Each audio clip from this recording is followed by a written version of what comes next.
Hello and welcome, ladies and gentlemen, to the second day of the second leg in the Sri Lanka Super 7's, powered by Dialogue, brought to you on www.thepapare.com, on Dialogue TV Channel 1 and Dialogue My TV for our mobile viewers.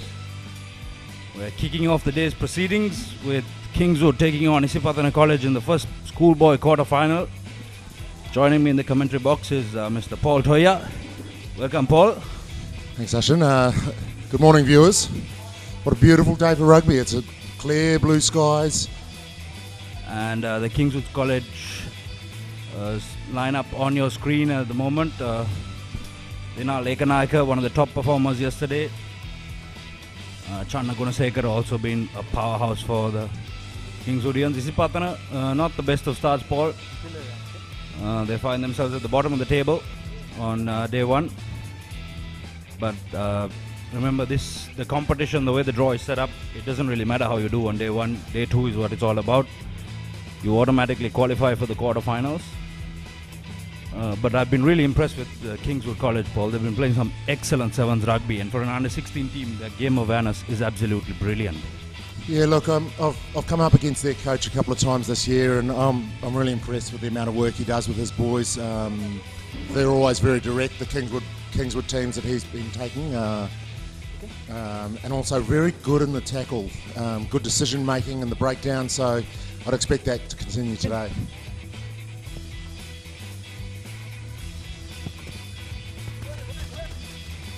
And Isipatana get us underway. Kingswood College collect possession straight away to get things underway. Good game awareness there. Releases the ball, gets back on his feet, plays it again. Okay, that's fair enough. Ball at the back of the breakdown. Some pressure coming on at the breakdown from Isipatana College. Kingswood still retain. Good little spin away there. Step on the inside, spins back in. Does the number 10 for Kingswood. That's Asiri Senuviratna. He's been one of their key playmakers. And now the big boy, Dakshina Tukorala, being the powerhouse for Kingswood College. Senuviratna feeds from the base of the ruck. Good direct line by Tumula Veligampola. Takes it into contact. Senuviratna. Veligampola coming in support. Good pressure coming on at the breakdown, but he's stuck his hands in there. Just a little bit of panic there shown by the Isipatana player. He did well to compete at the breakdown, but then he went and stuck his mitts in as Kingswood College go over for the opening try.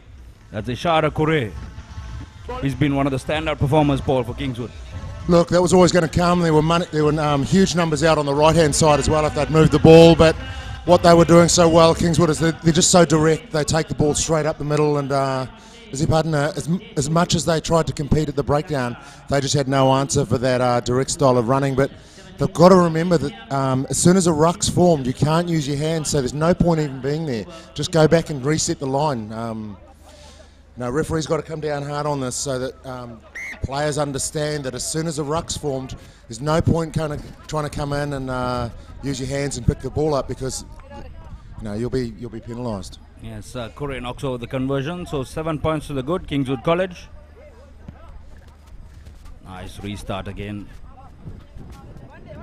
Collected by Isipatana. Now looking to run from inside their own half. Step one, goes into contact. Isipatana now swinging it from left to right. Looking to go out wide, trying to be the man on the outside. You're not going to be that man. He's definitely one of the fastest men in the tournament, is Dina Lekanayaka on the wing for Kingswood College. Yeah, but look, that's a really poor play by Isipatana. They just ran out. That's giving the ball away. That's a turnover. So everyone can see that the sideline's coming up. All you have to do is to make the defenders stop and stop coming at you. The attacker just stops, and then all the defensive line stops. They'll keep on coming, but it gives you time to turn around and recycle the ball backwards. Yes, Kingswood, good decent line out. Look at that little pop pass, setting the player up into space. Now with some numbers out wide. Beautiful rugby here by Kingswood College. The speedster out wide, now back on the inside to Veligampola. Takes the contact. Ball stolen by Isipatana. Referee playing advantage to Isipatana College for a knock forward. Isipatana looking to run it from inside. Stepping one, stepping two. Continuously going now, looks for support. And ball stolen there. That's the big man up front, Dakshina Tukorala. Off to Seneviratna. And he goes over. That is Ishara Kure going over for his second try of the day. So Kure scoring all 12 points for Kingswood College early morning. And a perfect start for the Candy Boys. Oh, it is a perfect start. Look, they're every time they take the ball, they just go forward, and that's causing some real problems for Isipatana. Isipatana, when they have the ball, they're not numbers 5, 6, and 7. So the last three on the outside, they're not getting enough depth. So they're not coming onto the ball with enough speed, and it's not stopping the defence on the inside numbers of the defence. So that's where you have players that are, as we have a look at the replay, and you just saw that hole open up for Kore, and he's just a little bit too quick, isn't he? Once he gets a half break, he's away. We head back to live play, and you can see Kingswood just recycling that ball. The ball didn't go 10 metres, so that's why it's come back to the middle. Starts with a short arm free kick. A little chip through the gap. Looking for the chaser, not coming. Nice little offload there by Kure on the wing. Off to Seneviratna, his playmaker. Wide pass going forward, says the referee. It's a little bit disappointing there for me, seeing it was a 3-on-2, and you saw the players, they started drifting wide. So what young players need to do in that situation is they actually have to challenge the defender to make the challenger come and make the tackle. And then once that defender comes to make the tackle, then once he's turned his eyes and his hips and his shoulders towards the attacker, that's when they can move the ball across. And it's called draw and pass, and everyone knows about it. But these young boys, they're not executing that well enough. Yes, and what that does is it commits the player, as Paul said. It'll pull in the defender and create the space out wide for your speedsters. As Isipatana now with an attacking opportunity, again trying to go on the outside. Puts the gas on. Does he have the legs to go on the outside? Covered by the number 15, Dinale Kanayaka, but the try has been awarded. So an excellent bit of pace shown there. That's great pace, and I was just about to say that's not what we want. He's running sideways and going across the field, but it's exactly what we wanted. So that man, he's got extra pace. He had gas to burn, and as soon as he got on the outside of his player, he just put the pedal to the middle and went straight past him. He got scragged in the end on the corner, but managed to get over, and he's given some hope to Isipatana. Yes, that's Raminda De Silva scoring the try for Isipatana College.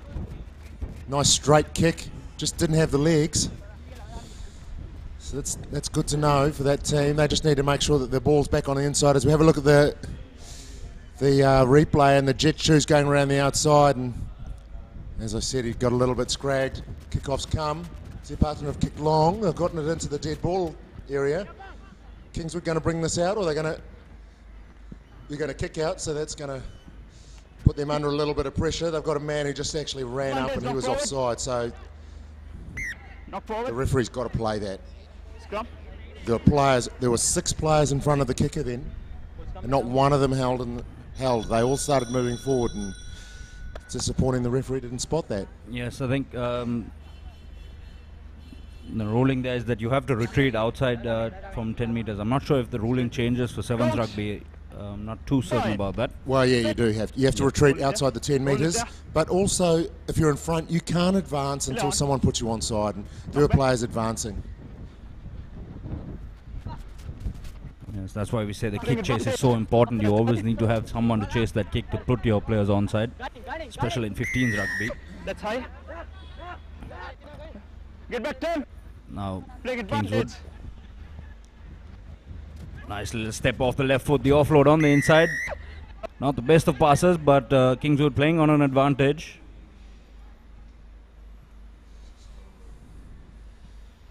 Not 10's the call, but it didn't look too bad. Quick hands. No sweeper here on for the inside. Isipatana.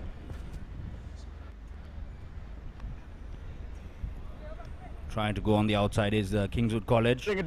A hand comes in there at the breakdown. Referee playing advantage. Just a little bit of inexperience there by the Isipatana players, sticking a hand out. Yeah, look, in some places that's a yellow card because that's a real no-no. It just stops the game. It stops attackers. They don't have an opportunity to play, and that's what World Rugby doesn't want.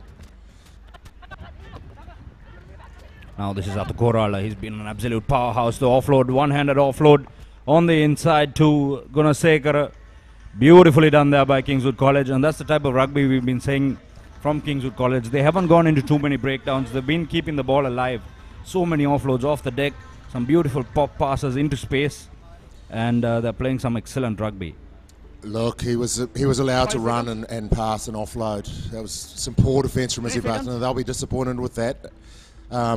So with big players that size, when you're a little bit smaller, there's only one way that you're going to get that man down, and that's to go low and go around the legs. Yes, and there you have the replay. He used one hand to fend off the defender, flicked in the pass on the outside, and Gunasekara went over for the try. So that's the story at halftime. 17 points to 5. Kingswood College leading Isipatana in the first quarter final of the Sri Lanka Super 7's. First and exclusive. Your job is to be their eye in the sky, not kill. We have the ability to strike a target. I cannot have my presidency built on murder. Dad, give us the mission. Rescue Mom! We're coming! First and exclusive, and all new on Saturdays.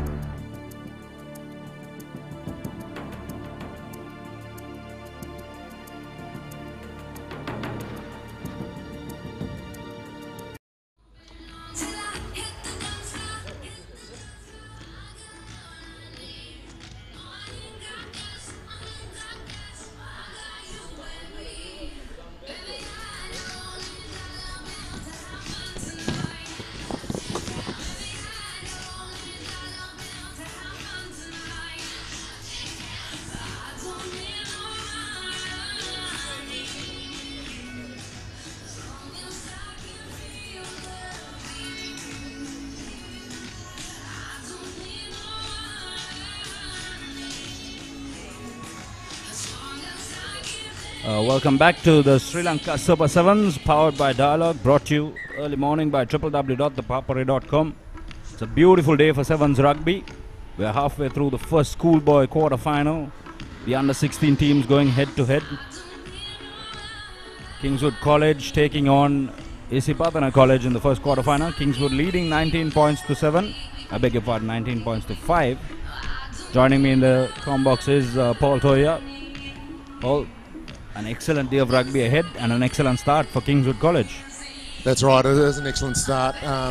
These are two powerhouses of Sri Lankan rugby, and really expected a little bit more out of Isipatana. Maybe when they just need to hold on to the ball, I think, and try and deny Kingswood.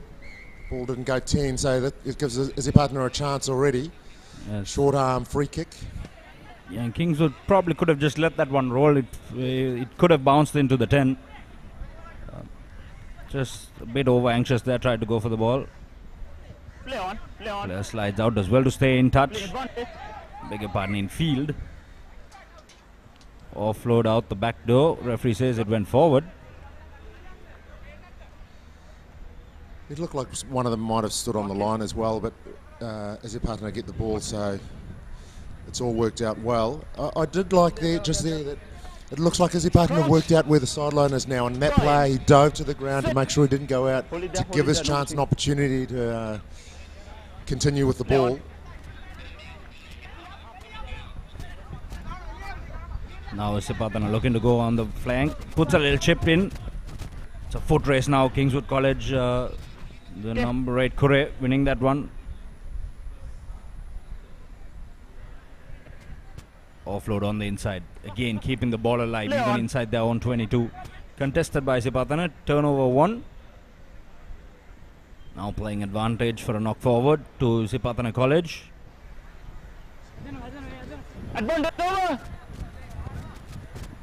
Again, looking to go on the outside. Tries the backdoor pass. Doesn't work. Kingswood pick it up. And Kure is sprinting down. And nobody's going to catch him when he's got so much space to run. He's just going to go over for Kingswood College's fourth try of the quarter-final.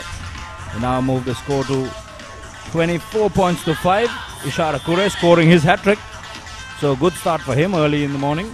Great start. It was a pretty poor error there, though, by Izipatana, the number 6 player on the outside, not the winger, but the man just inside. He really crowded out his winger, didn't give him any opportunity. Didn't look to take the man on the inside or create any space. And then flicked a backdoor pass out that went to no one and just put his team under a lot of pressure and wasn't really needed. The space, I thought, what might have been behind the defensive line. Maybe a little kick might have been the way to go because he was sort of drawing both defenders in towards him. Here we're on the replay, we just see the end of that, and that's the end of his mistake there. But Kore, he knows the way to the try line. Yes, that he does. And going back to that mistake from Isipathan Paul, I think he beat his both men on the outside in the first half, and that's what he was hoping to do there, and then he found himself in a spot of bother and just panicked a little bit. Well, if he's going to do that, then he should tell the player on the outside to stay a little bit wider, stand wide, try and create some space. Maybe he might be able to draw a defender out a little bit wide. There might be a gap there where they can go straight through the middle, you know. He needs to communicate with the man on the outside, and if he's not going to be able to get around, then he can bring that man on the inside on a cut line or another line that's going to beat a defender. There you have the signed Hurricanes jersey up for auction, the proceeds of which will go to Science College. The jersey, our high performance director, Mr. Intisha Marika, got down for the minister, Harin Fernando, who's hosting the auction. So it's the jersey of champions Hurricanes team. St. Anthony's College taking on St. Peter's College in the next quarter-final. St. Peter's also have been playing some excellent rugby on day one. Look to continue their form. Now big bump off there. Looks for support. Offload coming, space out wide. Steps back on the inside. Perhaps a little bit of obstruction. Referee says it's fine. And a dive and a flip over the line there. So Kingswood College running in another one. Again, Paul, keeping the ball alive, and that's key in Southern rugby, isn't it? It is key. They can keep the ball alive. They would have had a huge advantage as well because that Isipatana went back 10. So they had an opportunity there. Formation for Kingswood College, 3 on either side. Perfectly weighted kick. Isipatana now with possession, looking to spark something from inside their own half.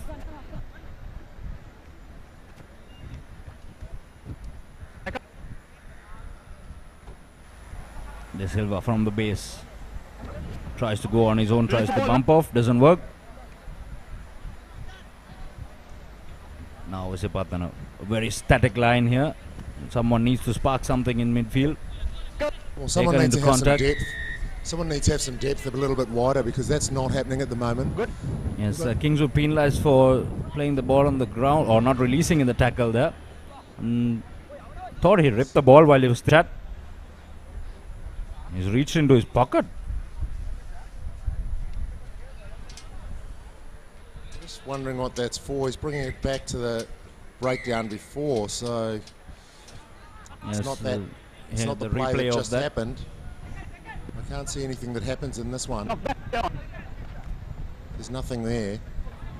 Anyway, as we come back to live play, we see Isipatana taking the ball. I just feel that Isipatana, they're just trying to do too much by themselves. They're not playing as a team. Like there was a man on the inside. He draws and passes, and that man's going to score. Instead, he goes by himself, and we're seeing this a lot with Isipatana. Players trying to beat 3 or 4 players at a time. Now Kore takes it to contact. Stolen from the back of the ruck. Penalty coming. Kingswood now playing with a man in the bin, so they'll slow this down. Or they won't. Take it quickly, not 10 meters, says the referee. Playing advantage. Now with some space. Nice little pop pass over the top. Just a bit too far in front of Gunasekara was that pass. He recovered. Again, flicks the pass up.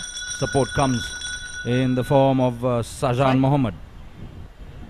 The full-time hooter has gone. Kingswood College will win this quarter-final. All they need to do is take the touch, boot it out, and that'll be the game.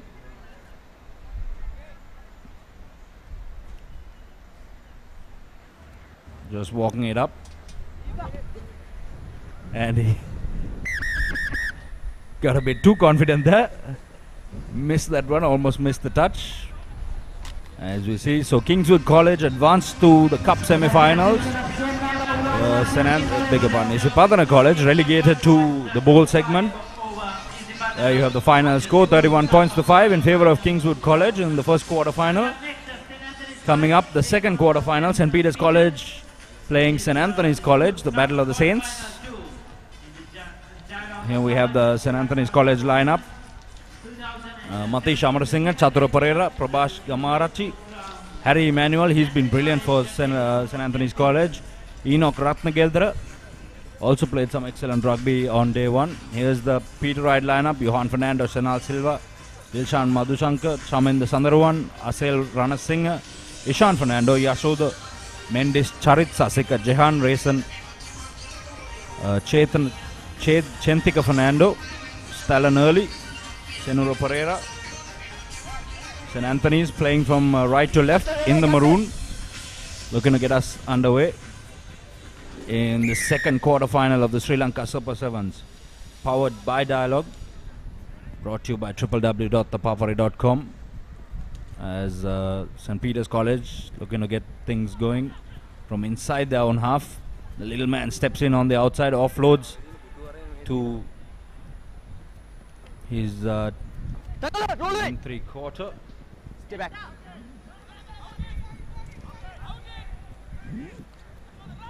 Now out on the wide, looking to gas everyone on the outside. Takes 2 players to bring him down. Referee penalizing St. Anthony's College for not rolling away. Advantage. Now just beautiful hands there by St. Peter's College. They saw the space out wide, quick hands, and Johan Fernando goes over for the opening try within just a minute. Yeah, look, they've got good structure, St. Peter's. That's why they're doing so well in this situation anyway, because the players were out wide. The 5, 6 and 7 have got good depth, so they're running onto the ball. Their skills can be a little bit sharper. They're not quite putting the ball in front of the player, but they're getting away with it at the moment because their structure's so much better than St. Anthony's. Yes, the conversion goes astray. So 5 points to 0 for St. Peter's. So this, what you were talking about earlier, Paul, draw and pass. You commit that defender and use the space out wide. They had another extra man outside as well if they needed him. High hanging kick. Had to let that one go. It was just about to bounce into the 10, but they still played it. Perhaps the referee should have let that one continue as well. St. Anthony's with their first foray into St. Peter's territory. Looks both ways, tries to go through the middle, puts the gas on.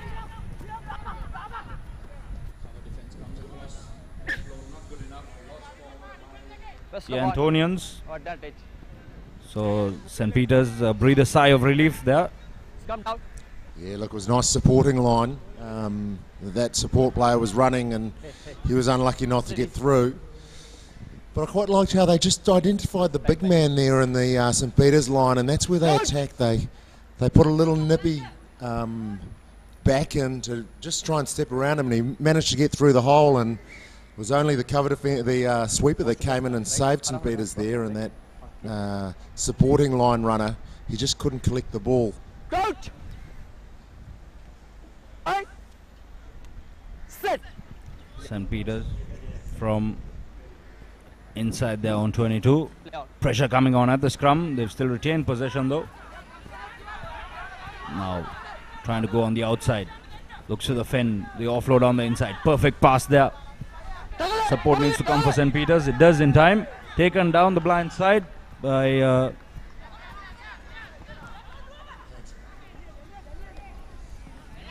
Masinga. Now they've got some massive numbers outside. They have to score this one, do St. Peter's. Ishan Fernando goes over for another try for the Peter Wrights. Try number 2. Gee, he's small, isn't he, Fernando? But he looks quick. When he got the ball, he just put his jet shoes on and he was away. But that was all set up by great support lines down on the near side as you're looking, viewer. That a man, he ran the line right down the outside, passed on the inside, then he got up and he came and cleared out the next ruck. There were players flooding that area. They managed to pick the ball up, and then the support player was right out the other side. So once you make a break, if you can get the ball out to the other side of the field, you're always going to do well. Yes, the big numbers for the Peterites. Nice deep kick now. St. Anthony's let it bounce into touch, so they're going to have to face a pressure line out inside their own 22, just 10 meters out. It's a great kick. So what they've done here is they've put the team, they've put St. Anthony's right back down inside their 22, and they've got an opportunity to reset their back line, their defensive line, and put some real pressure on. So now they'll try and do something, and they've got the ball. Referee awarding a penalty for closing the gap. Don't see that too often in 7's rugby, do you? Decides to take the man head on. Does Amrasinghe.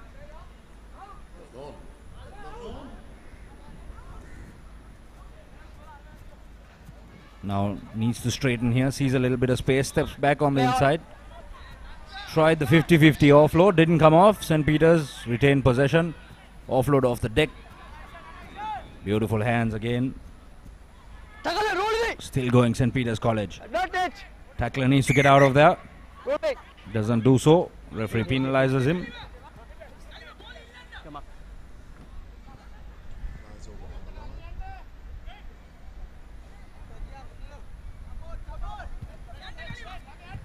Looking to take it up the middle. Try to take on 3 defenders there. Ball squirts out the side and St. Anthony's have stolen possession. Now Amrasinghe looking to put the gas on. Does just that, sprinting down the flank. Defenders chasing him down. Just unable to get that. The first man didn't get him. The second man did. Excellent work. Got back to his feet. Released. Put his hands on the ball. Put some pressure there. So beautifully done there, the cover defender. That's Madhushankar. Dilshan Madhushankar for the Peterites. Yeah, that's great commitment, great spirit. That's a big, long chase there. He came from the other side of the field and kept on chasing and did the right thing. Managed to track that man down to less than 5 meters from his try line. So it's great commitment. Should get a pat on the back. Both of those players are covered back.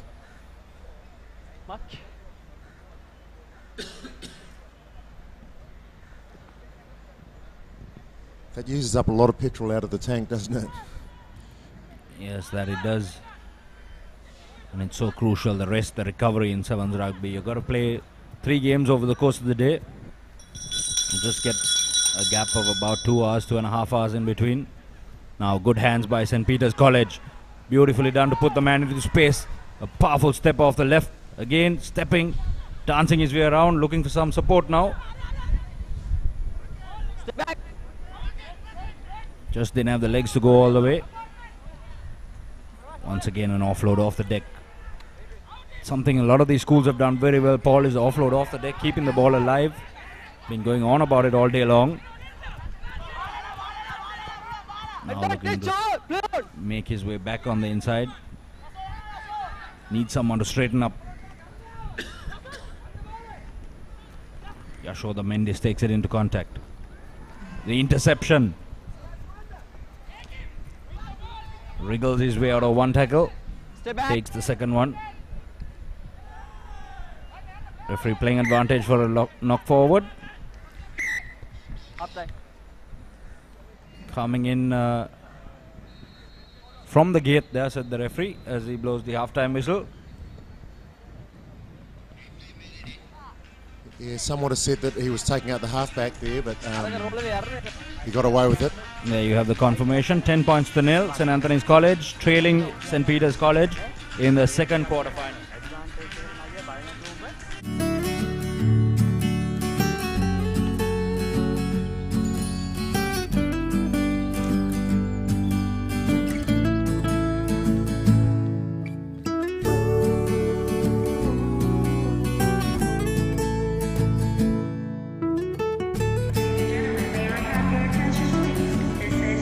Don't be afraid.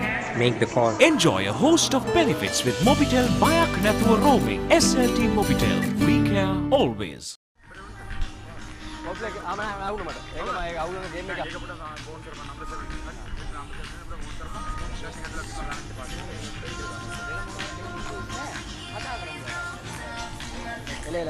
Thanks lah.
And here we are, we're back. St Peter's getting ready to kick off. Resume the second half. It's 10-0 to St Peter's. Paid Rides leading the second quarter-final of the Sri Lanka Super 7's under 16 segment. St Anthony is now looking to run along the flank, sprinting his way down, stepping in, stepping back out.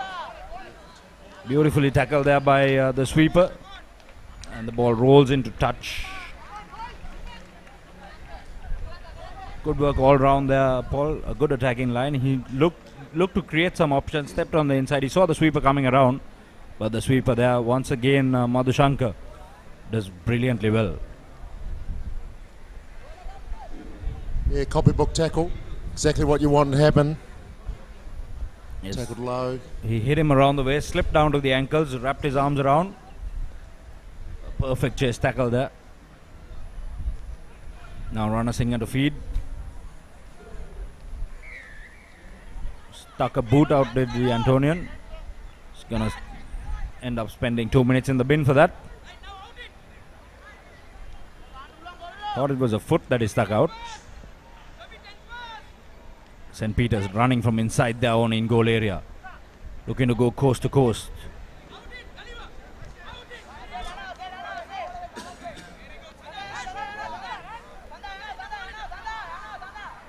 Chip over the top. Well collected.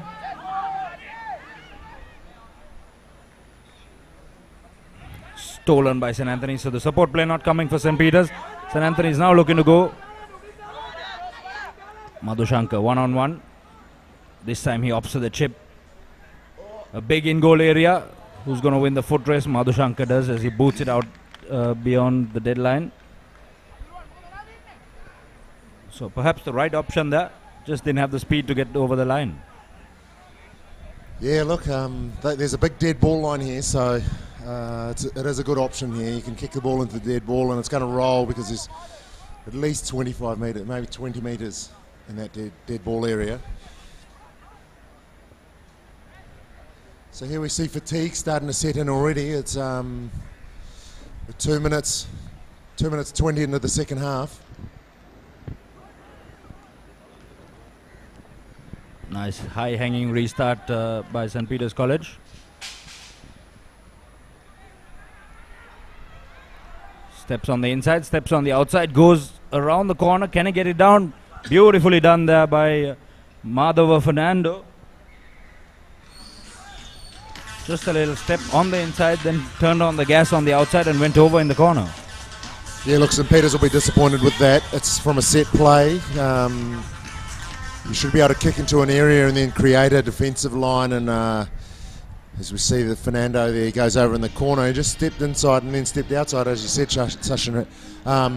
You'd expect that you'd have three players over there. You'd have one covering the sideline, one on the inside, and one covering the man coming across as well. And it's you're under no stress.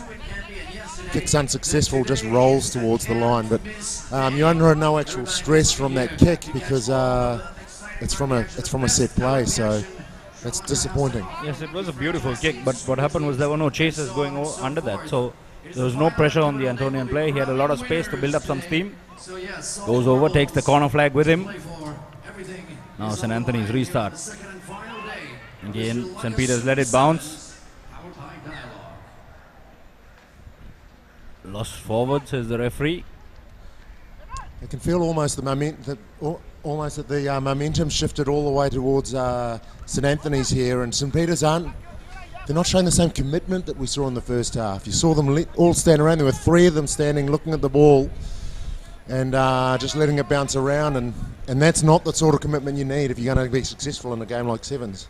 Yes, and you've got to cover so much of the field. You can't afford to leave some gaping spaces like that. Now looking to run from the base. Madhava now steps on the inside, goes Madhushankar sprinting down the flank. Good cover tackle again. This time gets the offload, Madhushankar. Madhushankar at the base now. Feeds, they've got big numbers, have St. Peter's College. That's the little man, Fernando, sprinting over for the try for St. Peter's College.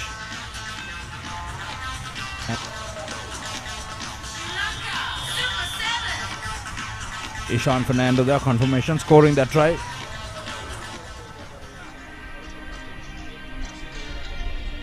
Yeah, that's right. So what happens is that their players, they continue to work. I think that was successful, that conversion. Their players continue to work on the far side of the field when they make a break down one side. So as soon as the ball is available after they've made a break, we'll see Fernando getting the ball there. He's still got 2 players on the outside of him as he goes around the last defender. And just slips around that last edge, but they made a break on the far side as you look, viewer, and then the players on the near side all worked hard to make sure that they were available for the ball, and that's why they do so well when they make a break. Advantage. Now St. Peter's stealing this one again. Numbers had to get that one out quickly. Had the overlap outside, just couldn't get the ball out. Yeah, I think that was good defending more than the attacker not being able to get the ball away. Now again Fernando offloads to Madhushankar. Madhushankar will go over for another try for the Peterites. So slowly running away with this one. Just a minute left in the game, under a minute. Now leading 23 points to 5. So St. Anthony's had a little bit of hope, and then St. Peter's that possibly just woke them up, snapped them back into the game, and they've run in 2 quick tries. I think we might have put that commentator's curse on them, Sachin. As soon as I said that they were getting the momentum, it all changed and the ball went the other way. So sorry about that, St. Anthony's, but well done, St. Peter's. You know, they play with great structure. There's the threat where they're actually taking the ball forward, but then there's another threat on the outside. So they actually play as a team, which is great to see. I also think what happened to St. Peter's was they switched off a little bit when they ran in the first 2 tries earlier on in the game. In the first half, they switched off a bit. St. Anthony's capitalized on that and clawed their way back into the game. But the Peterites did well to switch back on. Get things underway. The full-time hooter has gone. We'll play the kickoff. St. Anthony's with an opportunity for a consolation try. Not going to happen as they lose that one forward. That will be full-time. Referee blows the whistle.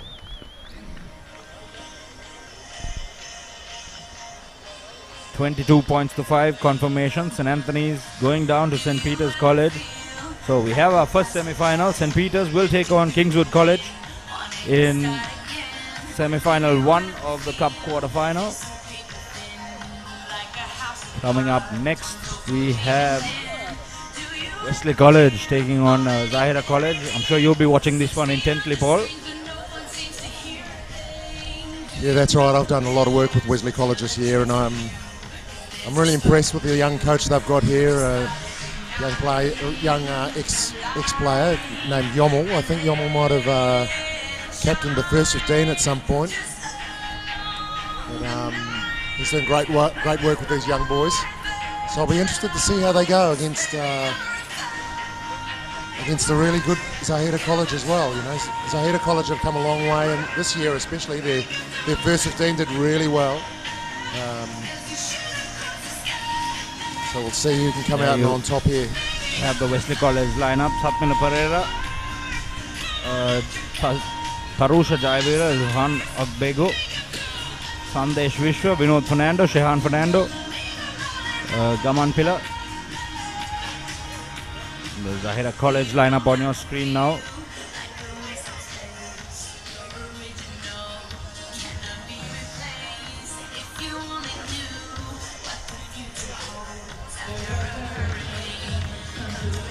So Wesley will get us underway. Third quarterfinal of the Sri Lanka Super 7's under 16 segment. Coming up, we have some big clashers in the franchise matches. We've got the Easy Bulls taking on the Soft Logic Warriors, the Kargis Gladiators going up against the KBSL Dragons, the Walker CML Vipers taking on the Etisalat Panthers. Mobitel Eagles will go up against the Access Kings. That's going to be a thriller. And before that, we've got two more quarterfinals. This one between Wesley College and Zahira College.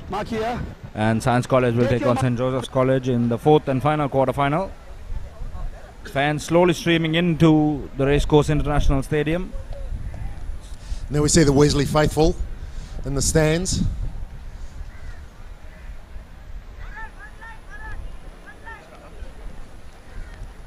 Good pressure coming on at the breakdown from Zahira College.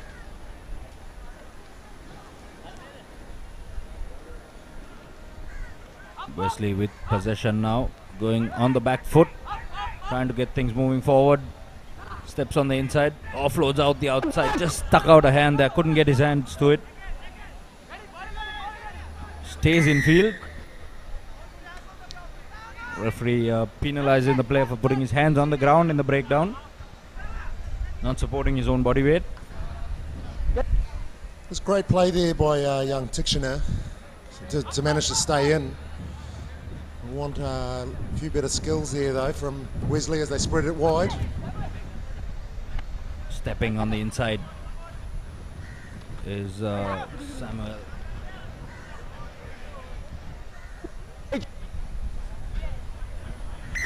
Pressure on the breakdown. Plus forward. So referee says there's no advantage for Zahira College, so they'll play the scrum inside their own 22-meter mark. I thought that might have come off the leg as it slipped out of his grasp. But before it hit the ground, he might have been able to get a foot to it, so it might have been play on, but referee is closer than we are. Zahira still camped inside their 22.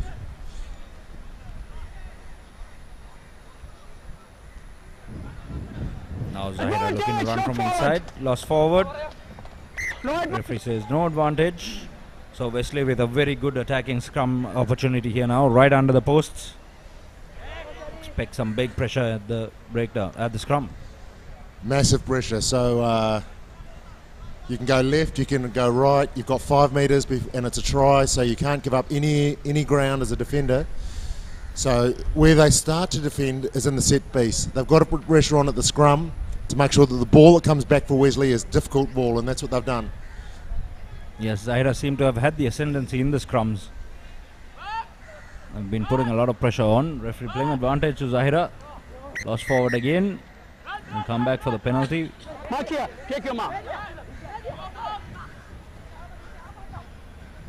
Perhaps needed to slow that one down, Zahira College. They've taken it quickly though. Making a break up the middle. Ball rolling all over the place. Now stepping on the inside.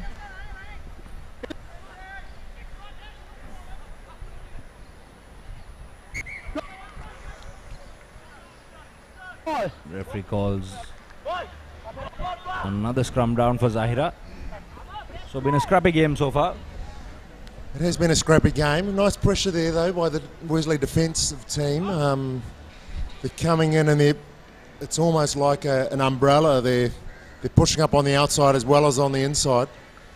Yes, Wesley College taking on Zahira College in the first quarter-final of, I beg your pardon, in the third quarter-final of the Sri Lanka Super 7's. I see the referee calls that a holding on, but the player that was going for the ball didn't manage to survive the clean-out. So if you're watching Super Rugby, that's just called play on. Nice little step, and he's away. Is he going to have enough pace? He doesn't need pace. He's going to offload, and that was, is it Samuel that scores that? Samuel it is. So first try on the board for Wesley College.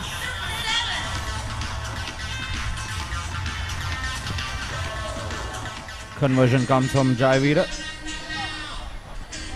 Look, that was good pressure there from Wesley College. Although it wasn't very clean rugby, they just kept on the. There was a relentless pressure as they held Zahira down in the back there, and that's like that was Johan, Samuel's young brother, passing on the inside there. Yes, actually, we've seen a lot of rugby played on this side of the half through the tournament, Paul. It's a very surprising phenomenon. We just can't understand why it is. It's always the first half. The team playing from right to left seem to be pinned inside their own half all the time. It's been happening for the last 2 days. Set the mark. Ball has to move.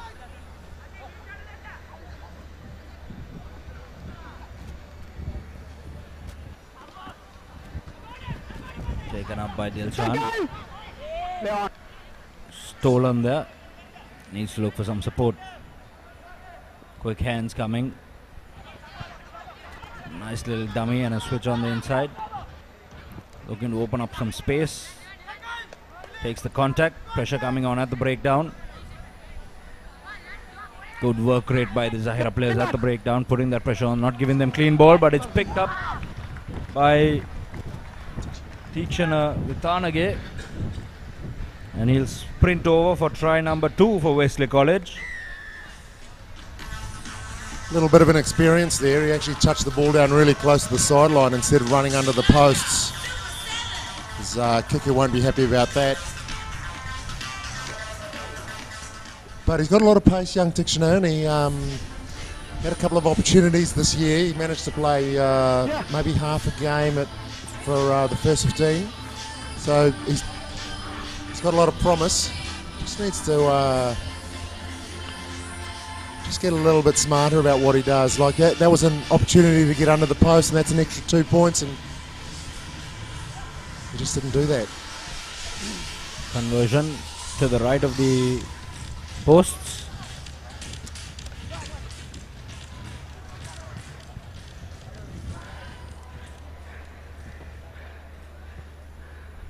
As we see the replay there, and Tichana just got away. So you always need 2 players on the blind side of a ruck.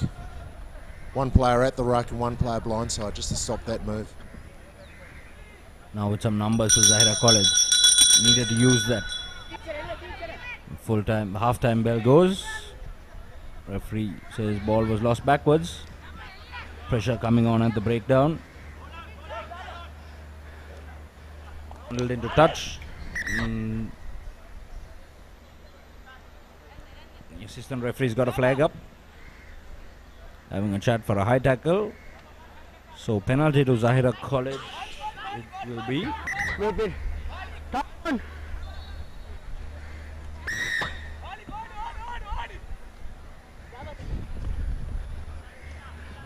Ball was forward now. Played on the deck. Has to be a penalty. Wesley looking to run from Advantage for 10 meters. when after the half-time bell has gone. They want to keep playing even though they're ahead on the scoreboard. And they will sprint around the corner with Tichana Vitanage. Paul not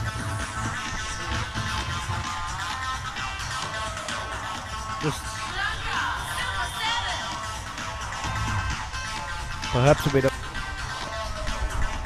exciting action here in the first few games of the final day of the Sri Lanka Super 7's as the school 7's. that type of inexperience or that type of mistake can really cost you big. Yeah, that's right. when teams are equal and they're scoring the same amount of tries. It's the teams that are able to convert those tries. If we have a look at the replay, he's got pace. He can get around, but you've got to get underneath the posts. It's real inexperience. So hopefully someone gets a message to the coach. And the halftime score confirmation, 17 points to nil. Wesley College leading Zahira College in the third quarter final of the Sri Lanka Super 7's.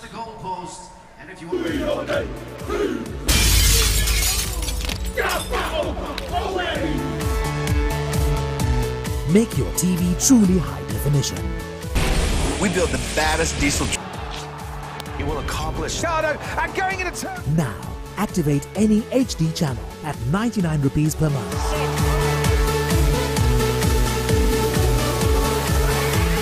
Dialogue Television, Sri Lanka's #1 television experience. Our gold sponsors as well, Chat Holdings and CIMB, and our platinum sponsor, Singer. Thank you so much for putting this magnificent event together, complete with exhilarating rugby action that you're witnessing on the field right now.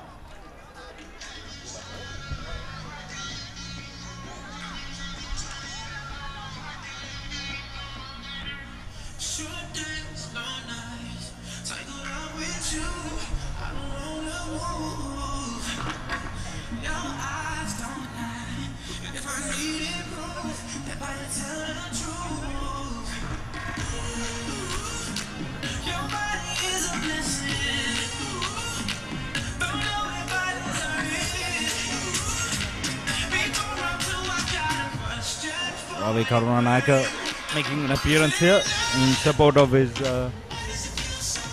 fellow Minister Harin Fernando, who's been the driving force behind this tournament.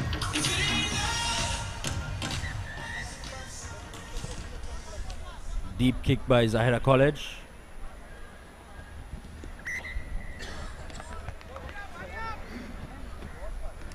Come down.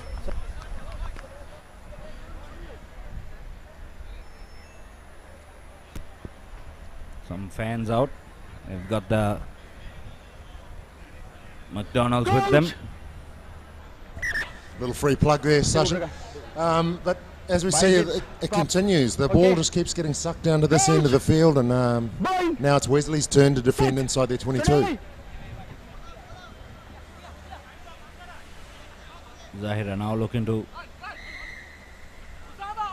get some points on the board, but they're going to lose. Harshanay Ranga is sent off to the bin for a shoulder charge. I thought that was pretty unlucky. The player just sort of almost surrendered. Now we're going to see some real pressure. Great defence there by Wesley, getting up off the line. Got to keep working on the inside though, Wesley. Connect up. 6 players against 7. It's a hard gig. You've got to make sure that you're working on both sides. Go on.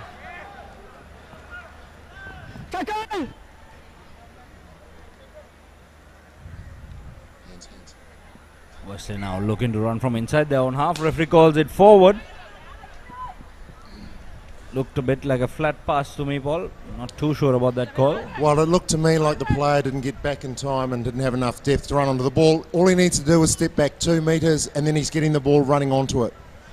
You know, that's unforgivable. Working off the ball when you don't have the ball is the key to all of rugby. Yes, and it's so crucial in 7's rugby, isn't it? Your players have so few supporting players as Zahira College look to take it up the middle. Once again stepping on the inside. Trying to go around the fringe now. He's got inches away from the line. And penalty awarded to Wesley College. Remember, they've got a player in the bin, so they need to slow this down. They need to take their time, get out of their own half. There's no need to run from inside your own in-goal area. So he's taking his time with the kick, having a look at the mark, have a look at where he wants to go. He's got to make sure that this ball goes out on the full.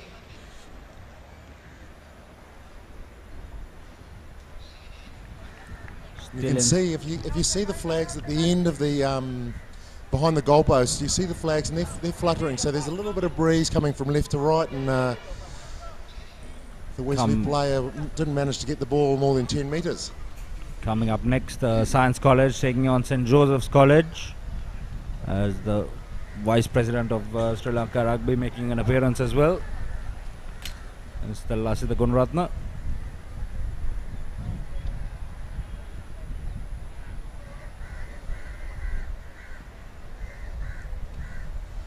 Wesley back to their full complement now. At unders back on the field.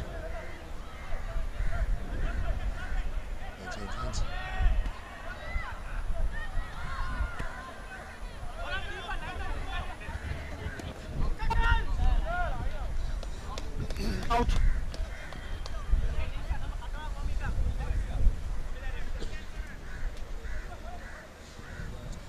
Not showing him any mercy. Says, I want the ball.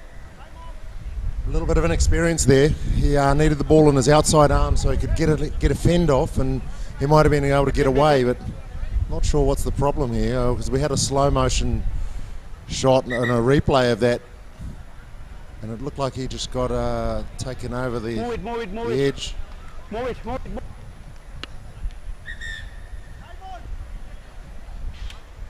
Yes, and it's something that I feel is crucial for win 3 quarters, Paul, for players to be able to gauge player on the outside when they can't, and they've got to be able to pull it back, look for support on the inside. Okay. Swingers in the world know exactly when they can go on the outside and when they can't. So the decision-making process is crucial for them. Zahira now putting some pressure on. Lost forward. Collected from in front. Offside call. A very controversial call last weekend. Well, in France, apparently that's not a penalty. That's a scrum. Come on, do it. Some very interesting Lions tour over the last the course of the last month and a half. Perhaps a fitting result in the end, a 1-all draw. Getting a stern look from Mr. Paul Toya.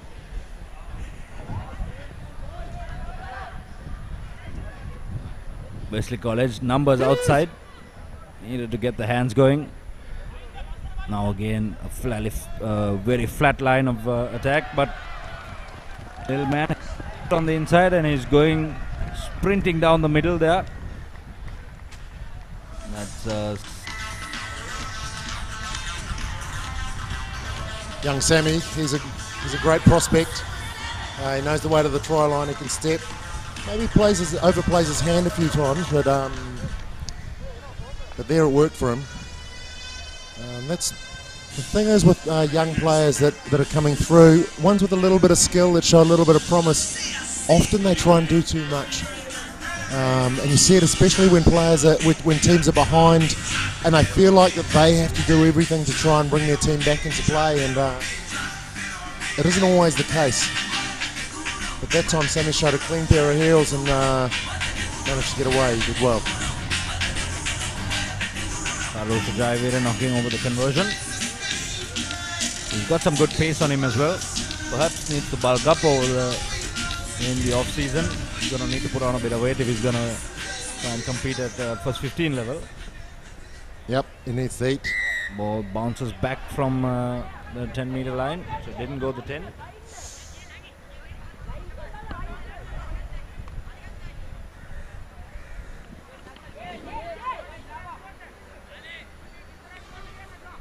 Now Zahira taking it up into the middle.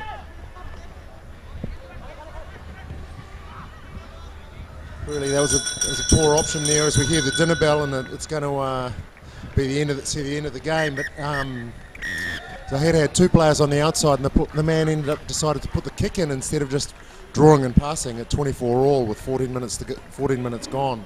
Yes, so the full-time whistle goes. Wesley College picking up 24 points to nil win over Zahira College. Coming up next, Science College will take on St. Joseph's College, and take you through that one will be Harshan Joseph and Hisham Hamid. Joseph's College, the Sri Lanka 7’s 2017.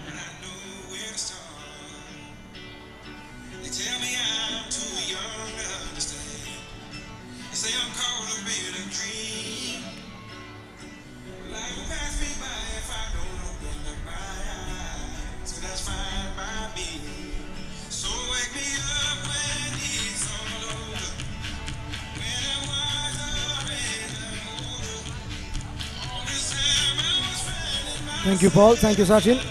And here's a look at the fourth and final quarter-final between Science College and St. Joseph's College.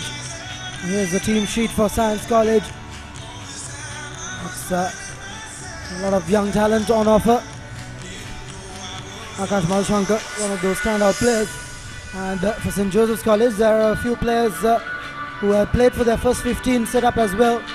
So a lot of experience around the Josephian campus. I welcome Hisham Hamid to the commentary box in the morning for the first time. Good morning, Hisham. Good morning, Harshan. So this is the last of the school's quarterfinals.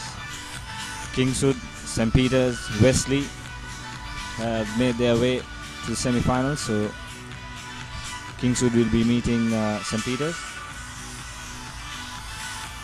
With Wesley, who have qualified for the semi-final. Let's see who their opponents would be. Both teams wearing quite identical outfits, Hisham. It could be a really confusing aspect out in the middle, not just for the players themselves, but also the officials. So that's something to keep an eye out for. But still, it's Science College to kick things off, and St. Joseph's College cleanly pick it up, and on they go. St. Joseph's working things out. Now looking for their numbers out wide. Is this the first opening? Science College showing some intensity in their defense, rushing the Josephians out.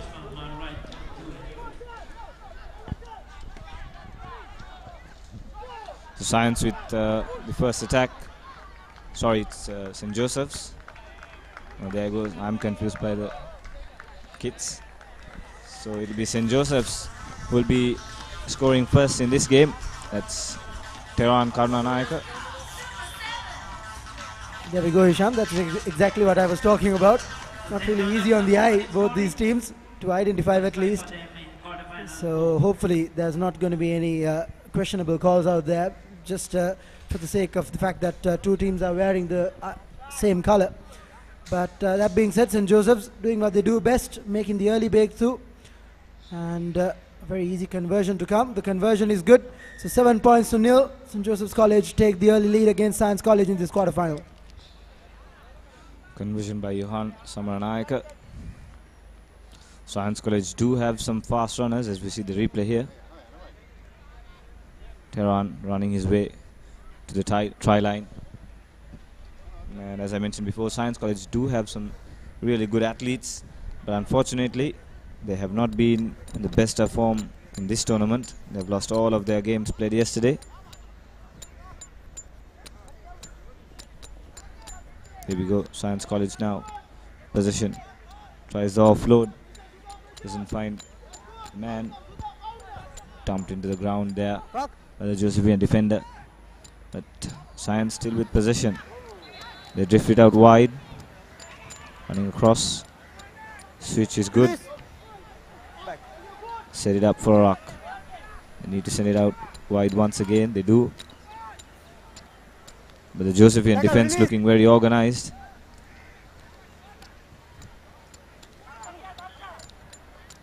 Once again, Science still in possession.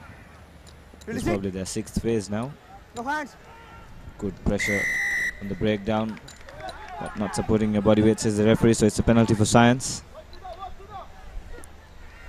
They'll probably want to slow things down. Yes. They'll kick it out to touch and set it up for the line out. It's a good kick.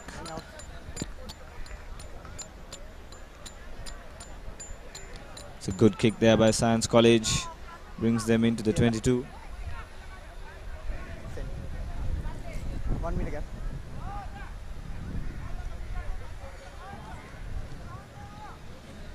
I think Science will have to make sure they take a clean line out here and capitalize the advantage, as here's a confirmation of the fourth and final quarter-final in the Schools Cup segment. Science College taking on St. Joseph's College, but unfortunately, just as I said that they have to take a clean line out, there has been a problem, so advantage handed back towards St. Joseph's College. This is something Science have to eliminate if they were to make a game out of this, Hisham.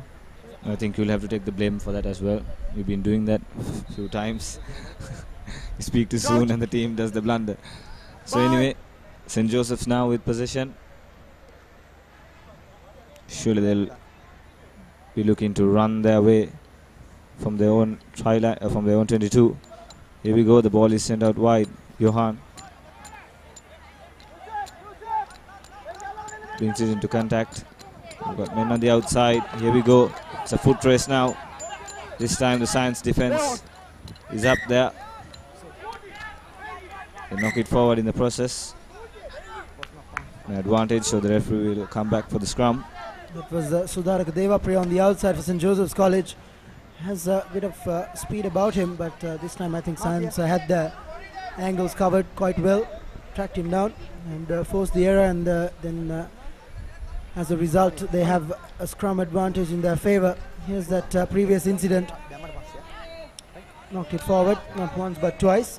So clearly it's a Science College scrum. Set.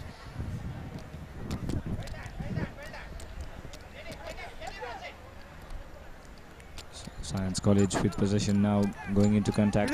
Still going. Takes about 3 defenders to bring him down. They have to go on the short side. No way through. They need to send this out wide. They're trying to bust his way through. St. Joseph's still doing well in defense. This is not going to help Science Science College, because they move static. They need a bit of spark in their play. They're just drifting wide in hope. Advantage. But advantage for Science College. Long pass. They've got one of their men down as well. So they're a man down. It's still with possession. In fact, there's 2 Science College players down. So they need to come up with something special here. That's a knock forward in the end. So all that pressure running across the field, not forward. No momentum for Science, and in the end it will be St. Joseph's who regain possession. Just what you didn't want when 2 of your teammates were down. However, they picked themselves up. I'm sure they're all right to continue. The referee just consulting both the players if they're all right. Coming up after the game, this game is going to be the franchise. Here's a replay of that once again. The first franchise cup very static, like you said, Hisham. No real direction, no real intent shown. Just going sideways, and eventually St. Joseph's College, as stubborn as they were, held on. The third quarterfinal, Walkers Wipers taking on Some of the main men in terms of this specific competition, the Sri Lanka Super 7's, and also Honorable Minister Ravi Karunanayaka in amongst them. It's going to be the franchise segment with international stars in action. Here the Sri Lanka Rugby 7's 2017, powered by... Opportunity for St. Joseph's there, but it was knocked forward. Couldn't collect that ball cleanly. As the half-time bell goes. So Science College with possession will have one opportunity to launch an attack. They'll probably want something on the board, Hisham, at least 5 points to make sure they can come back in the second half and make a game out of this. But the way they have been going about their business so far doesn't seem to be evident. Here's the big number one. Once again trying to bully his way through.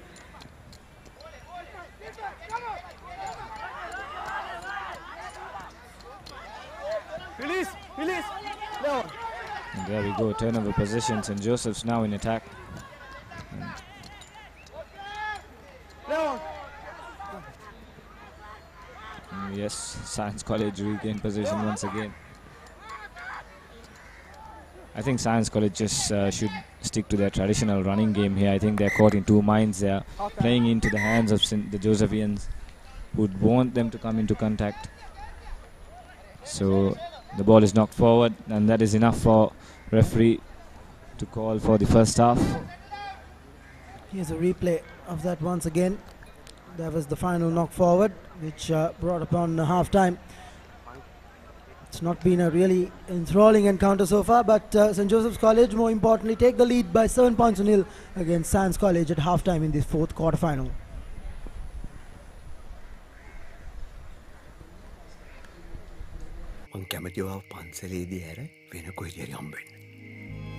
Mukha? Pisuda? ඔය හොඳටම දන්නවනේ මං වාව මෙරි කරන්න කොච්චර ඉවස්වාද කියලා.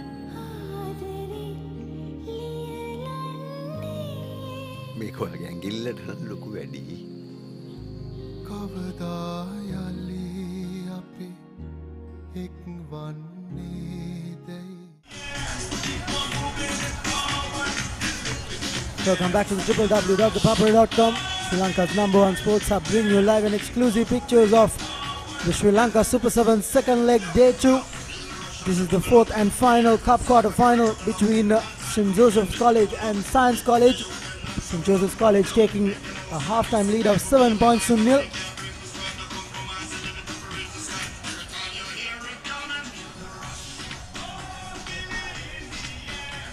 Cheerleaders warming up the crowd.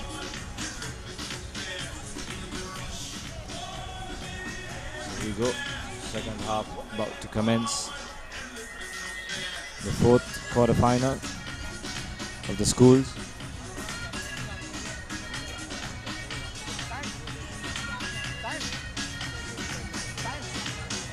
Final words by the coaching staff. St. Joseph's in the lead, 7 points to nil. All these pictures brought to you live by www.ThePapare.com. Sri Lanka Super 7's 2017. So if you're around Colombo, you know where to head to. Come down to the racecourse. Up next are the franchise games. The local superstars along with the foreign players. Exciting rugby for you. That's the business end of the competition, Hisham. So a lot of important games to look out for, and very important games coming up during the course of the day or the morning session, which will determine who will be going forward towards the cup segment and the various other categories which are to be played throughout the day. Science College, I beg your pardon, St. Joseph's College, to restart the game in the second half.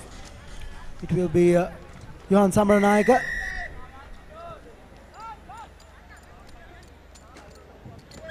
Not 10 meters, says the referee. So Science College straight away given back the advantage.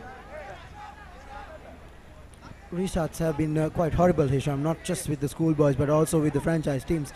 That's something we saw up in Kandy as well. Well, it's an important factor of the game, because sometimes when you score a try, it's an opportunity for you to switch the momentum for your side. But as we have seen throughout both legs, most of the teams have failed with their restarts, with the kickoffs. It's an important facet of the game. Science College here in possession. They set it up for a rock. Advantage played by the referee. You need to send this out wide. But forward, says the referee. That's very poor from Science College. Very poor. Very much lack of intent on that occasion. They had the opportunity to hit them hard, And like you said, Hisham, they should stick to their traditional game, which is the running game, and they're very comfortable with it. The boys will be familiar with it rather than just running into a very physical and stubborn St. Joseph's defense, which is just playing into the Josephian hands. And at this moment of time, I think they're enjoying the fact that they're running at them. All they have to do is hold their line, force the mistake, and just turn possession over. They have a 7-point advantage as well. So it's just going according to plan as far as St. Joseph's College are concerned. St. Joseph's College, even though they are leading by just 7 points to nil, just need one chance. As, however, they turn over possession here. But no way through for Science College. They're just running at the St. Josephian defenders. They've either got to run around them. Managed to turn over possession, Science College, but here we go. Just once again, just going into contact, close quarters. They really need to spread themselves. Look at that, all that space out in the pitch.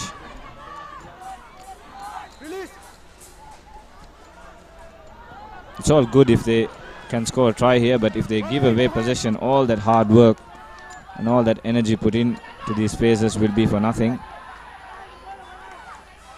Exactly, Hisham. It's the end product which has been lacking from Science College. It's not the build-up for it, but just as you say that, the big man, Lakran Da Silva, goes over, and Science College now have hope. If this conversion is good, they are back on level terms with 10 minutes on the clock. Lakran Da Silva, he's been the go-to man for Science College in terms of taking the ball into contact. But there's still plenty of time, so I think we should get back the field. Number 10 for Science College, Akash Madhushankar, will be taking the conversion. Conversion is not good, so it's 7 points to 5. St. Joseph still in the lead. And as we see, it'll be interesting to see if Science College can get this restart right.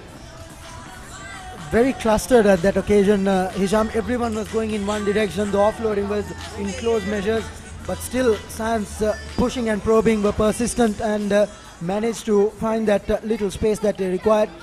And the www.thepapare.com providing you with every possible angle. Here's the next game to follow. The Easy Wolves will be taking on the Soft Logic Warriors in the first Franchise Cup quarterfinals, Hisham. That's a big game coming up as well. Very poor restart by Science College, that being said.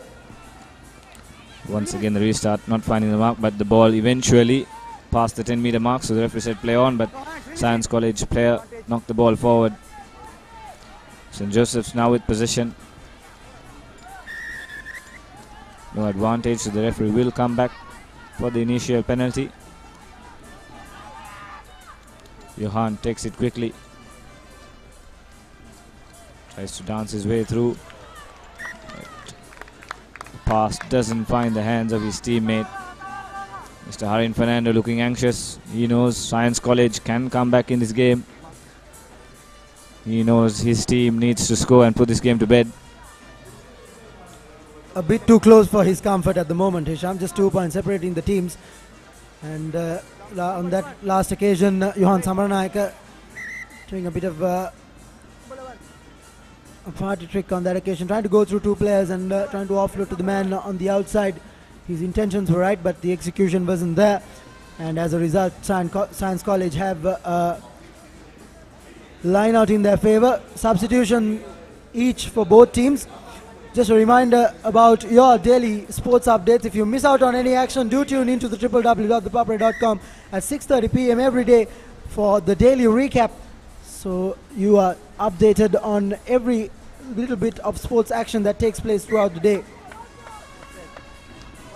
That's poor play from Science College once again. They had the line out, but that was clearly not straight. They give away position. It's now St. Joseph's College just outside their 22. It's a good position now. If they can get good front foot ball off the scrum and set their backs in motion.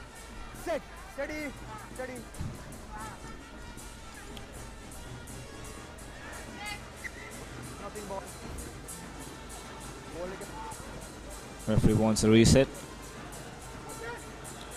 Science College will take a bit of heart on the fact that they actually have overturned one of St. Joseph's scrums previously. So St. Joseph's have to be careful.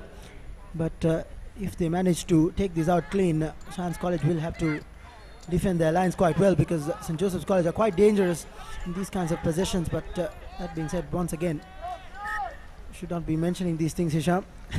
They give away possession once again. But still a penalty in favor of St. Joseph's College. So with the clock ticking down slowly, St. Joseph's with the scrum. We'll just want to retain possession here. Once again, scrappy play. The scrum. But St. Joseph's with possession, and that will be the try, the match-winning try to seal the game. Russian Gunawardana, experienced guy in the Josephian camp,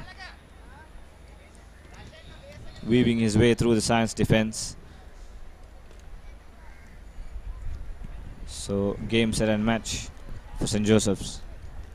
Well, heartbreak for Science College. They held on till the end, gave themselves a chance, but I think they pretty much will be ruining the mistakes that they were doing throughout the game. I think a lot of handling errors, a lot of possession being turned over when they were handed the advantage, so very little that they could blame upon anyone else apart from themselves. St. Joseph's College showing a lot of professionalism, making use of the opportunities that they have, and putting this game to bed.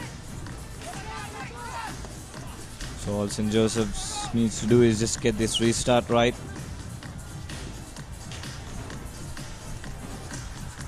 Do a long kickoff. Time is over. And that's it. That will be the game for St. Joseph's. Did have some anxious moments in this game, but truly they were in control for most parts of the game as well. You have to say that. So they run out winners 12 points to 5, and they will be the fourth team to qualify for the Cup semi-finals, and they will be meeting Wesley College, Colombo.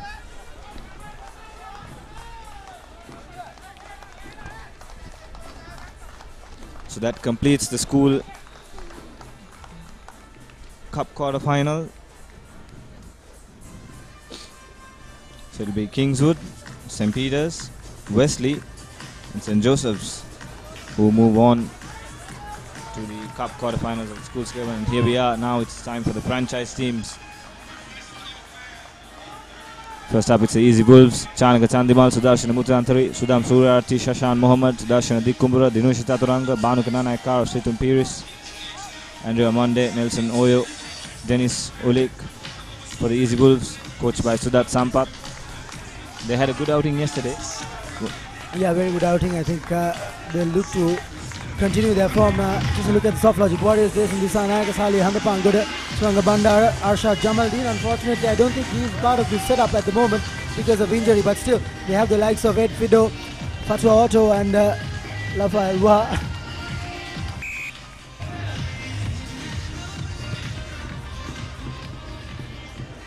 That's what we're talking about, Hisham. The kickoff or the restart not really going according to the plan. So I think it's a big problem for all of these teams that we think appears. And it'll be interesting to see how Soft Logic Warriors approach this game, because I remember back in Nittawala, they lost all of their first round games, and they were a surprise package really in the day two. They went on to beat some fancier teams and went on to reach the finals.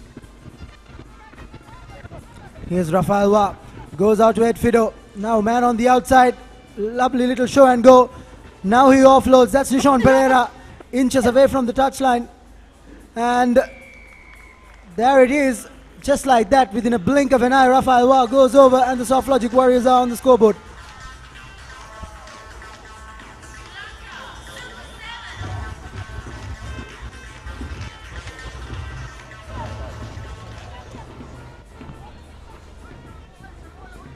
So early bird for the Soft Logic Warriors.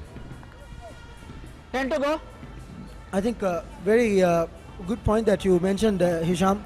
Up in Kandy, they completely looked down and out during the first day. And suddenly in the second day they just came storming into this competition, won the quarterfinals, won the semi-finals. Unfortunately couldn't win the finals, but still made a really good account of themselves. It was a very keenly contested final, which they went down to the Mobile Eagles too. Here's a replay of that try. Lovely bit of hands. Nishan Pereira almost going over, but Rafael Bar picked up the paces, too strong in that little bit of range, and made sure they... Well, I think the pace of the attack just could caught the Easy Wolves off guard. But here we go. Off the restart. That's Sudham Suryarachi. Great pace by the little scrum half. All the way to the try line. That should be a try. Brilliantly done by the young guy. Had an outstanding tournament in Kandy. He's carried that form over here to Colombo as well. Outstanding pace. A little bit of a pocket rocket he is. Once he gets onto his stride, he takes a bit of stopping. Even the likes of Ed Fido found it really hard. I think his momentum, the amount of momentum he carries forward, makes him a real hard customer to contain with. Once again, just as Soft Logic were getting on with their business, Easy Wolves coming back into this. Chanaka Chandimal with the conversion. Won't be an easy one. And well, that goes astray. But still, game back on level terms, 5 points apiece. Here's a replay of that try. Extreme pace on that occasion on the outside.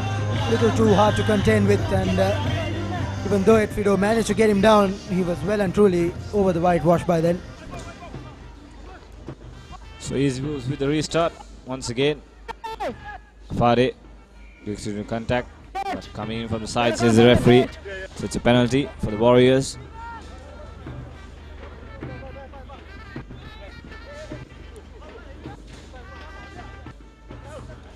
Salia Handabongarit takes over position. Sends it to Niroshan. Here's Lafade. Bustling his way through, not an easy man to bring down. Nishan Pereira sends it out to Salia. Here's Niroshan. Long pass, doesn't work out, goes into touch.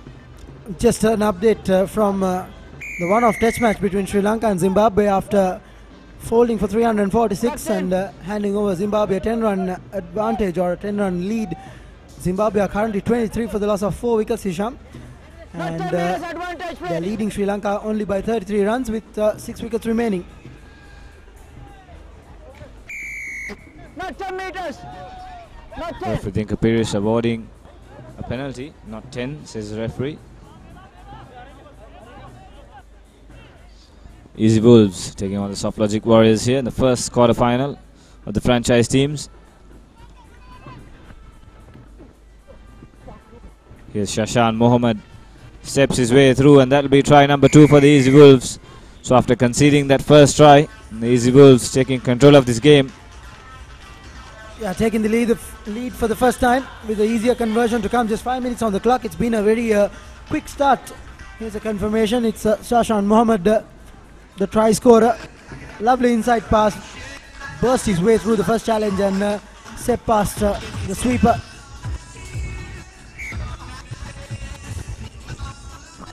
The conversion is good. Sudham Suryarachi with the conversion, the previous try scorer.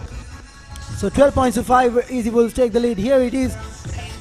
Lovely inside pass, stepping past the last man and comfortably shrugging off Nishan Pereira eventually to go over. Easy Wolves, I think, suddenly woke up to the challenge and now posing a serious threat to the Soft Logic Warriors.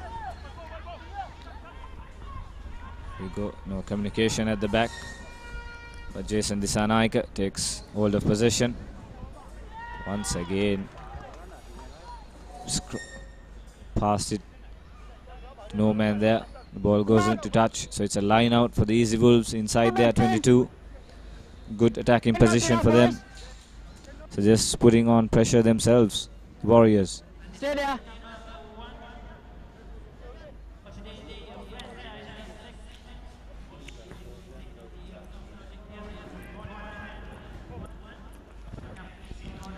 Easy Wolves now with possession. Here's a big Nigerian, the number 10. Nelson Oyu.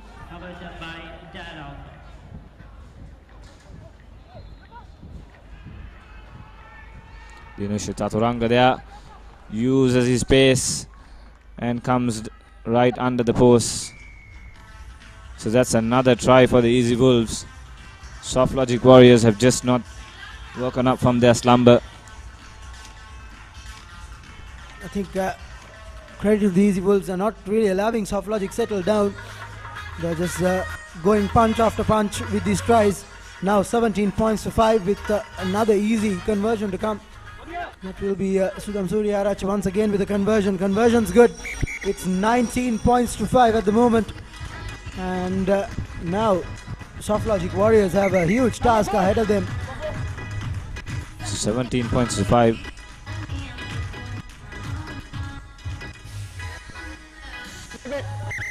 So the Warriors making a tactical substitution. They bring on Omalka Gunaratna for Jason Dissanayaka. Maybe Jason still not has recovered from that injury he was carrying. It's not really 100%. Looked a tad bit rusty on the outside when Dinush Chaturanga passed him comfortably. Once again, Easy Wolves turning possession over. Here's Chanaka Chandimal under immense pressure. Well, lucky escape there for the Warriors there. They just scrappy bit of play turned over possession, but lucky they turned over that ball. Here's Rafale. Goes into contact, set up for a rock. Support arrives late, so let's play on. This could be Dinesh Chaturanga. Takes on Ed Fido. Just opportunity just missed there. Awkward bounces and a kick a bit too strong, so eventually taking the ball out. Here's Mr.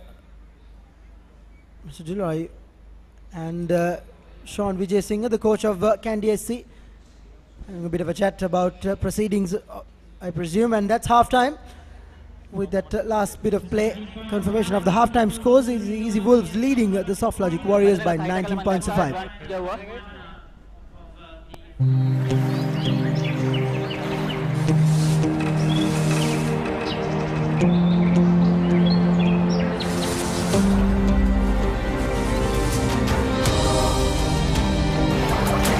Wi-Fi everywhere.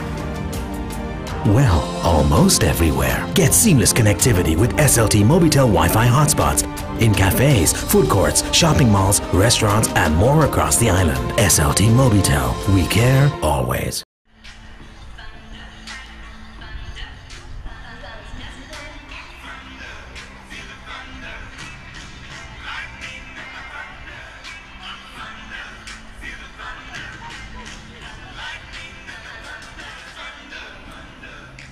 Here's a bit of a highlight from the first half. It was actually the Soft Logic Warriors who drew first blood through Rafael Wa. And since then, it's been the Easy Wolves who have been running the show. Sudham Suryaraj is the first to cross the whitewash for the Easy Wolves. And then it was Sashan Mohammed. And then Dinush Chaturanga with the third, which I think will follow after this. Here's Dinush Chaturanga's try, completely outrunning Jason Dissanayaka on that occasion. So Soft Logic Warriors have their work cut out. They are with the restart, knocked forward straight away by Nelson Oyo. Not what the doctor ordered as far as the Easy Wolves are concerned. Omalka Gunaratna is on, replacing Jason Dissanayaka. Crouch. Bind. Set. Could be a scrum in favor of Soft Logic Warriors. Surely they'll have to strike first blood in the second half if they were to make a game out of this. Here's Sali Handapangar offloading towards the number 9, but that's not a very good pass. Disappointing. Easy Wolves now not really wasting any time. Nelson Oyo trying to kick his way through. Soft Logic Warriors, however, have the numbers to regather.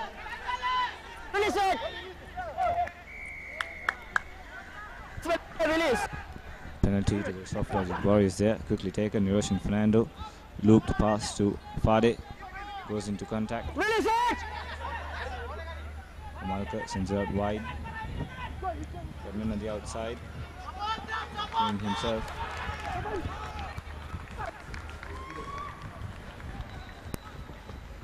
Well, Ed Fido, once he gets loose, he is not the kind of man you're going to track down and catch. It's Otto actually, the big number 9. Fatu Otto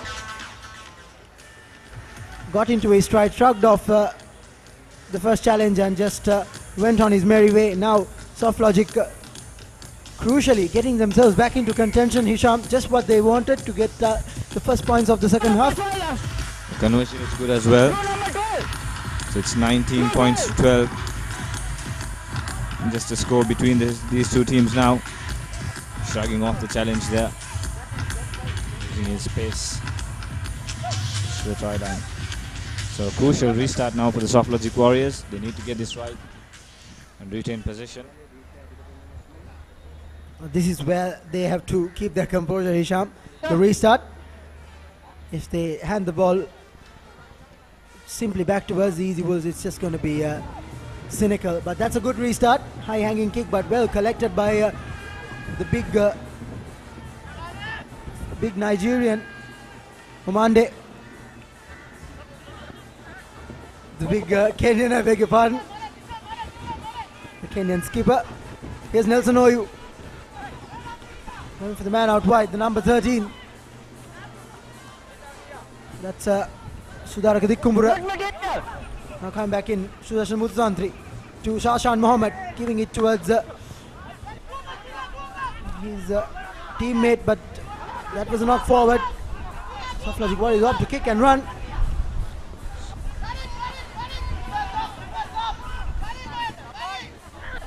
That's Sudaraka Dikkumbura doing the cover-up work. Here's a Monday.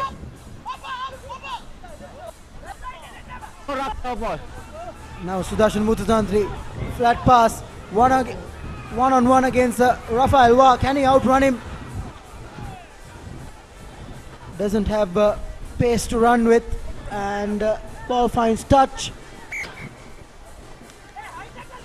Knock forward, says the referee, by Rafael Wah. So it will be a scrum in favor of the Easy Wolves. End-to-end stuff here by both teams, but crucially giving away possession at the last moment. So a lot of defensive work to be done by the other players. There we go, Sudarshan Muthusantri. So it's a knock forward. It will be a scrum to the Easy Wolves. They're inside their own half. The next game, the Cargill's Gladiators take on the KBSL Dragons, and that will be an interesting encounter as well. Dikkumbura now trying to slice his way through the defense. Still with possession. Sudham Suryarachi comes back. Chanaka Chandimal throws a loop pass, recovered well by Nelson Udi. Very sloppy from Shashan Mohammed on that occasion. All he had to do was grab hold of the ball, make use of the numbers, and just on the previous frame you'd see Rehan Silva being prepared by the Easy Wolves, so a possible substitution on the way for the Wolves.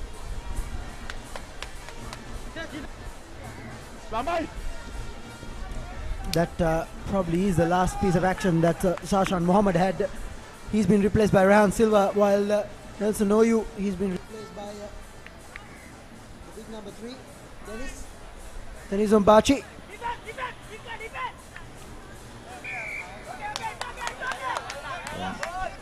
Avish Khalil is just onto the field, gets penalized immediately.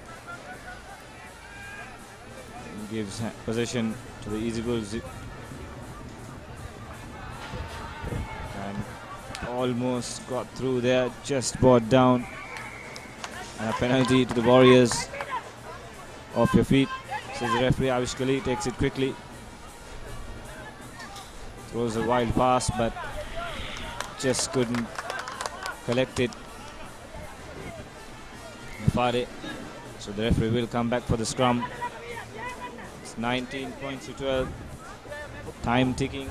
The Warriors are into the 13th minute now. White number 13 off. Time ticking away from the Warriors, Hisham well said. I think Avishkali's pass was not that good. Didn't go to hand. Was bobbling about the ground and very unorthodox, very uneven bounce, I must say, for Rafael on that occasion, and couldn't really cleanly gather. Now the Easy Bulls, all they have to do is to maintain possession. So the ball in Dinushu Chaturanga tries a drop goal. I don't know what the thinking was behind that. And it goes out to touch. So the referee asks if you want the line out, if you declare penalty. Yes. So Niroshan Fernando takes it quickly to Omalka Gunaratna, to Lafade, to Otto. Once again to Omalka Gunaratna. Rehan Silva tries to bring down his former captain. Not successful. Otto with possession. This is the last opportunity probably for the Warriors, so they need to make sure they hang on to the ball.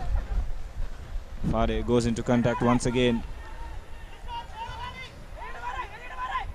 Nishon to Omalka. Long pass to Avishkali, manages to hold on. He takes on Mututantri. Does he have the legs? Mututantri will bring him down, but Avishkali throws the ball back right to Rehan Silva. And Sudham Suryarachi now puts the boot in, collects it. Just needs to hold. What a try. That's a brilliant try by Sudham Suryarachi. And with that, he'll seal the game. Brilliant stuff by Sudham Suryarachi. His second try as well. Just what the doctor ordered for the Easy Wolves, putting this game beyond sight now. Sudham Suryarachi, well, a burst of pace on that occasion. Once again, a moment of individual brilliance. Identifying the opportunity, saw the space that was available for him, and just absolutely exploded into life. Here's the conversion. Chanak Chandimal, not good, but I don't think it will matter, Hisham. Game well and truly settled for the Easy Wolves, who will progress into the Cup semi-finals. Here's a replay of that try, initially run out by Avishkali. Here's Sudham Suryarachi. Bang, he goes after launching the ball forward. Kicked it once, kicked it twice, and then popped up just the way he wanted. Kind bounce, and down he went. Good balling skills by Suryarach there. Kept the ball in control. Brilliant try. Here we go. This is the next game of the franchise semi-finals. The KBSL Dragons, Samit Dhananjay, Charit Seneviratna, Tilna Veerasinghe, Kosala Tisera, Eranda Veerakari, Bhunaka Udangamua, Buddhim Piyaratna and Lahir Lakshan. Will take on the Kargil's Gladiators, who have the likes of Richard Dharmapala, Kavindu Pereira, Mugayan Veeratna, Rajesh Seneviratna, Randita Varnapura, Pyum Jayasinghe. So it will be another interesting matchup between these two teams. Of course, every team has some really good players in them. And just look at the result. If you look at the results of yesterday, you can just. Yes, I think it's a valid point you mentioned, Hisham. There are no clear favorites. It's just a matter of how you turn up in that particular game and how you play your rugby, in that the intent you show. Because yesterday there were no unbeaten teams. That is pretty much the evidence for that. Just like that, Kavindu Pereira bursts through the middle. Thank you very much. Off he goes. And that's the first try of the game, making a habit of Hisham. Yesterday too, he made quite a few tries like that off the restart or the kickoff. Sheer burst of speed by Kavindu Pereira. And just like that, it's an easy try for them early in the morning.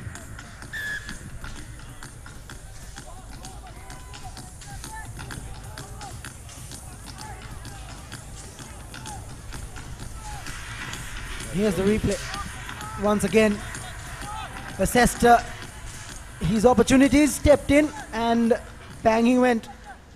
Once he gets into his stride, he's a really skiddy customer. Hisham is not really big in size, but really has a clean pair of heels. Once again, lovely pickup, steps in, the number 2. That could be the second try. The Kargil's Gladiators have absolutely come with some serious intent. That's Gayan Veeraratne. easy, does it? Well, the KBSL Dragons just don't know what hit them. 2 tries immediately off the kickoff. They need to recover now, get a hold of themselves and come back with the proper game plan here, because they've already conceded 2 tries.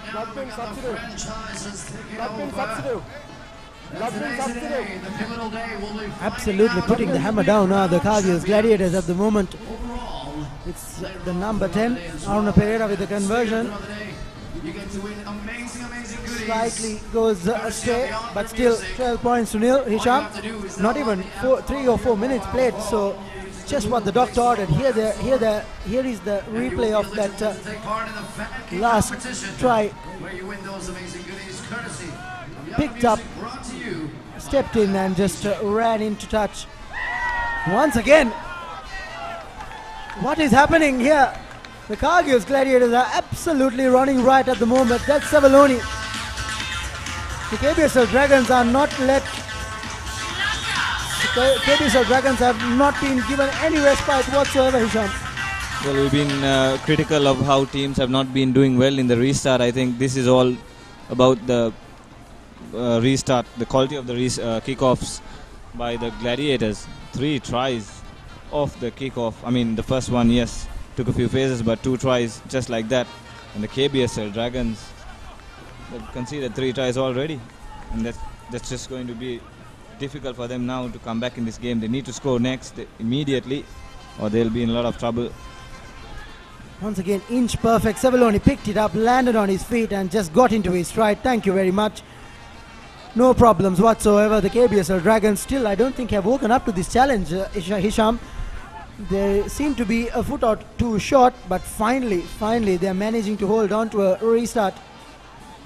This time they decide to team up, get the kickoff right, the collection of the kickoff right. With his hands in the ruck. Still play on, says the referee. Yes. Forward spotted there by referee Ishad Carter there. So scrum to the Dragons. Some respite for the Dragons now, finally, after that electric start by the Gladiators. But the damage is done. 17 points to nil. They lead already. I think the only thing in the favor of the Dragons is the time. It's happened so early. They still have time to get themselves back into contention, but they have to score next, Hisham, like you said. They cannot allow another score. That will pretty much seal the game in favor of the Gladiators, but surely the KBSL Dragons have to reassess themselves and get themselves back into contention. If not, they can wave goodbye to the cup segment. And that's poor by the Dragons once again. That's still Navir Singh, if I'm not mistaken, who fumbled with that ball.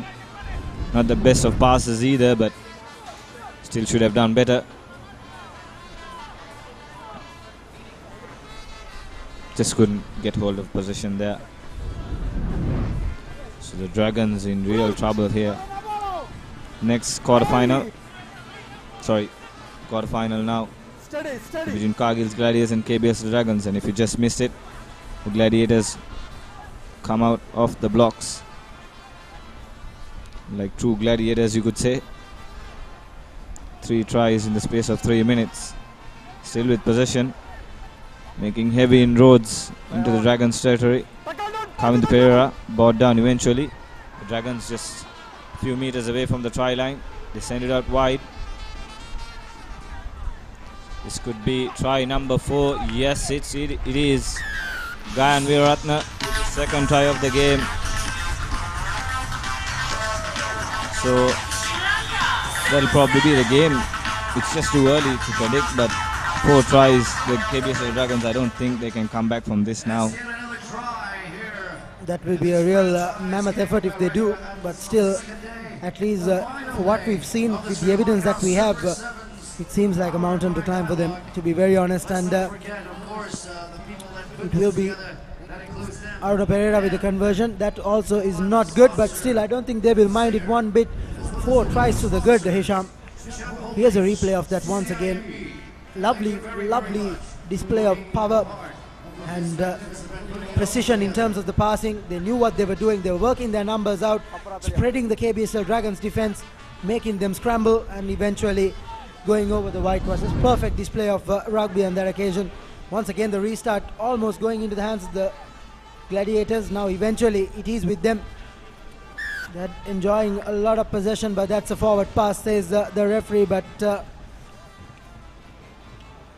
that'd be too late in the half. KBSL Dragons almost going into the half scoreless and barely going into the danger territory in terms of the Kyrgyz Gladiators.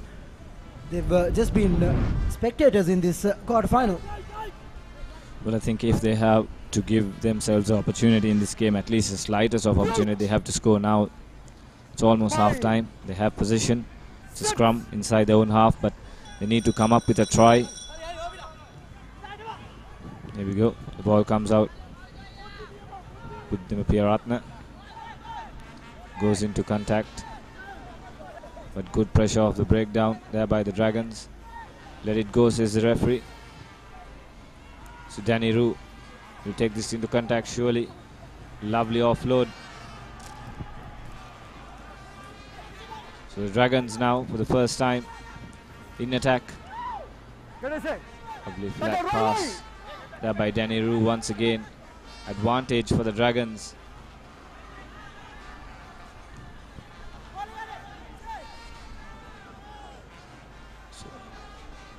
Strong hit by Danny Rowe on that occasion. Still KBSL Dragons scrambling, that showing the hunger that they deserve, or they must show, but that was just knocked out of his hand on that occasion. Yellow card shown, so it will be a penalty for the KBSL Dragons now. Is this the opportunity that they were looking for? That's Guanako Dangamua will go in for the try. Just what they need. Give some hope for their fans. As you see, the KBSL Dragon fans finally get an opportunity to wave their flags because they've been silent throughout this first half. Important conversion as well. If they can put it through, just might give some, just the slightest of hopes in the second half. Rajesh Seneviratne, in the meantime, picked up a yellow card as well, Hisham. So maybe there's a slight window where the KBSL Dragons could find themselves back in contention. But it's just a matter of how they go on about their business. The conversion is no good from Titan Adams, but that will be half-time. It's been all Kyrgyz Gladiators throughout, except for that last phase of play. Here is that try once again off the penalty, just as Rajesh Seneviratne was sent off to the bin. Going around his man and comfortably going over for the first try of the game. Here's a confirmation of the halftime scores. Kyrgyz Gladiators running right by 22 points to 5 against the KBSL Dragons at halftime here in the Cup quarterfinal. Invites have been sent to the ones whom the world knows, whom the world recognizes. Gods of Dance.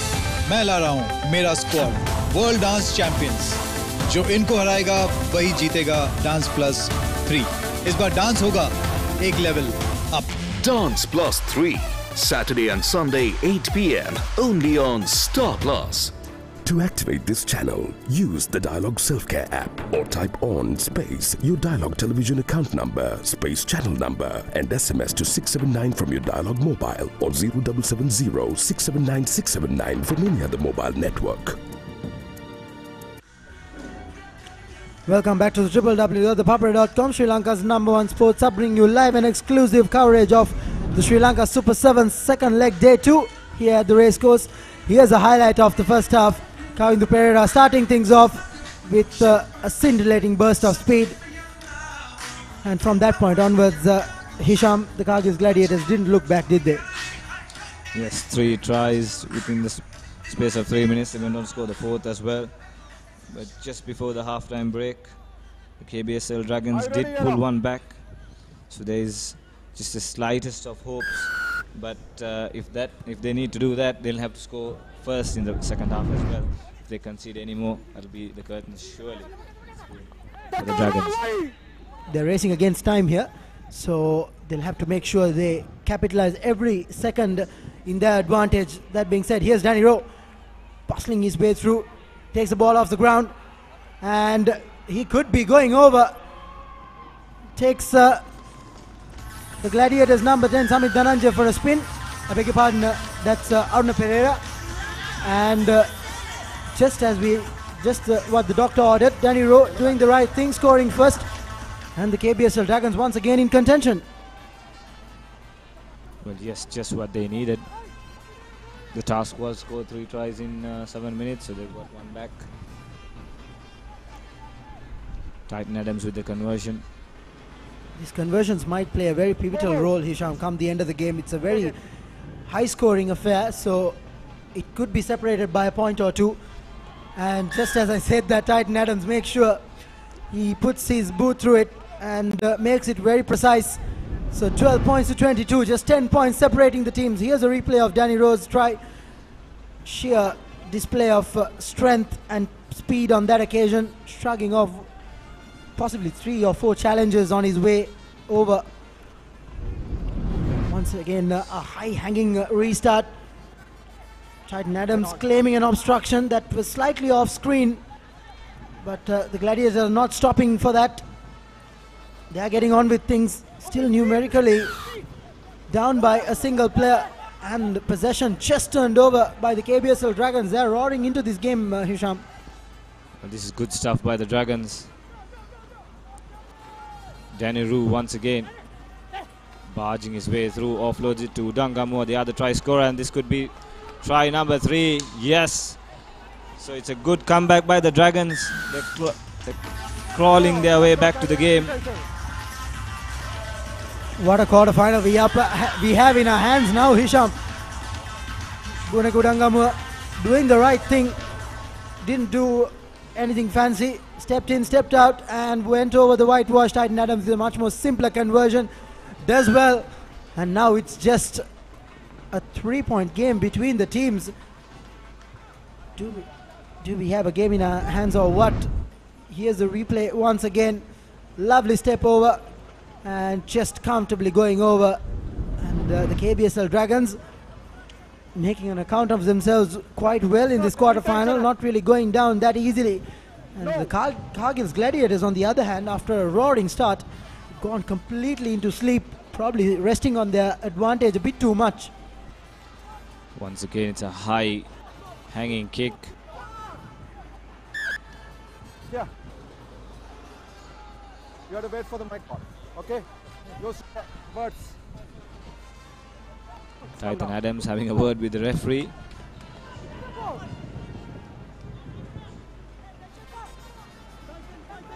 So the ball is in favor of Vipers. Well, this is, I remember you mentioning it in the game.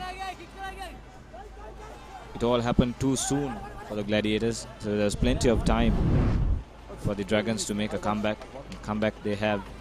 We're into the 10th minute, 22 points, 19. It's just a 3-point game. Best part of 3 minutes still remaining, Hisham. I credit to the Dragons because they actually made use of their opportunity. And once again, penalty in favor of the Dragons. Here's Danny Rowe, one of the try scorers for the Dragons.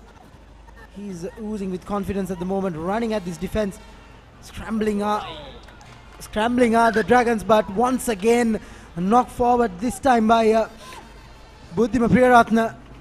Nerves in the midst of the Gladiators. I beg your pardon, that was actually Richard Dharmapala on that occasion. Even the most experienced players showing signs of nerves. And here's a replay of that previous incident. Initially going into contact was Danny Rowe. The recycle was not clean, and as a result it was actually Richard Dharmapala who knocked the ball forward. So KBSL Dragons with another chance. Scrum time is not clean, so Gladiators with possession now. Kavind Pereira, he can use his pace, but brought down well by Buddhim Piyaratne. Finds the offload. The Titan still in position now, the Gladiators.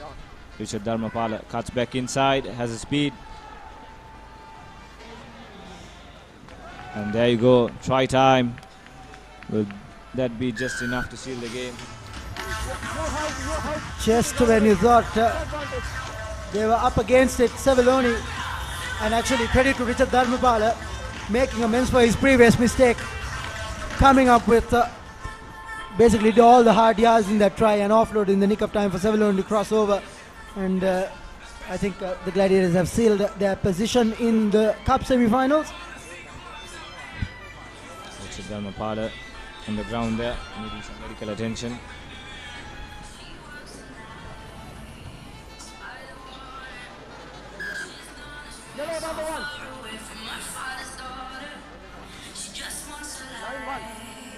Conversion is good, so it's 29 points to 19.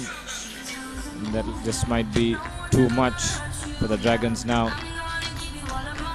And that try came all the way because of that good pressure made at scrum time by the Gladiators. They won possession of that scrum.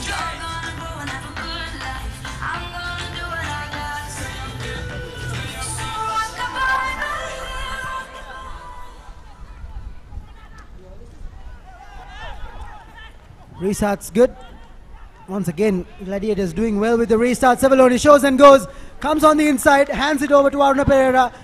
Can they wrap it up with another try? He's still going, yet to be taken down. Offloads once again, and the Gladiators put the icing on the cherry. Sevilloni with his hat trick, and now it's pretty much sealed, Hisham. Brilliant stuff by the Gladiators. They went into a small sleep during the initial stages of the second half, but once the Dragons made their comeback,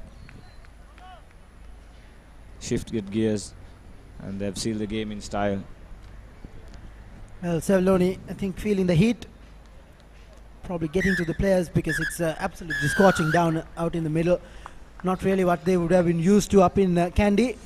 Completely contrasting conditions, but they've done well. They've sealed the game, and that should be the conclusion of it, as the Panthers and the Vipers have come to the middle. As we have a change in voice up here, it will be Paul and Dylan to carry us through the next two quarterfinals. Taking on the Panthers quarterfinal 3 in the Sri Lanka Super 7's 2017, powered by Dialog. Thank you very much, Harshan and Hisham. Nice to be back here on day 2 of the Sri Lanka Super 7's. Here's the Walkers Vipers team led by the Sri Lankan star Dhanushka Ranjan, and the Etisalat Panthers, the star-studded team, Fazal Marja, Anuradha Herat, Srinath Surya Bandara, and the 3 Fijians, Emosi Muluguru, Sevilloni Lutu and Samuela Sangiva, who have been excellent form for the Panthers, but unfortunately they have not got the results what they want. Joining me, Paul Toya. Good afternoon, Paul. Afternoon, Danuk, and afternoon, viewers. Welcome here to the Racecourse Ground. It's a fantastic day, and we've been seeing there's a little bit of wind going from left to right as you're looking on your screen, and it seems that all the scoring, except for the last couple of tries in that last game, all the scoring is happening down at the right-hand end as we're looking at the screen. Dulaj Pereira to kick off. Referee Charlie Brown from the Singapore Referees Union. The referee manager for the Singapore Union. There you go, Charlie Brown was up in the commentary box yesterday with us, a good friend of mine. Nice to have him here in Sri Lanka. Here's Dulaj Pereira putting in nice and hanging kick. Tap back.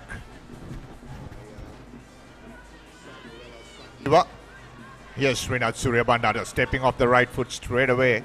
Big game for the Panthers. This is where they lost their way in the first leg in Kandy. Here's Lutu. Very dangerous Lutu. Showed what he can do. Lutu steps on one. Goes one to beat. He has the pace to go all the way. Lutu will score the first try for the Panthers. Just 35 seconds on the clock. Off the right post goes Sevilloni Lutu, the big Fijian. The big Fijian with the big long strides. He just strode out there. He's halfway through a gap. He received the ball on his own 22. Sort of half had a look at that hole. Looked like he might have had a little pass. Didn't need to. Stretched his legs and he was all the way to the try line. He had a spectacular try yesterday. Stepped off Setafana Takau. That right foot acceleration, I'll watch it time and time again if you let me do that. Here's Savloni Lutu with the conversion to come. Puts off the left post. He knows how important that conversion is. Not a happy man. Savloni Lutu, the try scorer. So that's a good start there for the Panthers. We have a look at the replay, and you can see the long strides there. He's so hard to catch once he gets into stride, and he's full cry there. Well done there, just pushing him out towards the edge to make the kick a little bit harder. We go back to live play. Opportunity here for the Vipers now. Out it comes to Dulaj Pereira. He has Ranjan on the outside. A tussle between Ranjan and Dabare. Dabare not managed to hold him up. Does Ranjan have the pace to go all the way? Cover coming in the form of Srinath Surya Bandara puts him down. And the ball has been turned over for the Panthers. Now Marija has his veteran partner on the outside, Mohammad Sharif, working together. Fazil Marija and Mohammad Sharif. Here is Sangiva on the outside, trying to step back in. Samuela Sangiva, another big Fijian for the Panthers.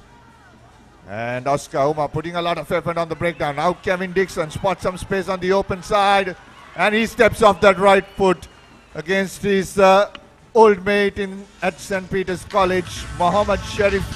And the Vipers hit back and hit back soon. Good for them. Looks like we might have had an injury there on the other side to one of the Panthers. That's why they were left a little bit short at the breakdown. I'm not sure who it was that took it in. Well, I've just seen from the trainer he's called for a replacement, so it must be a severe injury where you just make a quick assessment and he's off. Yeah, that's Samuela Sangiva on the far side, the big Fijian for the Etisalat Panthers. That'll be a big loss for them. They have Imosi Mulivuru on the bench to come back, but he has been the physical presence that the Panthers require. Here's the kick by Dulaj Pereira, puts it in between the posts.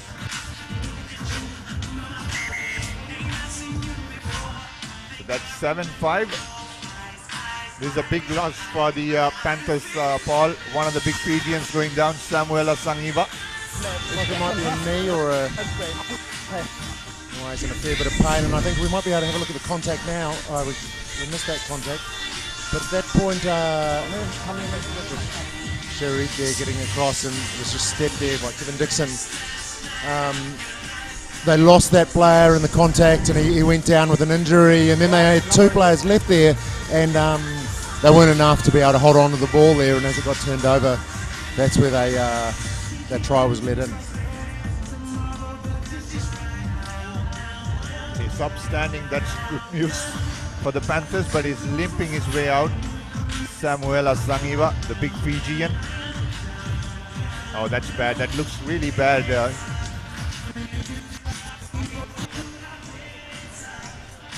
Maybe it was an ankle. He's taken his boot off. Off your screen, Shehan Patiran also nursing an injury. A big loss for the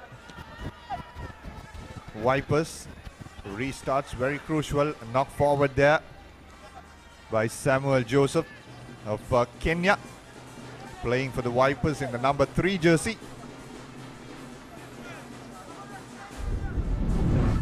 Yeah, look, Dulaj Pereira's got such a great kick, isn't he? He puts it up high and just lets it hang there, and so competitive, difficult to hold on to the ball. So the ball's coming down and you're trying to defend. You've got players, the team that's kicking have got all the momentum because they've got players coming forward. They've got players flooding on both sides. Charlie Brown gives a penalty, and there's a lot of players offside here, so there'll be an advantage to the Panthers. Srinath Surya Bandara tapping that. Here's Lutu once again, trying to step his way through the middle. Lutu runs to the other side of the field, the far side, looking for support or opportunities that the Panthers can attack from here. Yes, Sharif. Out it comes to Mulivuru. He will step, trying to turn the speed on. Imosi Mulivuru now have Chama Dabare on the outside. Brought down by Oscar Uma. He's played that up ball on the ground. Releasing. And holding on. No. Over there. For the Vipers there. Yeah, I thought so as well. It looked like he was off his feet and he was playing the ball as Charlie Brown saw it. It was the other way around, that the man on the ground holding the ball, Davide, he was holding on to the ball. So Dulaj Pereira is going to kick for the line. He's got an educated boot and finds the line easy. Maybe seven metres inside the Panthers half. Restart's very important, isn't it, Paul? We saw the Gladiators, 3 restarts, they scored off 3 rolled tries. That twice was on the brilliant ground. to watch. That's something Sri Lanka rugby have to work on. And here's that replay once again of the last play. You see Davide take the ball into contact. Wasn't clear release, and now the player's on the ground. Back live, Ranjan off to Kevin Dixon, wrapped around by Chamara Dabre this time. Samuel Joseph trying to go on the outside. Has Kavindu Di Costa. Now Oscar Uma trying to power his way through. Good tussle here between Lutu and Oma. And Oscar Uma passing it to his Kenyan teammate Samuel Joseph. He will just jog his way through. A lot of pressure put in by Fazil Marija. But the Vipers will score their second try of the game. Great strength there shown at the end. But it was the running lines, I thought, from the Vipers. They were going inside and out, and they managed to always stay in support. So generally, if you're behind the player with the ball, you're just directly behind them, then you're always in a good position to take the ball and be supporting player. And that's what the Vipers did there. And you saw players coming and flooding the man who was taking the contact, and that's where they can offload all the time. And just a really well taken try. So the Panthers losing their way once again. This is where they lost up in Kandy as well. So very young but talented team, this Panthers, Etisalat Panthers team. Here's the replay once again. As we see, there's good strength. See the line changes there, and then he steps in, then steps out, then he goes around the outside. Puzzle almost brings him to ground. Great desperation, holds him out to the side. Come back live now. Pereira to take the kick off. Etisalat would love to score and finish this off. They play the ball, not 10, but they play the ball. Here's Srinath Surya Bandara. Can he spark something for the Etisalat Panthers? Twists and turns. Srinath Surya Bandara has Imosi Mulivuru in support. So this is what they wanted, and he'll go under the post with the conversion to come. Quite an easy one. If it goes through, it'll be 12-all deadlock going into half-time. Very good work from the Panthers. Yeah, great work. Surya Bandara, and he just opened them up like he had a can opener, opened them up, and they split open wide, and it made it 12-all at the break. There you go, half-time. We'll confirm there's the try scorer, Imosi Mulivuru. Not a stranger for Sri Lanka, has played along a lot of teams with Fazil. Half-time confirmation, 12-all. Etisalat Panthers taking on the Walkers Vipers. Invites have been sent to the ones whom the world knows, whom the world recognizes. Gods of Dance. मैं ला रहा हूँ मेरा squad world dance champions जो इनको हराएगा वही जीतेगा dance plus 3 इस बार dance होगा एक level up Dance Plus 3 Saturday and Sunday 8 p.m. only on Star Plus. To activate this channel, use the Dialog Self-Care app or type on space your Dialog television account number, space channel number and SMS to 679 from your Dialog mobile or 0770 679 679 from any other mobile network.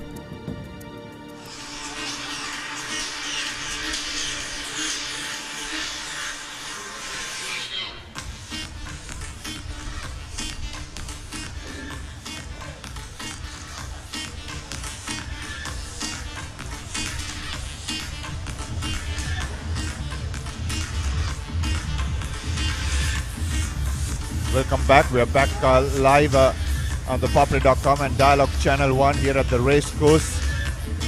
Stay tuned. We have Nick Groom, the Sri Lanka trainer, who will be joining us in a few moments. At the moment is Paul Toya with us.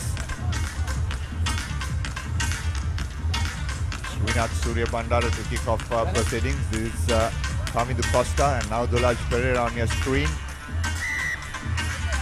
Here is Srinath Surya Bandara puts in a lovely hanging kick for Mulivuru to chase. The ball pounces on and the ball has been picked up by Anuradha Herath and he will score off the break or the kickoff for the Panthers. exactly what they need.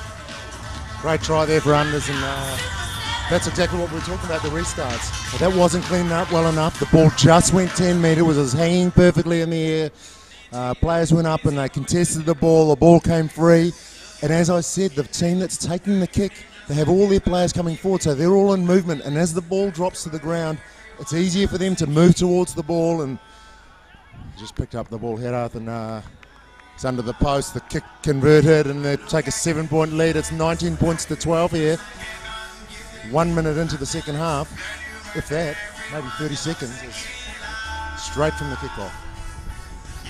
Another opportunity here. Let's see how Srinath Surya Bandara goes. This is what Paul was talking about exactly. Anuradha Herath. And the Panthers have recovered ball once again. Here's Suri trying to step his way through. Suri created the first try for the Panthers, or the second one. Marija now off to the try scorer Anuradha Herath. On the outside is Mohammad Sharif, who steps back, gives it back to Lutu, who stays behind in the pocket. Lutu try to put his footwork. This is where he's very dangerous. Sevloni Lutu puts a no-look pass to Imosi Mulivoru, who knocks the ball forward. He has a great opportunity for the Vipers this time. It's a knock forward.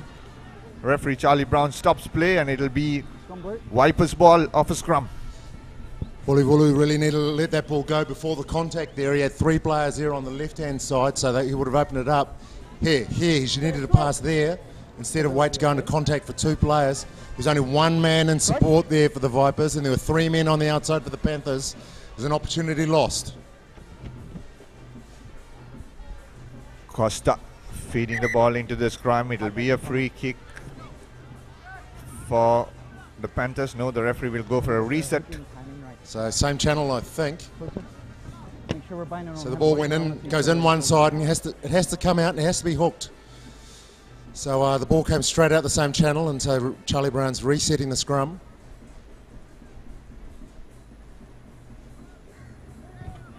Now the ball comes out wide for Samuel Joseph. Here's Danushka Ranjan trying to bust his way through, held up by Lutu. Marija trying to go on top of that ball, but Lutu not rolling away. This Samuel Joseph once again gives it out wide to Oscar Uma. Here's Uma, fends off Sheriff, gives the inside ball to Hirantha Pereira. Right on top of that ball was Imosi Mulivuru. Here's Srinath Surya Bandara trying to turn the pace on. Straight into contact.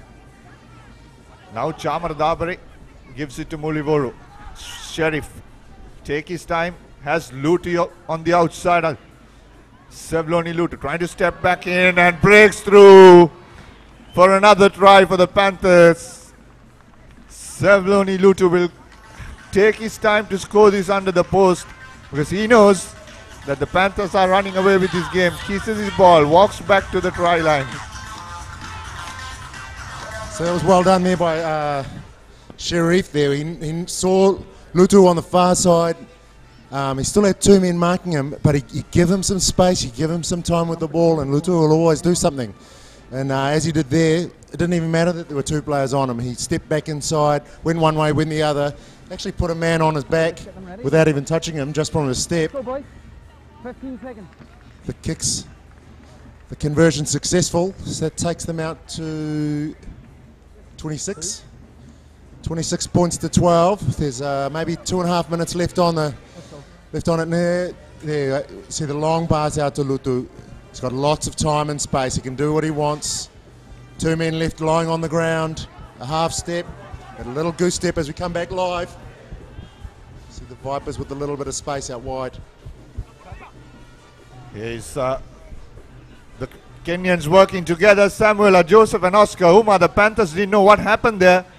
Oscar Uma will walk his way under the post for the try and will narrow the space between the scores. So it brings them back to within 7 points. So the game's not over yet.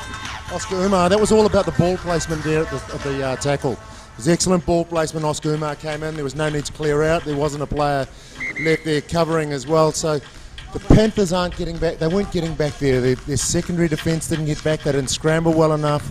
It's almost like they think they're 2 tries up. and the game's over. But the game's not over yet. There's still time to go.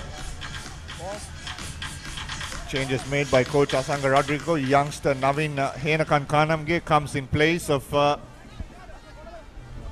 Anuradha Herath for the Panthers. Kevin Dixon will take the restart.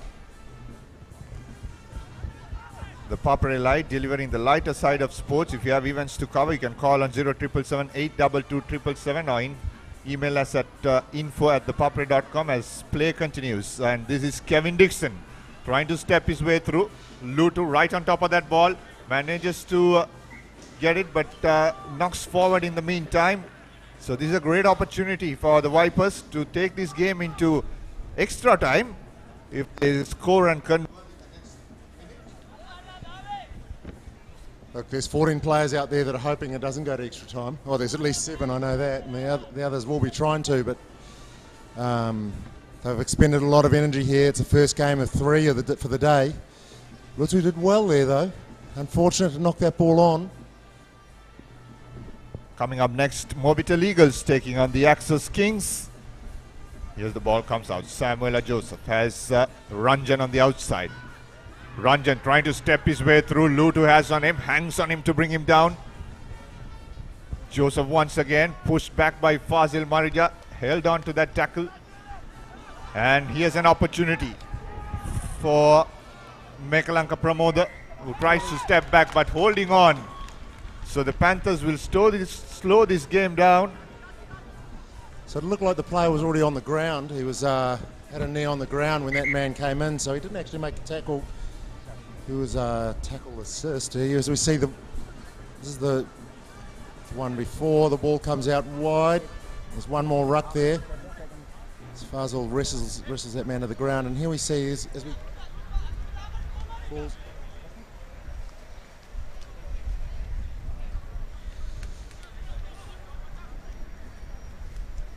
Still see a man down, but that was unfortunate. They got away with one there, the Vipers. They were lucky to get that penalty call. Charlie Brown would have been looking at that on the big screen as well, right in front of him. Oh, no, well, they have got the ball, the Panthers. It was the right call. Man holding on. Now they need to kill some time, but they're doing it in a very dangerous way. The Panthers inside their own half. They concede a penalty, they are gone. Now they can kick it out. And ThePapare will not waste any time, will kick this ball out, and they go into the cup semis. The Etisalat Panthers beating the Walkers Vipers 26 points to 19.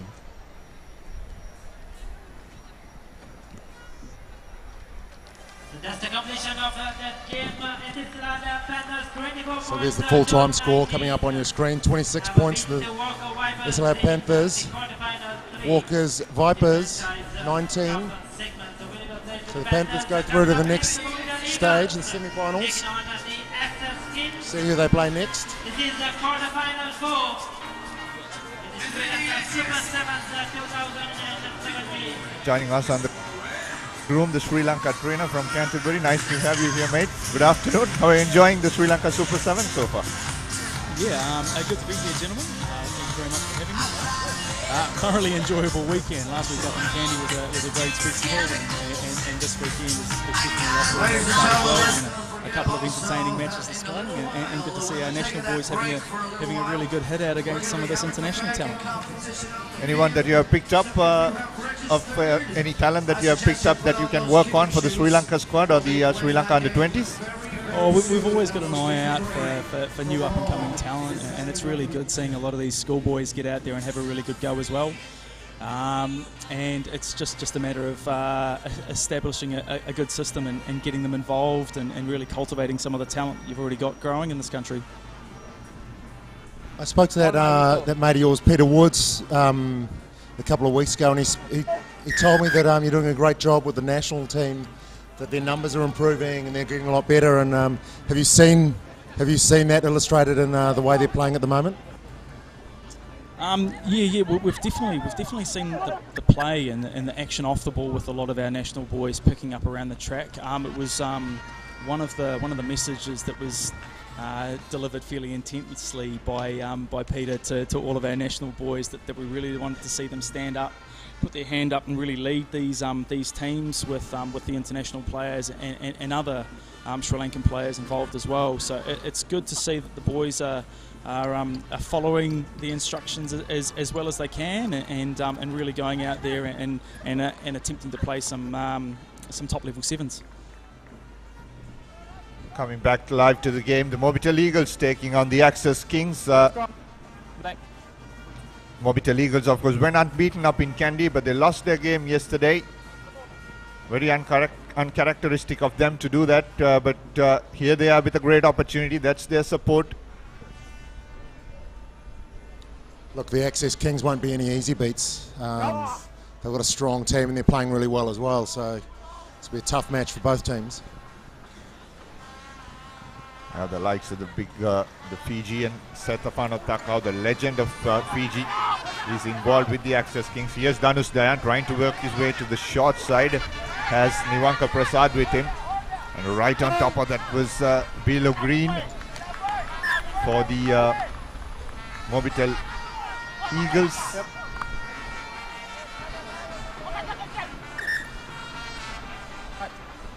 Some big hits going in there, Nick. You like to see that? Yeah, we always appreciate seeing a good bit of contact. It's really appreciated seeing our boys complete tackles as well, which is one of the work-ons from the last Asia leg. So good to see that the time in the gym's being put to good work, and they're out there putting in some heavy contact. Yesterday, the last couple of games of last night was very physical, very intense. Something that you're working on with the Sri Lankan team? Yeah, we always like to see a high work rate from all of the players. So we like to see them put in a huge amount of effort. Like we said, there was some fairly specific coaching cues given to the lads coming into this series, and especially this tournament. So going out there and playing the game that we're looking for is always really enjoyable to watch. Jonena solo steps off that big right foot and goes around to score the first try for the Eagles. It was building up, and then he saw some space, put the foot on the accelerator and ran through the Access King defense to score the first try for the Eagles. Look, you saw that the man on the outside there for the Kings, he shot up too far and that opened up the hole. He just needed to hold his line there, and that wouldn't have opened the hole, and he might have been able to stop that try, but great bit of pace from the big man. So it looks like maybe it's half time. So Nick, I haven't gotten to ask you about the Super Rugby games that happened yesterday, and I know that you're a Canterbury supporter, so I just want to get your take on what happened up in at the Cake Tin. No comment.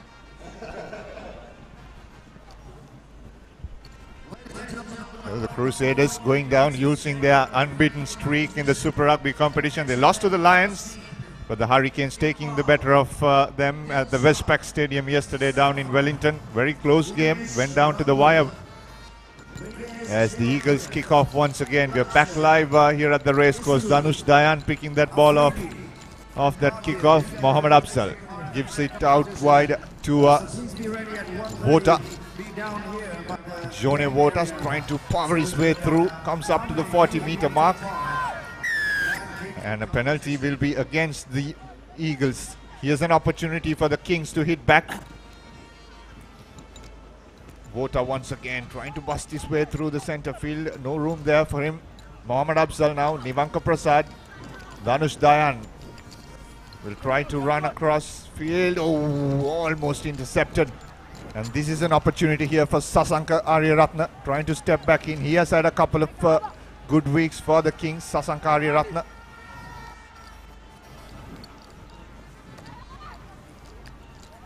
Stepping and running through is a bail for the Kings.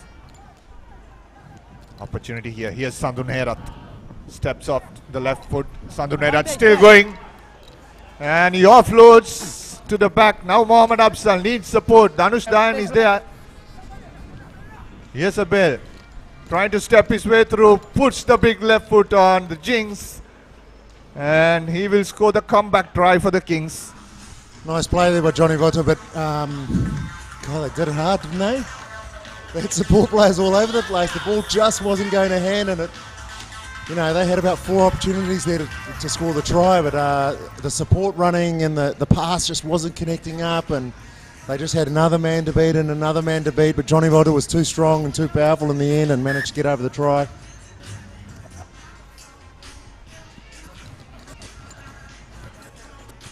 And the conversion was successful. So Access Kings come back now. And there we see the pass just not quite going to hand as the ball now comes to Johnny Vota. Shorts flying there like a flag. Managed to get through that gap and put the ball under the posts. Restart once again. Nabila Tunisia puts the restart in center field this time. This is still Navira Singh. Gives it out wide to Anuradha Herath, who's trying to come back on a big hit on him of Vota. Anuradha Vilwara, they smashed on the near corner. It'll be a penalty for the Kings. Just 20 seconds left on the clock. Here's Vota once again. He gets the return from his Fijian counterpart. Has men on the outside. Vota once again going through. He'll power his way through for the second try for the Access Kings. And the two Fijians scoring one each for the Access Kings in the first half, with the halftime bell going on here at the Racecourse. So it's all about power here in this game, because it was big hit after big hit, but at the breakdown the Access Kings just had a little bit too much power, and we saw them turn the ball over there and gain a penalty at one point. And that really set up the try. The Warriors weren't able to hold on to the ball at the breakdown, and Access Kings just coming through. One, it was power, but also they were very low and driving over as well, and that's a really telling point at a breakdown, where you can get down, get your shoulders lower than the other player, and you drive over the ball, and that's where they turn the ball over. Conversion's unsuccessful, and we go to half time, is it? So Nick, what's next after this? The boys will have a couple of days off and you'll get them straight back into the gym. As we see the score come up, it's 12 points to 5. So the Access Kings over the Mobitel Eagles. So what's next for the Sri Lankan national squad? They'll have a few days off after this, and then you're straight back in the gym, or what? I don't see my boys for another week and a half, actually. So we're after this, the boys are straight into training camp for the McIntyre Sevens, which is next weekend. So they'll need to hit their recovery strategies pretty hard over the next coming days. And then after that, we've got a bit of a regen week before we start build up towards the Asia Sevens coming up. I'm not sure, I think it's another 3 weeks after that. So yep, it's nothing for me over the next week and a half. The boys have got their own self-directed week to go through, and then we come back together, see where they are physically and as far as fitness goes, and then I start throwing a little bit of hard work at them.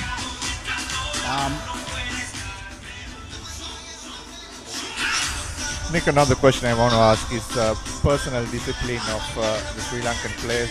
I know a lot of the international teams follow on the personnel. They need to report to you. Are they reporting to you week in, week out, or are they just coming back after a week of whatever training it is? Yeah, no, so this week has been far more stringent as far as our teamwork away from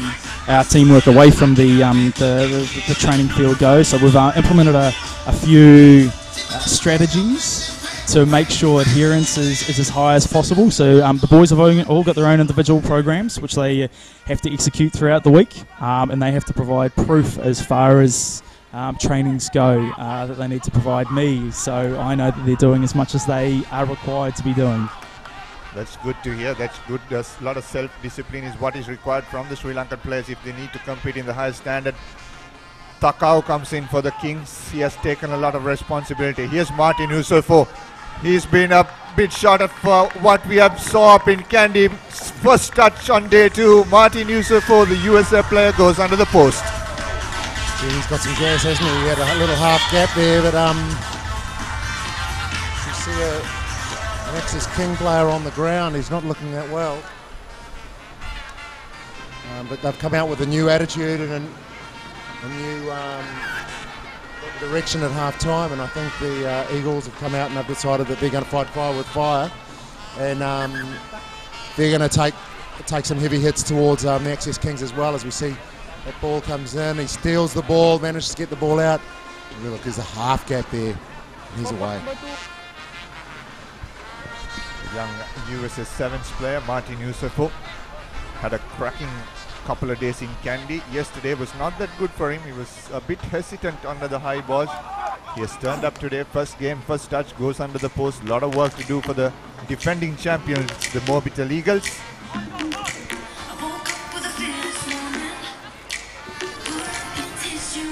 Really taken out, injured, so that's a big worry. It means Done Vota will have to come back to play for the Kings with Takao for the next 6 minutes or so.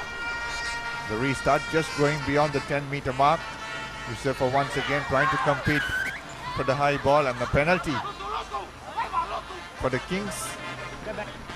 Tackle without the ball, little discussion. As well off the ball. Would have liked to be between those two. Here's Vota trying to, that's a big lineup coming up from him. Dhanush Dayan just put down straight away. The Kings have managed to hold on to ball position, but that was a huge hit. Yeah, maybe we might be able to have another look at that. There's the big hit. He just lined him up. One player's looking at the ball, the other player's looking at the target on his chest. It looked like the number 9 might have been taken out, or if not the number 9, but the ball slapped down as the ball was coming out of the back of that ruck. So it's now a scrum, but I thought the Eagles were lucky to get away with that. That could have easily been a penalty. I think you might be happy about that. The Sri Lankan standing up and the Fijian down. Yep, always good to see the boys come off on top of a contest like that. So he won't have enjoyed the pass from his teammate there, but at least he's still on his feet. We're happy to see that. That is Dhanush Dayan, the skipper of the Access Kings. Here's Mohammad Afzal. Richie Dharmapala rather. Now Vota trying to step his way through, bust through the middle, no way through that. Richie Dharmapala. Here's Takao. Takao looking for options, looking for space. He will do that and gives the offload to Nivanka Prasad, who has been very instrumental in this second leg. Well, in the commentary box there's discussion, there's holding on, there's no release, there's lots of referees' assistants up here. But the Eagles, they get the ball, they kick it to touch, and now they're going to have an opportunity, probably 16, 17 metres inside the Access Kings half. Time off. As they're attacking, trying to break the 12-all deadlock here. Try to take 2 steps back, guys, on him. Tarinder Ratwata comes in. And Nivanka Prasad walking out for the Access Kings. Lavanga Pereira comes in for Richie Dharmapala. So the next team who scores will have a great opportunity to take this home. Here is Tilnavira Singha giving it out wide to Bilu Green. He gives it inside to Martin Yusufu, and a knock forward in the meantime. It's a lot of scrappy play. Knock on, black ball. Not a scrappy play, but some nice supporting lines being run there by the boys. They sort of step in and they accelerate and go away, and the player that's made the pass has stayed on his inside shoulder, and it's always encouraging to see. See, there's another man there. The pass just didn't go to hand. It was a little bit low, but it's good to see players going into contact and turning and looking and trying to pop the ball and keep the movement going. Lavanga Pereira feeding the ball into the scrum, and he straight away off that tries to go to beat that first line of defense. Very hard to defend after that. Now the ball spinning out wide to Vota. Ratwata coming around, but Vota going into contact, and Martin Yusufu off the feet, says the referee. Off the feet, and he's just got to give a little bit more of a show that there's daylight between the tackle and the going for the ball as well. As the Kings spin the ball out wide, a little bit of man on man. Nice clean out. Strong and fair. Was there clear release there? Not sure there was. And the clean out wasn't very tidy either. The Eagles have an opportunity, almost a knock on, called knock back.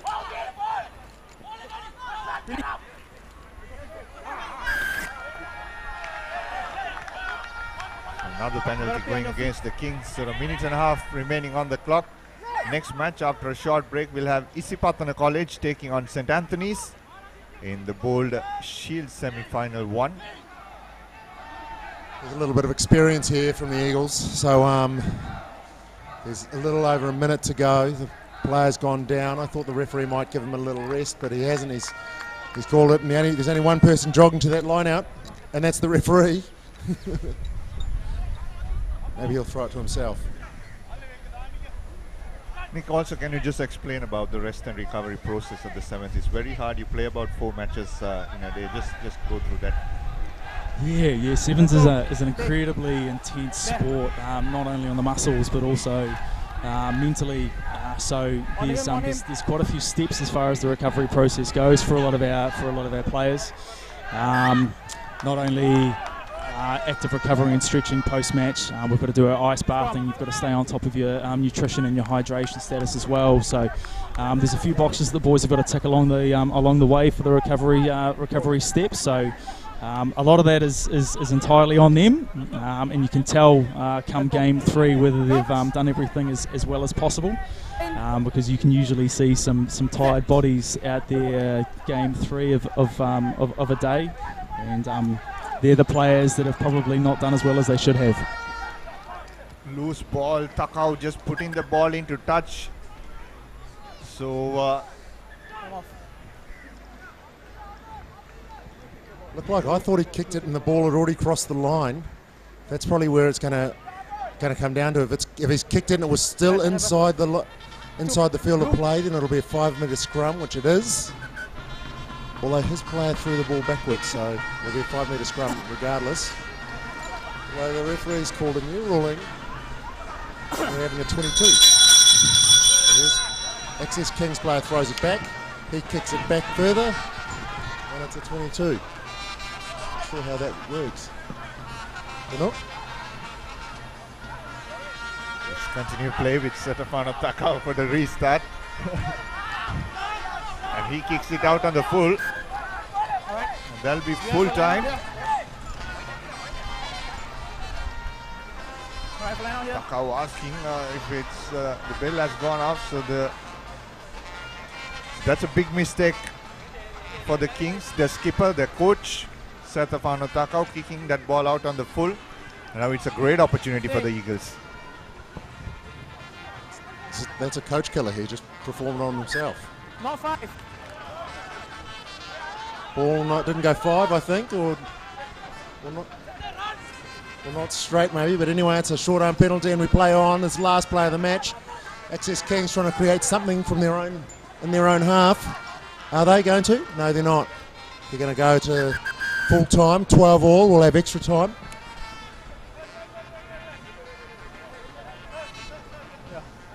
The only players that like extra time are the crowd.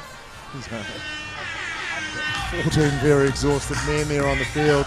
They're going to have to go head to head. It's sudden death. It's 2 minutes, 3 minutes each way. But it's sudden death. So the next team that scores, they're the winners.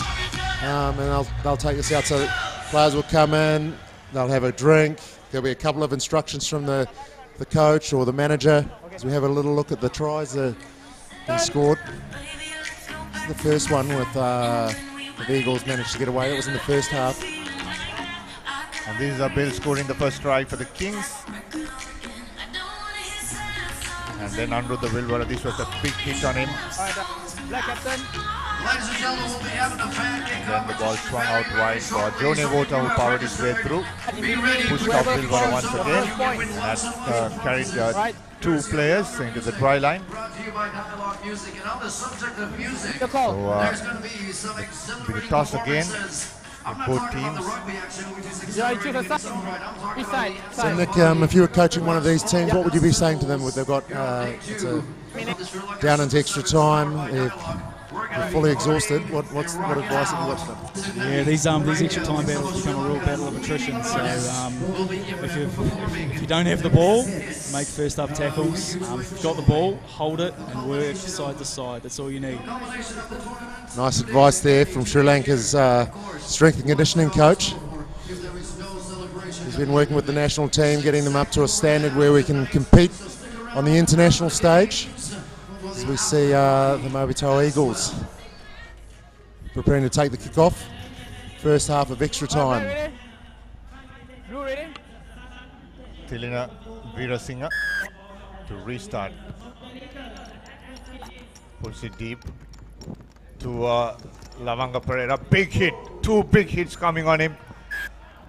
And the ball has been in touch. So Martin Yusuf for 1. All right. It's a great opportunity for the Eagles. No. Blue ball. Stay.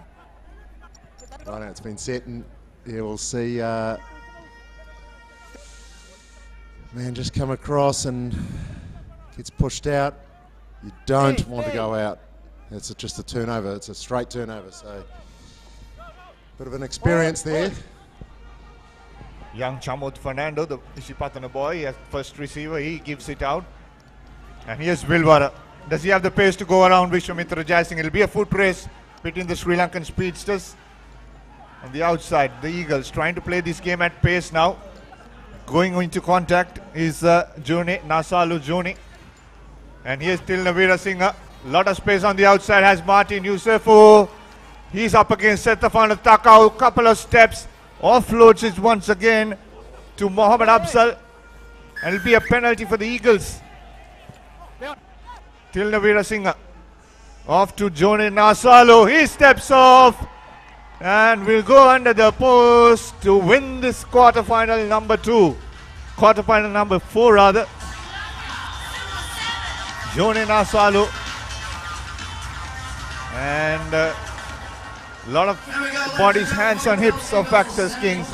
And this bunch of coaching staff will be happy, led by Nilufer Ibrahim. And the defending champions will take this game and will go into Cup semi-final. 17 points to 12. Access Kings losing out to the Mobitel Eagles. Well, that was true sudden death. We saw that mistake there on the kickoff that really paid dividends for the Eagles there, and they came out on top.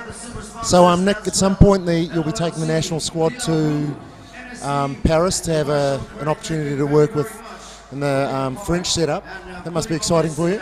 Yeah. The boys have got a great opportunity to head overseas and see what an international setup as far as professional rugby is like. Training the environment, sleeping the environment, eating the environment. So we'll be heading over there within the next month and set up a training camp prior to the build up to as part of the build up to our next Asia rugby campaign. So really looking forward to it. Yeah. So is that you'll be working with the French inside their camp, or with some of their coaches, or how does that actually work? Will you be working against another French squad? So the outline plan at this stage is that we've got complete reign of the French setup. So we'll be utilising the gym, the field as far as team trainings goes. We've got the plan at this stage is to have a couple of 7's hit-outs with either club teams or the French national development squad. So we'll be able to test the boys in a competitive environment as well, and sort of just completely immerse ourselves in 7's for the next wee period of time in that environment. So it should be a really interesting experience for the boys, see how they find themselves, learn from the experience and really develop as athletes. Look, you're right, it's a great opportunity. First, it's just a great opportunity for them to go and see what other teams are, the level of training and intensity that they have, but also the facilities will be amazing. I know in France they've got Airbus designed a scrum machine it moves like a scrum machine. So that'll be exciting to see that as well, and to see what the French eat as far as post-match recovery. But anyway, we'll come back and talk more about that later as we take a quick break here on the ThePapare, and stay tuned. There'll be more after this. 네, 원래 나도 클래션 게이밍 걸때 안 오다? 아니가. මතකනේ ගිය පාර කින් කපු කෑම? Momento gano!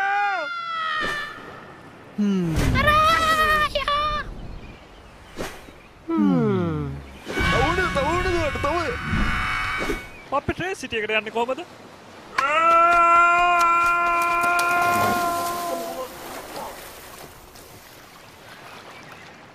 අයියේ මට දන්නවද? මරදාන. ගොඩ වෙන්න.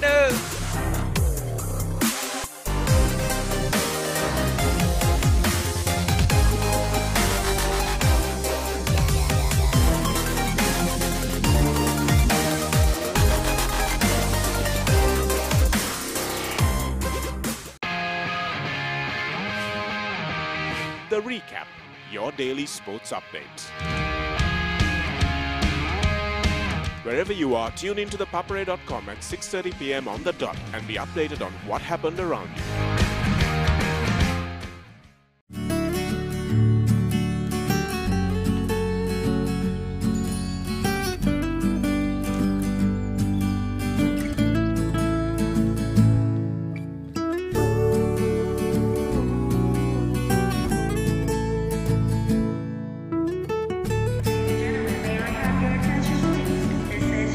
Don't be afraid. Make the call. Enjoy a host of benefits with Mobitel via Knathua roaming. SLT Mobitel. We care always.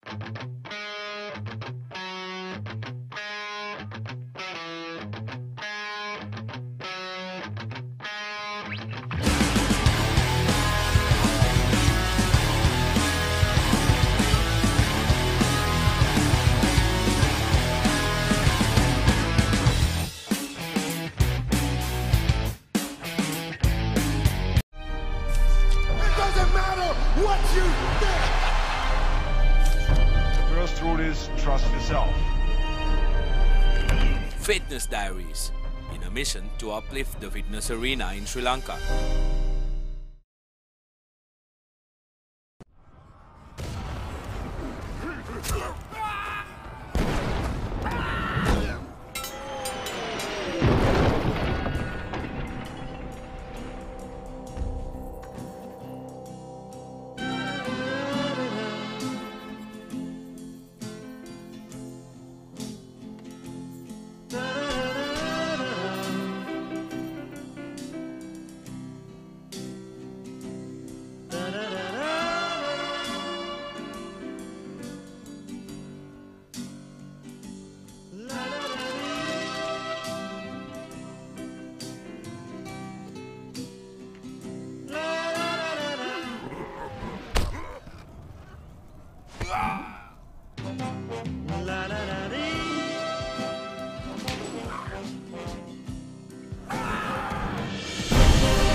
Welcome back. We are back again with the schools. Isipathana College taking on St. Anthony's.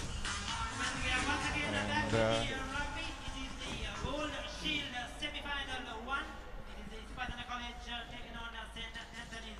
so I watched Isipathana this morning and St. Anthony's, and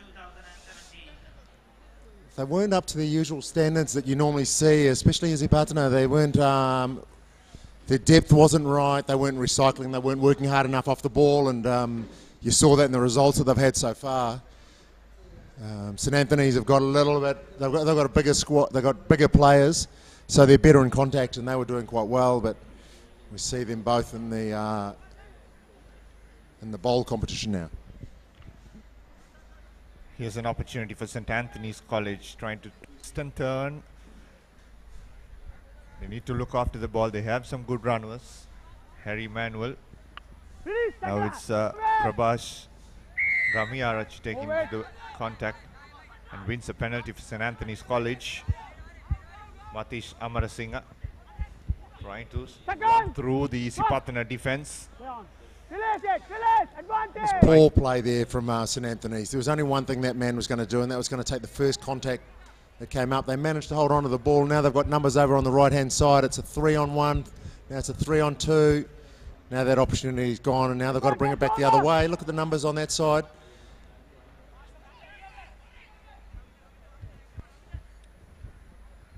Just not quite taking their opportunities here, St. Anthony's. There's a Isipatana player that's writhing around in pain on the far side. Looks like he might have taken a knock to the hip, but it can't be too bad when they're moving around that much. It's not a broken bone. Here we see, you can see St. Anthony's. They have numbers on this near side as we look, viewers, but they just didn't move the ball. They were looking for contact instead of looking for space. So that's a mistake that young players do make. They try and take the contact. They like the contact. We understand that. So they try and take the contact instead of moving the ball into where the space is. And you can see Nick and Samara there. That was Nick Groob, talking to Sabir. We just spoke to Nick Groob earlier in the commentary about the Sri Lankan National Strength and Conditioning Program. Very interesting, wasn't it? Yeah, very interesting. To get things together. But I think there's a lot of support need to be given to him and also the coaching staff. Paul, get the players early, get them trained together.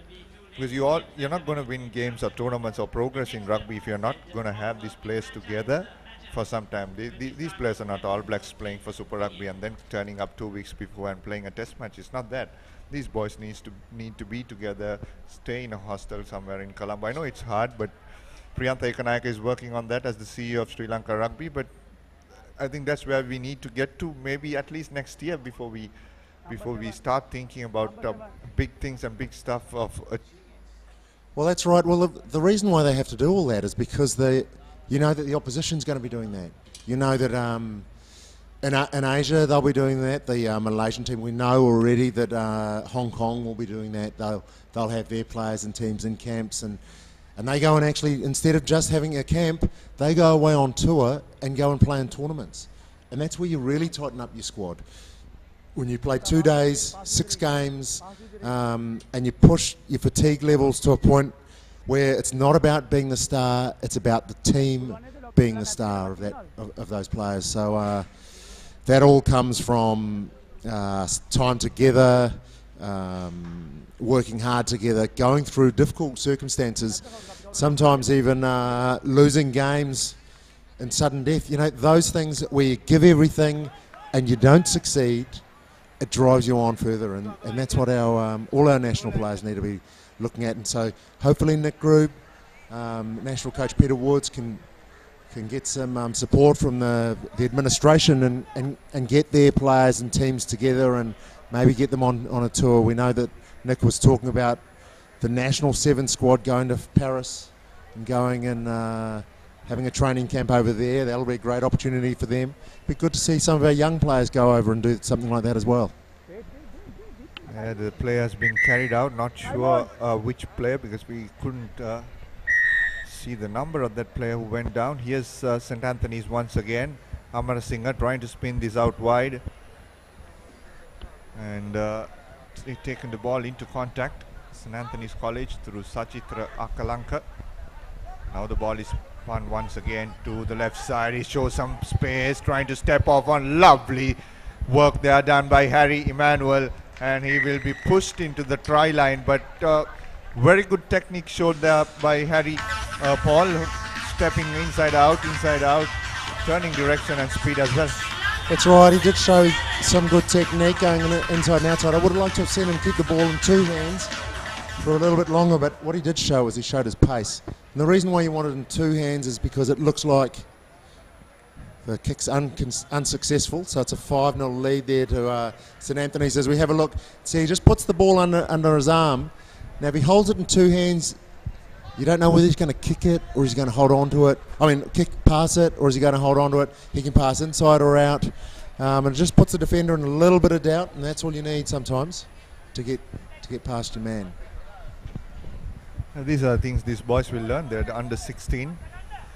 And these are good learnings if they can watch this video review and take a note of what Paul has mentioned. And now Isipatana showing what they're capable of. The speed and the strength on the outside, but unfortunately the player stepped out into touch. Yeah, look, we've spoken about that as well. That's all about not experience. Now this man here, he can throw the ball straight in. And that's an experience as well. He could have thrown the ball straight to his man there and played on, because his man had already set the line out. You don't have to wait for the opposition 3 players to arrive. And he did that anyway, but he didn't quite throw it in straight. So the first bit of inexperience and the first bit of youth we saw was that Isipatana player, he went out. And that's a cardinal error, because that's a turnover straight away. You give the other team an opportunity. And as far as getting the ball in from a line out is concerned, you just try and get the ball in. If the other team's not ready, put the ball in and take that opportunity. Here's Isipatana College now trying to step their way through. Their masters of it. Not as Sri Lanka Super 7's 2017, not of what they expected so far for Isipatana College. But for some other teams like Kingswood College and St. Anthony's College, this tournament has exposed a lot of talent, especially Kingswood College, who has come right on top. Here is St. Anthony's trying to move their way. Harry, he is the one who scored that try. Shows good footwork, but just brought down in the meantime. A penalty coming up for Isipatana College. Holding on, says the referee. Opportunity for Isipatana, trying to step and run through. They're 5 points behind, looking for options, coming to the short side, and now stepping his way is Veeratunga, Danushka Veeratunga. Referee says play on. Mohammed Nadeem now taking the ball into contact. This is Nisala Pereira. Praveen now stepping his way through. Praveen, does he have the pace to go all the way?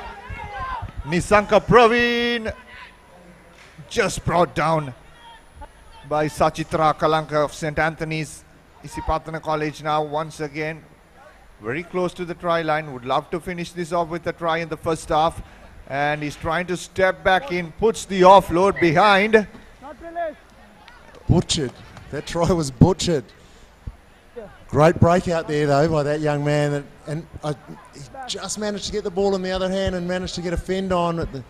Isipatana still got the ball there, 5 metres out. He slams the ball down and he's very happy about that. Looks like some rugby league player there. But that's well done by Isipatana. They managed to fight their way back. They didn't look like they were in the game, but they held on to the ball. They looked very dangerous on the fringes, on the outside. They got a lot of pace, and that time they used the pace to good effect. Got down the outside. The score's now 5-all. Kick to come. He's 15 metres in. The ball doesn't quite manage to get through the posts. He hooks it round to the left-hand side, so that remains 5 points. As we see, that try is a half a tackle. Ball gets slammed down there by Isipatana. The dinner bell's gone. It's half-time. 5 points all going into the second half. Isipatana versus St. Anthony's.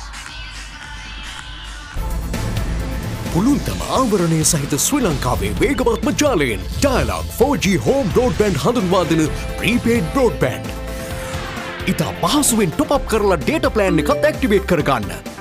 රුපියල් 97 ඉඳලා data plan මගේ purse එකට හරියනම විදිහට. මාසික ගාස්තු මොනවත් නැහැ. ඔබේ නිවස හෝ ව්‍යාපාරය 4G broadband සමගින් බලගන්වන්න. Dialog අනාගතය අදයි.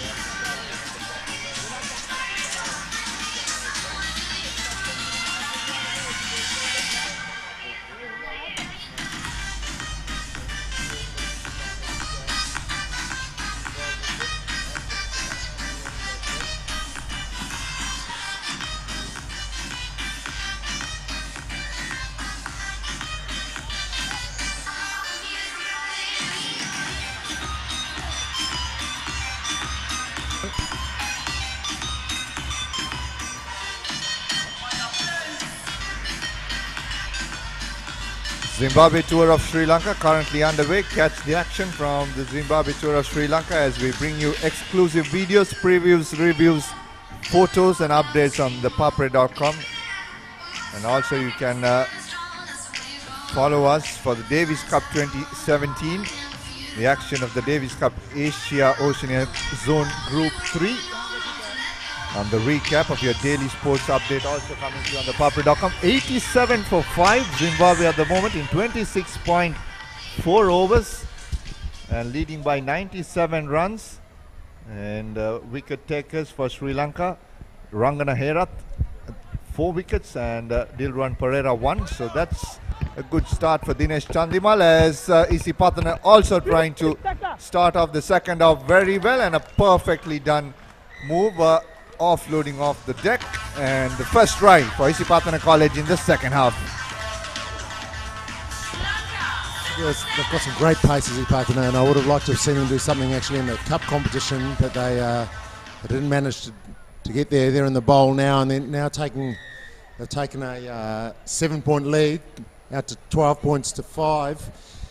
But as we have a look at the replay, you see how Isipatana, man, if we could have gone back a little bit further, you would have seen him step through a hole and just accelerate away, and he had great acceleration. It was excellent covering by St Anthony's to get back there and make him make one more pass.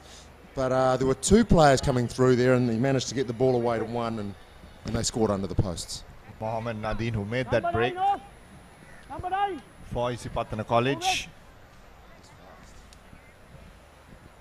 And the skills that have been displayed, I'm just waiting to see Kingswood play. They're such a talented team this season, Paul. 3 years down the line, you might think of coaching them. There you go. Might end up in a championship team. Good future. Here's St Anthony's trying to break their way through. Madhav Fernando.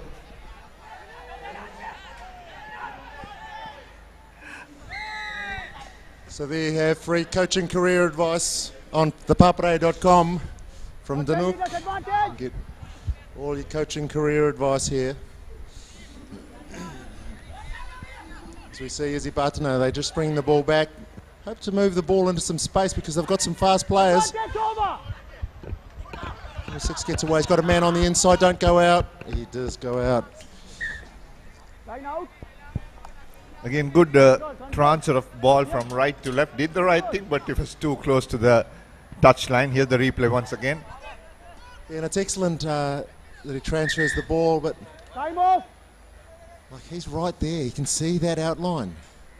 It's got to be a cardinal rule. Don't run out. So we used to have a drill. We'd do at training.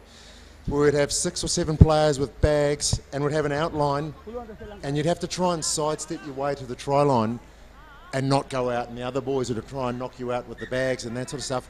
And we did it religiously.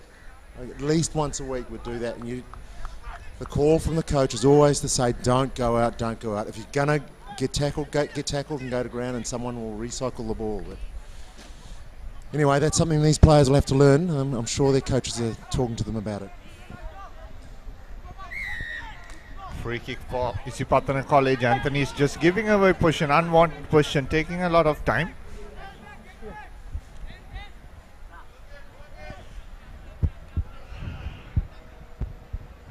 Here's Isipatana once again trying to use their speedsters on the outside. It's a knock forward.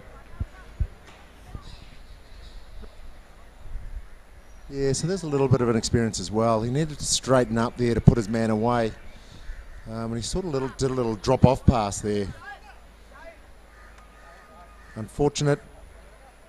A little kick out there of the Isipatana player on the ground, it looked like. So luckily the referee didn't see that. A few changes being made. As we see that the next game is the Zahira versus Science College match. It's coming up next on ThePapare.com from the Racecourse International Rugby Ground.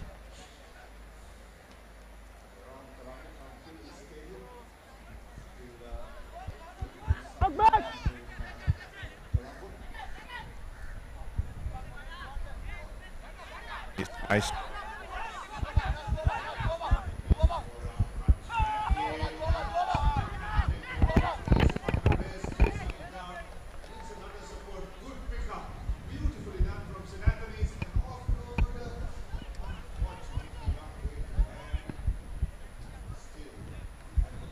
Finish!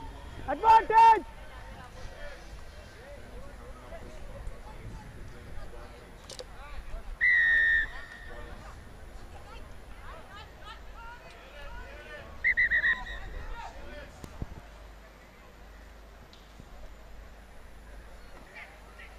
He's holding his head, his legs are flailing. It looks like if he was a horse, he'd be put down.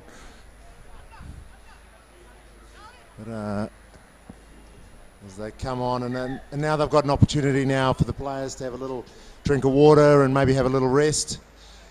They can regroup. Messages that we send out from the coaching staff, just giving them an idea on what they need to do next and how do they need to control the game. Isipatana are up 12 points to 7 over St Anthony's. There's just over 2 minutes to go.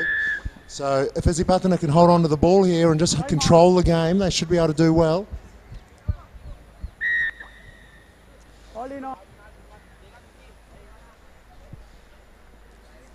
12 points to 5. Isipatana progress the ball, advance the ball up to the 10-metre line inside their own half. They'll have the throw in for the line out as the clock ticks down. 2 minutes to go.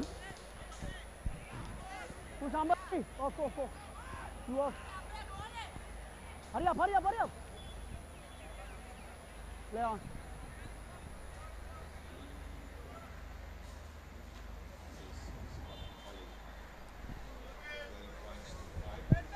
Not bad.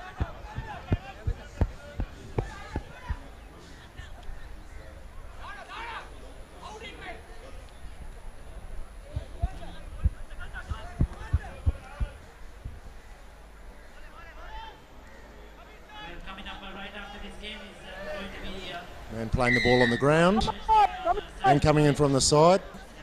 You take your pick. That's St Anthony's player's not on side, so it doesn't matter. Well done. There's space and players outside. If you can pass it out wide, the ball bounces around. Isipatana now have it. Pass to the speedster. Yep, and he's away. He's all angles. His elbows and knees are going. But he's got the pace to put the ball down under the posts. There's less than a minute to go, and now they are more than 2 tries ahead. And as a coach, you don't like to see that. The man's over the line. He passed it to his teammate. Why? Why? Why would you do that? Kicks can successful. 19 points to 5.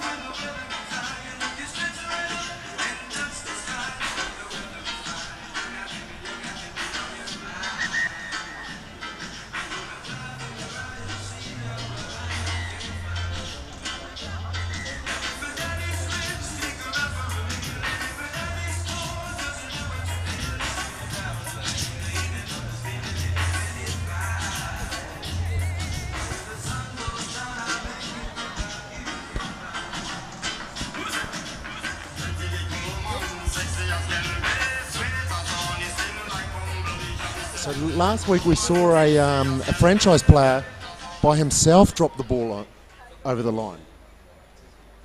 You know, so things can happen. The best thing for the team, what you have to always do, the culture of the team must be what is the best thing for the team, and the best thing for the team is for them to put the ball down straight away.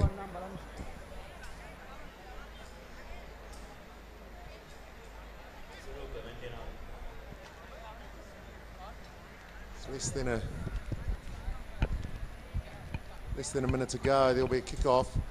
There's a St Anthony's player being escorted from the field. He's in a fair bit of trouble. Shoulder, arm or leg. Anyway, the doctor's with him now, so he's in good hands. Flat kick into space. Picked up beautifully by Isipatana College. And they still continue play. They can kick this ball into touch and finish it off. Lovely draw and pass. Going out is Ashan Gunasekara. And this is Kasunta who will score that try for Isipatana College to seal this game. And to move to the next step in the competition. Isipatana College will be very happy to win this game against St. Anthony's. And to take you through the next set of games, we'll have Sachin David and Abdullah Yusuf, who will take you through the next game. Science College taking on Zahira College.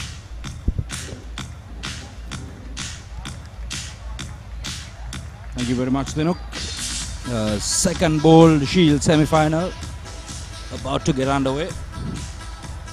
Zahira College and Science College going head-to-head in the second bowl semi-final. Two up-and-coming teams, Dinuk, as you see the Abdullah, as you see the confirmation, Isipatana going through to the bowl finals. The Zahira College team on your screen.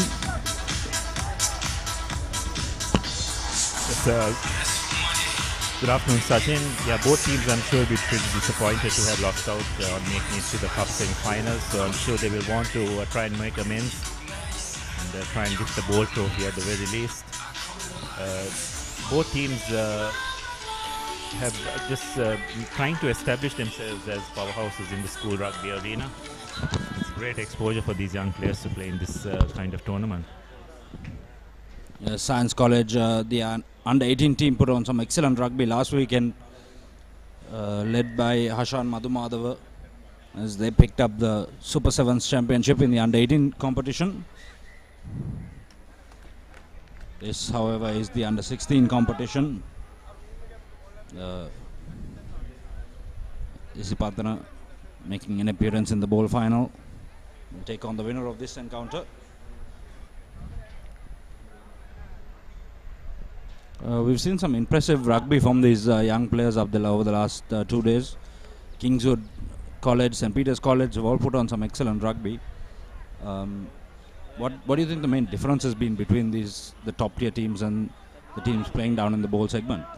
I guess probably the main thing which I can immediately put a finger on is probably the physical appearance and the ability to play a kind of physical game. So far, I don't think that's been the main difference for me between the teams that have appeared in the top segment. Center mark here. Center mark. 1 minute. Yeah, the main difference between the teams that have appeared in the top segment. Back 10 meters. Between the top teams in the top segment as well as the bottom segment is that it's their ability to get into contact situations and then come out of it in a better state.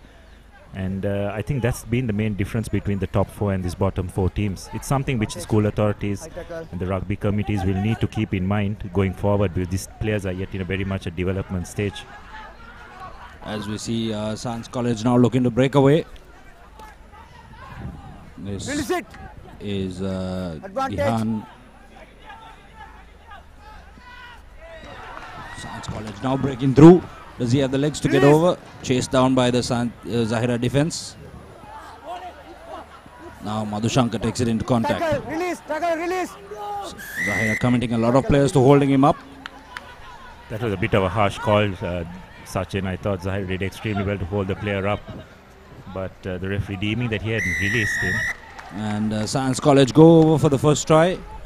That's Lakran De Silva opening the scoring for Science College. This just shows the small calls, what difference it can make. I thought Zahira got back into defense extremely well and held the player up. I thought it was a ruck situation, ball situation, but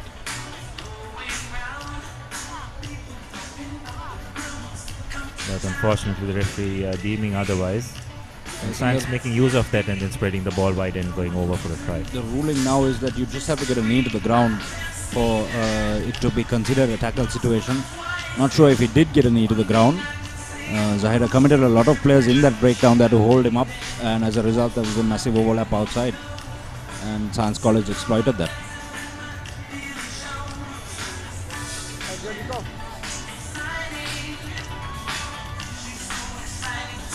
But the thing is, Sachin, it's also good to know that these players at this age itself are aware of those kind of rules, isn't it? I mean, it's just those little things that can make a big difference going forward in their careers. Not 10 meters. The kickoff definitely did not reach 10, just falling short. So an opportunity for Zahira to hit back immediately. There's energy sapping stuff here. Sun beating down over the Racecourse International Stadium. As Zahira College look to break away through Suhaib. And Suhaib will go all the way 50 meters to score the opening try for Zahira College. Going over under the post, that should be the equalizing try. Yes, lovely change of direction. But again, the most important thing of that is while he changed direction, he did not lose any speed in the process of doing so. So that just enabled him to just take off, and it was very hard for the Science defense to backtrot and try and get in touch with him. So Zahira have hit back immediately, and with the conversion being a formality, it's 7 points all. It's actually 7 points to 5 as our scoreboard shows. Zahira, Science College missed their conversion as Suhaib stepping his way through. A little bit of a finger point before he touches down. Zahira with the restart. A crucial set piece now in 7's rugby. Science looking to run it from inside. Nugavela taking it, and he's going to go all the way. That's Aish Nugavela touching down for Science College. 5 minutes into the game, and we've already got 3 tries on the board. Yes, Sachin, if you look back at the try from where it started, I thought again it was a very poor kickoff. It was pretty deep, it had no height on it, and it just gives the Science team enough time to assess the opposition, how their defense has lined up, and you can easily see the gaps. I think that's where it's important that the teams at kickoff time just try and apply much pressure as possible, and even try and retain possession, because as we've been talking many a times on commentary, it's such an important part of 7's rugby. Yes, and we saw it executed to perfection in the second quarter-final of the franchise segment. The Cargill's Gladiators, and they were playing against the KBSL Dragons. We saw some magnificent high-hanging kickoffs, and one where Guy and Veeratna collected the ball and went in under the post. It was perfect 7's rugby, the kickoff, as we see the replay of that. And at the same time, trend we've noticed, I think, is that Sri Lankan players, both in attack and defense of the kickoff, seem to struggle under that high ball. They're not confident going up in the air and playing that ball. Yeah, it's a skill that you just got to practice. There's no other way around it. It has to be repeatedly practiced, and I think that's why I keep saying it's important that they do it at this age group itself, because the 7's rugby is now much more than just running and passing and doing all those fancy steps and the fancy passes. But there's much more to it. The set piece is becoming more and more important, and it's important that the Sri Lankan teams do adapt to that. Yes, and Sri Lanka does have the disadvantage. We don't have those tall players in our sides. We have very few of them. As Science College player on the wing now, trying to beat his opposite number on the outside, and he goes over under the posts. That's Dinushan. So another try for Science College, 15 points to 7. And the Science players have definitely got quite a lot of gas, isn't it, Sachin? If just they can just put on a bit of bulk, I'm sure they'll be a really force to reckon with. And I think that's the primary reason why they are not in the cup segment, and they're forced to play off in the bowl.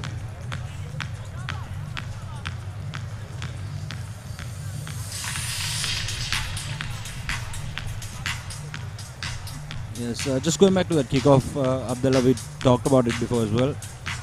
It's something we've noticed, even against teams like Hong Kong, Sri Lanka really does struggle to retain that kickoff. And so many times Hong Kong just keeps scoring tries and then recollecting the kickoff. And it's a crucial set piece in 7's rugby. Yeah, crucial part. I mean, it's a position-driven game, isn't it, 7's rugby? It's half-time at the moment. It's 17 points to 7. Science ahead. We'll be back at the start of the second half.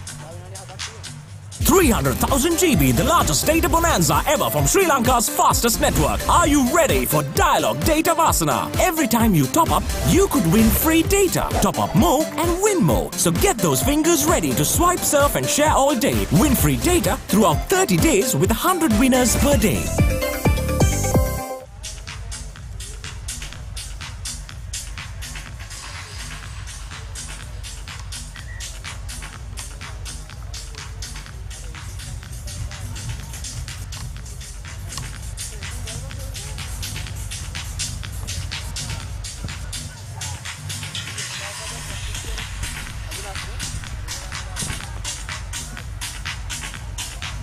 Welcome back to the Racecourse International Stadium. Priyantha Ekanayaka watching on. Next to him is also the secretary of Sri Lanka Rugby, Nazim Mohammed, former science stalwart as well, and has done a lot for science rugby, looking on as these young chargers trying to close this game out in the second half.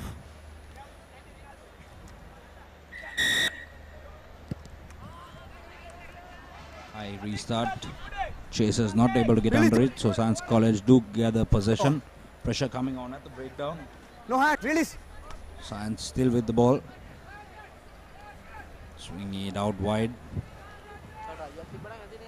Trying to step on the inside. Advantage. Loses possession in the tackle. Does no hands, Rock. Gimhan. Now Zahira College. All away, no. Possession just on halfway now. Huge tackle coming in there by the Science College player. Release. Bumps the ball out. Perfectly timed. He lined him up, took him out, and Science College win a penalty. Go back. Takes a lot of confidence, doesn't it, to come up like that and make that tackle. Yeah, but it's not a pleasant feeling if you're at the receiving end of it, is it, Sachin? Because you're absolutely blindsided. You're looking at the ball. Get a replay of that again. We just missed that. But look how well the Science defense just swarms on the Zahira attack. They just don't give them any room to make any moves. And that's been a real difference in this game so far. So Science being 17-7 up are just trying to now control the pace of the game. Normally you wouldn't find them going to touch that often, but they're having a lead. They just feel they just need to control the pace. Short line out taken. High tackle. Pick and drive off the base. High tackle. Player entering from the side, diving over the ruck. Yeah, pretty lucky to get away with that, Sachin. I thought that was yellow territory, really. It's just 5 meters out from the try line. It's pretty cynical, but lucky to get away with it. I'm sure Science will try it now to add on the points. Leading with the arm there. The Science College player stuck his arm out for the fin. And Lakranda Silva. That's Nugavela rather, going over for the try for Science College. That's his second try of the day.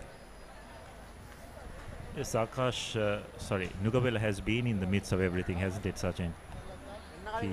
He scored a very good try in that first half. It seems to be the playmaker of the Science team.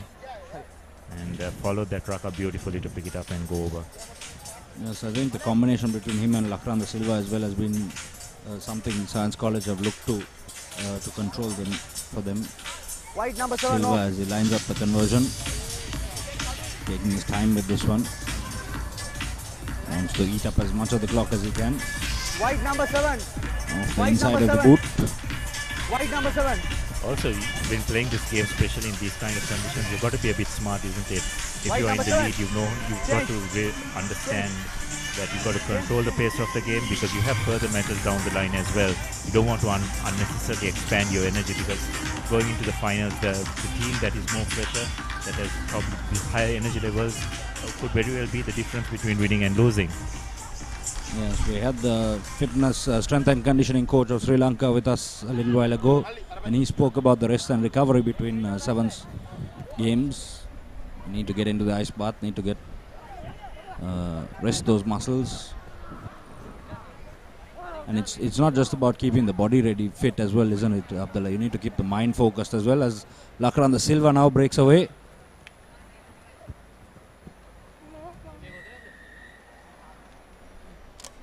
That's in fact Nugawala again, so he goes over for a hat-trick. he's been in the midst of everything, hasn't it, Sachin? He's been all over the place. He's done the hard work around the park. He's getting himself into situations where he can make a difference, and that's always a sign of a very, very good player. Green number 14. Green number 14. Green number 14. Change. As we look again at that replay, just picking up that loose ball and then just going right under the post for a comfortable try. So now I think this game is more or less sealed now. Zahira seem out of it. Science have piled on the pressure in the second half. They haven't taken the foot off the pedal, to their credit. Yes. And I think ball final is in their sights. As the crowd slowly fills up at the Racecourse International Stadium as we're slowly moving towards the business end of the tournament. Coming up, we have the cup semi-finals of the school segment. Step on the inside by the Zahira player. Good offload there, keeping play going. Swinging it out wide. Looking to go on the outside is Mohammed. Zahira still with possession.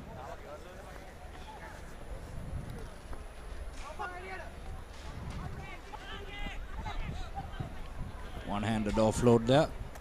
Stepping back on the inside is Atik.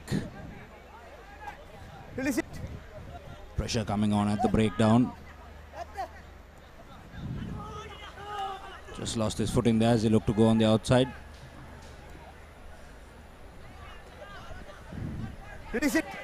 Advantage. Again, losing their footing, the Zahira College player. Wait. Wait. Wait. Wait. Hold down. Hold down. Looks like the linesman, the assistant referee rather, has seen something. Just seen in this tournament, Sachin, there's a bit far too much of this, and I think unless it's something very, very serious, got to just let the game move on, because these kind of stoppages is just not doing any good for the flow of the game.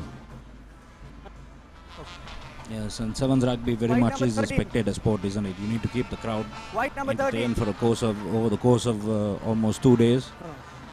So you need to have good free-flowing rugby. And we see one of the Science College players sent to the bin. He's not too happy about it. I'm not sure what it's for. Taken quickly by Zahira.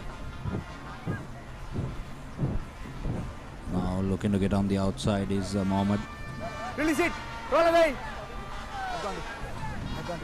Again, sealing off the breakdown. The Science College player going straight in off his feet. Referee playing advantage.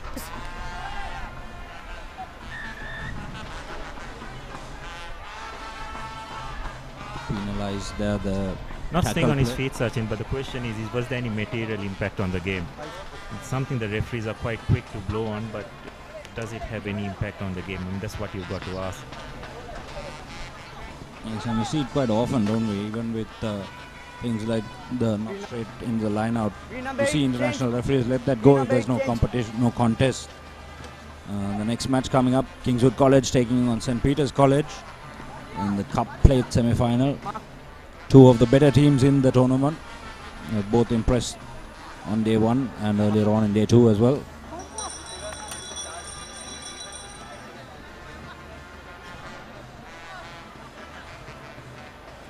Science College with a two-man line out. Just boots it out. That will be the game. So Science College make their way into the bowl final. 29 points to 7. They will take on Isipatana College in the bowl final. And we have the Shield final will be between St. Anthony's College and Zahira College. The Cup finalists take the field. The Cup semi-finalists take the field. Kingswood and St. Peter's.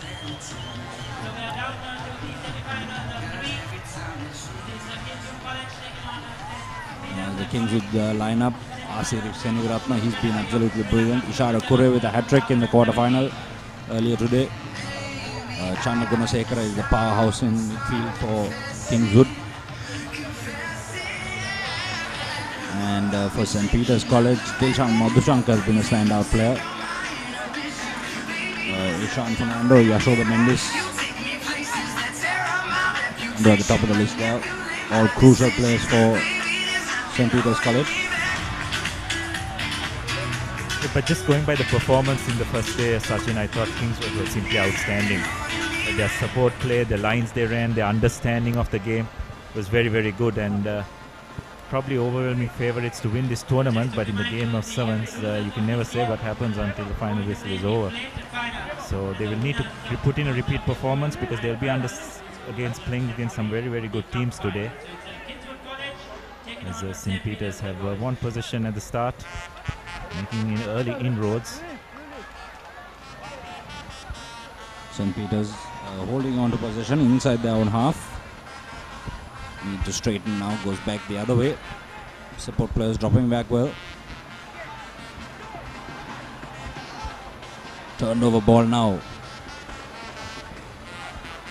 Out to Shazan Mohammed. This is where Kingswood are very dangerous, such in soft turnover ball, but then very good defense by St. Peter's.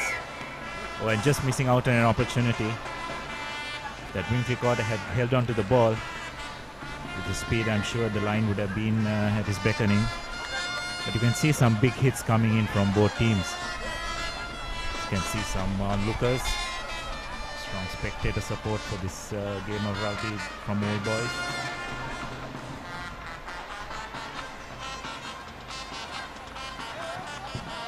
We have a small injury break.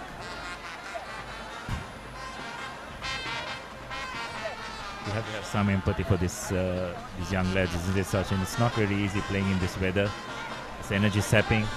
The recovery is never easy, but definitely build their character going forward in their rugby careers. Yes, the sun beating down over the Racecourse International Stadium. If you're in and around the Colombo area, please do drop in. It's going to be a major party atmosphere later on in the day. There's an after party as well. So a lot of entertainment happening in the Racecourse Arena. St. Peter's. Now the speedster out wide, looking to go on the outside, is Johan Fernando. Brought down by Kingswood. Referee playing advantage to St. Peter's. Penalizing them for a side entry. He threw the ball away, so he'll consider another 10 meters and end up in the bin. Yeah, very rightly so. You just can't throw the ball away like that. It's not the correct thing, and young ref Jamaldeen very correctly sending the Kingswood player to the bin. So St. Peter's with a numerical advantage, they've got to make it count. Don't get many chances against this Kingswood team, and when you got it, you've got to make maximum use of it. Yes, we saw Sudarshan Mutandri get sent to the bin last evening. Very surprisingly, however, he kicked the ball away after a try was scored. Still found himself in the bin. Kingswood playing without a sweeper, so there's a bit of space in behind. If St. Peter's can break the first line of defense. Good pressure coming on by the Kingswoodians. We see this quite often, don't we, Abdullah, in Sevens rugby. Team is down a player, it seems to just lift the rest of the players on the field, and they really do play out of their skins. Yeah, exactly. But at the same time, the attacking team who has the numerical advantage, they seem to go into a bit of a relaxed mode, isn't it? It's a two-way thing, really. But Kingswood, I'm sure, having possession, and well, they have just lost it now.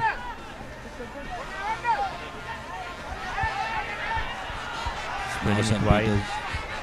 It's got to move the ball through the hands. I don't think St. Peter's is doing that enough. Yes, they've got to use that numerical advantage as they finally get a man into space. Puts the boot in. The speed to chase it down. Looks like he's going to win the foot race. Pick-up is good, and that's the first try of the Cup semi-final to St. Peter's College. So against the run of the last 2 days' play, Kingswood find themselves trailing with a man in the bin. We were just talking about Kingswood playing without a sweeper, Sajin, and St. Peter's just identified that. put a lovely kick ahead and collected and scored. So we now test the character of this Kingswood team. They had pretty much an easy run on that first day. But now in this all-important semi-final, they are 5 points to nil down. Simple conversion missed on that occasion. Dilshan Madhushankar, the try scorer, misses the conversion though of the crossbar. LOLC, De La Rue, NSP, and Commercial Credit. Thank you so much for putting this event together. Long will it continue as well, and long into the night we'll be partying tonight as well. At the after party we'll be having some Madhushankar to get us back underway. Guys like Dr. Balthia and Sandhush, Umaria, Sean Singh, and Nacho Drum Fusion. They'll all be here along with Kingswood the DJs from look like they're back to a full complement. To entertain you long into the night, so stick around. It's going to be a fun and memorable final day here at the Sri Lanka Super 7's, powered by Dialogue. Sri Seneviratna. Now the Kingswood players looking to get their feet working. This is the type of Kingswood side we've seen over the last couple of days. The footwork, the offloads, the continuous play going, a one-handed offload out to the wing three-quarter.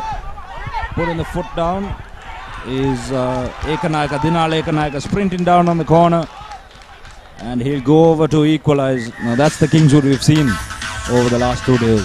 Yeah, that's more like it, isn't it? You saw that half break, he's giving the offload to the three men, and Ekanayaka, the speed in the Kingswood team, just putting the finishing touches. So Kingswood, true to form, retaliating immediately, and with the conversion to come, it's all even Stevens now.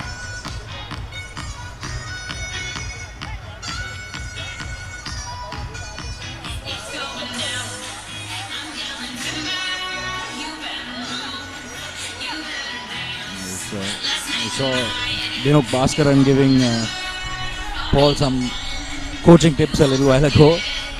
So this thing he puts his name down for a Kingswood coaching position in the next few years. Sri Seneviratna is going to get us underway once again. Yes, well, there's no doubt that there's some real talent in this Kingswood team, isn't Sachin? I mean, even looking at their first 15 team, they entered the cup semis and a bit unfortunate to lose in the under-19 tournament, in the under-27s rather. And even in their under-18 team, Lapin Kandy, were a bit unfortunate to just miss out on that cup final. So definitely some talent, which is really good, because there was for a while now the Kingswood rugby has been pretty much in the doldrums. They were relegated a couple of years ago into B division. But just seeing the talent that these boys possess, I think Kingswood rugby are in for some good times over the next couple of years. Yes, and they earned their spot back in the A division, picking up B division title.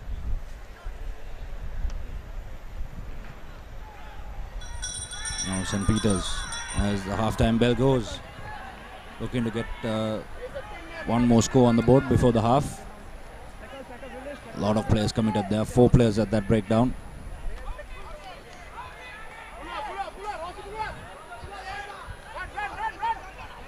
Shankar.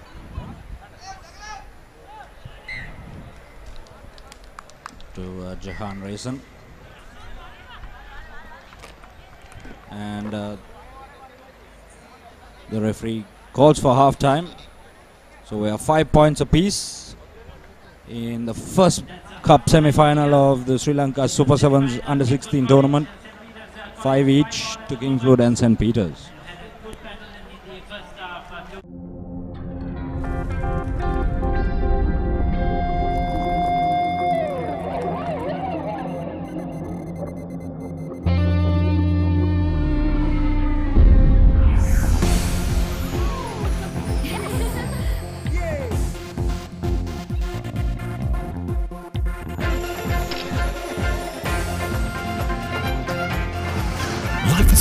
With Mobitel 4G internet. Mobitel, we care always.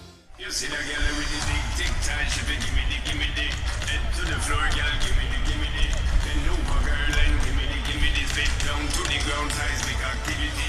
Bend on me, girl, and give me the top wine, girl, and give me the body look fine, girl, give me the coming out, waste some time, girl, give me the body look good, girl, you never be winning it. Cut it up right, girl, you never be dimming it. Take up your money, cause you're in your element. Call your money, me take up a permanent president.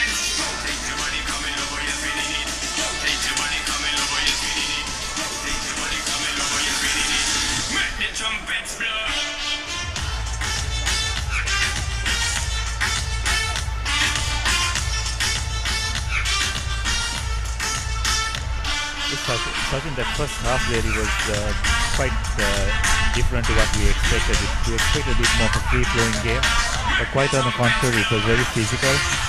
Players were not willing to take many risks as they did on the first day, which is understandable. They're in the semi-final stages now. So it was a very tight kind of compact game. It will be interesting to see if the similar trend will follow in the second half.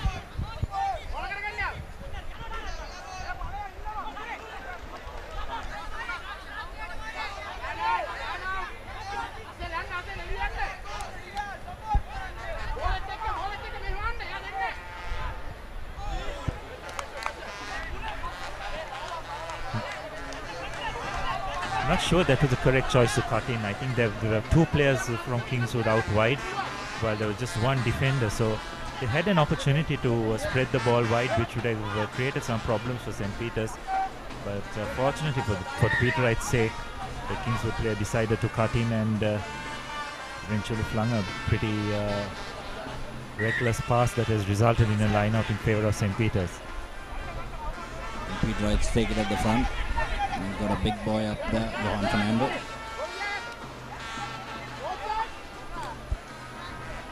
Now St. Peter's through Ishan Fernando.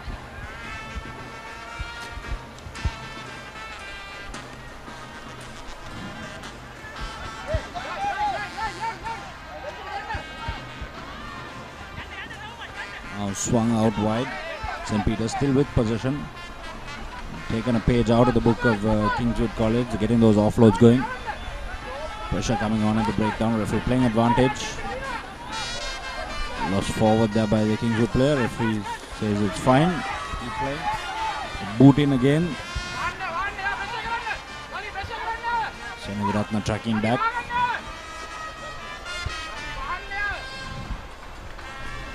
Tries to spin out of the tackle. Runs into two players there.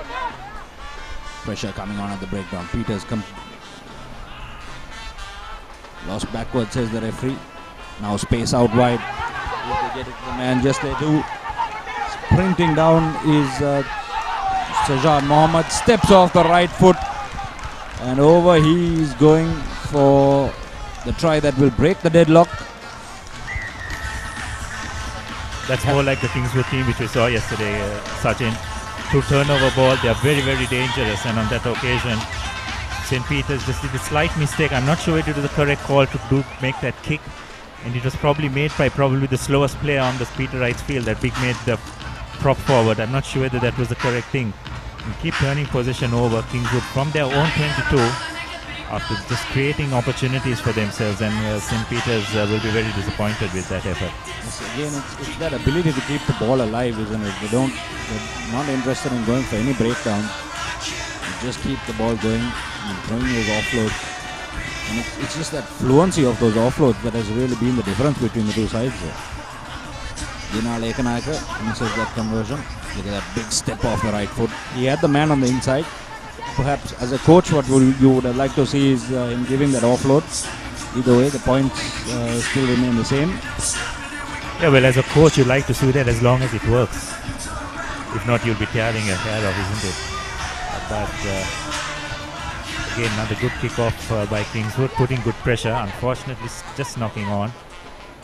But that's what you want to see from kick-off, especially. You want to see pressure being applied to the team that receives the kick-off. We haven't seen enough of that, I feel, consistently in these age group matches, and I'm sure it's a skill that needs to be practiced repeatedly and mastered, because as they keep going ahead, it will become very, very important. Coming up next, Wesley College taking on St. Joseph's College in the second semi-final of the Cup segment.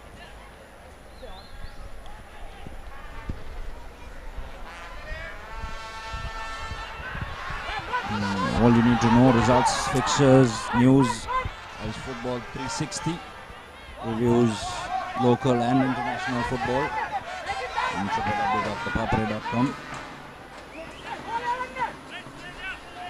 Pressure coming on at the breakdown. St. Peter's forced to commit 3 players into that. Now looking to step on the inside. Again, the offload coming.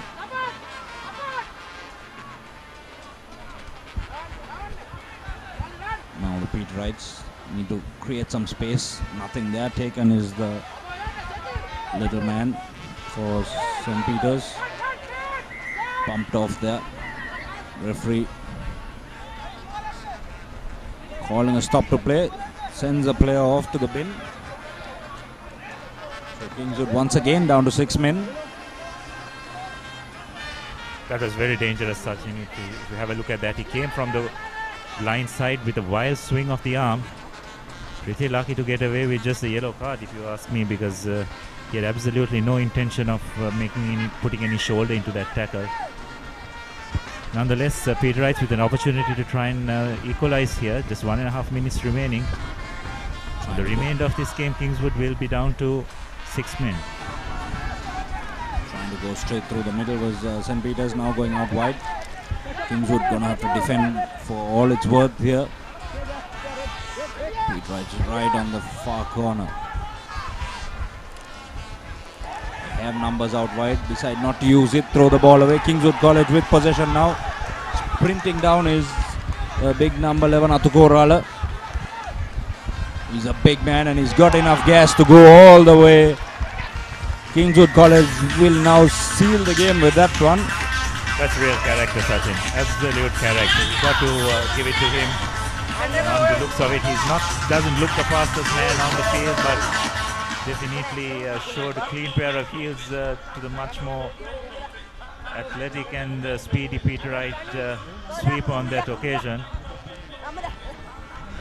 But looks like the referee may have spotted something from his linesman, but looks like we're all good to go. So the try will stand and conversion made.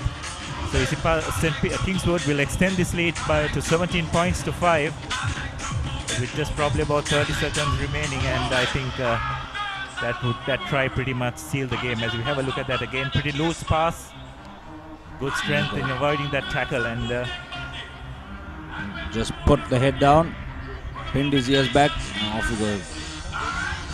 Just gave a little bit of a hint of hesitation there, and it then took off, which threw the defender off there. So good thinking run there by the big man. As we see ThePapare through. Bringing you all these images. Got a crew working around the clock here. Ball. Okay, good. St. Peter's now just playing for pride, as the full-time hooter has gone. Nice draw and pass, just not going to hand, unfortunately. Ball still in the ruck.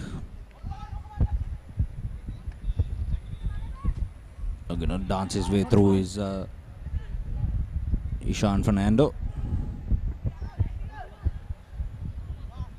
Big tackle there coming. Offload. St. Peter's still playing purely for pride now. A little swing on the inside. Spinning back in. Good committed defense, but the try is scored eventually. Excellent work, Abdullah. They're playing, they know that they're not playing for anything. They've heard the bell going, but they still keep going just purely for pride. Yeah, that's right. But nonetheless, it just reduces the scoreline. But Kingswood will consider themselves a bit lucky to make it to that final, because they suffered 2 yellow cards in that game, but yet showed enough to beat the St. Peter's team. And I think you cannot argue this, though. I think they've been the most impressive team in this segment so far. Yes, as we see the replay of that try. Slowed down, spun in off the left and over under the posts. Beautifully done, as the full-time whistle has gone. So we have our first cup finalist, Kingswood College, going over 17 points to 12 over St. Peter's College. On the field now, Wesley College and St. Joseph's College. Last day of the Sri Lanka Super 7's.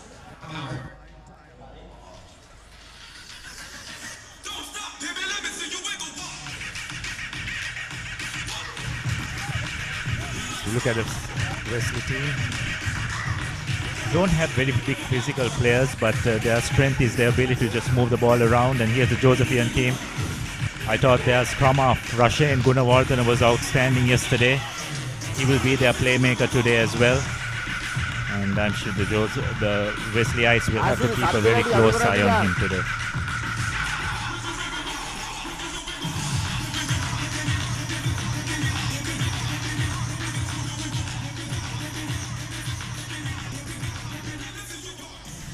Captain, ready?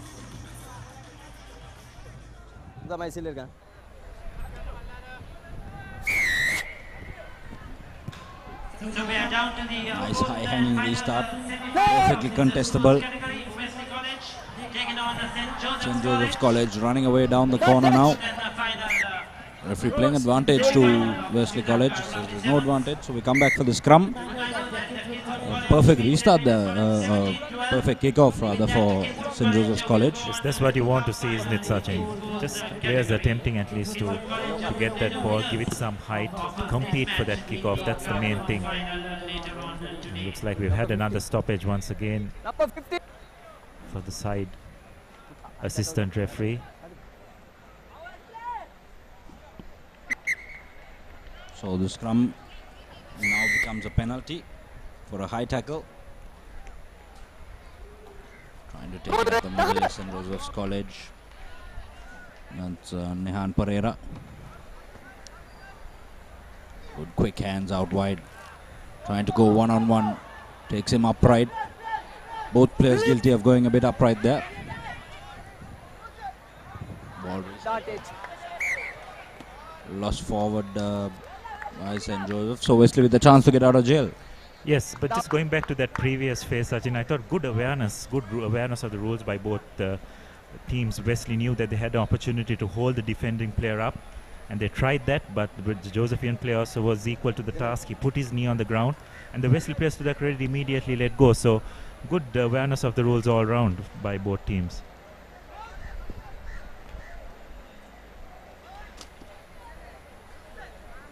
Now Wesley College got a decent blind side to work with if they're interested.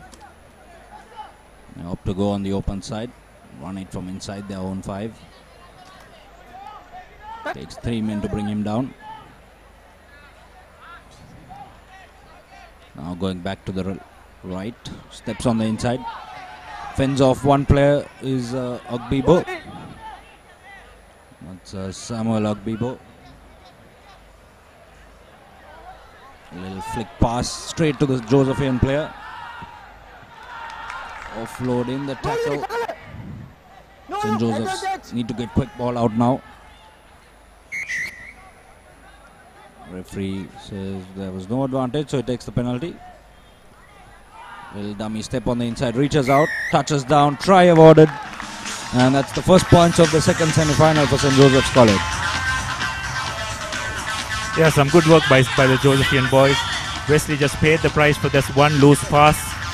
And once you do that in your own half, you're always liable to be at the receiving end, especially in 7's rugby, because you just don't have the numbers to try and trail behind and make those defensive tackles.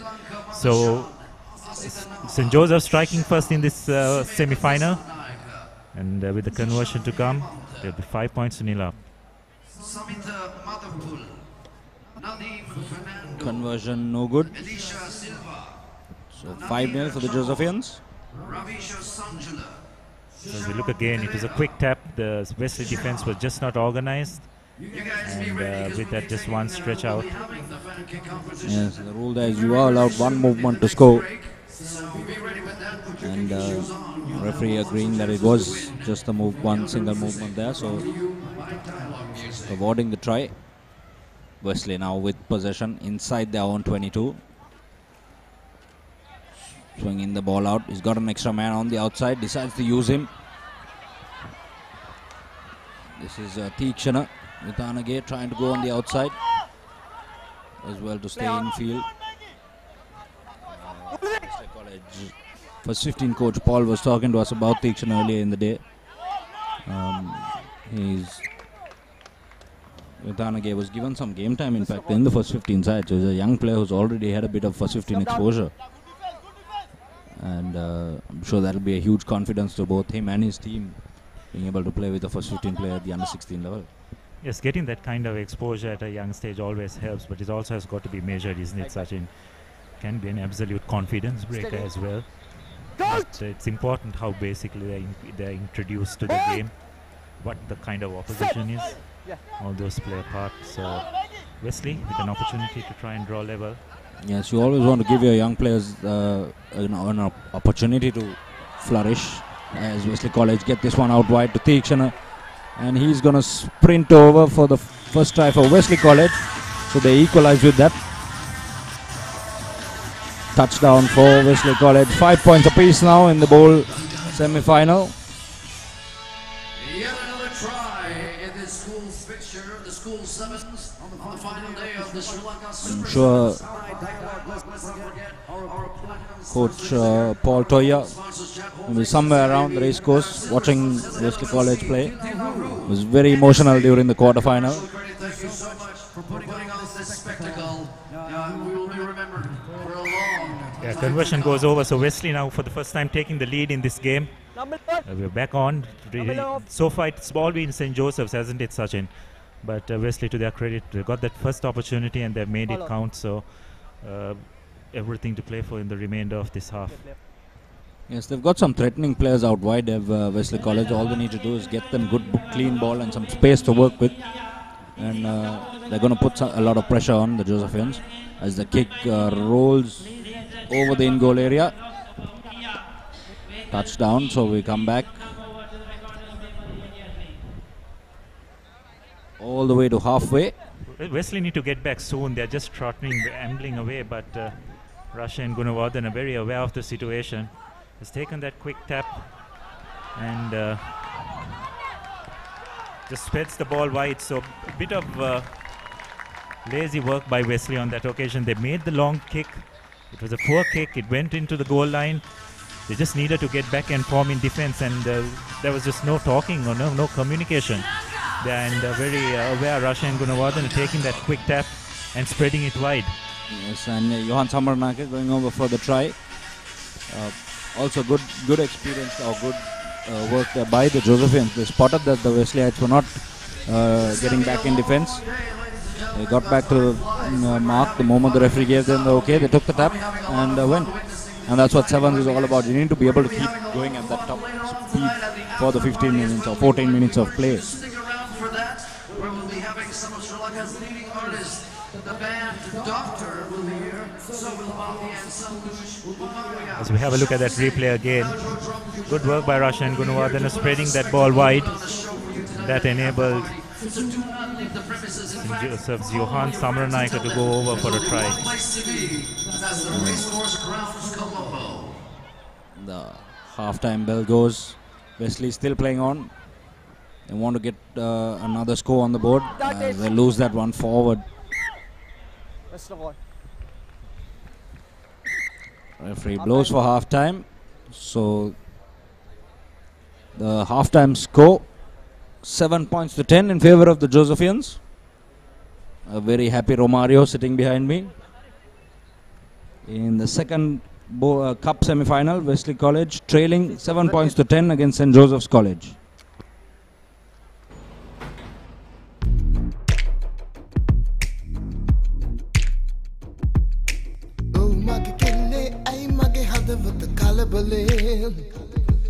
Siyen pare yannat mata den bäha wage Tum hila allen halenawa mata kiyanna aasai aadare Bak mahe akunak agit වැදුනා wage Hear it, sing it, share it. Dialogue music හඳුන්වා දෙන Yonder Music.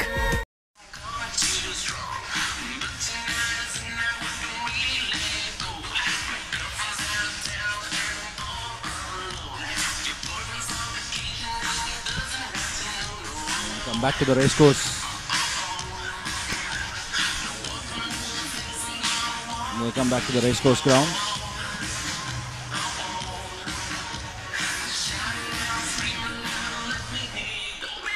It's a beautiful afternoon here. Sun beating down. So the players aren't too happy about the sun. In the com box with me is Abdullah Yusuf. Abdullah, we're getting down to the business end of the tournament now. Yes, we've so far seen two very competitive cup semi-finals in this under-18 segment. Hasn't it been such? And it's been very entertaining.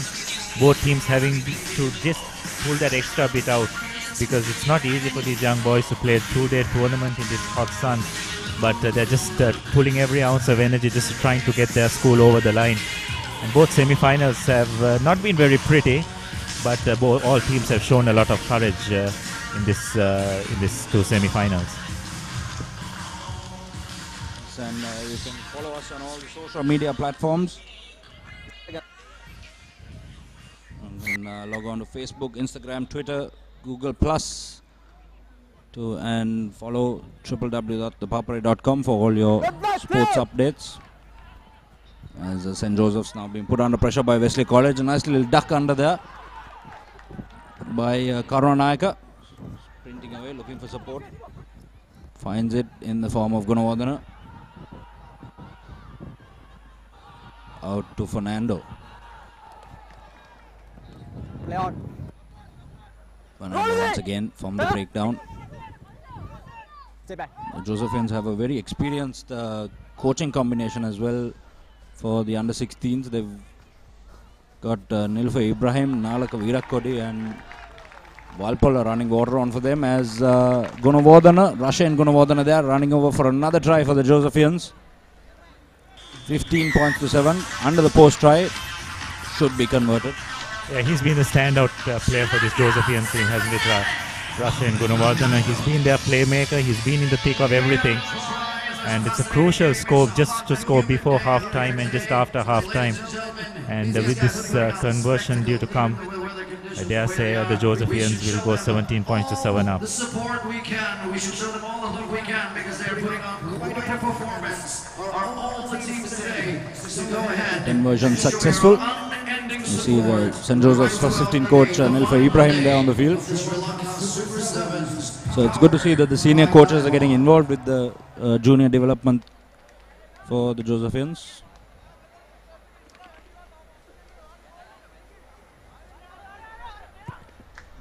Nilfa, championship winning coach with Isipatana College a couple of years ago. In fact, last year, if I'm not mistaken.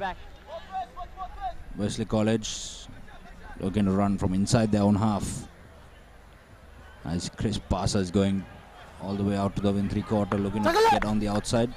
Unable to do so. Ball squirts out the side. Still playing on. St. Joseph's penalized for an incorrect entry. Taken quickly. Josephians did well there to retreat the 10 meters before they made that tackle.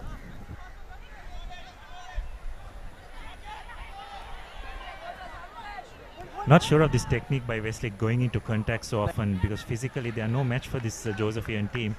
And as we can see, they just turned position over. They were so effective on the first day when they spread the ball wide. They looked very good when they did that. But again, Russia and Gunawardana, a lovely punter step ahead. Just missing on making contact, but his retrieved possession nonetheless. And just offloading it beautifully. So that's pretty much, I believe, sealed this game for the Josephians. Again, initiated by the talisman, Russia and Gunawardana. And Josephians will just extend this lead once again. It's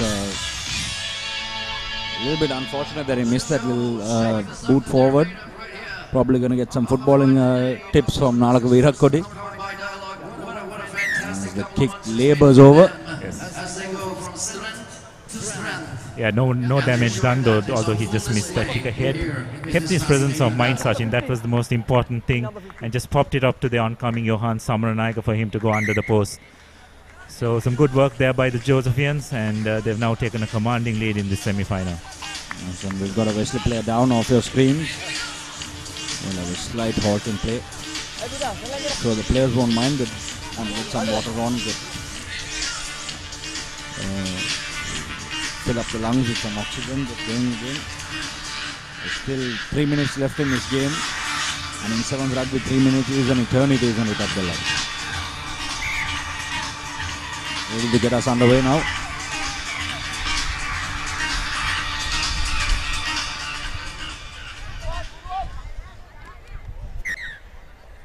Thought it was a perfectly weighted restart. Referee didn't agree, perhaps a few inches short of the 10 meters. Maybe the Josephians should have just let that one bounce.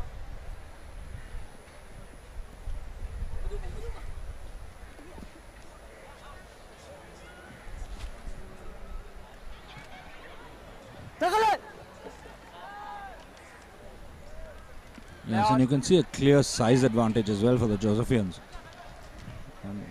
They look a lot bigger, a lot more bulky players. Nice little offload on the inside. Still with possession. Penalty to St. Joseph's. Now looking to straighten steps on the inside.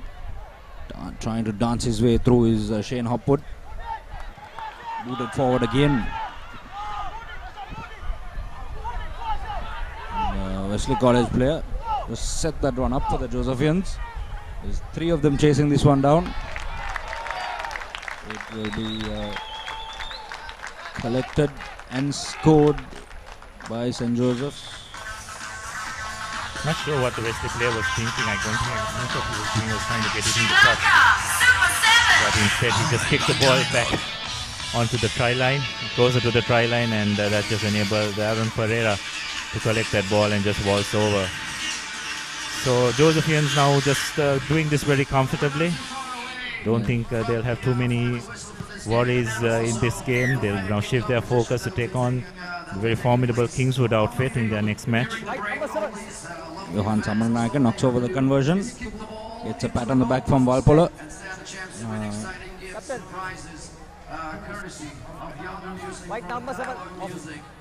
I love how the little, I believe, an under 14 player on the field in the bib was giving his senior player a pat on the back. Well done. Now the Josephians going for a deep restart. Looking to pin Wesley College inside their own half for the next 30 seconds of this game. Wesley looking to run now. Puts the gas on the outside as Theekshana. Well covered. St. Joseph's have turned over possession. Looking to throw the offload. Comes off the hand, lost forward. So we've got ourselves our first, or rather our cup finalists. Kingswood College will take on St. Joseph's College. Still a few seconds left in the game. Coming up next, the women's draw. Army Sports Club, unbeaten so far over the 2 weeks, will take on CRNFC. Yet to pick up their first win for them.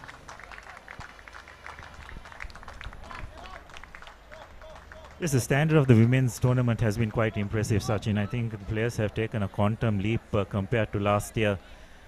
The competitiveness of the 3 forces has been really encouraging, and I'm fairly sure that it augurs well for the national team who will be also taking part in the Asian 7 series beginning in August. Yes, and the Josephians just both put that one out. So 31 points to 7. St. Joseph's College take the cup semi-final. They make their way into the final. They will face Kingswood College. Wesley still not out of it. They'll play for the plate. They will play St. Peter's College in the plate final later on.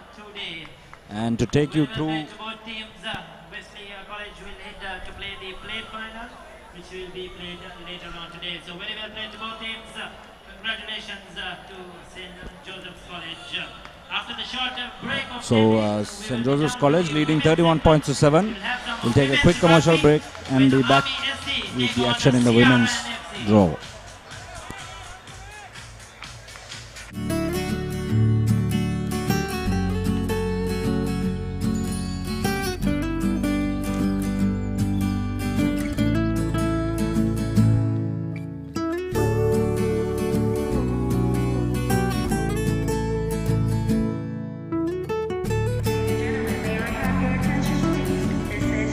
Don't be afraid. Make the call. Enjoy a host of benefits with Mobitel via Knathua roaming. SLT Mobitel. We care always. මේ ඔයාලා dialogue ක්ලෑෂන් gaming වලට යනවද? අනිවා. මතකනේ ගිය පාර කින් කපු කෑම? ඉතින් මොමෙන්න ගානෝ.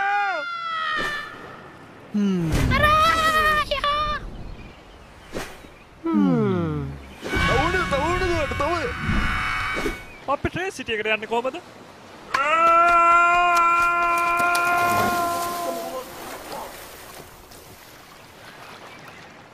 අයියේ මට දාන්න යනවද? මරදාන ගොඩ වෙන්න.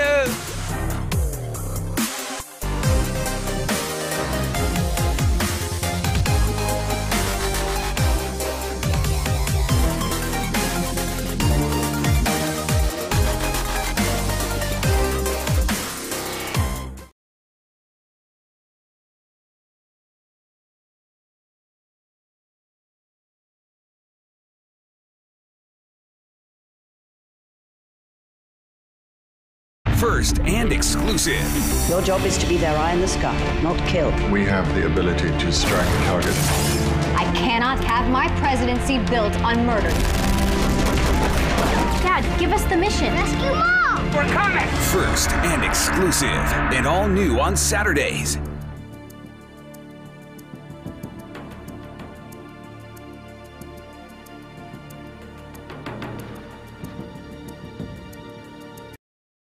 Into the goal post. He puts himself in a good position to walk away when... Good afternoon, Sri Lanka. This is Sri Lanka Super 7 second leg edition at the Racecourse International Grounds. And I have Ed Fido, one of the Samoan international who played the World Series 7s representing Samoa, now in Brisbane, Australia. Ed Fido, this is not your first...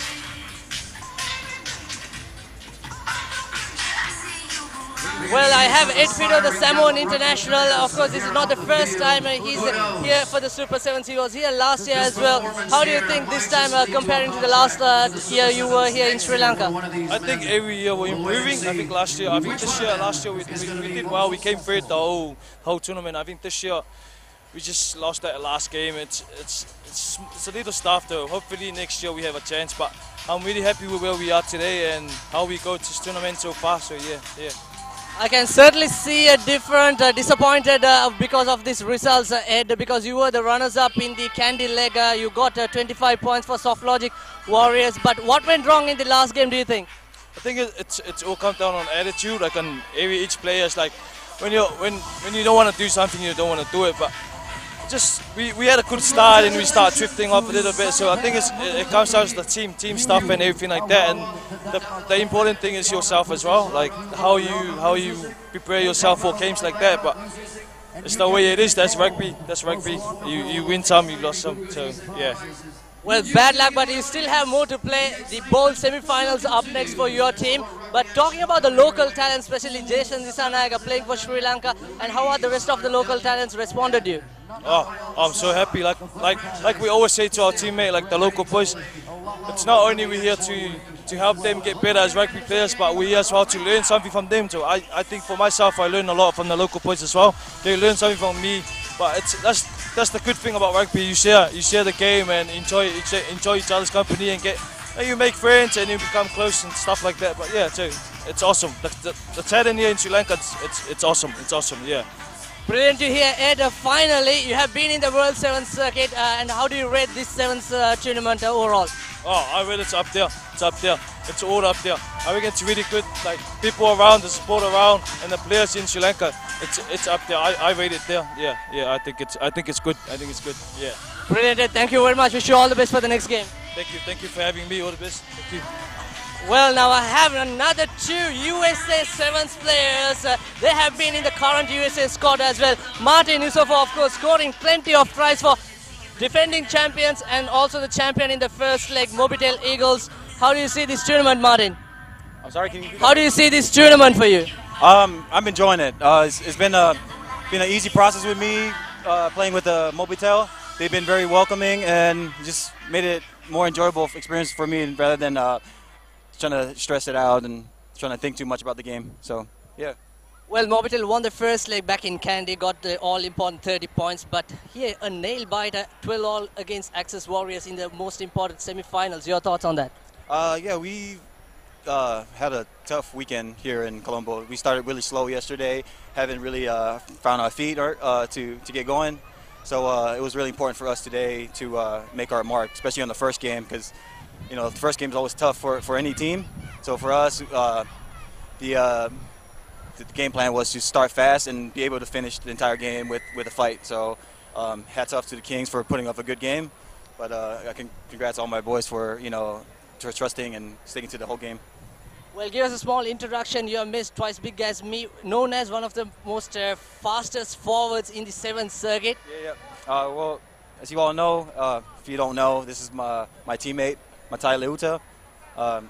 Unfortunately, he can continue on with us this weekend, but he's been a good moral support for us, helping the guys out. Make sure we get everything situated before each game. So he's been a great help, even though he's unfortunately he can't partake in the games, but he's been doing his best to help us out. Well, Matai, tough luck for you. Sri Lankan weather doesn't look like treating you well. Your thoughts of this tournament, please? Oh man, the weather's been pretty brutal, but it's nothing that we haven't been around before. Me, myself, I'm sure Martin can say the same. But it's been great. The atmosphere itself, and just being out here and playing some really great sevens. How good this tournament is considering for the World Series? You have been in the World Series. This sort of attitude or the atmosphere in Sri Lanka? I mean, it's like I said, it's tough, but the competition is really high out here, and there's a lot of potential in Sri Lankan rugby. I think so, and I'm excited to see where they go. In the future. Yeah. It's absolutely good to see under Mike Friday, USA 7's rugby has gone very sky high. Apparently you all beat the great teams like Fiji, New Zealand few times in the concluded World 7 series. Once upon a time, do you know that Sri Lanka also beat USA? I didn't know. I wasn't aware of it, but I've heard stories. But hopefully it won't happen again this time around. Maybe you both were a kid at that time. It was happening in the Hong Kong 7s, if I'm not mistaken. Yeah. Wish Sri Lanka the best. Hopefully they can qualify, and hopefully we can see them one day on the circuit. Yeah. Well, we hope that as well. Finally, gentlemen, you all won the first leg, and do you think you all can clinch the title as well, winning the second leg? It's tough to say. Like with a game of sevens, anyone could win with the bounce of ball. So with us, we just gonna take it one game at a time, and just stick to what we know best and trust each other, and we'll let the game, take it to itself. One more thing I want to ask you: how are the local boys responding, you guys? Oh, they've been great. You know what I mean? We've been doing our best, to trying to just install some experience and just. You influence the boys any way we can, but they've been great in accepting us and just carrying out the job. So yeah, it's been good. Gentlemen, thank you very much. Wish you all the best in the Cup semi-finals. Thank you. So those are the two gentlemen who played for USA 7's team in the current squad as well for the World 7 series, and will be coming back shortly. There are more action coming in the Super 7 series. Now over to commentary box. Thank you very much, Sabir. That was Ed Fido and the big man Martin Yusefo giving a little bit of experience about the Sri Lanka Super 7s and their experience here. In the meantime, women are running right here. This is the third try, and as I welcome Hisham Hamid to the commentary box. Good afternoon, Hisham. Good afternoon, Harshan. Yes, that's just as you speak, that's Aisha Pereira's third try this game. Sri Lanka FC, if I'm not mistaken, are the team yet to score a single try in this tournament. They only managed one can do. But the writing seems on the ball for them early on in this game as well. Conversion is not successful. Probably makes a very little difference in the context of the game. 19 points to nil. Army running right at the moment. Aisha Pereira scoring her hat-trick. And it's still the half-time. Not even half-time, Hisham, if I'm not mistaken. Just about 5 or 6 minutes played. And CRN FC once again staring down the barrel. No real emphasis in terms of defense or offense. They're pretty much going through the motions. But that was a very good pickup. That's Tilni Senanayaka. Fine support, but unfortunately that's knocked forward and out into touch. And once again, possession turns over into the hands of Army. You have to be critical of the CRNFC's game plan as well, because they know things are not going their way, so the option one the only option probably they'd have is to keep possession, not try those fancy offload, because at the moment nothing in this tournament throughout, nothing has gone their way. So they need to keep holding on to those possessions. Yes, I think you got that spot on, Hisham. I think what they had to focus on is just to keep hold of possession, do the fundamental things right before they go for the fancy stuff. Make sure the team is in sync before they go for the big booming passes. But that being said, here's the number 9 looking for her fourth, but this time she opts to offload, goes inside, goes for the next, and that should be try number 4 for Army. That's the number 13, Charni Lienege. Easy does it. 24 points to nil with a comfortable conversion to come. Army running away with this. Once again, Ayesha Pereira instrumental in that try. She stepped up the gas, but she was caught up by the CR defense, but quick thinking by her, inside pass, another inside pass later. Army score another try, so it's 4 tries in this first half. The way the Army team syncs with each other, those wonderful 1-2 moves and the inside-outside movement shows how much of experience this team has coming up against this inexperienced CR and FC team. And it is quite evident. Here's a replay of that try once again, comfortably over the line. Here's the restart once again, cleanly gathered, this time trying to work their lines. Sloppy pass once again, quickly closed down by Ayesha Pereira. Knock forward, says the referee. So once again, Army pressuring the CR offense and forcing the error, and they have a scrum in their advantage. Well, I think CR and FC players would want that bell to come really soon. You can see that 26 points already, and Army just might have another chance here to increase their points tally. Ayesha Pereira off the scrum, sends it out wide, looking for the inside pass, but this time CR and FC did well to cover that space.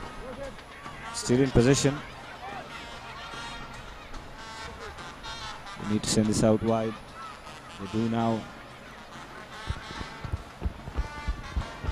That's poor defensive work once again by the CR and FC players, and this is try number 5. Easy does it for Army. 31 points to nil. That's once again the number 13, Charni Lienege, going out on the opposite end this time. Easy does it, like you said, Hisham. Very comfortable. It's just become a stroll for Army. I think they're pretty much feeling the aftermath of that loss to Navy yesterday for Army. Now they are out here to make a statement of intent after that demoralizing loss at the hands of one of their arch rivals. Their very nearest competition, fair to say. And now 31 points to nil with the conversion to come. That should be half-time. Yes, it is half-time. Coming back to that try, I think Tilnisena Nayaka waited and waited before making the error, but she had no option because that was number 6 inside of her. Umayangana Tatsarani let her down. This is the half-time score. 31 points to nil in favor of Army. Tool in control.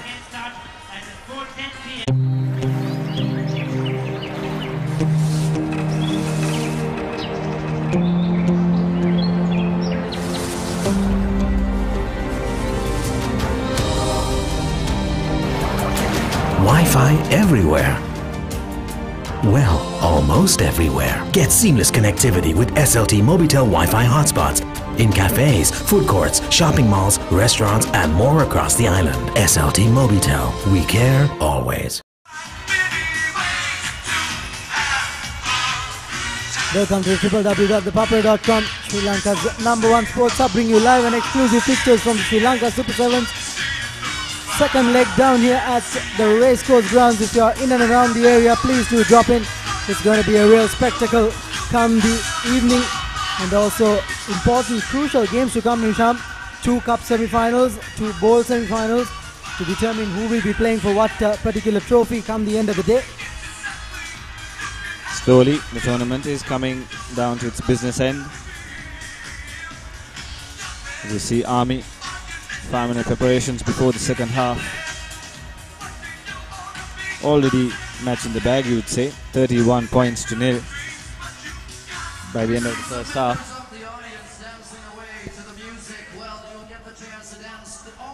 It will be Army to restart the game. CRNFC, it's just a matter of damage control, isn't it, Hisham? It's already done and dusted as far as the game is concerned. 31 points to the good Army at the moment, so we need to make sure they don't allow them to inflict further pain in them. Here we go, Army with the restart. And immediately knocked forward, I believe. Yes, so it's just not what CRNFC wanted, and that's from their most senior player, Tilnisena Naika. The sun bearing down her face, just couldn't read that bounce and dropped it cold forward. So Army now with a scrum just inside their half. Good platform to launch an attack now. Here we go. Send it out wide. It's knocked forward. Yes, referee calls it knocked forward. Poor pass from Ayesha Pereira, the former Sri Lankan skipper. Not what the doctor ordered on that occasion. Low towards her teammate. That was Dulani,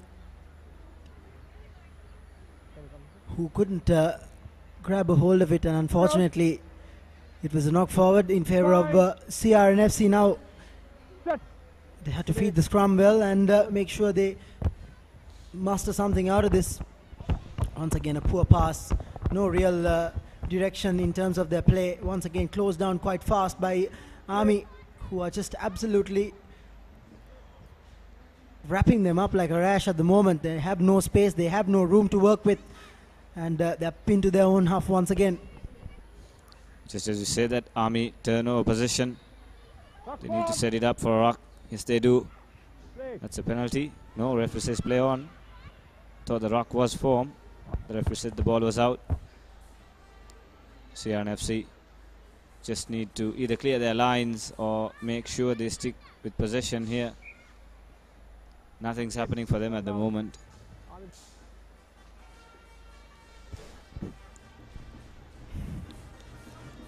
Lot of mistakes creeping in at the hands of CRNFC players. That's really not what you want to see at this level. And there's a CRNFC player on the deck as well, so insult to injury at the moment. That's the number 6 from CRNFC, Umayangana Tatsarani. So she seems like she needs a bit of attention as the referee brings play to a hold.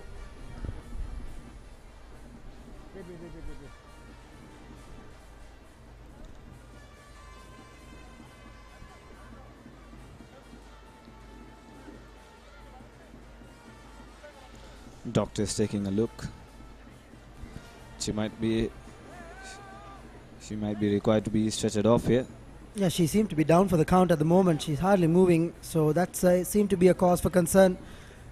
So substitution will be taking place soon, and surely she would be stretchered out to give a bit more medical attention. The sun is absolutely pelting down. This is not the time you want to be hitting the deck, definitely, because it's just going to absorb every bit of energy that you have, and it's just going to take things from bad to worse. I think these are professional sides, so I guess this is where the players should be smart enough to execute their game plan as well.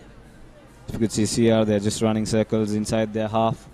Either clear the lines or hit those spaces, create gaps, and send your speedsters through.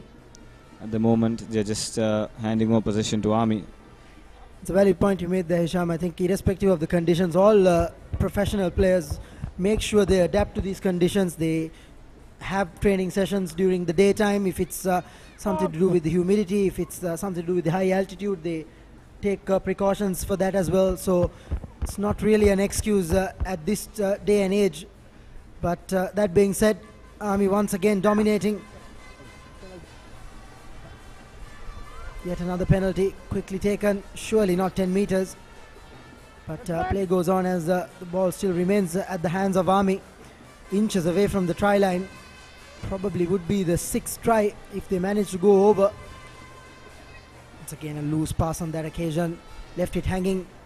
But the player who was coming around did well. But here's Ayesha Pereira once again, she goes over fourth, and that's 36 points to nil at the moment.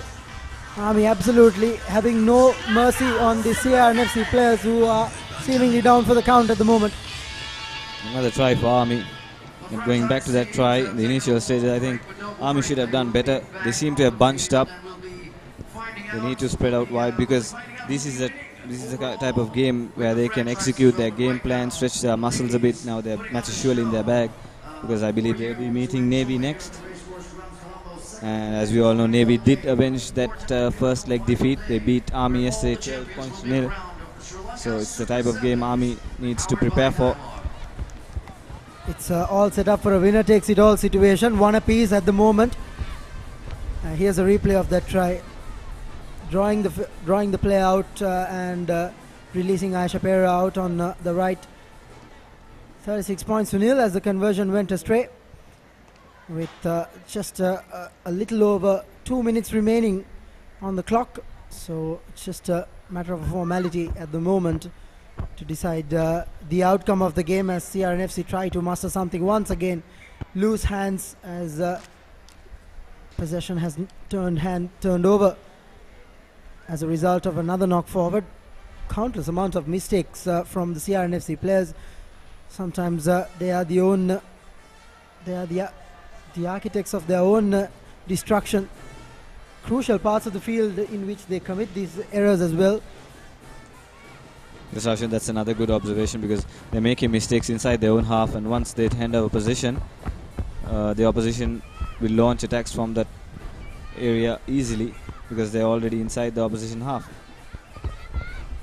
So I think that's where the coach's instructions also come in handy. Referee stops play, says it's not forward, so Army will get the ball. Going into this second half, CRNFC have conceded just 5 points. Army make a substitution here. It's number 20, Shalika Vijayaratna, who makes it into the field. Now Army doing the right thing. They are preserving their key players for an important clash to come ahead against Navy SC. They're doing the right thing now. Game all but done. Just a matter of seconds remaining in this second half. And another player from CRNFC leaving the playing field because of an injury.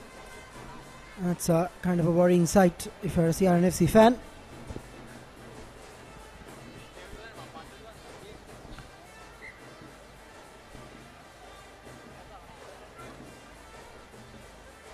So Army with the feed in.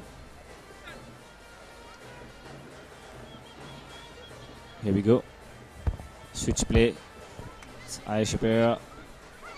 Possession, but the defense is coming up on her. She sends it back inside. Army now spread the ball wide the other way around. It's number 14. Will she go through? It's number 28, the replacement, who just entered the field. And that's a try scored.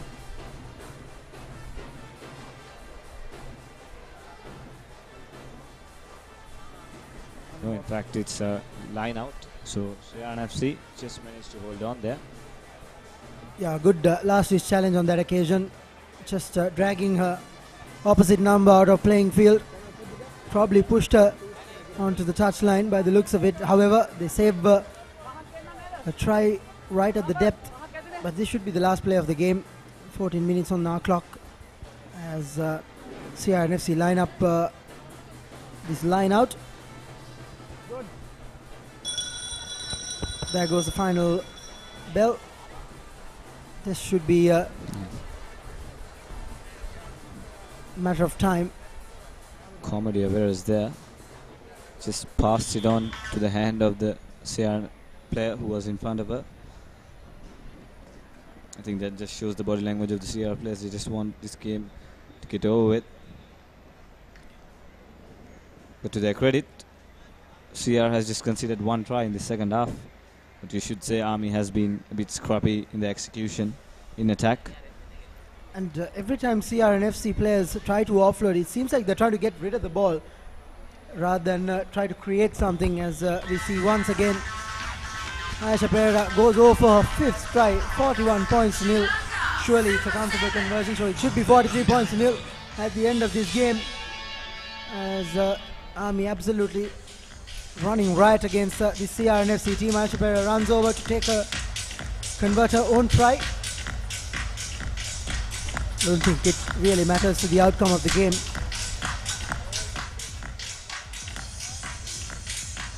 There goes the conversion. That's good. 43 points to nil is the final score as Army wrap up an impressive win over an inexperienced CRNFC team here in the Sri Lanka Super 7's Leg 2, Day 2. First few games of the women's tour. That's a confirmation of the full-time scores of Army SC 43, CRNFC nil.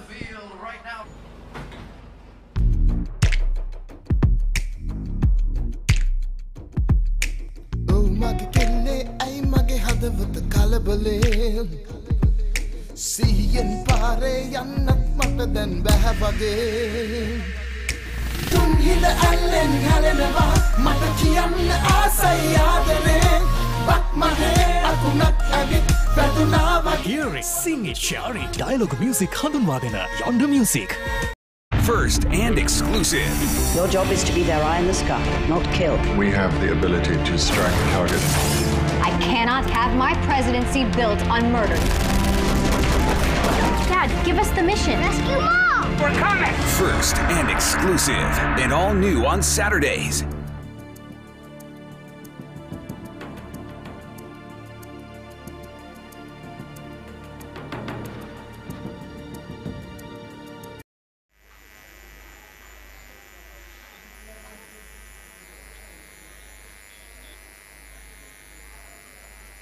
I'm just by the Walkers. I'm just by the CML Vipers hut here over here, and I have the legend, not a stranger, Oscar Uma, played for Kandy Sports Club few years. Oscar, good to see you here, and one of the Kenyan legends, and good to see you. How are the team responding for you? The team is very nice. Players are playing really well, and it feels good being back in Sri Lanka from 2 years ago when I was playing for Kandy. So it's a nice experience being back, meeting old friends and getting to play rugby in Sri Lanka again. The first leg should be very special back in Nitola, the ground that you used to play a lot and the fans used to cheer a lot. Yeah, it was awesome going back to Nitola grounds. That's why I played my rugby, and having the feeling of the local fans because they are very passionate about the sports. It was really nice, and also catching up with most of the guys I've played with there. Yeah. Happy with the results. You all managed to finish 4th back in Kandy, and still there's another chance to finish at 4th. It's a game of 7s. You win some, you lose some. At least the boys pushed everything. They left everything on the field. A bit unlucky, but that's sport. You win, you lose. So it's all about building momentum for the next game. So right now we are going into the plate semis, just building momentum and hopefully finish on a high. Yes. How are the boys responding? One of your countrymen responding you behind the scenes? He's a clown, but it's nice, and also for the Kenyan players to come and experience the Sri Lankan tradition, the hospitality, because the Sri Lankan people are very good. They embrace everyone, and their culture is really nice. And also getting to share the Kenyan culture with the Sri Lankan people, it's an awesome experience for everyone. You have been in so many World Series, Oscar, and you have been a well-known figure. But what is the lesson you are giving to these youngsters? I think just determination and hard work. There's no substitute for that. You have to hard work. You have to work hard. You have to be determined. So in everything you do, just give your all. Because even if you lose and you've given your all, you can't fault yourself because you've done your best. So do your best in whatever way you're doing, and hopefully the results will come. Absolutely brilliant. It was nice talking to you, Oscar. Wish you all the best for the next game. Thank you very much. So that's Kenyan legend Oscar Uma talking to us now. I have the Vipers captain Danushka Ranjan, of course Sri Lanka Sevens captain. Danushka, කොහොමද ඔබේ performance එක ගැන හිතන්නේ team එකක් හැටියට? අපේ first leg එකේ නම් performance එක හොඳයි. අපි first leg එක ඉවර කරා 4th. ඊට පස්සේ අපි අද cup quarters පරාද වුණා උදේ. අපි බලාපොරොත්තු වෙනවා overall 4th වගේ අපි තියාගන්න මේ ball final එක දිනලා. Walker CML සාමාන්‍යයෙන් කොහොමද සහයෝගය ලැබෙන්නේ ඔයගොල්ලෝ franchise team එක? අපිට franchises ලා ඉන්න ලොකු සහයෝගයක් හම්බ වෙනවා. මොකද මේ හැමදේම මේගොල්ලෝ බලනවා. කියන්නේ ටූර්නමන්ට් එකේ ඇතුළත ටූර්නමන්ට් එකේ පිටත් හොඳට බලනවා අපිව. හොඳට යනවා ඉතින් ටූර්නමන්ට් එක.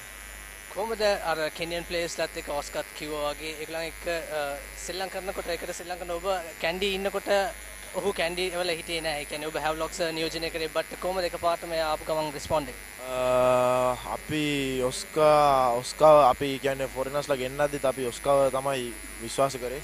මොකද එයාත් එක්ක තව දෙන්නෙක් එනවා කිව්වම කියන්නේ ඔස්කා දන්නවා ලංකාවේ රග කොහොමද යන්නේ කොහොමද ලංකාවේ ප්ලේස්ලා ගහන්නේ කියලා. ඒතකොට අපිට ලේසි ඒගොල්ලොත් එක්ක ඇඩ්ජස්ට් වෙන්න. පොඩි ප්‍රශ්න තිබ්බා කියන්නේ ලෝකල්ස්ලාත් කියන්නේ කම්බිනේෂන් එක හදාගනිද්දි. හැබැයි සුමාන දෙකක් දැන් සුමාන 3ක් විතර ඇතුළත ඉතින් අපිට පුළුවන් උපරිමයෙන් අපි සෙට් වුණා මේ කෙනියන්ස් එක්ක. ඒ වගේම තමයි රංජන් මේකට පස්සේ තියෙන ඒෂියා 7 සෙප්තැම්බර් වල හුඟක් යන්ග්ස්ටර්ස් under 23 players අපි දැක්ක හොඳට perform කරනවා. ඒ ගැන මොනවද කියන්න තියෙන්නේ? මම හිතනවා කියන්නේ under 23 under 20 පොඩි කට්ටිය ගොඩක් අපේ ඒජ් එකේම ගොඩක් යම් කට්ටිය තව ටීම් එකට එන්න ඕනේ. කියන්නේ ඒතකොට තමයි කම්පිටිෂන් එකක් තියෙද්දි තමයි අපේ ශ්‍රී ලංකා ටීම් එක උඩට යන්නේ.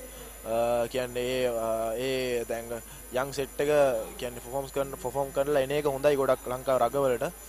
ඒක නිසා මම හිතනවා මේ ටූර්නමන්ට් එකේ හොඳට ගියා. මම හිතන්නේ ශ්‍රී ලංකා ස්ක්වොඩ් එකට 4-5 දෙනෙක් ඇවිල්ලා තියෙනවා. ක්ලබ් 7s එකෙන් දෙන්නෙක් විතර ඇවිල්ලා තියෙනවා. ඒතර ලොකු ස්ක්වොඩ් එකක් ඉන්න අපේ ස්ක්වොඩ් එක ස්ට්‍රෝං වෙන්න අපේ ටීම් එක ස්ට්‍රෝං කරගන්න පුළුවන්. Alright Ranjan, wish you all the best. Meelangata Gane bowl semi-finals, all the best. Thank you. And I also have coach of Walker's CML Vipers, not a stranger of course, Candy legend Salia. මොනවද හිතෙන්නේ Salia performance Candy වල 4th වුණා. මේ ආයෙත් අවස්ථාවක් තියෙනවා 4th place එක rack ගන්න. ඉස්සල්ලාම කියන්න මේ ටීම් එකේ coach කන් ලැබීම සතුට. players-ලත් එක්ක international players-ලත් එක්ක ඒගොල්ලන්ගේ හැකියාව බෙදා ගන්න ලැබීම සතුටක්. ඒ වගේම players-ලා මං හිතන්නේ දැන් ඉස්සරට වැඩිය ගොඩක් උඩට ඇවිල්ලා තියෙනවා ඉන්ටර්නැෂනල් ටූර්නමන්ට්ස් සෙල්ලම් කරන ඉඳලා. මේක ලොකු chance එකක් යම් players-ලටත් දැන් සෙල්ලම් කරන players-ලටත් මේ ඉස්සරහට අපේ ටීම් එක strong වෙන්න national team එක. මොනවද හිතෙන්නේ? මම හිතනවා ඔබත් ඔස්කෝ මාත් එක්ක සෙල්ලම් කරලා ඇති. ඒ වගේ play කෙනකින් කොහොමද ලැබෙන experience එක කොහොමද share කරන්නේ ඒගොල්ලෝ? අතරම players-ලා ලොකු chance එකක් හම්බුණා. එයාගේ experience එක ගන්න game එකක් කොහොමද control කරන්නේ, match එකකට කොහොමද ready වෙන්නේ, practice session එකකට කොහොමද ready වෙන්නේ, ඒ වගේම match එකක් ඉවර වෙලා කොහොමද ඒගොල්ලෝ next match එකට ready වෙන්නේ. ඒ ඔක්කොම මේගොල්ලෝ මේ young players-ලාට ලොකු chance එකක් හම්බුණා මම හිතන්නේ. Finally හිතනවා next match එක දිනන පුළුවන් කියලා ඔයගොල්ලෝ හතරවෙනි ස්ථානය ගන්න. අනිවාර්යෙන් මම හිතනවා access මේ match එක අපි ලොකු fight එකක් දීලා මේ match එක දිනලා ball chance වෙන්න පුළුවන් කියලා. Lisali, all the best. Thank you. And we'll see we have who we got Walker's Vipers, and we just spoke to now Soft Logic Warrior just coming down to the training session. This is the Access Kings who lost the cup semi-finals, which went to a draw 12-all against the defending champions Mobitel Eagles. And then at the extra time, somehow the defending champions Mobitel Eagles managed to win that game. And we'll see what we have got. We got coach Tulagisi Tavita must be disappointed because they lost the cup semi-finals, cup quarterfinals rather, and they finished runners-up in Kandy in the first leg. Laga, you said you wanted Walker's Vipers, but unfortunately you got easy Wolves. Yeah, no, it didn't come our way. Unfortunately, all those teams on the other side sort of lost one. It came down to, they won. I think they won 2 and lost 1 each yesterday. So the Vipers had beaten the Easy Wolves had beaten the Vipers, so ended up being number 1 on the other side. So we're hoping Vipers plan accordingly, but we're into plan B. But we had some chances in that quarterfinals, about that 7's, you know. We weren't good enough in the first. We scored first, but we lost a lot of ball, you know. We just let the ball on the floor way too many times. And Easy Wolves took their chances. We didn't. We ended up here now. We got to make the most of it. We still can be number 2. We got to make sure we win the next one against the Dragons, and whoever comes on the other side between X's and Vipers. Yeah. So we got to make sure we come 5. So 5 and 2 in Kandy. Yeah, that's the plan now. Yeah. Just tell our fans and the Sri Lanka rugby fraternity about Jason Dissanayake. We know he is such a good talent, but we didn't see him much playing. Nah, disappointing. We didn't play him yesterday for the first 2 matches. We saved him until the last one. He's been carrying an ankle injury, so hopefully nothing serious. The Mercantile Sevens is next week. Hopefully, he didn't sort of hold himself back for next week. But we needed him in that last game, but he didn't front up. We got to look at the next one now. You know, we can't. But you know, he was disappointing in the last one. Those two balls he passed on the floor really cost us. Laga, finally, before you head into the warm-ups, who's going to win this second leg? Mobitel are too strong. I mean, even their foreigners and even Lee, Dillina, and you got all those guys working hard as well, Roshan. So they've got the balance, you know, and even their foreigners are coming into the party. So I think Mobitel easy wolves in the finals. Brilliant, Laga. Thanks for your time. All the best for the next game. Well, that's all we have. We are back to the commentary box. Thank you, Sabir. Here's a confirmation of halftime. Navy SC were actually taking on Air Force in the meantime that you were going through those couple of interviews. Navy SC actually taking the lead by 24 points to nil against Air Force.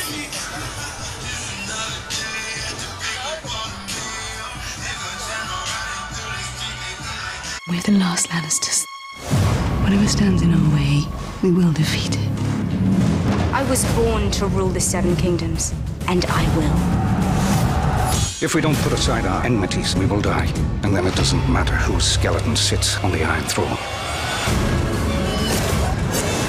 The world premiere of Game of Thrones, Season 7, on HBO. To activate this channel, use the Dialog Self-Care app or type on space your Dialog television account number, space channel number and SMS to 679 from your Dialog mobile or 0770 679 679 from any other mobile network.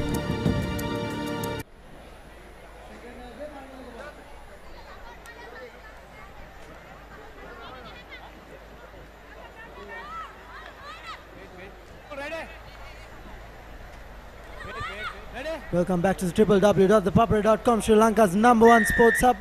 We bring you live pictures from the second half in this women's game between Navy SC and Air Force SC. Navy, of course, comfortably in the lead by 24 points to nil. Hisham? As expected, Navy running riot. Maybe warming up for that crunch game against Army. We surely want to do the double over the soldiers. Probably would have had an eye on the previous game as well, trying to make a statement of their own. Army running right by 43 points to nil on the previous occasion. So Navy trying to match that score. They're well and truly on course for it. Here they are with another opening, trying to go out on the wide. Where are the numbers? Here's the big number 5, Tanuja. Shrugs off a couple and that's the 5th try. 31 points to nil with a conversion to come. Maybe well and truly brushing aside this Air Force outfit.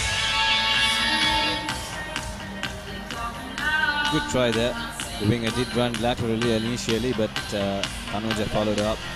Was in hand to support the teammate and score that try. So it's already game, set and match for Navy. Now it's about executing their game plans. The conversion goes astray. That doesn't make much of a difference.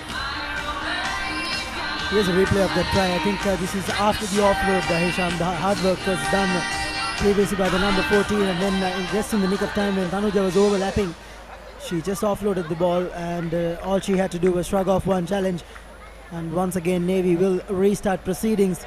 Air Force pretty much been pedestrian throughout this game. 29 points to nil at the moment.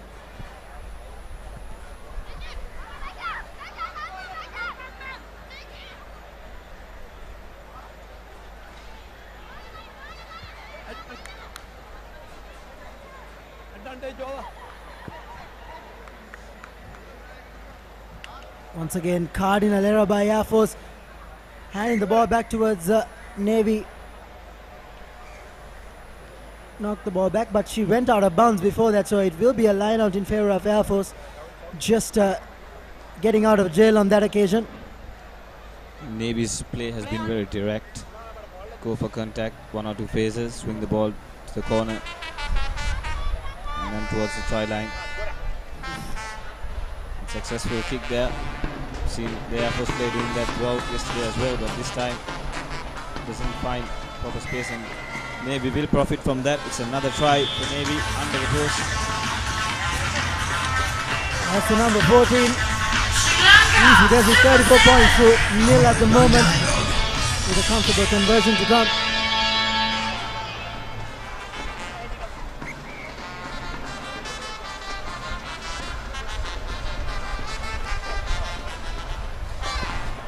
Conversion is good, 36 points to nil.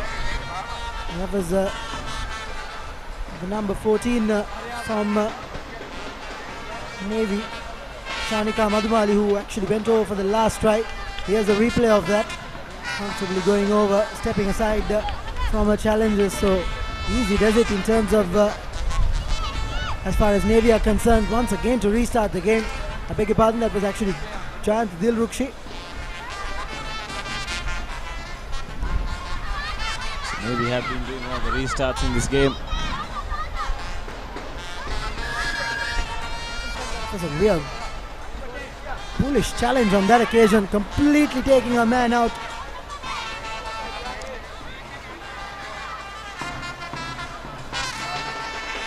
Now Air Force trying to probably at a consolation. Hisham doesn't seem to be having a way back from this point onwards. 36 points to nil. Something less than 3 minutes to play. Well, they're in the wrong side of the ground if they are to get a consolation try. And those knock-ons are not going to help them either. The handover position. Maybe we have another platform to launch an attack. A bit of time left in this game as well, so maybe we look to add some more points in this game. Put them in good stead for the crunch game against Army. Air Force do retain possession. Once again, they need to make sure they hold on to the ball.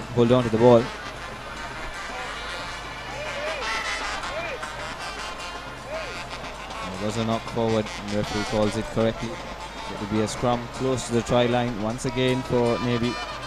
Dangerous position here.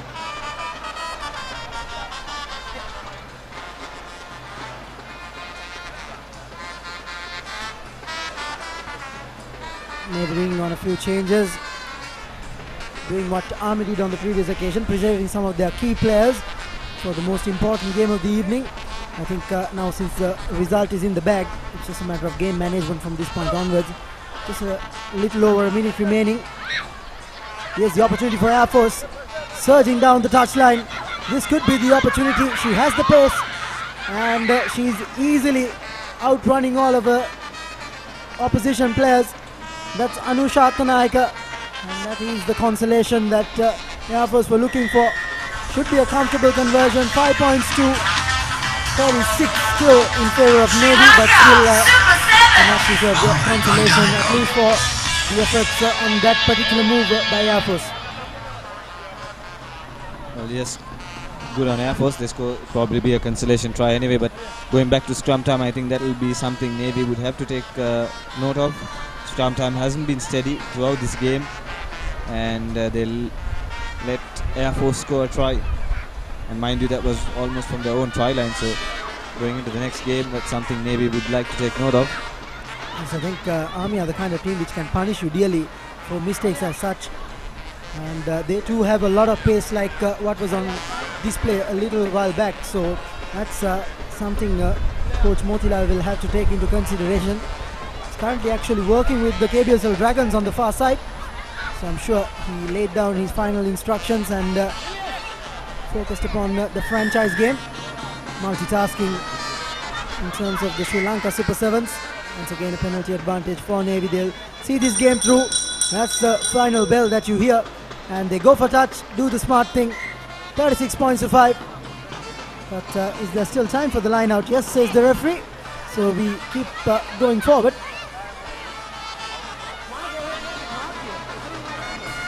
This probably would be the last phase of the game.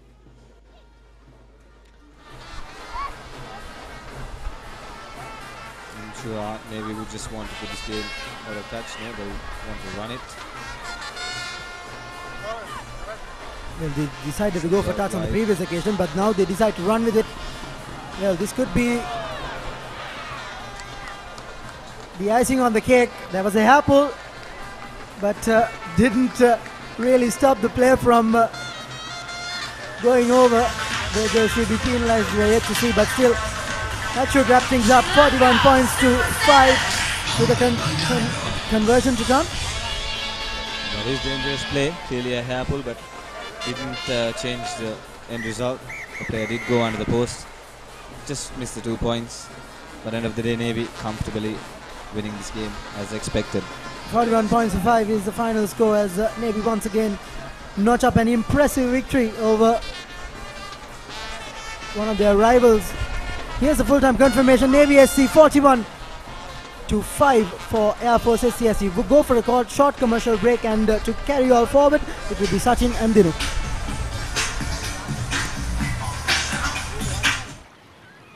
네, wala dialogue clash gaming වලට යනවද? අනිවා. මතකනේ ගිය පාර කින් කපු කෑම? ඉරම වෙන්න ගානෝ!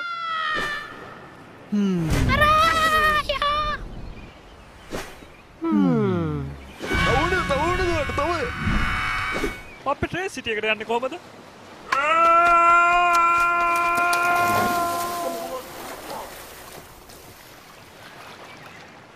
අයියේ මට දාන්න යනවද? මරදාන ගොඩ වෙන්න.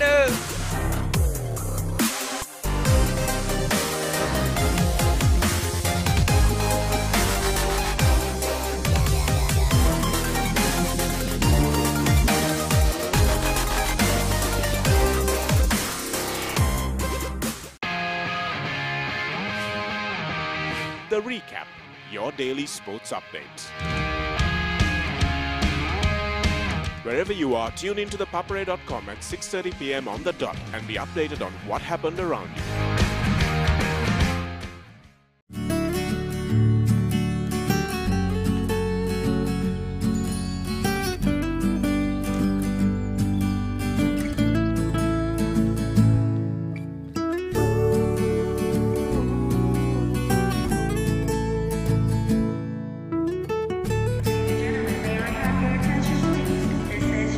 Don't be afraid. Make the call. Enjoy a host of benefits with Mobitel Bayakanathu roaming. SLT Mobitel. We care always.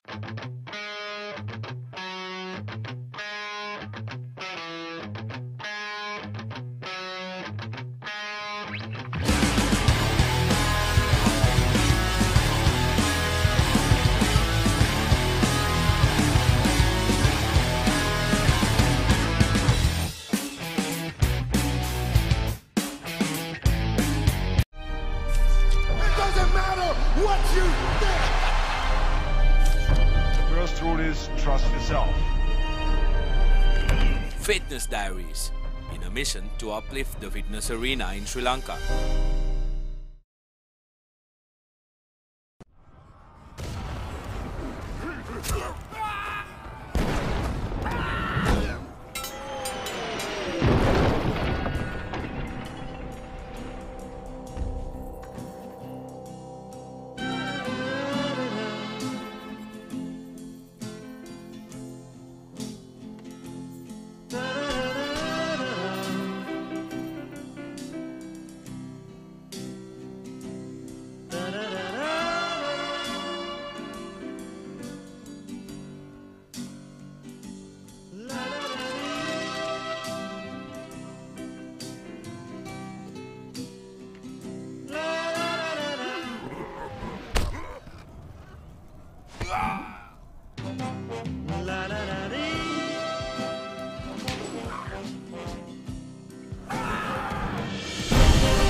Wi-Fi everywhere. Well, almost everywhere. Get seamless connectivity with SLT Mobitel Wi-Fi hotspots in cafes, food courts, shopping malls, restaurants, and more across the island. SLT Mobitel. We care always.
Life is faster with Mobitel 4G internet. Mobitel, we care always. Technique, tactics, attack, defense, pattern. Back to the board, the rugby analysis. What's happening in the transfer?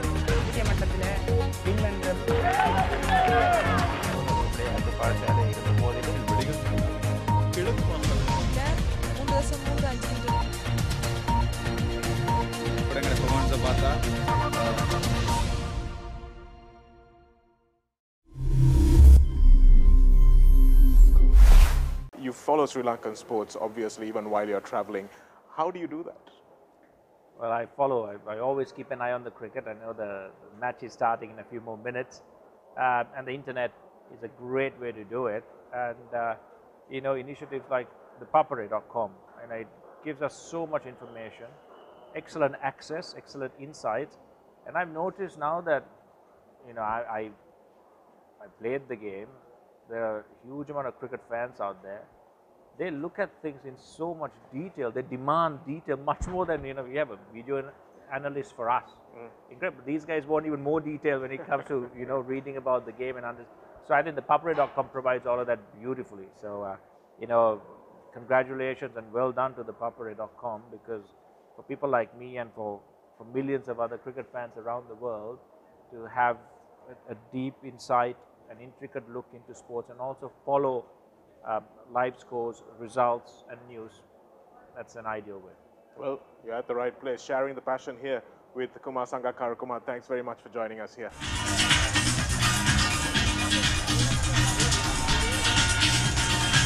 Very good evening and welcome to the Racecourse Grounds here in Colombo. We are back live with the franchise games, the schools and the women's matches just concluded. Coming up next is the Bold Shield semi-final. Soft Logic Warriors taking on the KBSL Dragons. The Warriors going down to the Easy Wolves early in the day, 24 points to 12. That's how that finished. And the KBSL Dragons going down to the Cargill's Gladiators, 34 points to 19. Good evening, Sachin. Not the place that the Warriors would want to be, but they are here in the Bold and Shield semi-final, which will most probably take them out of contention for the tournament championship. Yes, they did need to finish above the Mobitel Eagles if they wanted a shot at taking the title. The Eagles through to the top four. And you see the Dragons and the Warriors taking the field.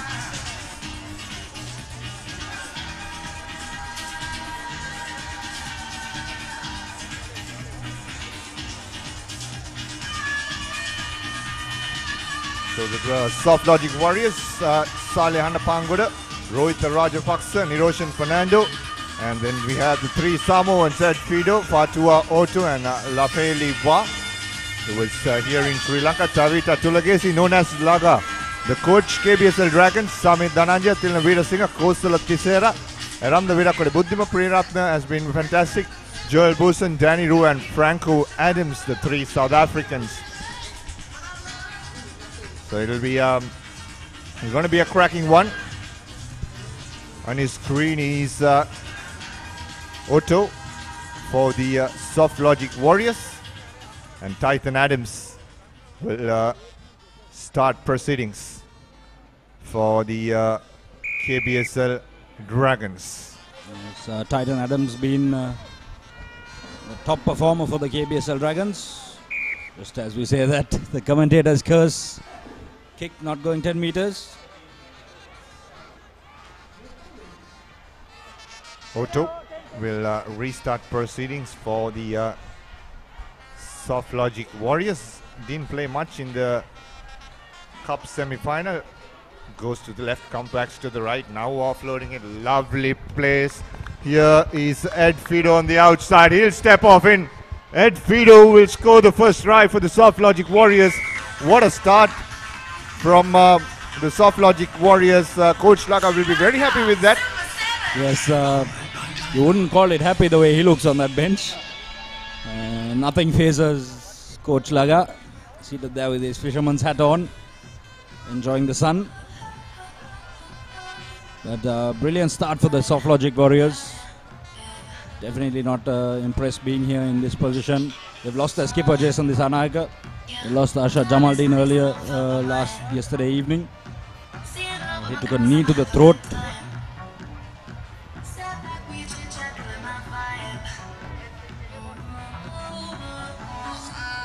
Roshan Fernando conversion going astray.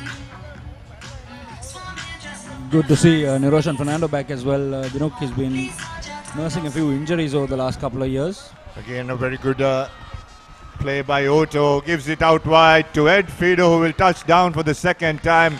That was pure brilliance and awareness of Otto there. Just saw the KBSL Dragons were way behind the 10-meter line, put in the chip, picked it up and ran away from Titan Adams. Good awareness from the two Samoans, combining there to score the second try for the Warriors.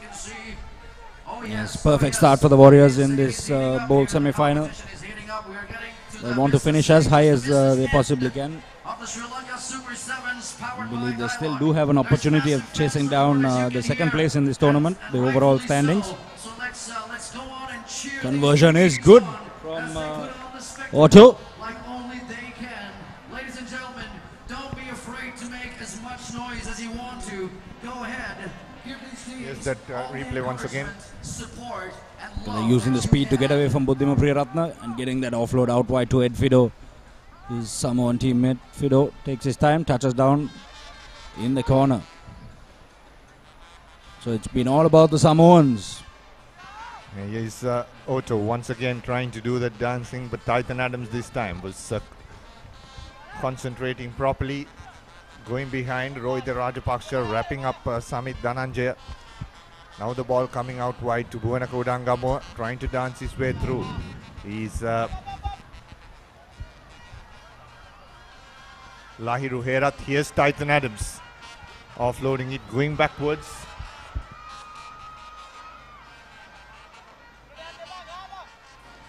Dhananjaya once again taking the ball into contact. This Bhuvanaka Udangamoa right on top of that ball is the Samoan Otto. Now Danny Roo. Danny Roo will put his step down. Omalka Gunaratna does well to bring his former teammate down. Now it's Priyaratna trying to run outside. Ed Fido, does he have the pace to go all the way? Fido tracking back him perfectly. And he steps back, cuts back in. Good, lovely couple of steps from Priyaratna. And putting it out wide to Titan Adams. Now an opportunity for the Dragons. Here's Lahiru Herath trying to step off one. Here's Bhuvanaka Udangamoa on the outside. He steps off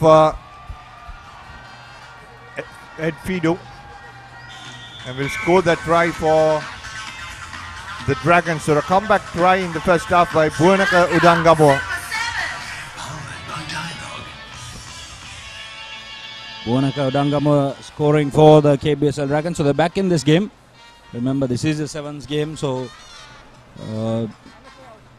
2 tries is really not something too difficult to chase down. Titan Adams with the crucial conversion. Lines it up. He'll take his time.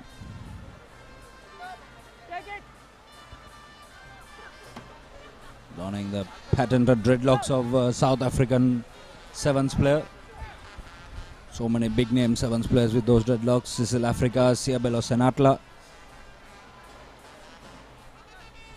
Roscoe Speckman. Yellow number 4 out. Yellow number 4. There's a replay of Udangamoa's try. So Titan Adams to get us underway. Tilina Veerasinghe coming in place of Lahiru Herath.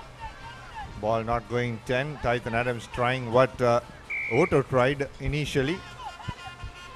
Yes, so that's 2 mistakes off the kickoff for Titan Adams there. He's got his compatriot coaching him as well.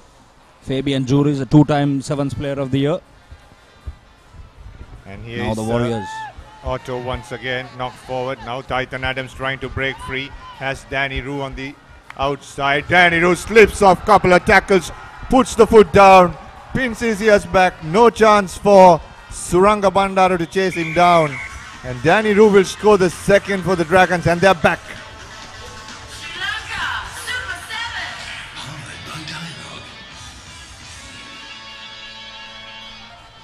The Dragons breathing fire. Very, very So excellent work there by Danny Rue. Bumped off Marka Gunratna, went over. Gunratna playing against his former side, making the switch from the KBSL Dragons to the Soft Logic Warriors over the course of the week. There will be a massive, and I mean massive, after party at the end of all of this. So that's how And the kick goes over for Titan Adams. So we're deadlocked now at 12 points apiece. We've got roughly 2 minutes left in the half. So we've got a thriller on our hands, Dinuk.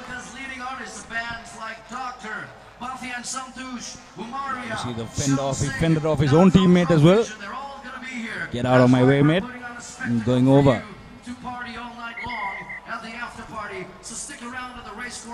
Tilina Veerasinghe will take kick-off duties from Titan Adams, who had not had a couple of good ones. Here's Veerasinghe. Half time, the clock has stopped. Referee Dean Kapir is not happy with something. Yes, the fourth official having a conversation over the walkie-talkie.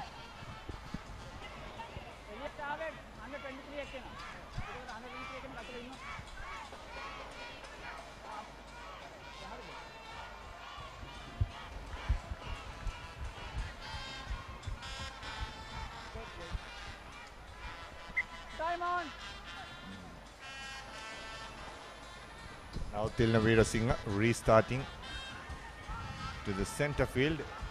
Good take by Rohit Rajapaksa, but pushed back by Titan Adams. A lot of pressure put on him, but he manages to place the ball and stay on field. Here is Fido trying to break his way through. Bust off one. Does Fido have the legs to go over? Danny Rue comes and disturbs the ball. It'll be a knock forward from Ed Fido, and that'll be half time. 12-all. The first Bowl Shield semi-final finishes in the way. Yeah, so the KBSL Dragons coming back into this one. 12 points apiece, first semi-final.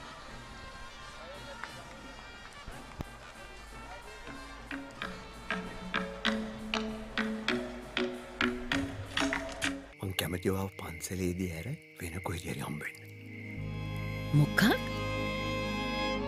පිස්සුද?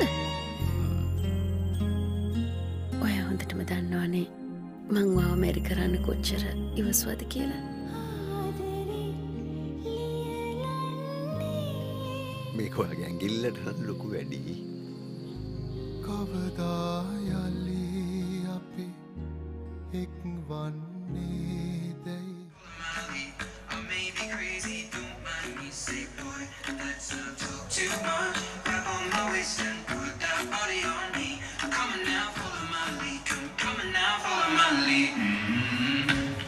I'm in love with Welcome back.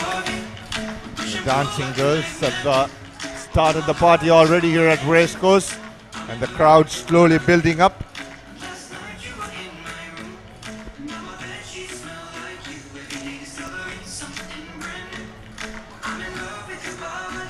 And this is Otto to restart proceedings for the Soft Logic Warriors. Dean Kapir is checking with the assistant referees and will say to go ahead for the half of this first Bold Shield semi-final. Nice high-hanging restart collected by the Dragons. Tilna Veerasinghe taking that ball in. Now the ball is spread out wide. This is Lahi Ruherat taking the ball into contact. Now looking for options is the Dragons inside their own half. Is Samit Dhananjaya taking the ball and giving it out wide to Tilna Veerasinghe, the skipper once again. This is spread out. Bhuvanaka Udangamua has Buddhima Priyaratna on the outside, the speedster. Breaks and comes cut backs in. Lovely offload on top. to Bhuvanaka Udangamo, who will power his way through to the halfway mark. Here's an opportunity. Now the ball comes out to Samit Dhananjaya once again. Titan Adams has Danny Roo on the outside, but he'll go to Tilna Veerasinghe. Veerasinghe will cut back in as Titan Adams once again on the loop. Titan Adams stepping, offloading it once again inside. Referee still playing advantage for the Dragons. Here's Danny Roo. Pushes off one. Takes another with him. Titan Adams will look to the short side. Gives it out wide to Samit Dhananjaya. Now the ball is out to Lahiru Herat. Has Bhuvanaka Udangamo with him on the far corner. The two Samoans will bring him down. Here is Buddhima Priyaratna trying to put his speed on. A lovely interloop and inside pass to Samit Dhananjaya, the 800,000 player for the KBSL Dragons, will go under the post for the third try and the first in the second half. Nice, excellent work there by Sri Lanka Super 7. Powered by Dialogue. Yes, there we go. The Dragons once again on the score sheet. Ladies and gentlemen, and if you're sitting in the audience right now, do not be afraid to make as much noise as you want to and show all the support you can to all these magnificent athletes. Titan putting on a Adams show for us lots today. over the conversion. It is franchise action here in the Sri Lanka Super 7's the final day, powered by Dialogue.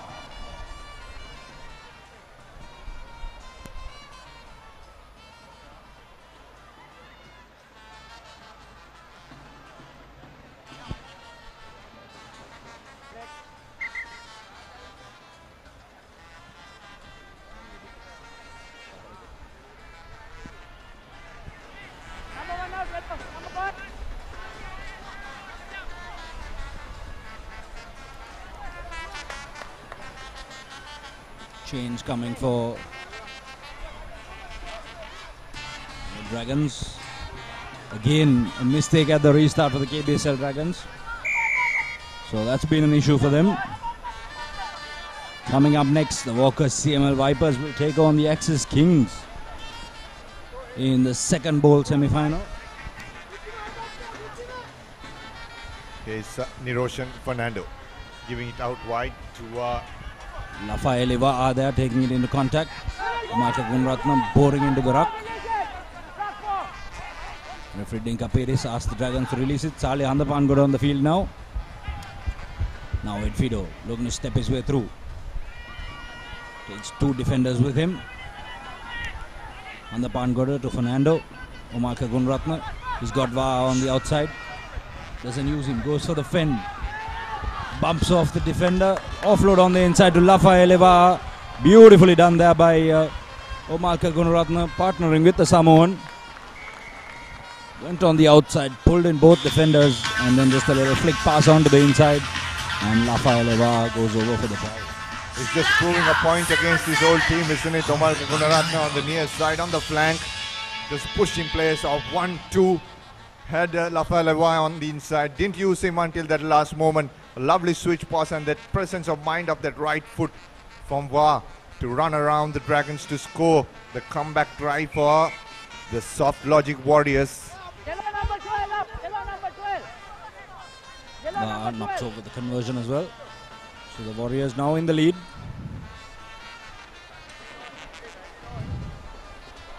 But he saw that the defender was flat-footed. Went on his wrong shoulder. Excellent work there. Niroshan Fernando taking over the restart duties. His kick not going the 10 meters either.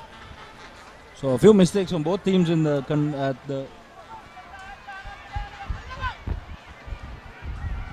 at the restart, as Buddhima Priyaratna puts the ball onto the toe. Ed Fido lets it roll into touch. Quickly taken by the Soft Logic Warriors. Dinka Peris says hold on, so they'll have the pressure line out inside the 5 meter.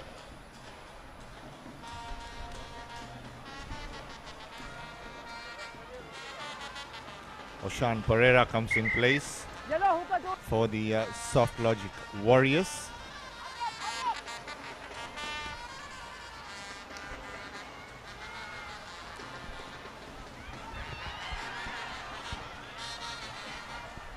Titan Adams now. Off to Buddhima Priyaratna. Priyaratna dumped onto the ground by Ed Fido. The Warriors pile over. Roshan Fernando runs into a bit of obstruction, goes the other way. Umar Kagunratna now puts the foot down, goes straight through the middle, looking for support, decides to go on the outside. Takes Samit Dhananjaya with him.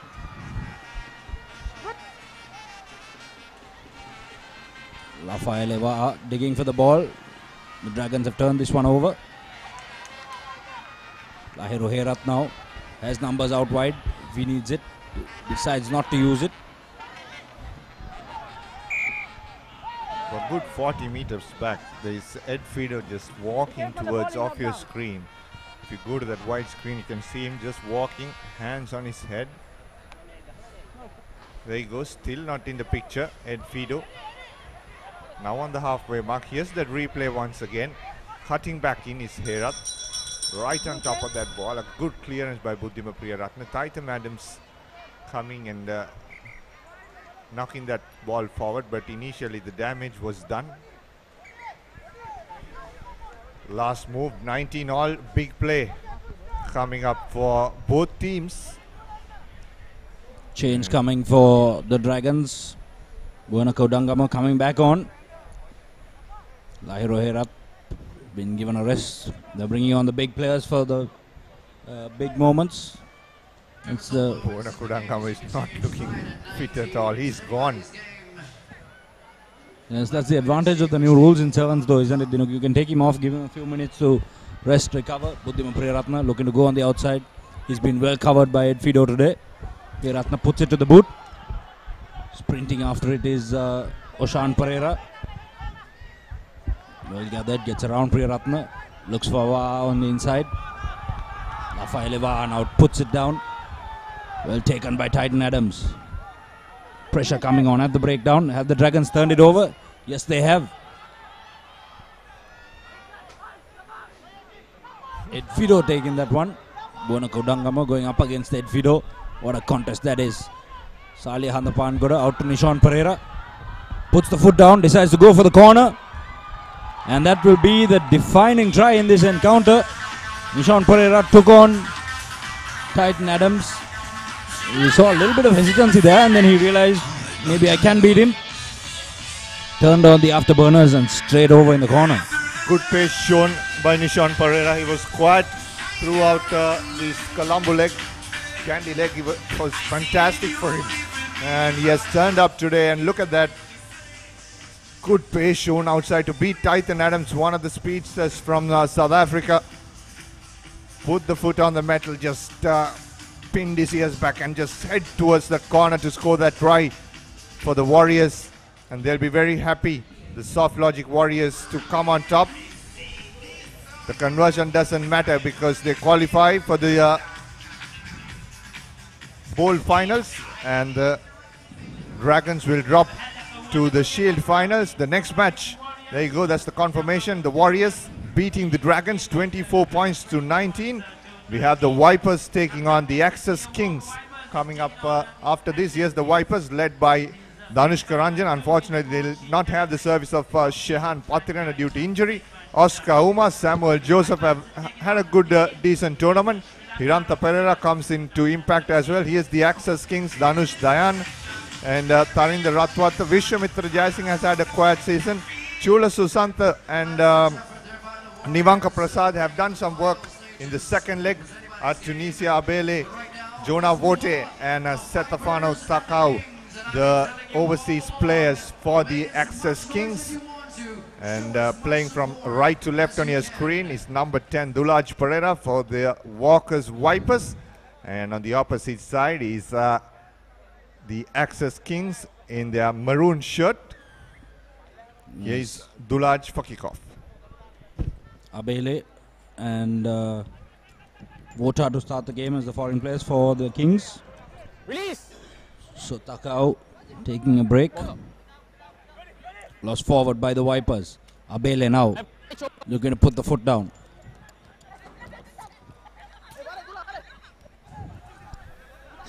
Richie Dharmapala out to Vota. Now Dhanush Dan has got, takes the contact.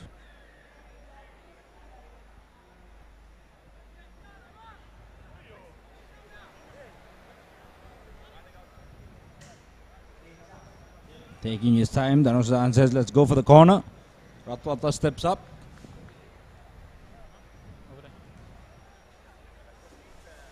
Interestingly, I don't see Sanun Herat on the field for the Axis Kings.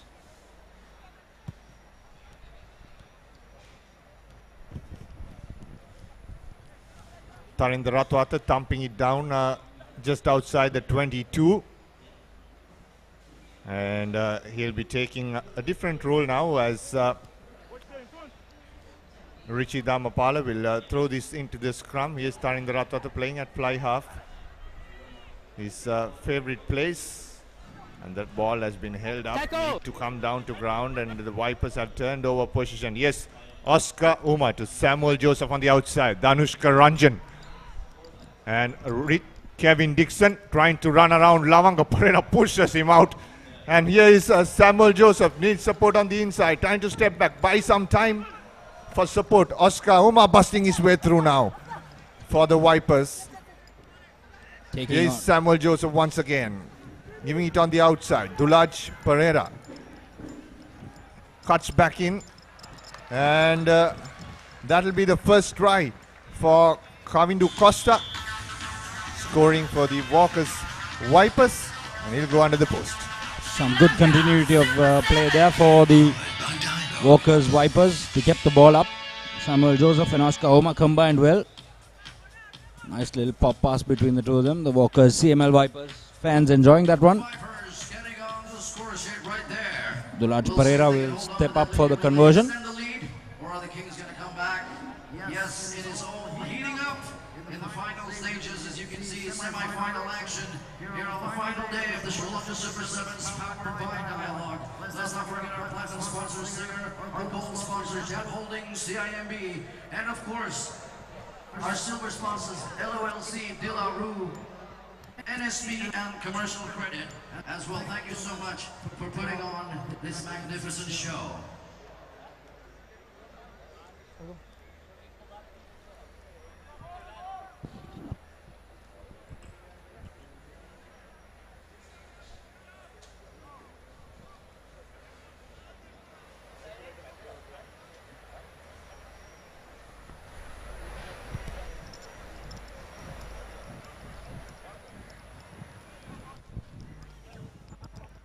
Here's Oscar Uma once again, spreading it out wide to Dulaj Pereira to Kevin Dixon.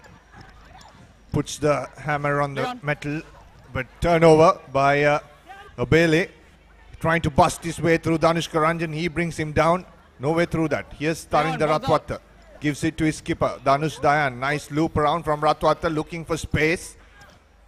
Brought down by the Vipers. Abele once again trying to step his way through. Brought down once again now. Here's Lavanga off to Dayan. Ratwata has Vota on the outside.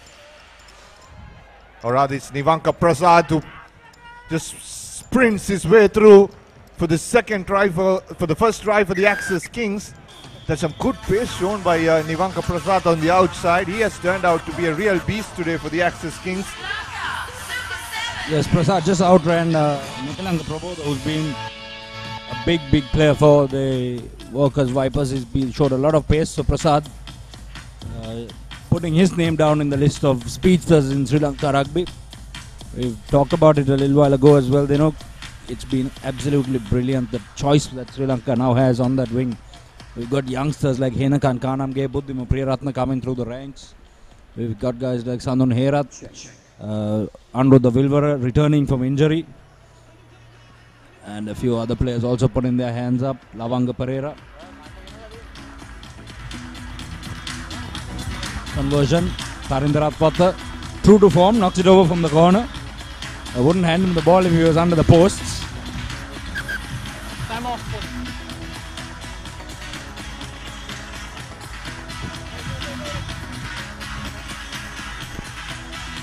Change coming in. Dulaj Pereira taken out for the Vipers.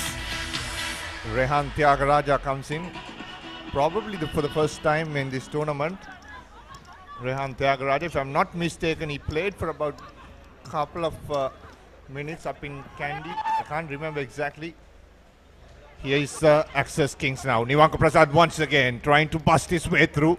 Has one to beat, pushes him off. Nivanka Prasad, what a star he's turning out to be. Another try for the Access Kings just before half time. Yes, the Kings taking the lead now with that try. 12 points to 7 ahead. Beautiful work by Nivanka Prasad. He showed some good pace in his last try. This time showing that he's got the power as well to go. He's certainly putting a lot of pressure on that 7's forward pack of Bhuwana Kudanga, Momalka Gunaratna, and you have Sudarshana Muthutandri playing for that forward spot in the Sri Lanka 7's jersey. And Nivanka Prasad is knocking the door as well now. Peter Woods, a lot to think about for him when he picks up that 7's squad for the Asians. And Tarindaratwata misses the under the post conversion once again. I think we need to have a chat with him and ask him what's the secret behind knocking over corner flags and missing under the post. Tarindaratwata will be disappointed for sure as he tries to make the restart. Puts this nice and hanging clean ball in the air. Samuel Joseph knocks it back. Oscar Uma gets it cleaned up for his teammate, the Kenyan teammate. Advantage blue. Now Tyagaraja off to Kevin Dixon as Danushka Ranjan out on the wing. One-on-one with Tarindaratwata, cuts back in of Lavanga Pereira. Great opportunity here for the Vipers. Hiranta Pereira gives it to Samuel Joseph. The two Kenyans on the near side, switch back by Oscar Uma, hit by Abeli, and that will be a knock forward, and we'll head into half time with 12 points to 7. Access Kings leading against the Walkers Vipers.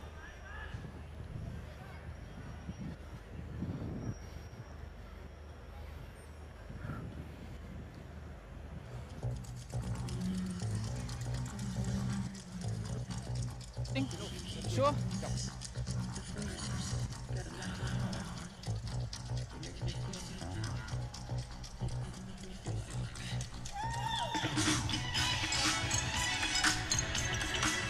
Enjoy unlimited data roaming in 75 countries for just $5 a day. Now available to all prepaid and postpaid customers. Dialog roaming, clearly the best way to roam. Dialog view හඳුන්වා දෙන විනෝදේ. දහස් ගණන් සිංහල දමිළ චිත්‍රපට සහ video රැසක් සමගින් ලංකාවේ අපට සැබෑම රසාස්වාදයක්. Dialog පාරිභෝගිකයන්ට මාස 12ක් සහ අනිකුත් ජංගම දුරකථන ජාල පාරිභෝගිකයන්ට මාස 2ක් පුරා මාසික ගාස්තු නැත. Dialog View mobile app එක download කර විනෝදේ app එක වෙත පිවිසෙන්න. Dialog View, it's video unlimited.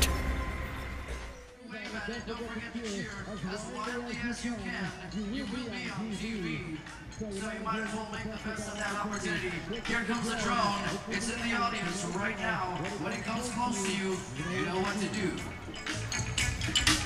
Here's the first half highlights. The first try for the Walkers Vipers. Coming to Costa, scoring that for the Walkers Vipers. And then for the Access Kings, Nivanka Prasad. This was the first one. Look at that. Bumps off one, bumps off two. He's certainly putting his hand up for that forward spot in the Sri Lanka 7's jersey. Nivanka Prasad. Zimbabwe tour of Sri Lanka, 30th to 18th of July. And you can join us on ThePapare.com for exclusive videos, previews, reviews, photos and updates. Zimbabwe managing to recover. Here is Tarindaratwata to restart proceedings for the Access Kings.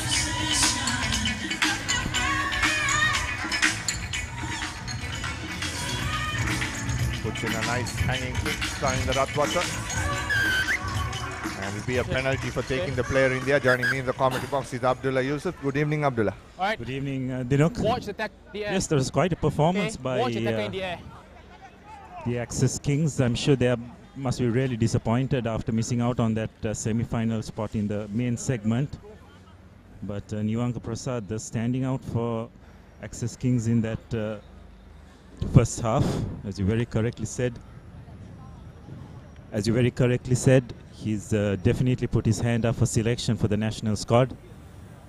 Because the Sri Lankan team definitely, they're looking for forwards who can actually take the ball and run, and Ivanka being a third row player for the Navy Sports Club will definitely suit that bill, and hopefully he'll continue the form shown in the remaining matches and will definitely come in for contention in the national setup. It's okay? Alright, let's play on.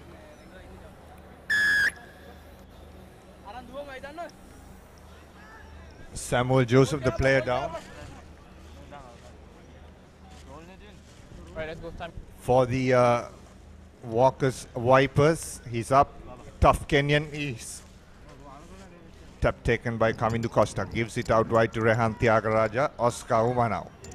Kevin Dixon trying to put the foot down and cuts back in for Danushka Ranjan. Referee playing advantage for the Vipers. Long pass. No advantage, so there'll be a penalty coming in for the Vipers. Rehan Thiagaraja, they are playing after a long time, Abdullah. So probably the first match that is playing for the Walkers Vipers. This kick not going into touch, bounces into in goal. Richie Damapala will take his time and touches it down. It's a poor mistake by Kevin Dixon. Very unlike him, generally very reliable.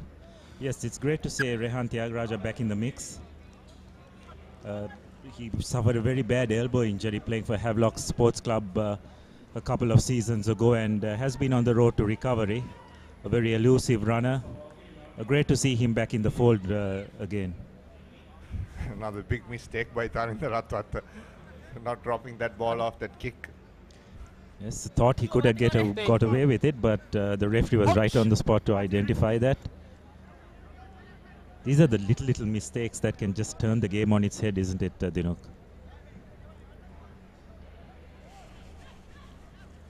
Here's an opportunity now. Samuel Joseph gives it out to Danushka Ranjan, who gives the pass out to Kevin Dixon, running support behind him, and a good tackle, beautifully tracked down by Lavanga Pereira and brought him into touch. And he's having a word with Kevin Dixon. Yeah, players just need to have a bit more awareness when they're running along the touchline. If they know that they don't have a chance of making it all the way through, they've either got to cut in or just stop and try and create another phase. Because just by trying to outrun and barge away, you're just giving the defending team the opportunity to push you into touch, just like what happened on that occasion. Here is the Access Kings now inside their own half, trying to spread this ball out. Here's Abeli trying to make his way through, gives it to Tarinder Ratwata, trying to speed up this game, the Access Kings. It'll be another penalty for the Walkers Vipers. Hit me. We do it again. Back 10. Abeli taking the ball out, trying to step his way through once again. Pushes Kevin Dixon, offloading it to Lavanga Pereira on the outside. Lavanga Pereira this time, no space through that, so he cuts back in. Now Tarinder Ratwata has Sasanka Ariyaratna, loops around with him. Long pass on the outside for Jone Vota. Knockback, says the Singaporean referee, and Vota cuts back in. Gives it to Tarinder Ratwata once again. Good passage of play for the Access Kings. It's a high tackle coming in. An advantage for the Access Kings now. Here's Abeli once again, trying to step back, twisting and turning, gives it out to Sasanka Ariyaratna. It's a knock forward in the end. Good passage of play, but the scrappy defense of Vipers managing to hold on. Yes, really good phases of play. There was some lovely offloading, some really good support lines run by the Access Kings. But just that final pass, it just went astray. Ariyaratna supporting very well there. And rather than pushing the ball into the supporting players, if they just popped it up, I'm sure the oncoming Fijian would have been able to collect that. It's just those crucial mistakes. You do all the hard work and that final pass goes astray. It can be very, very frustrating. Placements coming in for the Access Kings. Nivanka Prasad coming back in jersey number 9. And Setafano Takau also coming back. Coming for the first time in this game for the Access Kings. In the last 2.5 minutes. Coming up next, Easy Wolves taking on the Cargill's Gladiators. That's the Cup semi-final. Here's Nick Groom, who was with us in the afternoon, spoke about strength and conditioning and identifying players in this tournament. That's his job. So he has been throughout the past 4 days, 2 days in Kandy, 2 days in Colombo. And he's very happy with some of the boys who are going head on with the internationals. Free kick for the Kings. Taken quickly by Richie Damapala, giving it out wide to Tarinder Ratwata. Here's Takau. Lovely floating ball to Lavanga Pereira to score on the far side for the Access Kings. Yeah, well, they've just again extended their lead here. The Vipers have been very quiet, isn't it? They have guys like Danush Karanjan in their ranks, but just haven't been able to make an impact. Your legs out. For the leg. Ranjan overall in this tournament has been relatively quiet, hasn't he? He has been. He was. He showed the glimpses of coming back to form yesterday, Abdullah. But even today, and something to do with his confidence, I guess. Not that Danush Karanjan who will bust up through the middle and create some space for you. Not that Danush Karanjan, but we have seen in this tournament so far. Hopefully, he turns up for Sri Lanka when he comes back in a couple of weeks for training. Yeah, that's right. He led the team, the national team last year as well. I'm sure that he'll be one of the favorite contenders for the captaincy this year. But it's important that they get some confidence in these tournaments, and Ranjan has really been very quiet. He's Mekalanka Pramoda. This Vipers team have a lot of talent. Mekalanka Pramoda, Kevin Dixon, Dulaj Pereira, Danush Karanjan, Oscar Uma, Samuel Joseph. That's one of those cracking lineups to have. But unfortunately, they have not managed. Here's Ranjan as we speak through. Shows off Setafana Takao. One to beat. Danush Karanjan puts the hammer on the metal and he goes all the way. He's back, Danush Karanjan. This is what we are used to, isn't it, Abdullah? Do you think he heard what we were just now talking about him? Maybe. Yeah, fantastic. That's just what we want to see from him. Probably a bit too late from the Walkers' point of view. They would have liked to see him showing this form a bit earlier on today as well. But nonetheless, I think from a more Sri Lankan rugby perspective, it's great to see that he yet has that ability to slice through the opposition. Not on my watch, it's not.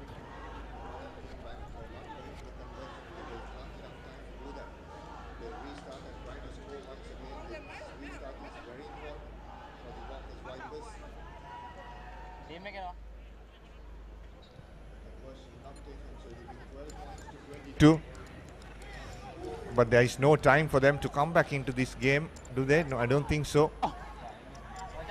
The score line is too big for them to catch up. Here's Kuto on the outside. So no penalty coming up for the Vipers. There is a mistake in the scoreboard, so it's 17 points to 12. So there is time for the Vipers to come back.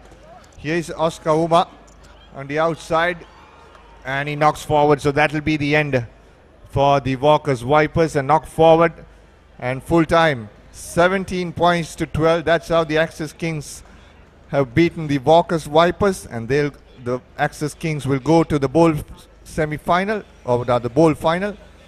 And for the Shield final, the Walkers Vipers will play for the 7th place. Full-time scores 17 points to 12. Access Kings beating the Walkers Vipers. Next game coming up is Easy Wolves taking on the Cargill's Gladiators. Sachin David will take on commentary with Abdullah Yusuf.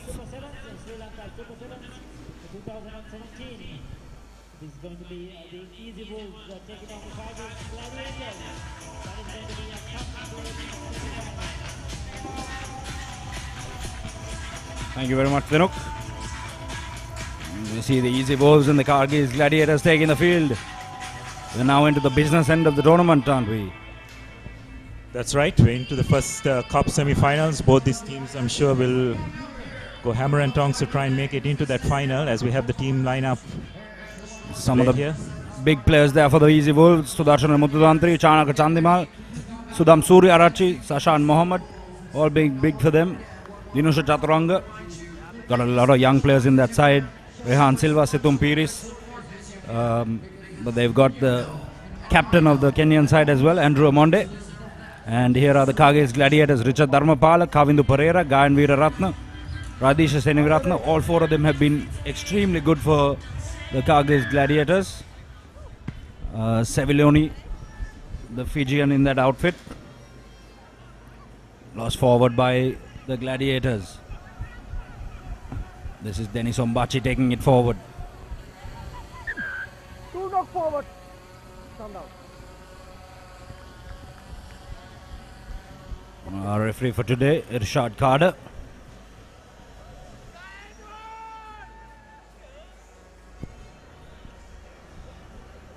Easy Wolves fans getting in behind their team. Happy to be up in the cup segment. They didn't make it into the cup segment last weekend. Eventually wound up winning the bowl championship. Abdullah, a lot of the teams have started to click in this tournament. Some of the teams took a while to get going in week one. Antutandri hanging on for dear life there. Yes, I'm sure that first tournament would have been just for the teams to get to know each other, for the coaches to work out the combinations. And now as we come into the second leg, I'm sure it's all systems go. Gayan Veeraratna working really hard there, but referee says he lost the ball forward. So scrum down. Easy It's balls. great to see Gayan Veeraratna back in the fold, isn't it? I mean, he's a player who has a massive work rate. 7's rugby, he's an ideal forward which you'd like to have. Generally in the 15s, he plays at first in. If he shows some good form here, I'm sure the selectors would like to keep an eye and get going with him, because he's a player who is a very tough nut to crack, and his work rate also is extremely high. Yes, Gayan Veeraratna tipped to take over the Kandy Sports Club captaincy. Few young fans out there. Good to see the crowd filling up now. Andrew Amonde out too. This is Nelson Oyu trying to sprint on the outside. He beats his opposite number, sprinting over for the first try of the semi-final. Only got half a trouser on. Doesn't matter to him. The Easy Wolves fans are happy. Excellent work there. First phase try by the Easy Wolves. So just a one-on-one tackle missed, and the Wolves are over. Yes, those are the little defensive errors that can cost you a game, isn't it, Sachin? With just a one-on-one tackle, those tackles have got to be made, because there was nothing really in that. But slight mismatch against, in the sense that there was a foreign player against the local player, and when that happens, sometimes it creates that kind of problem because of the physical disparity between the defender and the attacker. So the conversion goes astray. Chandika Chandimal just sending that wide. As we have a look at that again, kick was missed by Kavindu Pereira, a national representative, but unfortunately on that occasion just didn't was not able to get his hands around Oyo. Richard Dharmapala collecting at the base there of that kick-off. Now Gayan Veeraratna looks to go on the blind side. Fins off Denis Ombachi. Gayan Veeraratna still going, slows down, cuts back in, waiting for his support run. That's the experience there of Gayan Veeraratna. Now the Gladiators, this is Sevilloni. Goes back on the inside, looking to offload off the deck. Ombachi there to take the force the turnover.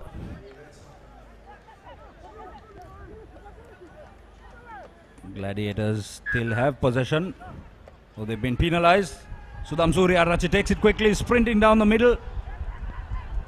Chasing him and making that tackle is Ranjit Varnapura. Excellent work there, good commitment. But Chanaka Chandimal picking it up from the base, going over under the posts, and the Easy Wolves running their second try of the game. Really good work there by Sudham Suryarachi. Although he was held, he had the presence of mind to place the ball and get on his feet. That just gave enough time for his supporting players to come and clear the ball. And Chandimal was on hand to just pick the ball up and go over for the try. So Easy Wolves extending their lead with the conversion to come. They say they'll go 12 points to nil ahead. Conversion knocked over. Chandimal isn't going to miss those.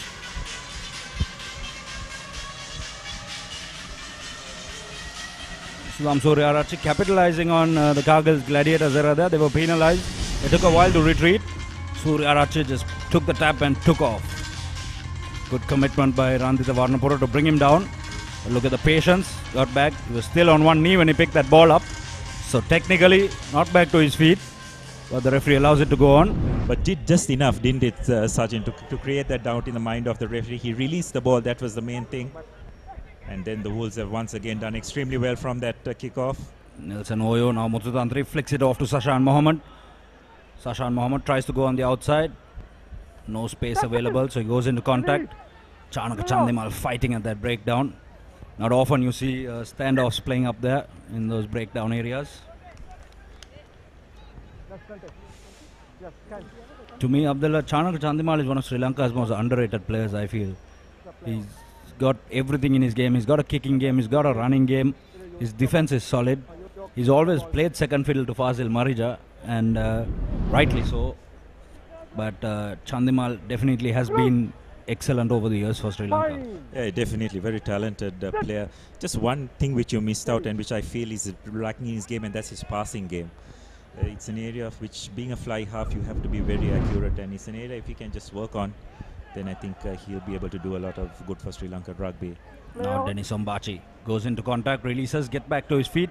Once again, clearly a tactic the Easy Wolves have worked on. Suryarachi feeds Chandimal. Muthutantri playing in midfield. Takes it up. Big hit coming on Muthutantri there. Sashan Mohammed flicks it up to Chanaka Chandimal. Stepping off to Suryarachi. Looks for support. Finds it in the hands of Nelson Oyu. 2 men taken to bring him down.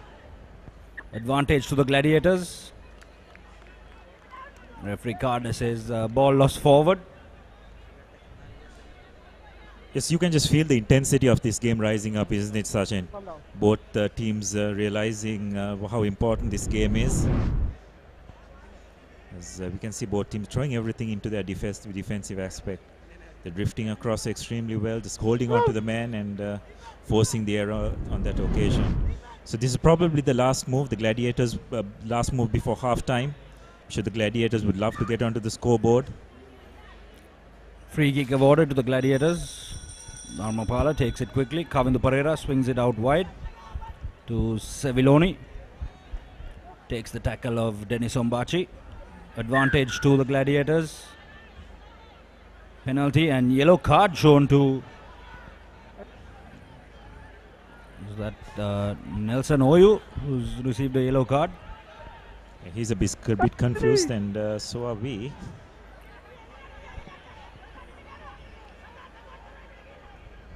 Now Seviloni. Out wide to Richard Dharmapala. Apologies, that's Radisha Seniviratna there. Muthutantri doing all he can to slow that ball down. Bit of confusion there. Gayan Veeratna keeps playing. Now Aruna Pereira on the inside to Seviloni. Kavindu Pereira outside. Seviloni doesn't need him. Puts the gas down. And away he goes for the Gladiators' first try.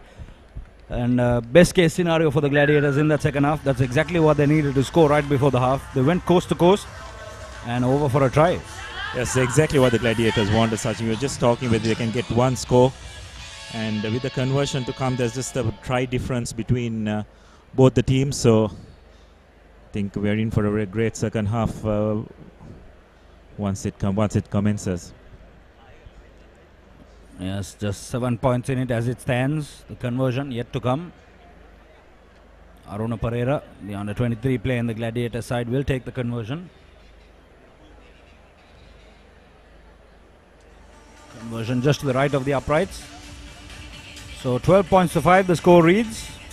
At halftime in the first Cup semi-final here at the Racecourse International Rugby Stadium.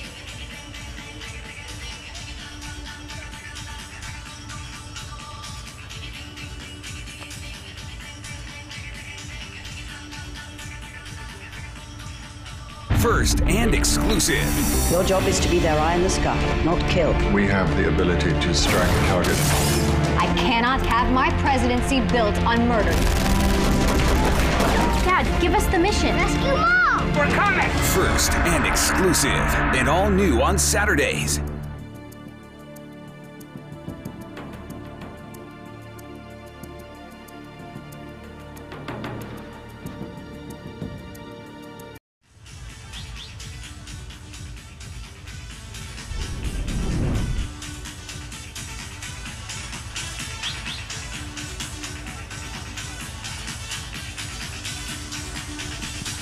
As we have a look at that replays again, both the tries by Easy Wolves scoring first. Second was lovely break by Sudham Suryarachi. Had the presence of mind to release the ball and collect it again. The support arrived and Chanaka Chandimal going over, and just on the stroke of half time, Serapilli going end to end and just getting an important score for the Gladiators just to keep them in touch as we go into the second half. Aruna Pereira ready to get us underway.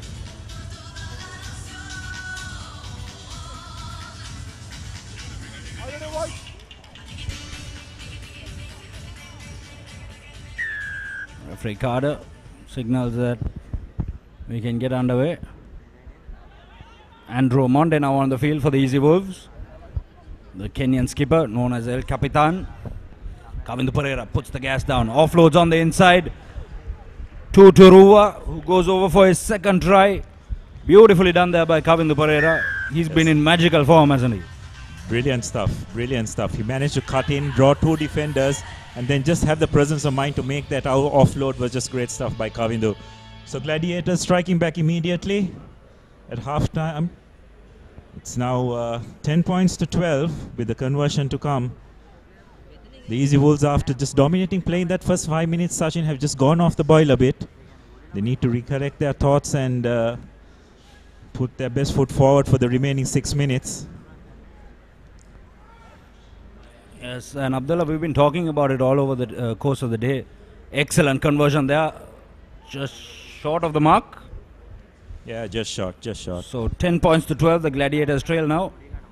Exciting encounter here in the first semi-final.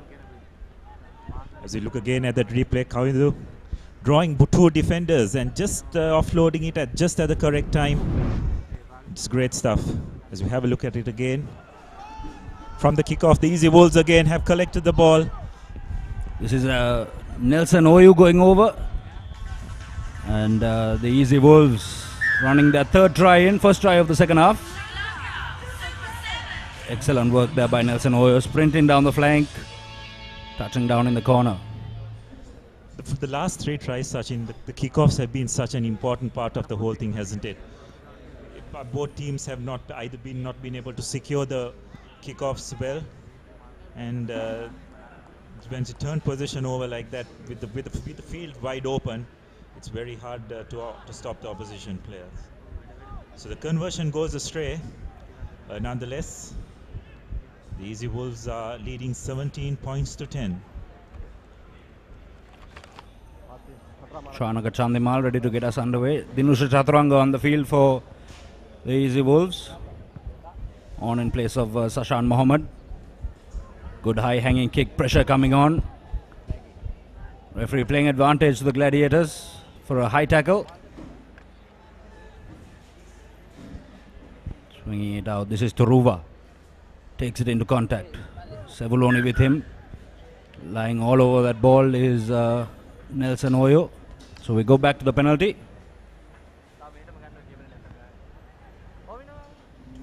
Aruna Pereira will take the touch.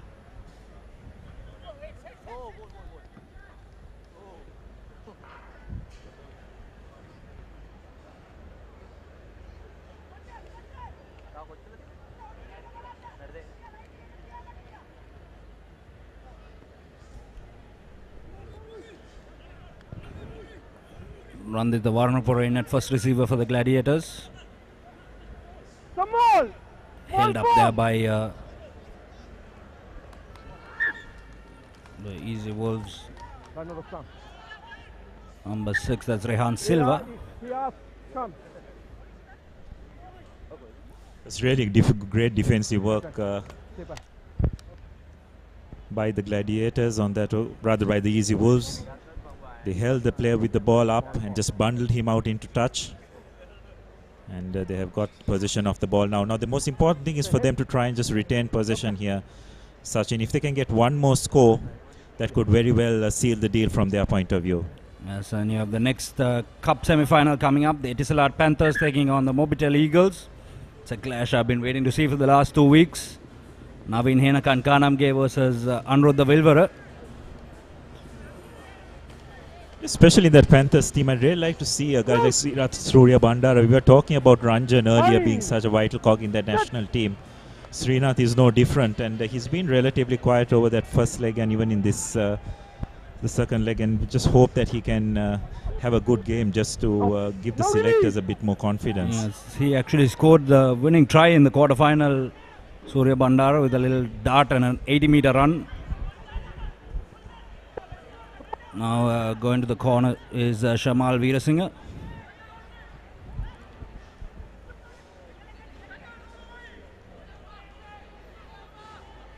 Gayan Veeraratne goes back on the open side to Aruna Pereira. Flick out the back to Veeraratne. Veeraratne to Turua. He's got Kavindu Pereira, the 2017 CRNFC skipper. Steps on the inside. Still going. Veeraratne out to the Gladiators. Sevilloni had 2 men on the outside, decided to go on the inside. Ball pops up. Lost forward. Called a forward pass there, Rashad Carter. Rightly so. Yeah, just unlucky, isn't it, Sachin? As you have a look at that again, a big hit by the Kenyan national and the ball just popping forward. But I've been very impressed with the work rate of Gayan Veeraratne in this game, Sachin. I think he's been all over the place. He's done the hard work at the breakdown time. And he's been out of the 7 setup for some time. It'll be interesting to see whether the selectors would like to go back to him or whether they'll be going in another direction. Because if he's on form, he can definitely be a great asset to the national team. Yes, so you can get your daily sports update every day at 6:30 p.m. on www.thepapare.com. Catch the recap and get all your day's sporting news.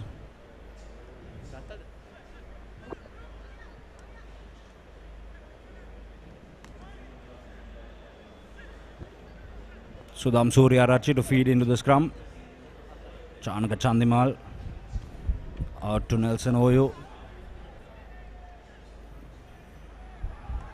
Now out to Rehan Silva.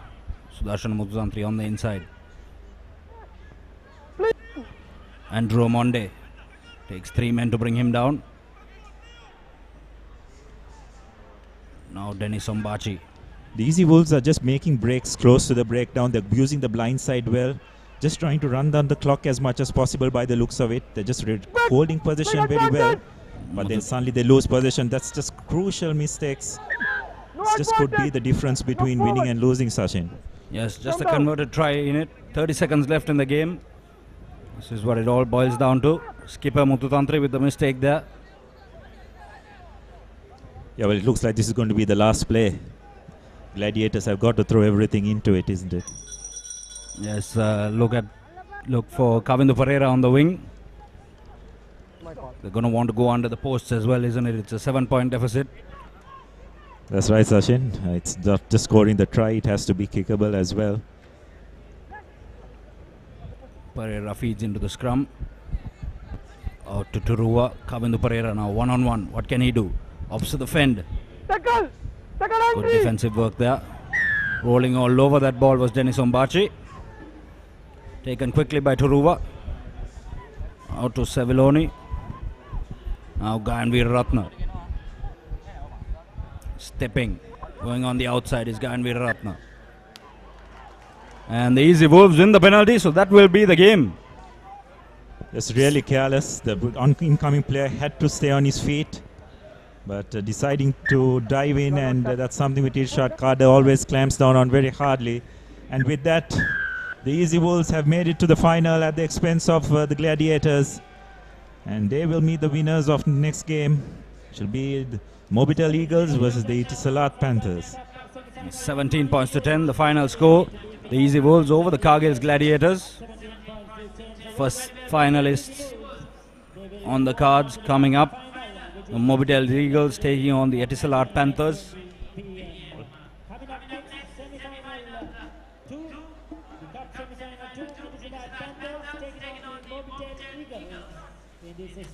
And joining me in the commentary box for this encounter will be Mr. Paul Toya. Paul, thrilling semi-final to get things underway in the business end of the tournament.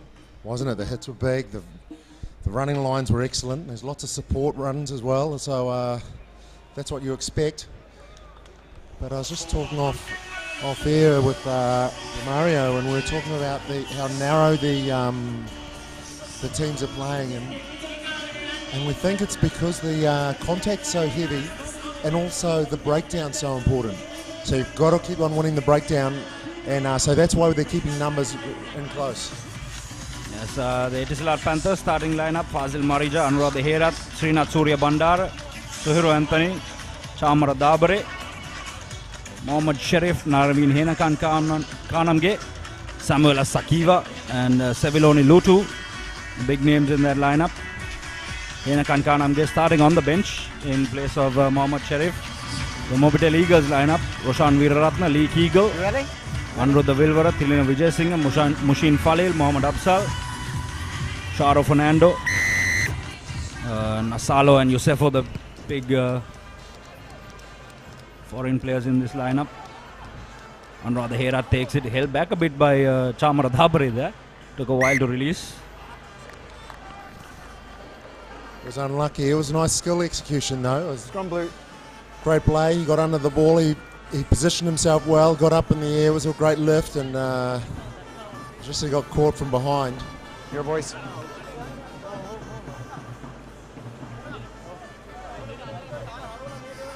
But the kickoffs, the restarts are such an important area, and they did really well there to take the ball first. They were unlucky to lose the ball there, the Panthers. Now Nasalo in centre field. Release! Big hit. Mohammad Sharif getting involved in the contact there. Now Billy Green steps, takes two. Srinath Surya Bandara chasing him down. Billy Green will use the fend. Excellent defense there by Surya Bandara, but Billy Green gets the offload to Mohammad Absal, who will go over in the corner for the opening try. Excellent work there, Paul. Yeah, that was. He recognised the gap and just sort of ghosted through, and although he got chased down by Surya Bandara, it was just too much. He had support on the inside, and they'd already broken the line, and so that's an area that the Panthers will want to try and close up. The defence at 6 and 7 is really important. The Mobitel Eagles fans happy with that. The defending champions up in Nittivala last weekend as well. They've lost just one game over the course of the 2 weeks.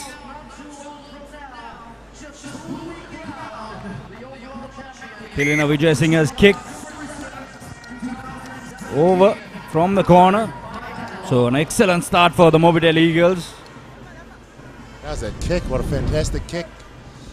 Straight and true. There's a little palm ghosting through the gap. And Absal there. That's beautiful pickup. Yes, one-handed. Just got his mitts under that one. Slipped it under the shoulder and over for the opening try. They've conceded a free kick off the kickoff. Didn't go 10. That was a problem. So gives the Panthers an opportunity here. So let's see what they can do. They're right back in amongst it now. They've got to make sure they come back and answer the Eagles, because the Eagles, if they get away, they're difficult to catch. Yes, Etisalat Panthers now. This is Lutu. He's been mercurial for the Etisalat Panthers. Fazil Marija from the base. Srinath Surya Bandara out to Mohammad Sharif, the experienced campaigner. Now on the wing, Chamara Dabare puts the foot down. Looks for support on the inside. Taken by Mohammad Absal. Good cover defense there. Pressure coming on at the breakdown. Sharif still with possession. Surya Bandara steps on the outside. Back on the inside to Anurag Herath. And Herath dives over for the try. Opening try for the Etisalat Panthers. And now we're deadlocked at one try apiece. The conversion yet to come. So an excellent start to this game. Yeah, look, it's always going to be close between these two teams. In fact, all eight franchises are very close. There's not much in between any of them. And there we saw the Panthers come back. It was good support play. I saw Sharif just on the inside trying to wrestle before the ball came back, and he didn't manage to get ahead. So what you want to do as a support runner, as the kick is successful, or an excellent kick, it almost looked like a toe hack. Fazil Marija there, experienced campaigner, knocking that one over. Former Sri Lanka skipper. So here we see on the outside, and you see as a support runner, you want us to try and get inside and have the line so that the pass can come. Here we see him just clearing out. I think there was a penalty advantage there because that man on the ground was just fluffing the ball around. But as we head back live, now sprinting down. This is Chamod Fernando, the Isipatana skipper, just straight out of school. He'll go over for another try. So exciting stuff here. Try number 3 in the semi-final. Eagles lead 12 points to 7. It's a great, exciting young talent here, Sri Lankan talent. Chamod Fernando is an electric on the schoolboy field, and great show of pace there. Clean pair of heels from the halfway line. Didn't get chased down. Yes, and Coach Nilfa Ibrahim is opted to go with Chamod Fernando over Anurag Vilvera. Interesting choice there, obviously paying off now. Conversion going over. So the kicks as crucial as the tries being scored. Thilina Veerasinghe making that one. Look at Chamod Fernando, pins the ears back, sprints over the line. Chased down by the experienced campaigner Fazil Marija. This has been the issue. Strong. So there we go. There's another mistake there. Kick out on the full from the Eagles gives the Panthers another opportunity. So we know what happened last time.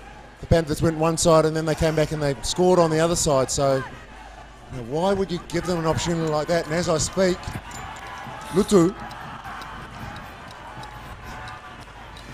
does it all himself.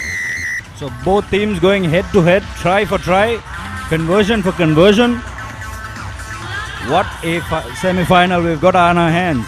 Well, it's a high scoring, but it's not just the tries that are being scored, it's the shots at goal. The conversions are excellent as well, and we've seen some great skill execution. We've seen some poor kickoffs by the Eagles. So they'll have to make sure that they tighten that up. As a coach, you'd be pulling your hair out because they score great tries and then they come back and straight away they can't kick the ball 10 metres. So it's going to be a contested restart. They just turn the ball over. And yes, Martin Youssefo on the field for the Mobitel Eagles. The Etisalat Panthers taking on the Mobitel Eagles in the Dialogue Sri Lanka Super 7's. So all the telecommunication companies involved here. Mohammad Absal offloads to Mohammad Absal, actually pushed into touch. So line out for the Etisalat Panthers, Surya Bandara to throw in.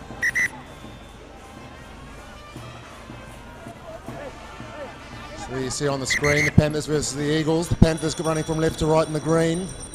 The Eagles in the blue predominantly. Sharif takes it in the front, offloads to Surya Bandara. Fazil Marija now. Seviloni. Lutu steps out to Imosi Muliveru there on the flank. Ball squirts out the side. Muliveru dives on it, takes the tap quickly. Straight in, yellow card. On the line. Player not On the retrieving line. 10 and then also putting his hand in so that they are unable to play. Here we go, there's huge numbers out wide. Easy try time for the Panthers. Anra the Herat going over for his second try of the semi-final. So it's all happening here at the Racecourse International Rugby Stadium. If you are in the area in Colombo, please do drop by. And there's some excellent rugby on hand. The lights slowly warming up. Well, we're starting to get to the pointy end of the game. And there, Fazal misses the first conversion. That's a first conversion miss. As we go into half time, the score will be 19-14. Yes. And this is also when the fitness starts to kick in, Paul. As we'll take a quick break at halftime. 19 points to 14 in favor of the Etisalat Panthers over the defending champions, the Mobitel Eagles. Sri Lanka වේගවත් ජාලයෙන් සුවිශාලතම GB ලක්ෂ 3ක data Jayamalla. Dialog data වාසනා. Data top up කරන හැම විටම Dialog data වාසනා. ඒ කියන්නේ free data. වැඩි වැඩියෙන් top up කරලා වැඩි වැඩියෙන් free data ලබා ගන්න. Swipe කරන්න, share කරන්න, ඇඟිලි fit එකේ තියා ගන්න. දින 30ක් පුරාවට free data දිනා ගන්න. දවසකට ජයග්‍රාහකයන් 100ක්.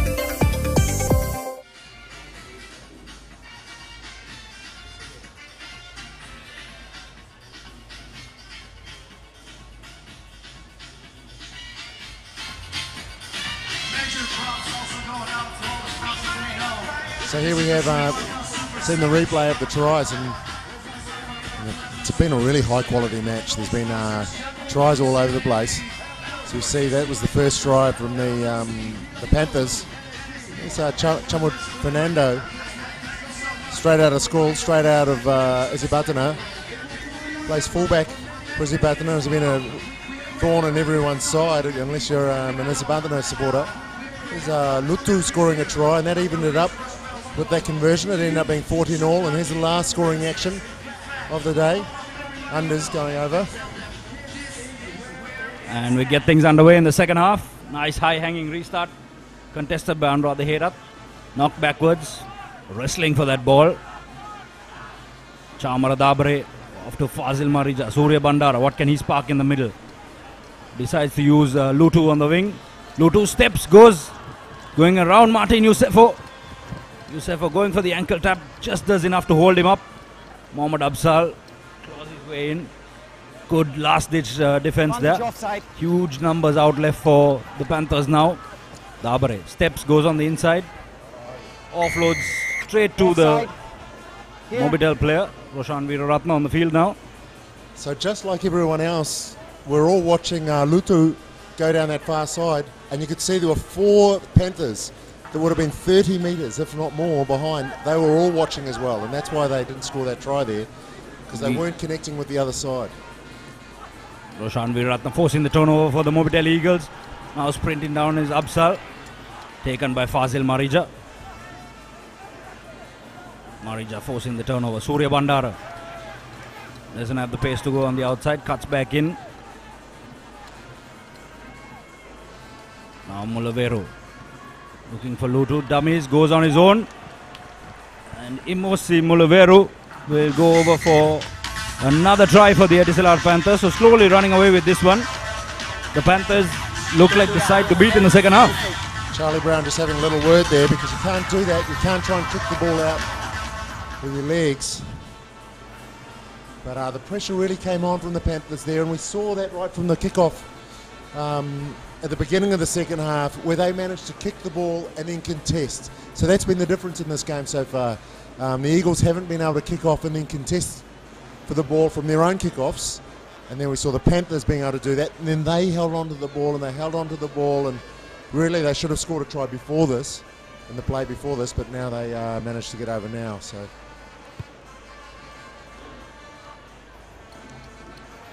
Masalo, conversion goes astray. Subs.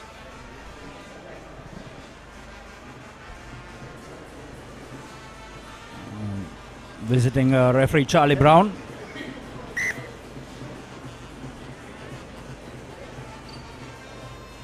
Look at that little dummy, and through he goes. Surya Bandar, another nice contestable restart. This time taken by Imosi. Great chase down by Navin. Navin didn't give up, but there was support on the inside and an excellent try. And this is what we expect. This is what we expect from the Eagles. They're not going to go down without a fight. I expected this after the half-time because they're such a tight team. We saw that in the last game when they played against Access Kings and they won in extra time. Fazal just missing that tackle and Naveen holding on for dear life. Upsall scores under the post. Now let's see if they can improve their kickoffs, the Eagles, because this has been the area that's been letting them down in this game today. And finally the battle I've been waiting for, Wilvara versus Henakan Kanamge, both on the field. Lost forward by the Eagles. Panthers will put in to the scrum.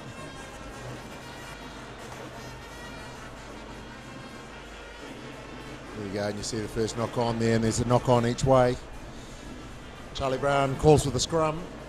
Yes, Yusufo did do well to get up there, just couldn't hold on to that ball. He's been brilliant in the air. He was excellent in the air last weekend, Paul. And he actually took a tumble. One of the players took him out while he was in the air, and he seemed a bit hesitant on day one, but he seems to have got his form back on day two. Now Imosi Mulaveru. Wilbur on the outside. Wilbur back on the inside, steps taken in the tackle. Mulaveru again. He's got Chamot Fernando on the outside, decides to go on his own, fends off and goes over. 21 points to 25. The Mobitel Eagles now taking the lead.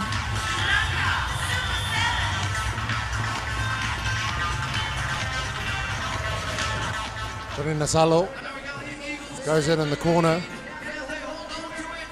Correction, 26 points to 24 with the conversion yet to come. So the Eagles coming back from that 12-point deficit, closing it down, taking the lead. And that's right. Buzzle there coming across, asking Charlie Brown how much time we got to go. 90 seconds to kick this ball. He's taking his time. I actually believe he has 30 seconds balls in 7's rugby. It is 90 seconds is for 15th. Sorry viewers, I'm a predominantly 15th coach. Struggling to make the switch. But here we see the way that the Eagles just keep the ball alive. Big man on a little man. He's got a great bend as well. Okay. Turns on a dime. Let's see if they can do it again, the Eagles. Put in another contestable kick. And another great kick-off. That's what happens. Collected by Yosefo. Ball bounces free. Straight into the hands of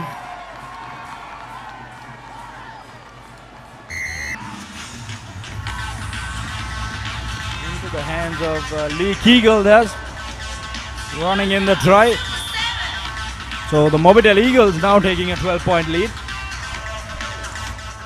So there you go, viewers. That was what we spoke about. That was the area that the Eagles needed to tighten up, and they've done just that. We've seen two great kickoffs, two great contests. The ball pops into the Eagles' arms, and that was Lee Kegel going over there. Yes, this has by far for me been the most thrilling encounter of the day. Already 50 points in it. 24 points. 4. Look at the replay. Lee Kegel there pouncing on that loose ball. Sticks a tongue out for good measure. So we've spoken about that before, that the kickoff is so important. And the team taking the kickoff have all their players running forward. And you saw that time Lee Kegel, he was running forward onto the ball, and that's where he used his momentum to kick that ball through. Just as we say that, the kickoff doesn't go 10 meters. Mohammad Sharif looking to get his team back into this one. Unable to do so now that the final hooter has gone. Martin Yusefo over that ball. Beautiful work there by the American. Immediately the arriving player straight over the ball, gets his hands on the ball. Veeraratna not mucking about, takes the tap, bangs it out, and the Mobitel Eagles will go through to the final, a fourth consecutive final for the Mobitel Eagles. Both legs last year and now both legs this year. So they've definitely been the most consistent team throughout. And the final, that will definitely also guarantee them the overall championship. There you have the confirmation of the score, 33 points to 24 in favor of the Mobitel Eagles over the Etisalat Panthers, as the Sri Lanka Air Force band takes the field.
As the Air Force Band takes us through the entertainment. We'll be back after a quick commercial break.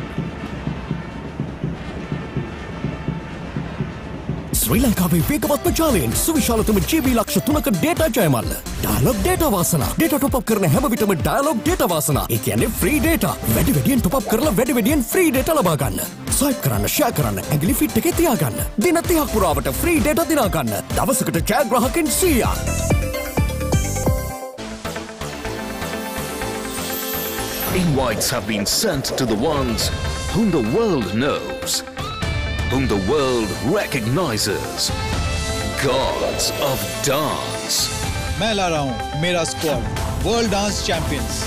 जो इनको हराएगा वही जीतेगा dance plus 3. इस बार dance होगा एक level up. Dance Plus 3, Saturday and Sunday 8 p.m. only on Star Plus.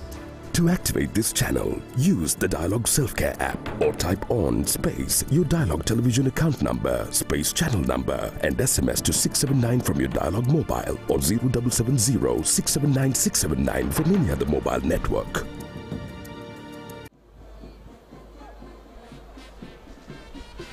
Hello, from a bird's eye view, we move down to a worm's eye view of this Sri Lanka Super 7's rugby tournament. It's been a fantastic tournament so far, just about to get better because the big finals are on. And we have the franchisee of one of the finalist teams from the Easy Wolves, Shafraz Hamsadin, joining us at the moment to find out what happens off the pitch when the Easy Wolves are not playing on the pitch. Good evening, Hamza. Thanks for joining us.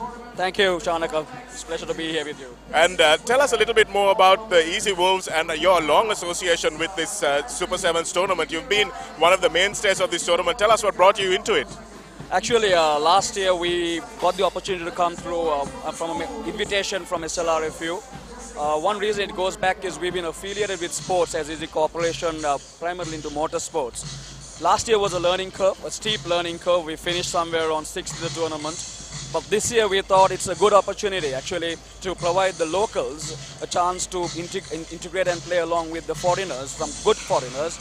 And so we committed ourselves for another year of the franchising, and hopefully we have developed another 2-year framework to continue on this if the Sri Lanka Super 7's continues. So. Well, that's a fantastic attitude to have, that you're in the long-term development of rugby and you're in this for the long term as well. Tell us what other steps you've taken at the ground level, Shafraz, to develop the game. To be very honest, when the team came together, they didn't have enough time to perform the team chemistry. It was apparent in the way they played in Kandy. On paper, I think we have, if not the best side out there. Kenyan current nationals like Andrew Monde, Nelson Oyu, Dennis Ombachi, these are top talents who's playing. Local talent, Chandaka Chandimal was the key in these Sri Lanka Sevens. Muthatantri is an amazing skipper. So after the first leg, when we won the ball, we were not happy. So this week we've done a lot of things with them. First is we provided them the franchise owner's passion. Plus we took them to the corporate itself so that they understand that it's not just the people who are on the ground. They inspire over 1,000 people in Easy. Plus they inspire over 1 million Sri Lankan rugby fans with their brand of play. So we've done a lot of little things. One of the other things we did was the Easy Woods Cubs program that we launched, and last Wednesday 15 students from each school, 45 in 3 schools, got the opportunity to mingle around, learn basics, and these guys enjoyed it. I think that's evident. I mean, last week we were down in the bowls, we lost the quarterfinals, but if you look at the brand of rugby that's played today, it's a fantastic brand. Winning and losing is a part of a game. What I've told them is what we would want is to leave that legacy that Easy Wolves played the best brand of rugby. So it's apparent in this. Well, fantastic. Thanks a lot for being part of this Sri Lanka Super 7's tournament, and we'll watch some of the Cubs taking part in the next final coming up. Shafraz, thanks a lot for joining us. Very much, Shanaka. Pleasure to have you here.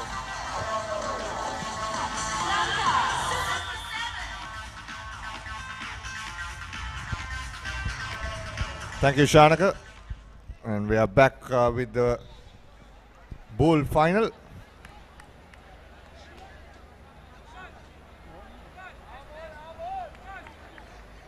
The Shield final, St. Anthony's taking on Zaira College, sorry about it.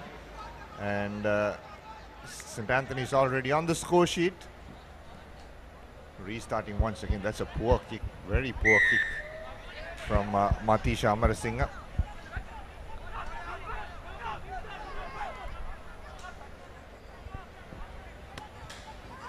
Here's Zaira College now, trying to spark something out of this. Stepping in, running is Sueb. Sueb is a very good player, had a good season, good couple of days so far for Zaira College. Good offloading game. And referee has called back play for a forward pass. Not sure where exactly it happened. May have just happened during that offload phase, Dinuk. As we wind down, we come to the final stages of this tournament. These young boys have played 2 consecutive days of rugby. It's the last game. Some very tired bodies out there, but I'm sure they would just like to give it their all in this next 14 minutes. And just get some form of silverware before they go home. Here is St. Anthony's putting their step on the metal. This is Inosh Ratnakedara, brought down just close to the 22-meter mark, and a knock forward in the end. Good chase as well, cramped up. Yeah, real desperate defense. You've got to admire the Zaira boys for the heart they're showing. Just throw themselves in that tackle, and one desperate lunge, just managing to get the ankle of the attacking player and forcing the error. So Zahira just getting out of jail on that occasion. And it's, Ashraf, who made that desperate tackle, suffering a bit the consequences of that. It's down with cramps. Sevens rugby in these conditions, what you do in between games is just so important. You've got to get yourself hydrated. You have to eat the correct things, and just hope that all these boys are getting the correct advice. That's a big question. Do the schools follow it? The World Cup of Tennis, 17 to 19 July, live and exclusive on ThePapare.com. You can join us for the Davis Cup, the World Cup of Tennis, 17th to 19th of July, live and exclusive on thepapare.com. Yes, the Sri Lanka tennis team will desperately be looking forward to getting back to the Group 2 of the Davis Cup. They were there for about a couple of years, or rather for about 4 years before they were demoted. So, Yes, a good opportunity for Zaira College, but bundled into touch once again. So Zahira just running a bit lateral on that occasion. They just need to be a bit aware, but I think Dinuki's tired minds tend to make mistakes.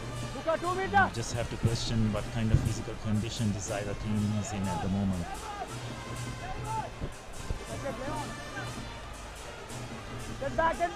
Someone in the commentary team is so happy. I will not mention the name of the person, but St. Anthony is attacking at this moment.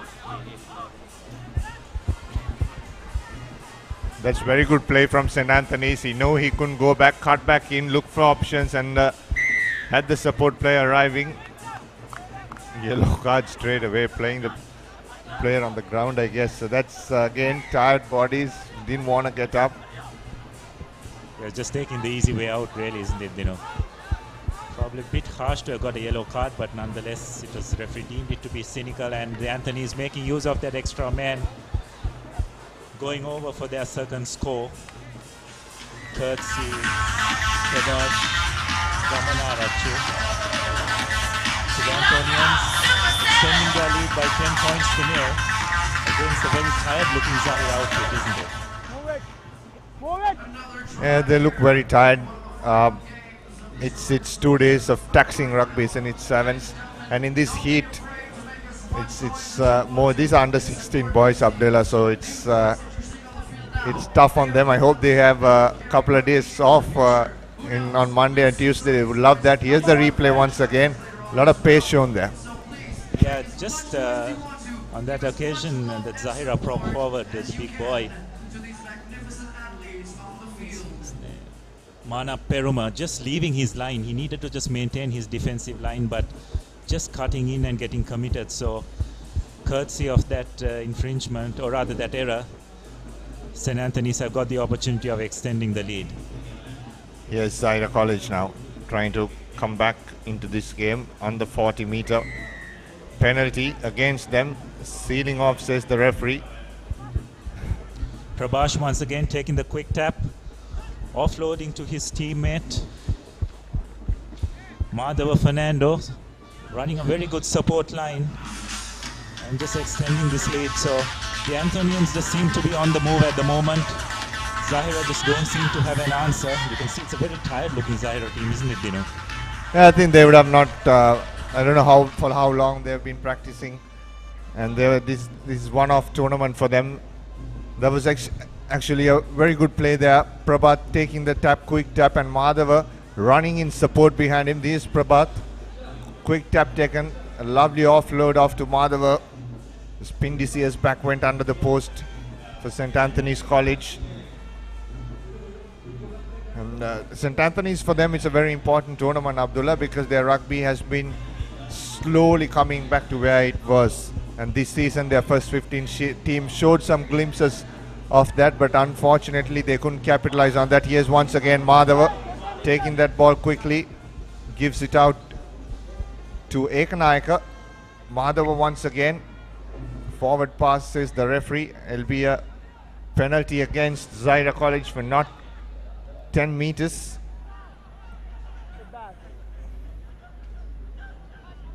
Again, a tap taken by Ekanayaka, looking for options. That is Matisha Amarasinghe going into contact.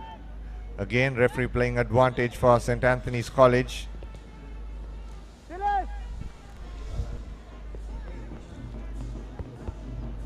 Stepping off his left foot is Inosh. Bunched up the Antonians. They have to play very close because there is not much support on the outside. Inosh stepping, and he'll score another try for St. Anthony's on the stroke of half time. Yes, it's a very tired looking Zaira team out there. just unable to hang on to those tackles, and the Anthonians making maximum use of that, and have now gone over for 4 tries, and just can't see Zahira coming back from this, Dinu. Yeah, it's tough for them. And also Zahira College playing A Division rugby once again. So it's a big exposure for these boys who are playing here, as the lights have taken effect at the Racecourse International Rugby Stadium for half-time. St. Anthony's leading 24 points to 0 against Zahira.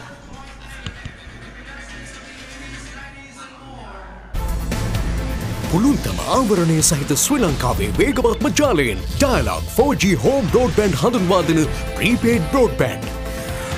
ඉතා පහසුවෙන් top up කරලා data plan එකත් activate කරගන්න. රුපියල් 97 ඉඳලා data plan මගේ purse එකට හරියනම විදිහට.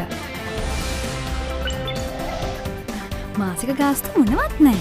ඔබේ නිවස හෝ ව්‍යාපාරය 4G broadband සමගින් බලගන්වන්න. Dialog අනාගතය අදයි.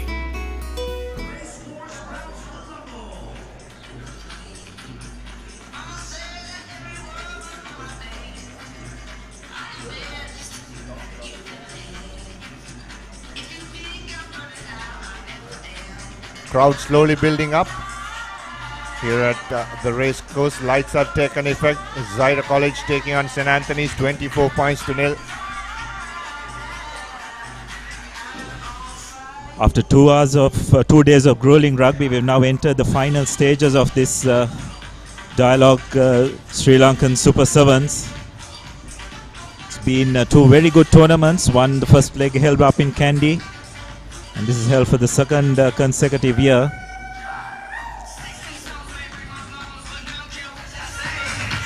We get ready for this second half kickoff. Zahirians will be making the kickoff. Sure, they dearly love to try and retain position. They've hardly had any of it in the first half, Dinu.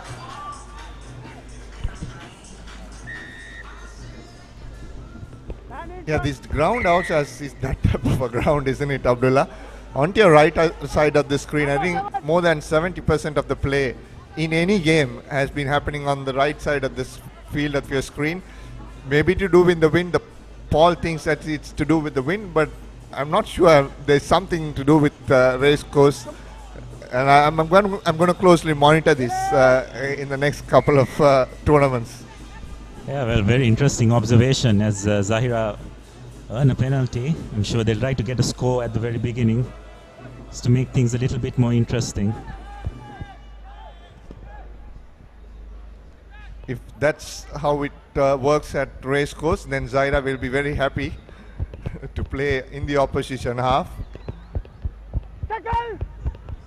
Play on! There's so many tries scored on that side and very few on the other.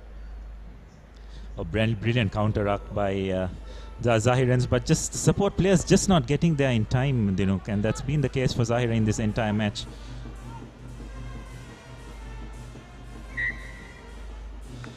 Oh, that's very, very harsh, you know. I mean, there was really no material impact on the game. Referees have just got to give a bit of leeway to these teams, because if it's not impacting upon the game, you just got to let it go. A couple of high shots there. I hope that's what the penalty has been given for. Yes, but as you said, this is one call I clearly don't understand. It's a lot of Sri Lankan referees blow this call of sealing the ball off on top. But if there's no defensive player who's having any option, or rather trying to counter that ruck, and there's no material impact in it, and they just have to let it go. But unfortunately, there are a lot of penalties going against the attacking team. That's something you don't see very often. Yes, the next game will be the Shield final of the franchise category. It'll be between the Dragons versus the Vipers. Both teams packed with stars, but unfortunately not been able to progress beyond that Shield final category. As Zahira make another break. Again, a wild pass, but no damage done. It's just opened things up slightly for Zahira. But again, a loose pass. It's tired minds making wrong decisions, isn't it, Dinuk?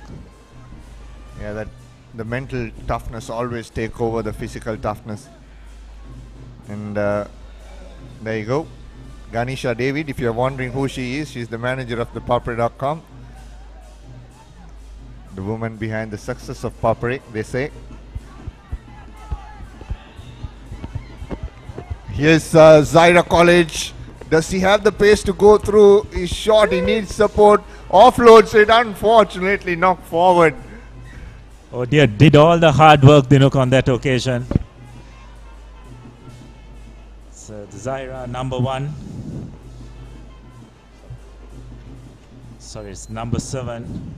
Alauddin making that break and offering a lovely pop pass, but unfortunately the supporting player just unable to hold on to it. Just definitely needed that score, wasn't it, Dinuk? Yeah, for all the hard work they have put in this tournament, then going scoreless in a final. Oh, but the ball pops out. Fantastic work there by the Zaira scrum. That came from absolutely nowhere, wasn't it?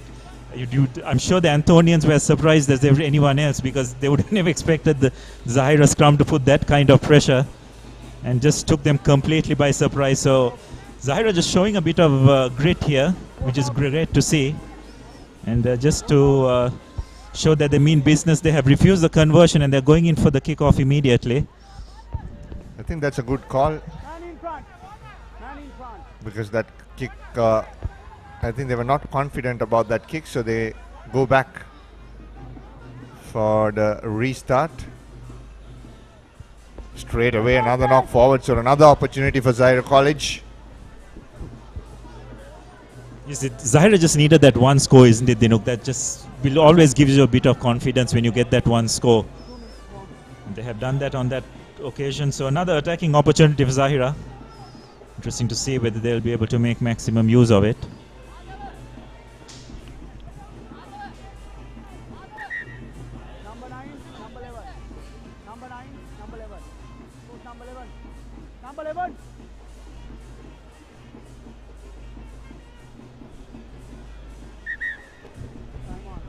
So the reinforcements called in by the Anthonians. It's such an important part of 7's rugby to ensure that your players are recycled to keep them afresh. As Zaira launch another attack, the referee has his hand out for offside. Relax. Not five. Wait. Not five. Quickly taken by Zaira College. They want to score another one. They have a minute left on the clock.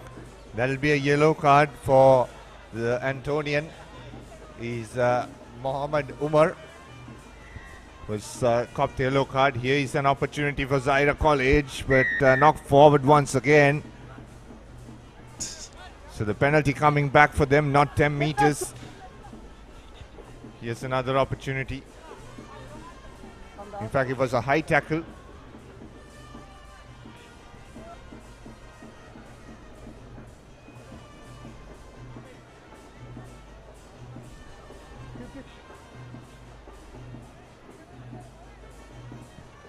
So the crowd slowly coming back for the final round of the Sri Lanka Super 7's 2017. Here's a great opportunity. Once again, a lot of pressure put on that scrum, and it was very unlucky for Zaira College. St. Anthony's now have the free kick.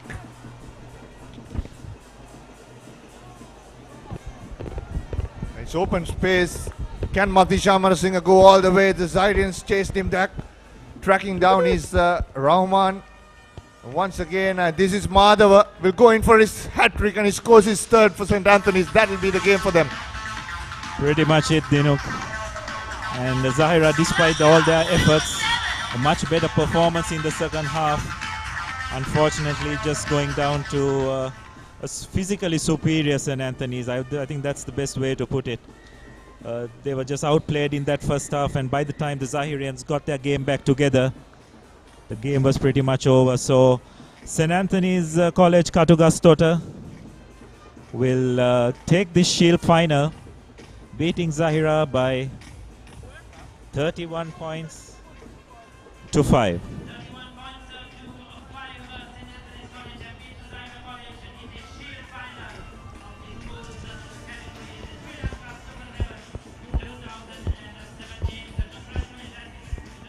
There you go, that's the confirmation. Full time, 31 points to 5.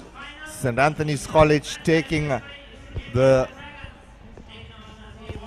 shield at the Sri Lanka Super 7's under 16 tournament here in Colombo. And the shield final, the franchise shield final. Walker's Vipers taking on the KBSL Dragons. Walker's Vipers are led by Dhanushka Ranjan. And the Dragons, there you go, the Dragons, Samit Dhananjaya, Charit Senviratna, Kosala Thisera. And they have some exciting South Africans in there. Titan Adams, Danny Roo and Joel Boosen. And for the Walker's Vipers, Oscar Uma, Samuel Joseph and Kuto Cyprian, the Kenyans.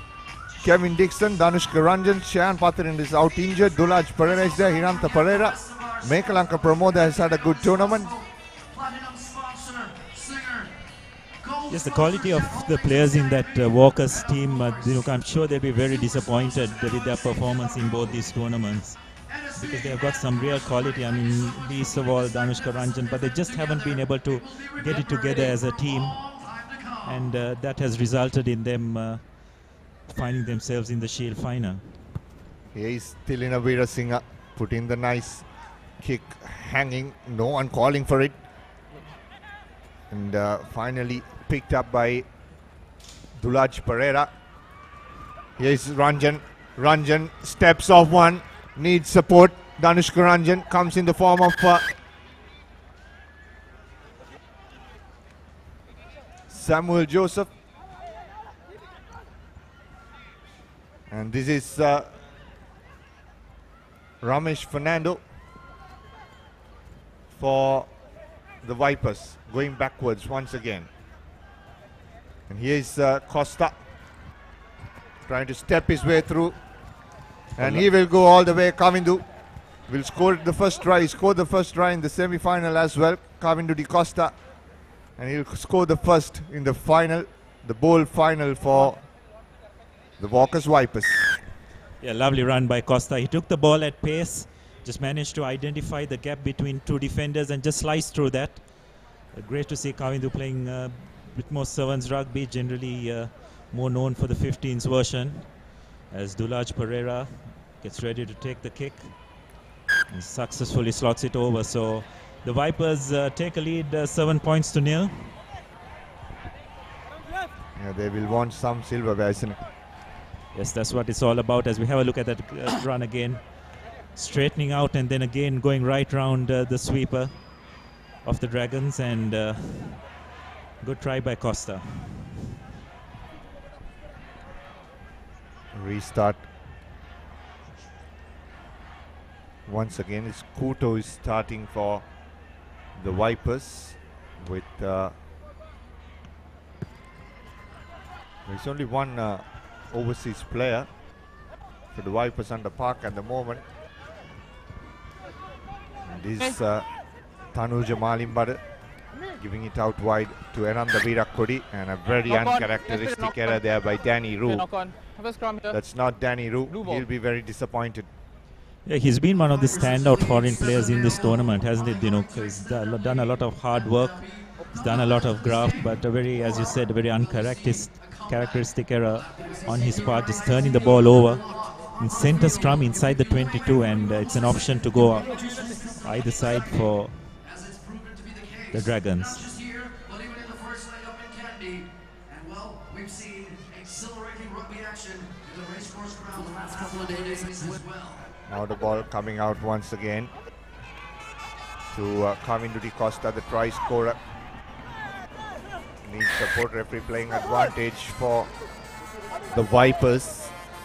Dulaj Pereira slowing down things, knows he has ample time, and they need to get this somehow under their belt. Trying to step and run through is Fernando. Now the ball coming out loose to Kuto. Here is Kuto trying to step off one, bumps off another, and he scores the second try for the Vipers. Yeah, great strength shown by Kuto on that occasion, just bumping off. He had to worry about the touchline as well, but managed to stay in play.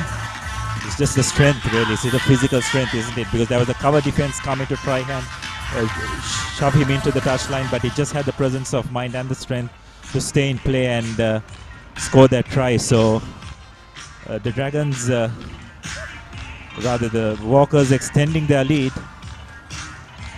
and the Dragons must be ruining that knock on by Dani Rowe, which actually resulted in that try. Yeah, you can see a disappointed Nalaka Virakodi seated there at the back. It's a very animated coach. That staff. And that's a brilliant kick, an excellent one from Dulaj Pereira from the corner flag. Yes, it's great to see Dulaj back in the picture. He was injured after last year's season, but he's made a comeback. As we have a look at that try again, it's great work because he definitely was very close to the touchline and just had the strength and the presence of mind to maintain his balance and plant that try. So the Walkers have extended that lead, and I'm sure the Dragons will want to try and get their hands on the ball to try and mount another attack. Is the restart once again, trying to step and run through. Is Tanuja cutting back in. Now the ball is given out wide to Tilna Veerasinghe. Yes, Dani Rowe has the young South African on the outside with a switch. Coming back in is Joel Boosen. Here's Dani Rowe once again, pushing off one. Does he have the strength to go all the way, looking for the offload, puts the ball out. But it'll be a penalty and it'll be a yellow card for throwing that ball for Fernando, Ramesh Fernando there. Now it's a great opportunity for them. Here's Joel Boosen giving on the outside. Here's Tanuja switching direction once again. Trying to step and run through is Joel. Needs support, offloads to Tilina Veerasinghe, will score the first try for the KBSL Dragons. Yeah, it just shows soon as you lose that extra play in defense, it has such an impact, isn't it, Dinuk? And just a little bit of indiscipline on that occasion by the Walkers Vipers. Sees the Dragons coming right back into the picture through Tilna Veerasinghe. So it's 12 points to 5 with the conversion to come. Veerasinghe has got a really good boot on him. He's the first choice place kick of Navy Sports Club. Shana Kamarasinghe seated at the back. He's concentrating on Tilna Veerasinghe. Is he meditating? Concentrating. Looks like he's meditating. As we have a look at that try again. Some good work initially by Dani Rowe and Tilna Veerasinghe, just putting the finishing touches to that score.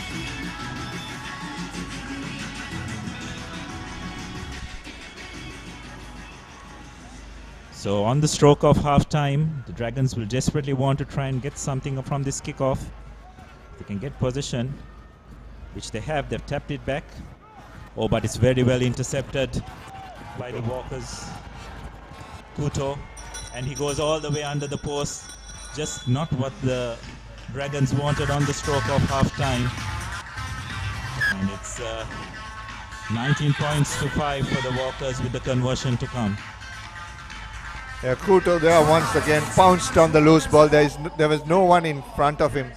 He just had to jog the youngster chasing him down, but it was too late for the Dragons. But it was very poor awareness, wasn't it, Dinuk? I mean, you tap the ball back, surely someone has got to be there to collect that, and there's really no excuse for that kind of an error. So Dulaj with the conversion just calmly slots it over, and with that, the Walkers will extend their lead going into half-time.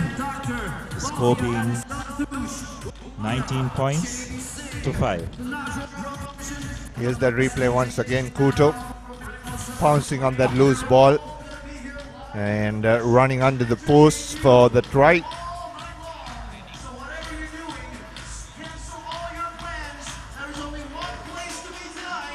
So that'll be half time. The Vipers will go in with the lead, 21 points to 5 against the Dragons. 300,000 GB, the largest data bonanza ever from Sri Lanka's fastest network. Are you ready for Dialog Data Vasana? Every time you top up, you could win free data. Top up more and win more. So get those fingers ready to swipe, surf and share all day. Win free data throughout 30 days with 100 winners per day. Enjoy unlimited data roaming in 75 countries for just $5 a day. Now available to all prepaid and postpaid customers. Dialog Roaming, clearly the best way to roam.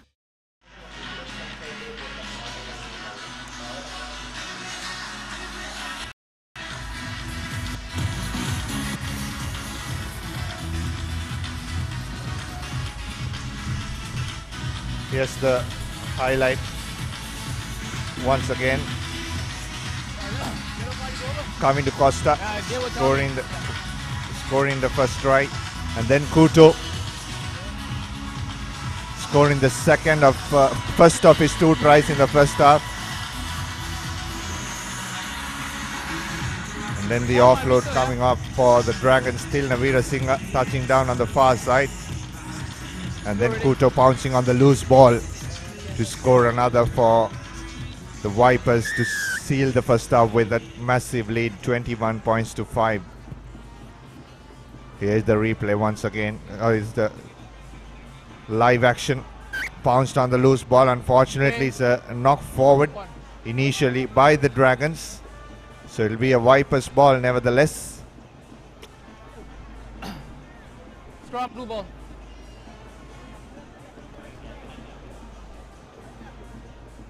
So another chance for the Walkers to launch an attack. Crouch. The Dragons just haven't had enough possession in this game. They just turned possession over at crucial moments, and in these games of sevens, that's always very dangerous.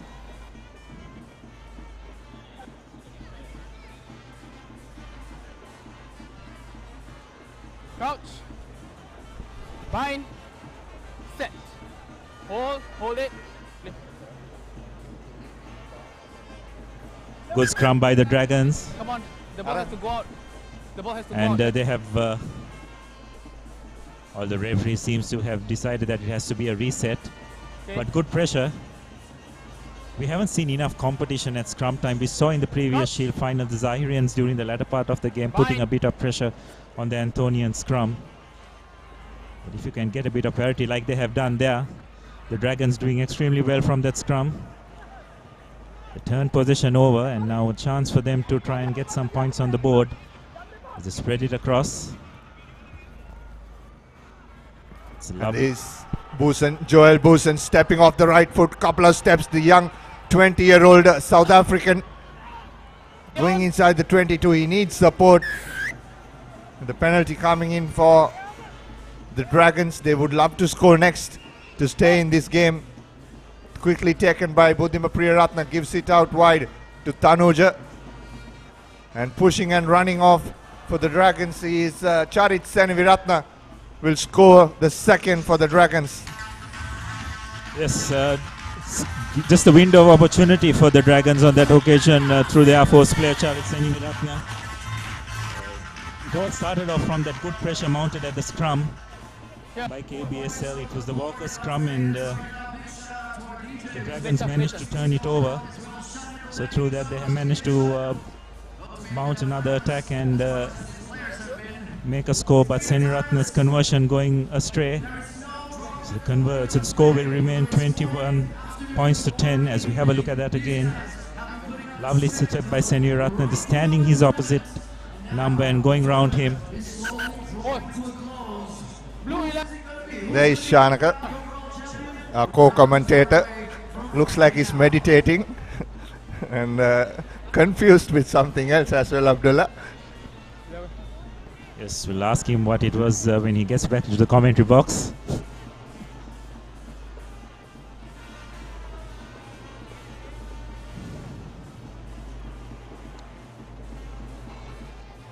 Time on. Pay on. So Tilner Singh getting ready for another kickoff. That's a lovely kickoff, lot of hang time, but no one from KBSL putting any pressure.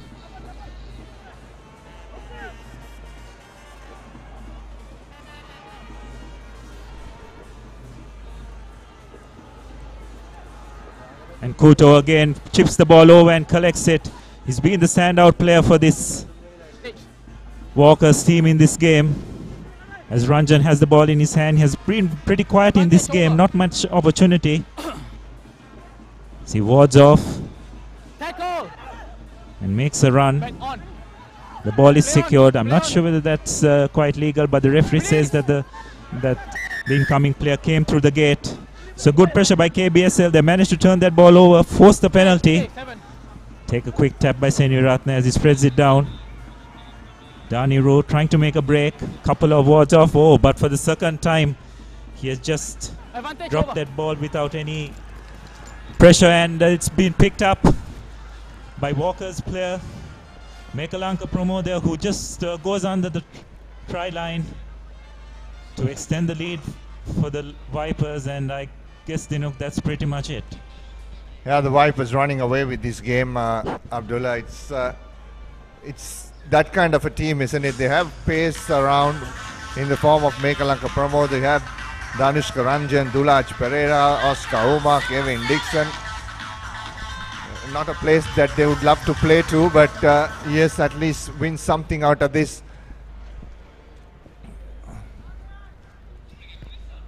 This is young Avanta Lee. Nice to see him back on the park. I thought he was having a very long injury. His brother Avishka Lee playing for the Soft Logic Warriors. So as we have a look at that again, Mekalanka Promo, they had the presence of mind just to pick that loose ball, and he's a real flyer, and with that kind of open field, no one is going to catch him. So the Vipers will get some consolation. I'm sure that it's not the trophy which they would have liked, but nonetheless have done well to annex this Shield trophy. As we have Boneka Udangamua, the number 8, making a good break and a lovely inside pass.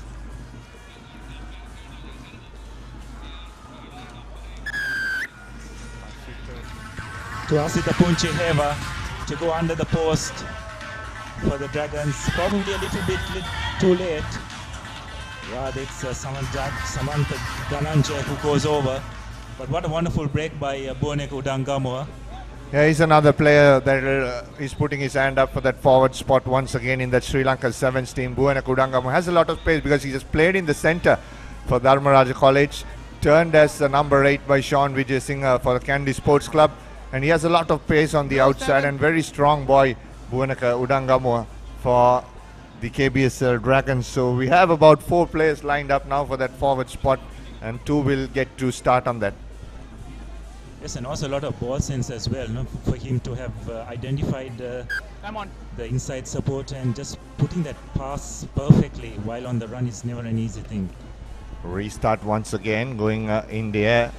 Titan Adams pouncing on the loose ball, but brought down by the Vipers. And there is no advantage. There will be a knock forward for the Dragons. Isipatana College taking on Science College for the bowl final. That's coming up next here in the Sri Lanka Super 7's. Let's go, come on.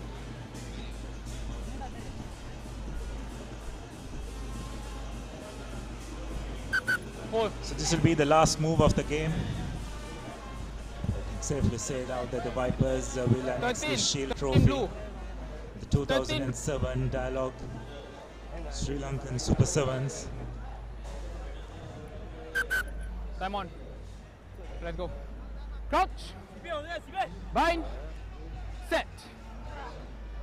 Hold. Stay on.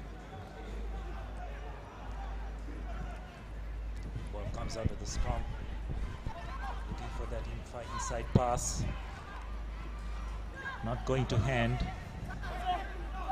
But Buzin trying to make a break, finds himself isolated, and some good work at the breakdown. So the Walkers will just look to send this into touch. There isn't much time remaining at all. The final hooter has gone, and that's that. The Walkers, Vipers, some consolation for them, will take away the Shield trophy, beating the Dragons by 28 points to 17.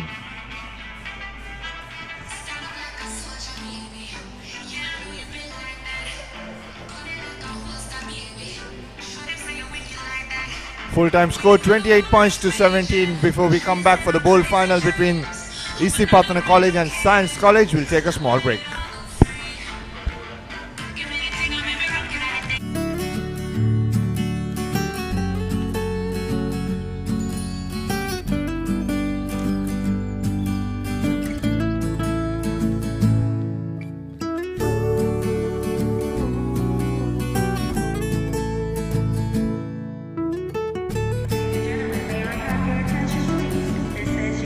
Don't be afraid.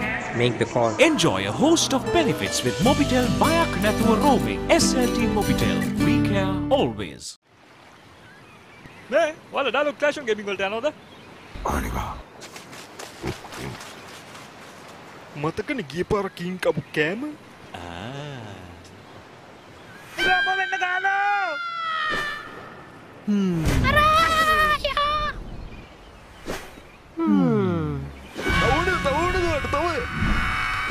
අපිට සිටි එකට යන්නේ කොහමද?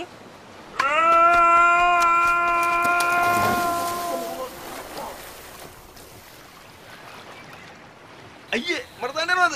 මරදාන. ගොඩ වෙන්න.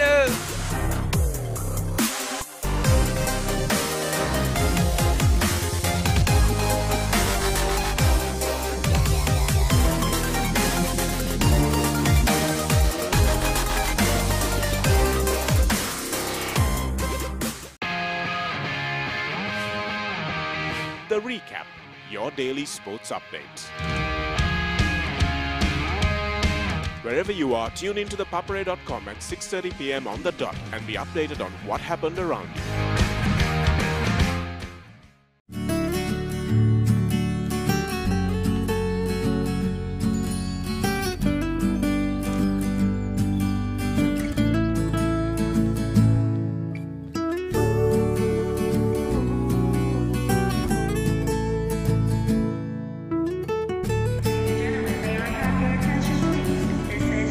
Don't be afraid. Make the call. Enjoy a host of benefits with Mobitel via Knathua roaming. SLT Mobitel. We care always.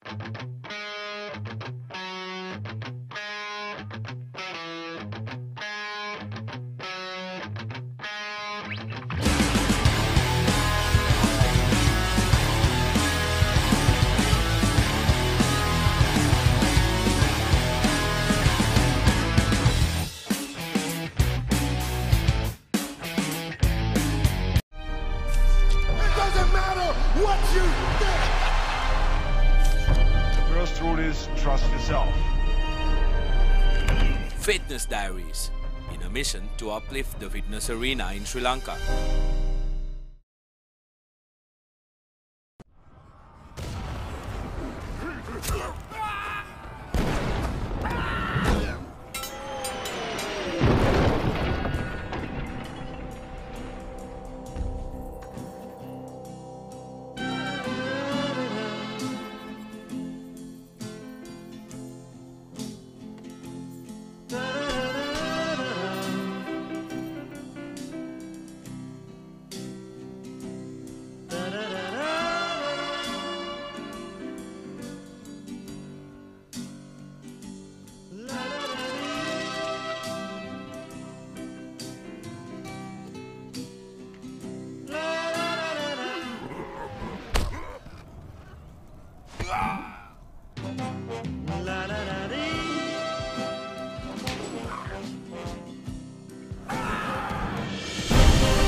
Wi-Fi everywhere. Well, almost everywhere. Get seamless connectivity with SLT Mobitel Wi-Fi hotspots in cafes, food courts, shopping malls, restaurants and more across the island. SLT Mobitel. We care always.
technique, tactics, attack, defense, pattern.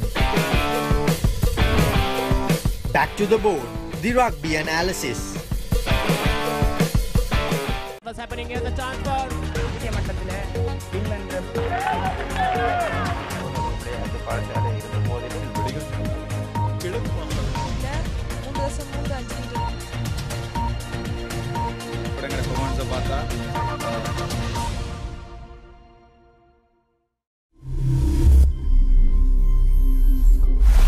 You follow Sri Lankan sports, obviously, even while you're traveling. How do you do that? Well, I follow. I always keep an eye on the cricket. I know the match is starting in a few more minutes. And the internet is a great way to do it. And, you know, initiatives like ThePapare.com, and it gives us so much information, excellent access, excellent insight. And I've noticed now that, you know, I played the game. There are a huge amount of cricket fans out there. They look at things in so much detail. They demand detail much more than, you know, we have a video analyst for us. Incredible. These guys want even more detail when it comes to, you know, reading about the game and so I think ThePapare.com provides all of that beautifully. So, you know, congratulations and well done to ThePapare.com, because for people like me and for millions of other cricket fans around the world to have a deep insight, an intricate look into sports, and also follow live scores, results and news, that's an ideal way. Well, you're at the right place, sharing the passion here with Kumar Sangakkara. Kumar, thanks very much for joining us here.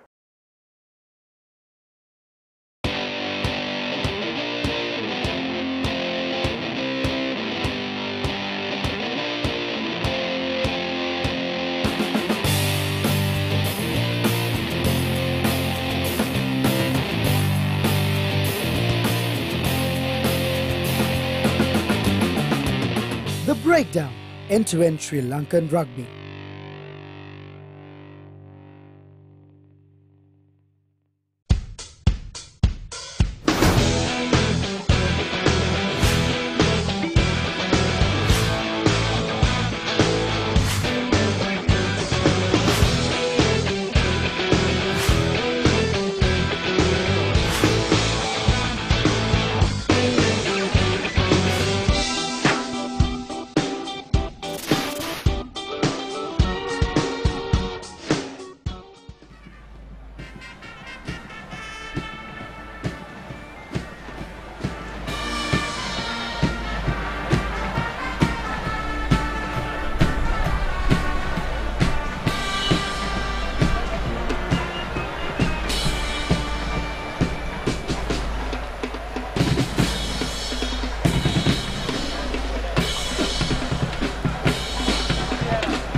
Hello and welcome back to the Sri Lanka Super 7's powered by Dialog. Brought to you by www.thepapare.com on Dialog TV Channel 1 and Dialog My TV for the mobile viewers. You see the Sri Lanka Air Force band entertaining the crowd. Air Force mascot, an eagle, sitting on the shoulder of the band leader. Now down to bowl finals. We'll start with the schools encounter between Science College and Isipatana College. Then we'll commence in a few minutes.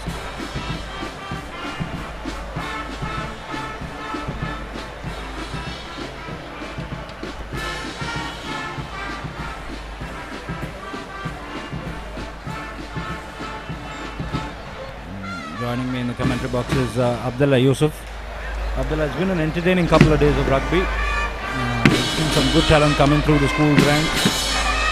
Some excellent potential in the franchise sevens as well. The Asian series coming up. Who are some of the standout players you've seen so far? Yes, other than the more established names, Sachin, there have been a few players who have really stood out. I thought Nivanka Prasad for the Access Kings had a really good tournament. His work rate, his carry forward was really good. I thought Gayan Veeraratne for the Gladiators was pretty good. He's had a long layoff from the national setup, but I strongly feel that he really put his hand up. His work rate was excellent. He's very strong in defense, and for the Sri Lankan team, I'm sure that's the kind of player they would want as a forward. He plays at inside centre for his club Kandy. So he's got all the skills for 7's rugby. They just need that physicality at set piece time, which he does provide. I even thought Buonika Udangamo, he also showed a lot of skill. He generally plays number 8 for Kandy, but he showed the skills which he had when he used to play for Dharma Raja. His school team. Ladies and gentlemen, put your hands together for that magnificent performance by the Air Force Band. Putting on a spectacle just like we've been enjoying all the entertainment all day long. And also a big, warm welcome to the Honorable Minister Haring Fernando, who is of course the chairman of the Sri Lanka Super 7's, the brains behind the operation, the man that is responsible for everything that you're seeing today. Thank you so much for being here, sir. As we get ready for more finals action, this time with more schools involved. So keep your eyes peeled and lock onto the field, because that is where all the action happens. Good luck to both schools. We'll see who will come out on top victorious.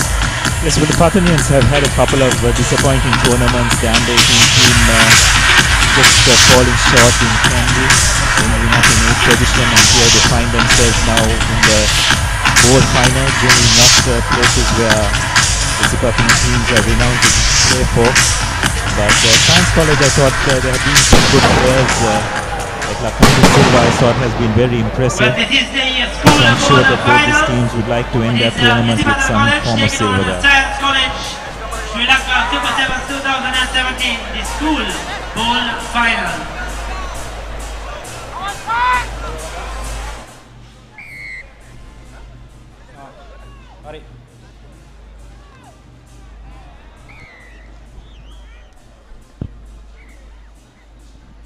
That's a very, very dangerous, careless tackle, and very rightly sent to the sin bin. Got to be very careful when you go and run into those kickoffs. So Isipathana immediately with an advantage at Science College. Will be down to 6 players for the next couple of minutes. Isipathana have got to make that count.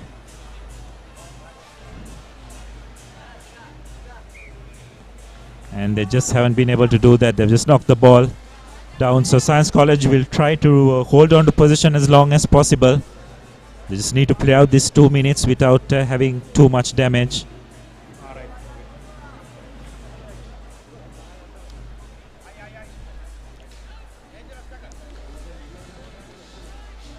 So Science with the scrum. Nice strike, but a really good scrum by Isipathana, enabling them to turn position over. They've got to make use of this extra man that they have over the next 1.5 minutes or so, but Science have done extremely well to turn that over. And they go into contact again, warding off. But Lakshmana Silva going into contact. Nice clear out. Science look to spread this. Nice jinx. And a lovely offload. Again going into contact. But they just don't have numbers at the breakdown. Fortunately for them, the referee has deemed Isipathana going off their feet. So another opportunity for Science to get onto the scoreboard first in this bowl final. Yes, now Madhushankar takes it quickly. Taken into contact there. Silva at the base of the ruck looks to go around on the outside. Taken in the tackle. Offloads back into Madhushan Silva. Now Madhushankar. And that's Ayesh Madhushankar going over for the try. So the opening try of the bowl final. Akash Madhushankar scoring for Science College. Good build up there, Abdullah. They held on to the ball. They put some pressure on. They were they got themselves a penalty there and capitalized. Yes, and special credit for that, for the fact they were down to 6 players as well, Sachin. So Credit to Science, not very clever by Isipatana. He needed to hold on to possession, but just committing a few unforced errors and turning possession over. And some good support play by the Science boys. And they go over for the opening score of this bowl final. Now you see the replay of the first touchdown.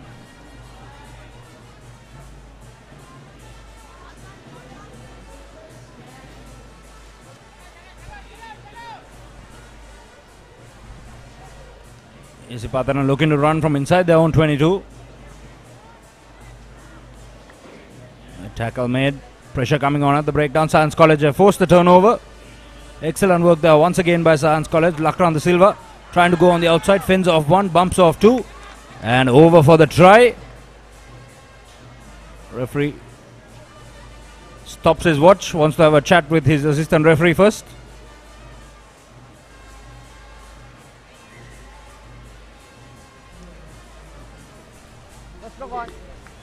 And he's called it a knock forward. Be interesting to see that replay. Hopefully our technical crew can win us that one. As we say that, here it comes. Lakran the Silva, the fend. Bumps out of the tackle, puts the shoulder in. Down, reaches out. Oh, that's a try there. He's going to feel hard done by. Yes, that's definitely a try, Sachin. But as you can see, the linesman was in no place to judge that. He just looked at the bounce of the ball and decided to make the call. So Science unfortunate.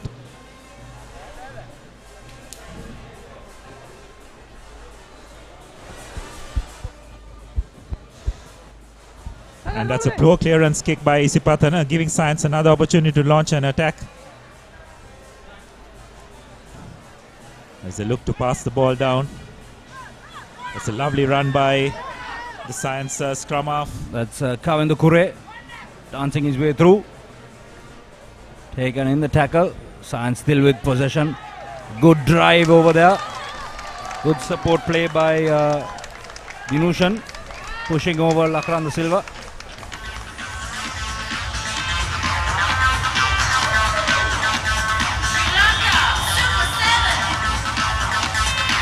Young fans enjoying the atmosphere here. It's a party atmosphere down at the Racecourse International Rugby Stadium. If you're in the area, please do come by. The crowd has slowly built up over the course of the day. As we see Science College power over for the second try in the bowl final.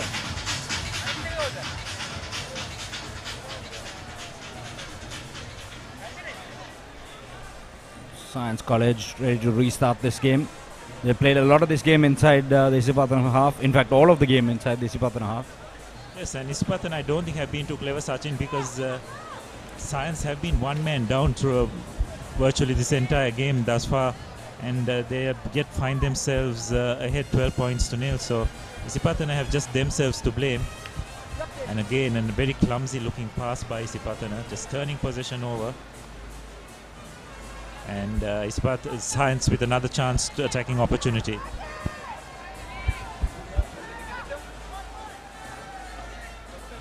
As Science going. Science are attacking very narrowly, isn't it, Sachin? They're not playing with too much width. Probably have identified a chink in Isipatana's armor. But Isipatana bouncing again on a loose ball. Unfortunately knocking it on. Science College now playing with two players on the ground, but they're still get things going. This is Madhu Shankar. Akash Madhu Shankar already scored one try so far in the game. Good pressure coming on from Isipatana College at the breakdown. They've got to win themselves a penalty there. Yes, they have. Holding on. Not 10 meters there. The referee playing advantage. Printing away is Basik.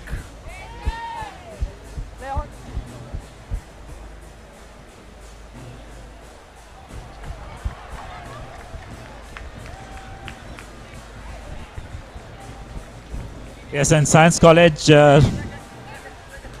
out from nowhere, just absolutely against the run of play on the stroke of half time, have got their first score. So with the conversion most likely to be made, looks like Isipatana are right back in this game. Nadil Mohammed there with the try for Isipatana.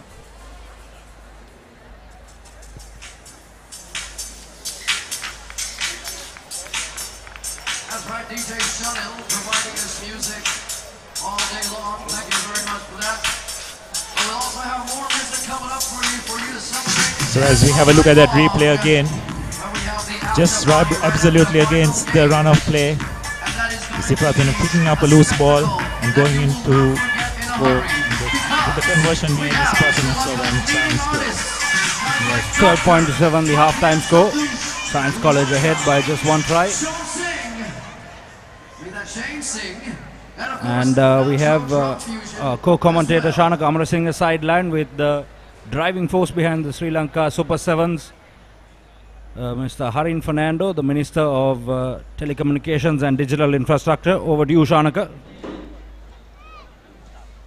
Very good evening. If you're just joining us on this broadcast of the Sri Lanka Super 7's powered by Dialogue on ThePapare.com and of course Dialogue TV, it's the bowl final between Isipatana and Science College, and we've got a very special guest here at halftime. The man whose brainchild this tournament is the Minister of Telecommunications and Digital Infrastructure, the Honourable Mr. Harin Fernando joins us. Good evening, Mr. Fernando. Good evening. Good evening. You must be very happy looking at the crowd around you, looking at the play that's going on behind you. It must be very satisfying for you to see this tournament take off the way it has. Yes, it has. Well, especially because we had the under-18 tournament in Kandy, under-16 here, and we had the females inclusion this time. So overall, it's been good because all these young lads have got a good opportunity to play with alongside their favorite players internationally as well as locally, and playing in a magnitude of this background, looking at these players, looking at the crowds, looking at the entertainment, it's all fantastic. Speaking of the rugby, Mr. Minister, you must have seen at the time when you were playing rugby, it was all about pass the ball to the foreigner, but now things have changed very different and you must be happy at the development. Absolutely. I don't think they care anymore whether it's a Fijian or whether it's a South African or whether it's a New Zealander. These boys are very gutsy right now. The Sri Lankans are not scared of who they see in front of them anymore. So that's exactly what we wanted them to play, and I think first and foremost what we wanted to do was to go on the 7's arena. I think we are going on the right direction. That's one of the reasons why we wanted this 7's tournament. The under-18s have gone to Commonwealth Games this time, so these are things that we are trying to promote. I mean, last year we won the under-20 Asian Cup as well as the under-18s as well. So I think we are heading the right direction. Maybe first the 7's and then we'll have to slowly look into the 15-a-side game as a whole in the Asian region itself. And what about the franchise holders? They've come and supported you in this tournament as well. You must be very happy about their support. They have been fantastic. I don't have words to thank them because the second time country needs to do a lot more. I know, I mean, being a politician, looking at that side of the view as well. But they have been fantastic ambassadors supporting rugby. It's not easy. It's quite costly. Doing a tournament like this is very, very costly. And thank God for coming around the second year and getting us to do this. I think people should really appreciate the franchise. It's not me, it's actually the franchises coming again, and Dialogue especially. I mean these guys have been great. I'm very happy that I'm the take-on minister as well because I have all these people helping me. So it's great. And what about the future of Sri Lankan rugby? Do you see this tournament as one big feature in it? I mean, the whole entire thing that we want to do is we want this to be a tourism attraction as well one day. We want it to be like the Hong Kong 7's, the Singapore 7's, and I think after that, this is the region that has the next perfect tournament. I think we lack in our marketing, even locally and internationally. We need to brand this tournament. So this is the second time around, but I'm sure next time we will have one of the best tournaments which will go internationally. IRB has recognized this, and I'm sure it will go forward and strength to strength. Mr. Minister, it's no secret that you're an old boy of St. Joseph's. You must be very happy that St. Joseph's are in the cup final, but you're also supporting another team, and that is Science College, who's playing behind us in the bowl final. And you've got this magnificent Wellington Hurricanes jersey to auction off. There's already a bid of 1 million in place, I am told, but you're looking to raise a lot more money for Science College rugby. Yeah, what we wanted to do was last year I actually got a gift from New Zealand Prime Minister, but then we auctioned that and we got 5 million rupees for it, 5.1 million to be exact. But that is an All Blacks jersey and was signed just after the World Cup, etc., etc. So, but this was the Hurricanes jersey, so I don't think we can go up to 5 million itself. But we hope that it comes closer to at least some of the Hurricanes. One of the champion side in Super Rugby as well. So we hope that it can be raised, and last year Isipatana benefited from it. And I think Science College is also, these two schools competing in the A-Division rugby is not an easy thing. I mean, St. George's College, St. Peter's, Royal, Trinity, St. Thomas, they all can afford to be in this A-Division jargon. they have the old boys support, and I think it's our duty at the Super 7s, when you have these franchises, when you have a tournament of this magnitude, I think there should be something that has been given back to the game as well. So we were able to get this jersey through Imti Marika, and I'm very thankful to him. He got it signed, he got it down to us. So we are getting the bids in place right now, and I hope by end of tonight we might be able to raise something, and we want to get it up to at least about 3 million mark, close to 3 million mark at least, and to get it up to Science College and develop their rugby as well. Well, they're still in the running to be 2017 Super Rugby champions, so let's see. But who do you think are going to be champions here, Mr. Minister, finally? Since we have the jersey, I want them to be. Okay, and do you think Joes are going to pull this one off, and maybe the Easy Wolves perhaps? I think Joes might find it tough to beat Kings. So we have a very young side. To be honest, I'm very happy with this under-16 team coming into the finals. Joes has started to believe in themselves now after the big boys have done well. So that's the exact culture I want at St. Joe's College, to believe in themselves, not to be worried about big names. And that's exactly what you need to do in young rugby. Easy Wolves are playing well. Mobitel have already won it, so I want Easy Wolves to win. Well, congratulations, tournament chairman, on a magnificent tournament so far. We hope it goes according to plan. Thank you. Thank you very much. Thank you. That was Telecommunications and Digital Infrastructure, the tournament committee chairman as well, telling us what he thought of this tournament so far. The Shield, the bowl final is in progress at the moment. Back to the commentary box. Thank you very much, Chanaka. Just joining the bowl final once again between Isipatana College and Science College. Isipatana have already scored once in the second half. So we're deadlocked at 12 points apiece. Just waiting for an injured player off your screens to be carried off the field. Always disappointing to see that. Yes, Isipatana have slowly but surely got themselves back into this game, isn't it? Sajin, at the start it looked like Science were going to run away with it, but Isipatana have done very well in the second half to get to an equal footing, and now it's Stevens with everything to play for. Yes, just over halfway of the second half played.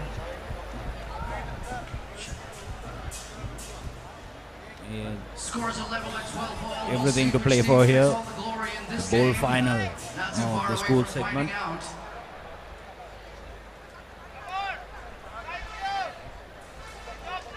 Coming up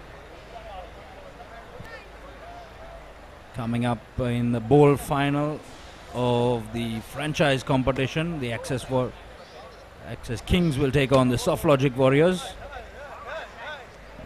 The runners-up and third place finishers of last weekend relegated to the bowl. Science College looking to run from inside their own half, stepping and jinxing, running across field.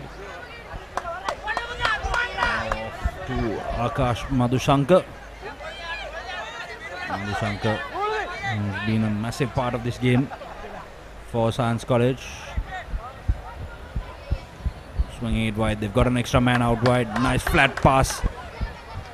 Didn't have the legs to go on the outside. Stepped in, come back in, offloads. Santosh Pereira. Science College opting to run from inside their own half. Nice hands there. Needs to use the man on the outside now. Taken in the tackle. It just took one step too many, Sachin. You just need to give that ball to his supporting player out wide. But nonetheless, Science have yet retained position. It's good, go forward. Taking the ball up.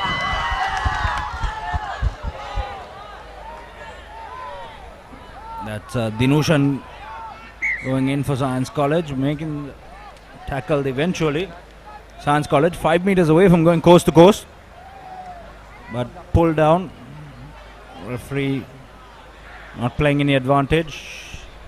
Coming up next, the Soft Logic Warriors and the Access Kings in the bowl final. It's going to be an interesting clash. Dhanush Dayan's Access Kings taking on Jason Disanayaka's Soft Logic Warriors. Jason unfortunately injured.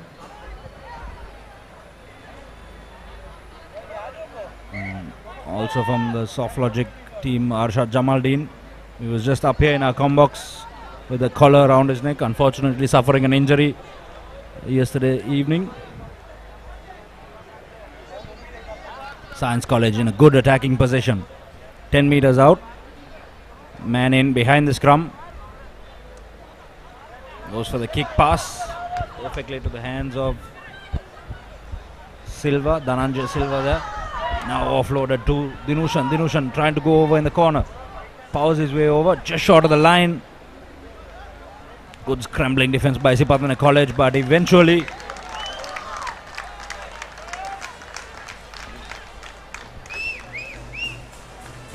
going over was just trying to get, that's Ayesh Nugawala going over for Science College. Conversion is good, so Science College now put on a 7-point lead. Akash Madhushankar.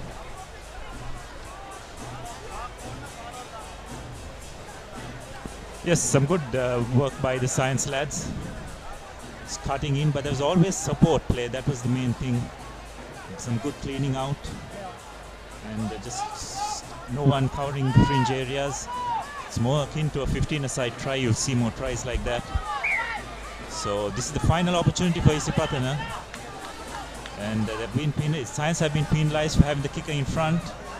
So another opportunity for Isipatana. It's now full time. They have to score from this if they are to equalize.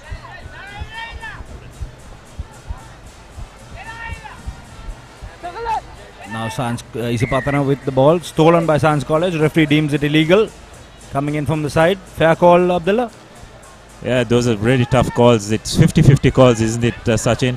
It's always crucial, but nonetheless, Isipatana with an opportunity to try and draw level and even go ahead if they can get a goal. So another very well constructed phase by Isipatana. They've just got to hit the line a bit. It's going a bit lateral, and they have decided to go for kick and chase. Not sure whether that was the correct call, and it proved not to be. So from that kick and chase, Isipatana not being able to retain position. As a result, Science College have emerged as well-deserved goal victors. Another disappointing outing for the Isipatana lads after their disappointing show up in Kandy as well. Science, although being victors up in Kandy with the under-18s, will have to be satisfied with the bowl trophy down here in Colombo. But nonetheless, good performance by Science College. Yes, excellent work by Science College. Champions last weekend in the under-18 competition. Bowl champions here in the Colombo leg. A fitting finish for them. Just as we spoke to Minister Harin Fernando about the money that will go to Science College with the donation of that jersey, signed Hurricanes jersey auctioned over the last week. The proceeds of which will go to the Science College Rugby Fund. They've also produced the most players that have achieved international stardom, if you will, and from Isipatana. That is what happened last year. But this year, as you can see here on the field, it is a lovely, lovely jersey of the Hurricanes. That's right, it is framed and it is signed by all the players as well. We're going to be having a live auction, a live bid. This is Science College taking a bow. From this is going to go to Science College. Beautiful gesture here. The Science College players want the Isipatana players with them. This is what rugby is all about. The two teams coming over to the crowd. Beautiful scenes here. The two teams together taking a bow.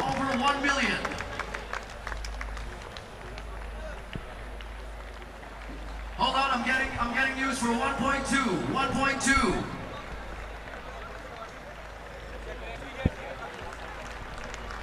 There we go, 1.6. The crowd applauding Science College and Isipatana College. A fitting final in the bowl. The two teams going toe to toe off the field in the spirit of the game. That's what rugby is all about. All the proceeds are going to Science College. There we go. All right, final bid coming in by Walker CML for 2 million rupees sold. Thank you very much. That money is going to Science College to help develop the game of rugby. Thank you very much once again to the Honorable Minister Harin Fernando. We all know that it's no secret everything that he has done for the game of rugby, and this is just one of the many things that he continues to do to develop this great game on this island of ours. Thank you very much, sir, and thank you very much to Walker CML for the $2 million spent on this Hurricanes jersey as well.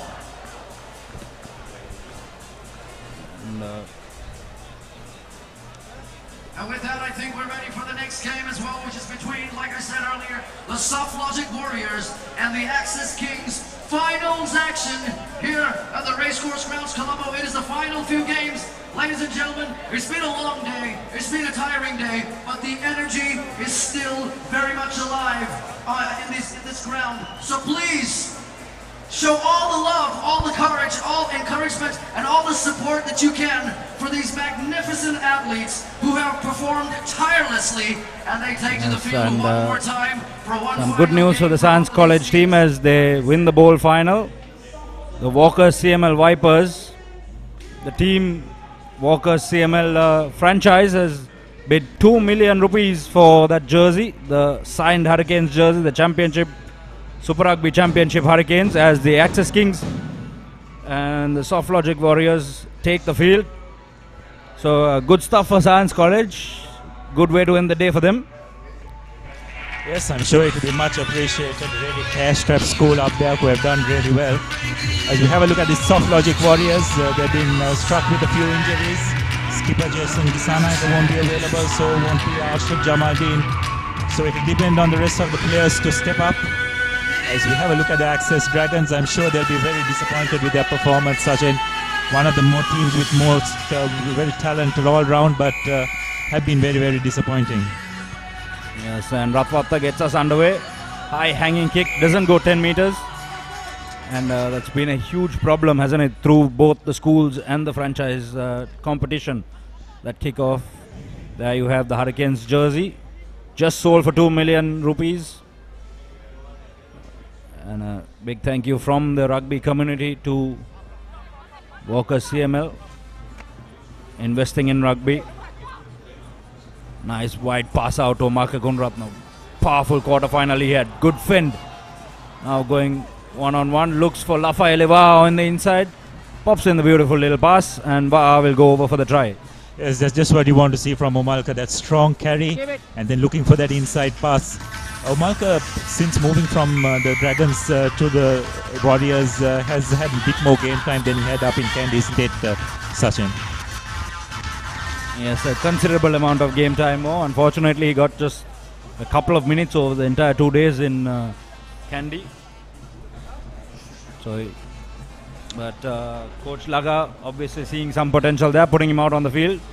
It also depends a lot on the balance of the teams, isn't it, Sachin? If you have foreigners who will be foreigners who will be in the prop forwards positions, it's very hard to give game time to local players. As we have a look again, a beautiful break by Omalka with the ability to break that first tackle and then finding far inside him. So the Soft Logic Warriors score first and lead 5 points to 0. Ed Fido missing the conversion there for the Warriors. So kicks not going the way of the Soft Logic Warriors. The Access Kings now looking to run from inside. Tarinder Ratwata.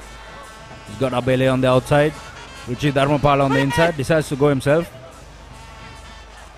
Dharmapala to Dhanush Dan, the skipper. Dhanush Dan decides to go on his own. Puts the foot down. Looks for support on the inside. Comes in the form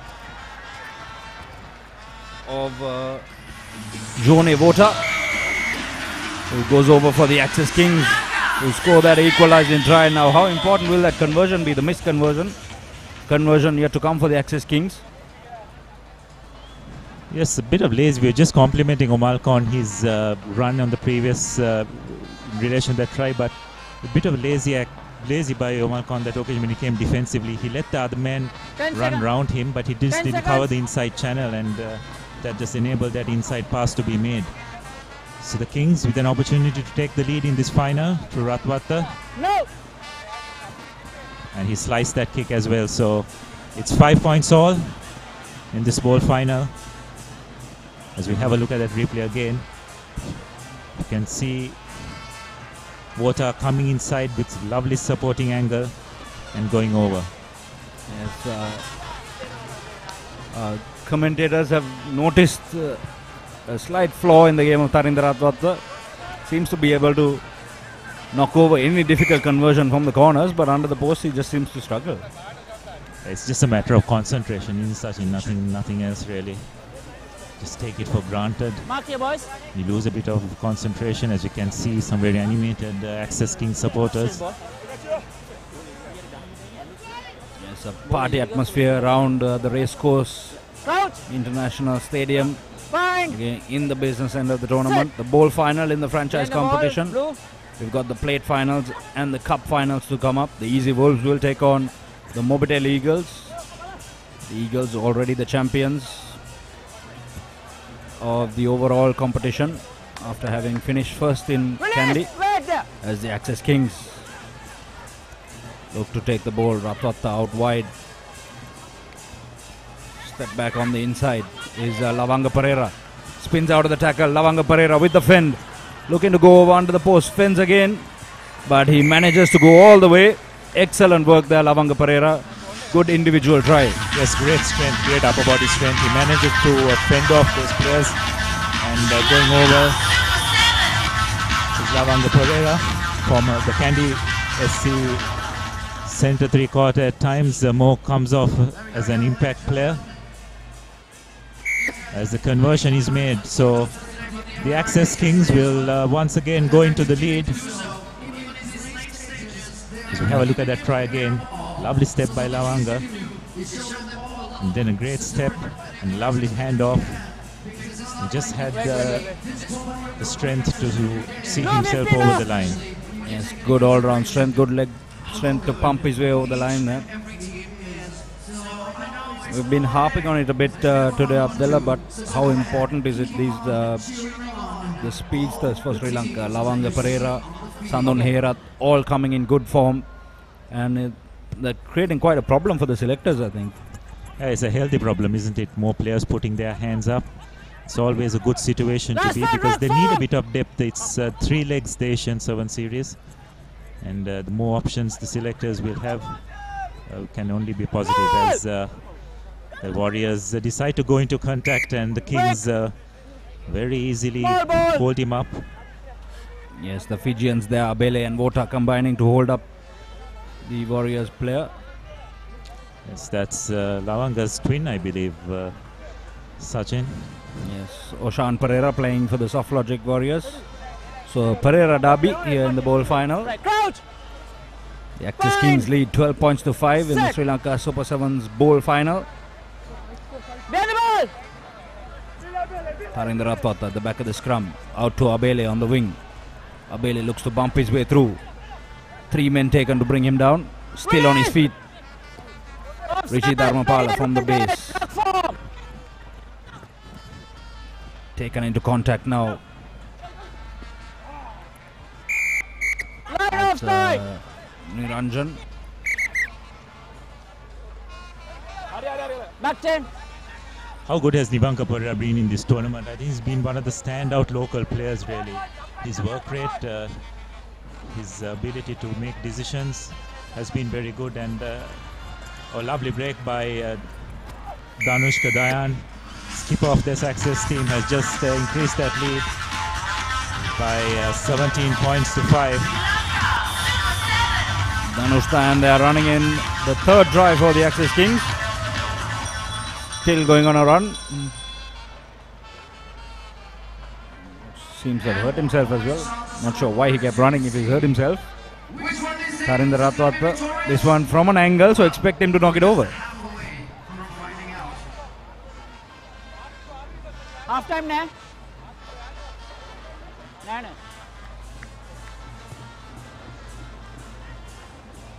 No. Perhaps the commentator's curse. Slides that one to the right. I think look at it again. Dayan just slicing through that the 2 defenders. The defender not knowing which attacking player to take, and Dayan just using his speed to just go through. So The Kings have extended their lead 17 points to 5. Again a nice high hanging kick. Dhanush Dayan competing for the ball. Nivanka Prasad now. Rishi Dharmapala looks for Lavanga Pereira, taken by his twin Oshan Pereira.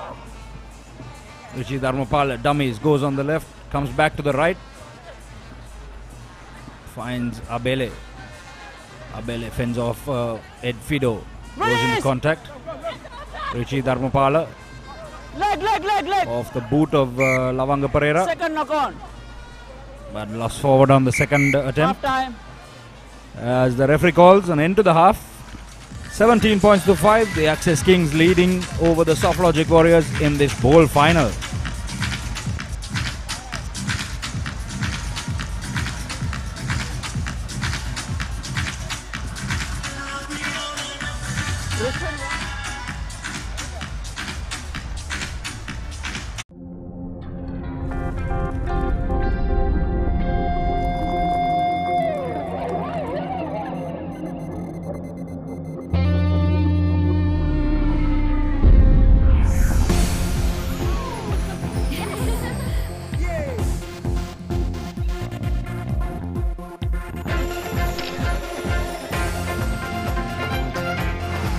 Life is faster with Mobitel 4G internet. Mobitel, we care always. Welcome back to the Sri Lanka Super 7's powered by Dialogue, brought to you by www.thepapare.com on Dialogue TV Channel 1 and Dialogue My TV. Riza watching the encounter here, not participating in this tournament. Is Riza Mubarak. As we see the first try there, Umarka Gunratna drawing and passing out to Lafa Eleva. Then Dhanush Dayan doing the same on the opposite end. And then this brilliant individual try by Lavanga Pereira. Dances out of the tackle, steps one and powers his way over. And then Dhanush Dayan, just a little stutter step, gasses his way through, over for another try. Now the Samoan Otto ready to get us underway in the second half. Nishan Pereira has taken the field for the Access Kings, as has Salih Handapangoda. Knocked backwards, Umarka Gunaratna fighting for the ball. Abele comes away with it, steps on the inside, bumps off Gunaratna. Abele is still going, Lafa Eleva comes around, wraps around him. Abele having a chat to the referee. Look at that replay.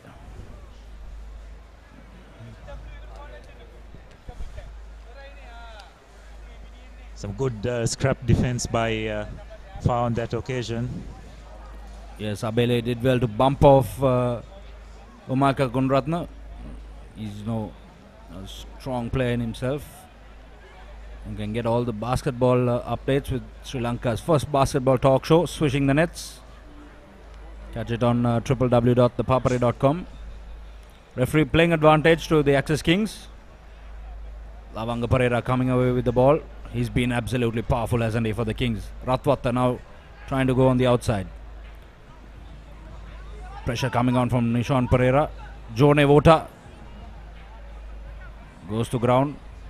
Ratwatta from the base to Lavanga. Dhanush Dayan in center field. He's got Nivanka Prasad on the outside. Abele. Bit of confusion there. Dhanush Dayan running his support players out of space. But Abele recovers, puts the hammer down, and he's going to trot over for another try. Beautiful work there. Yeah, great work. It's just a situation where these Fijians are really good at open, broken play. They really thrive on that. Dhanush Dayan was probably a bit guilty of just holding onto that ball a bit too late. He could have passed it the first time, but decided to delay the pass. However, Abele is showing his class, picking that ball up and just running around the Warriors' defense to score under the post. So with that try, the Access Kings will extend their lead further. And with the conversion to come as well. Rishi Dharmapala taking over the conversion duties. No! He's hit the uprights. So conversions somewhat of a concern for Sri Lankan players. Ball! I'm sure there's quite a few All Blacks supporters up in this commentary box who aren't very happy with the All Blacks conversions either over the last couple of weeks.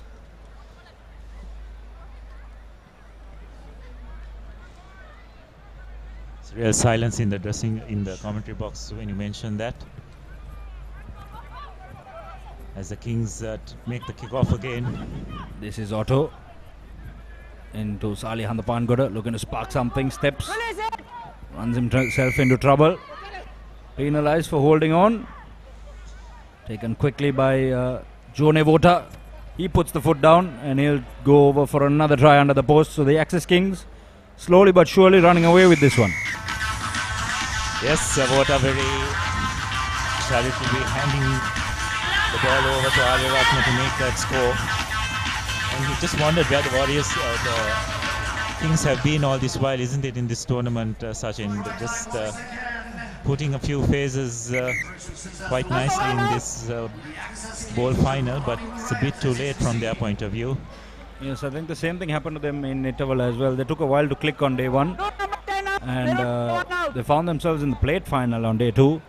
So, and they eventually ended up finishing off in third place. Unfortunately, the highest they can achieve here is fifth place. Replacement okay there? Not sure what that will do for their overall standing. Ratwata, I'm waiting for the kickoff, waiting for the referee's go ahead.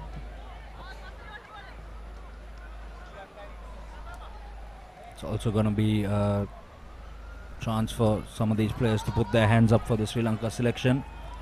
The playmaker spot opening up with Fazil Marija's retirement. We've seen Chanaka Chandimal put his hand up. He's been excellent. Advantage play number 5. And a few good performances. You can see Omalka just standing up to that Fijian defensive effort extremely well, holding his shape and helping to recycle possession again. Number 6, Murray! Now Otto out to Lafaeleva, his compatriot. Lovely angle by far, slicing through that Kings defense and just going over. A beautiful inside pass. Sees the Warriors getting their second score, but with just a couple of minutes remaining, a lot to be done from the Warriors' point of view. Yes, just playing for pride now, just playing to entertain the crowd. Otto knocking over the conversion, so the Samoans pairing up for the 7 points there. As you can see, a beautiful inside pass and a lovely angle by far sees him just go under the post for the Warriors' second score. So it's 20.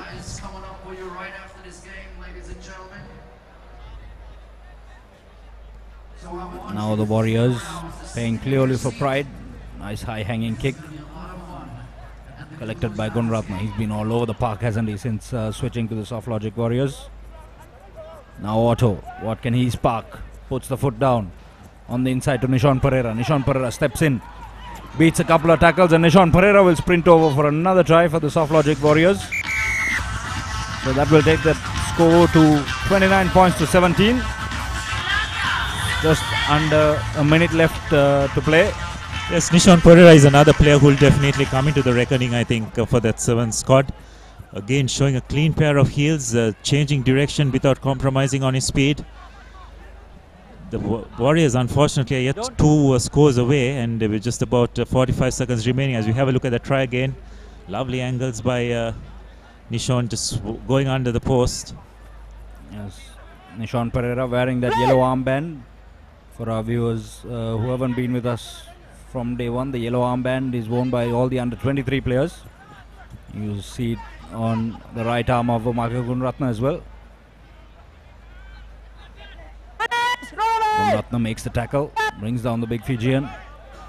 Coming up next, the plate final. St. Peter's College will take on Wesley College in the school's final as Abele fends off Lafaeleva. Wow, chasing down, but won't be able to make that tackle as Abele touches down for the Axis Kings. A debate on the Axis Kings bench. but they'll be happy with that try. Yes, very much, and that pretty much seals it for the Access Kings. They'll be very disappointed overall with their performance, but some consolation for them as we have a look at the trophy that will be on offer for the winners.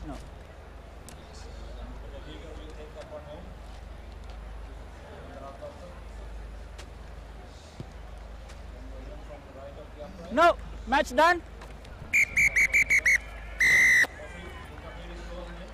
There we go, ladies and gentlemen. Put your hands together for an exhilarating performance by the Access Kings, who are victorious in this game.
Blue. Number 1 blue. Your left tackle.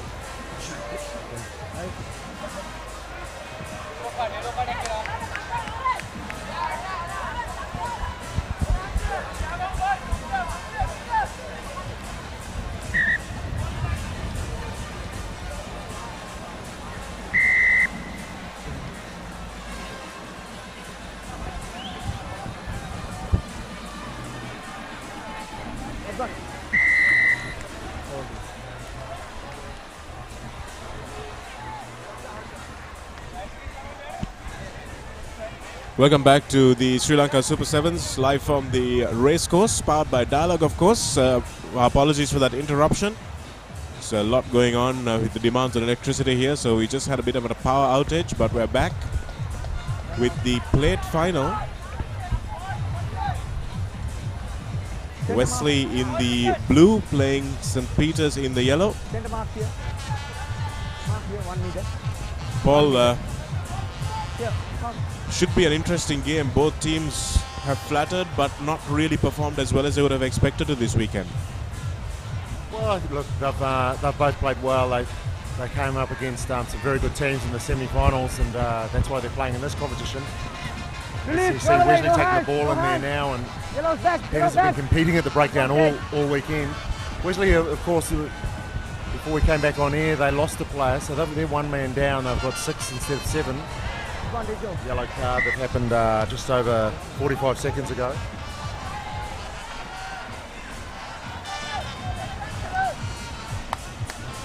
So Wesley need to make sure they see out this period of the power play without conceding a try.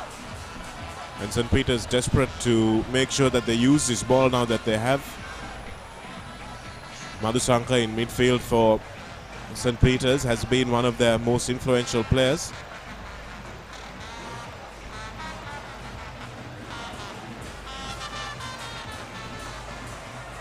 Untidy ball at the back, but now St. Peter's have it.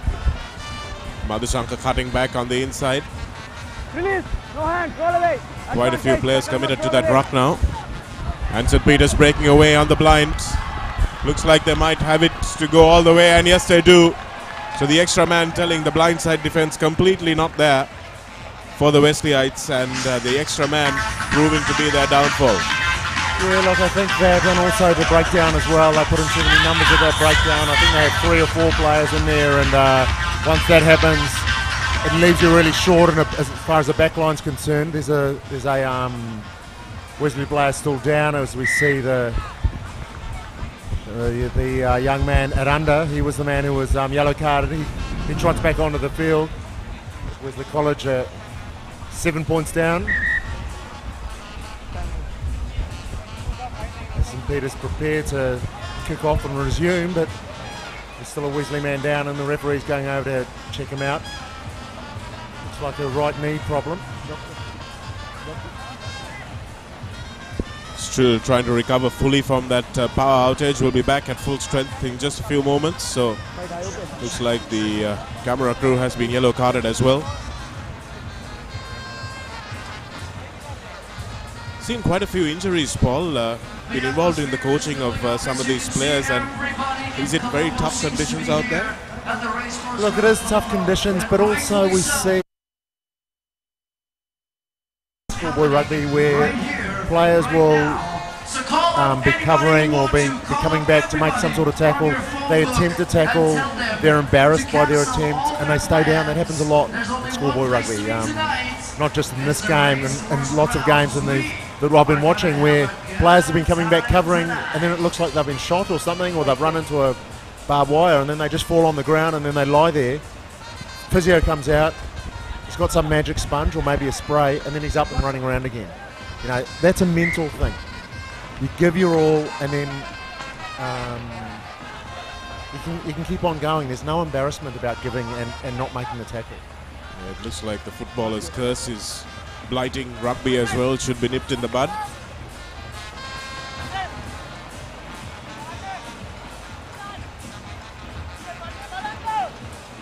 So scrum on the right flank for St. Peter's. We wanted to spin this one wide.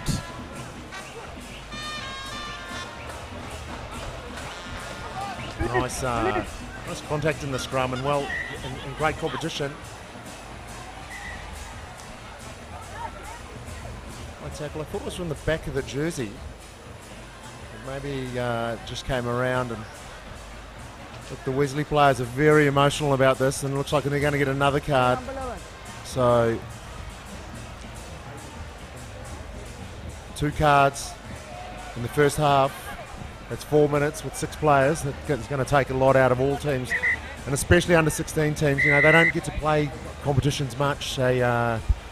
They're in the middle of a 15-a-side tournament now, but what they really need more 7-a-side tournaments.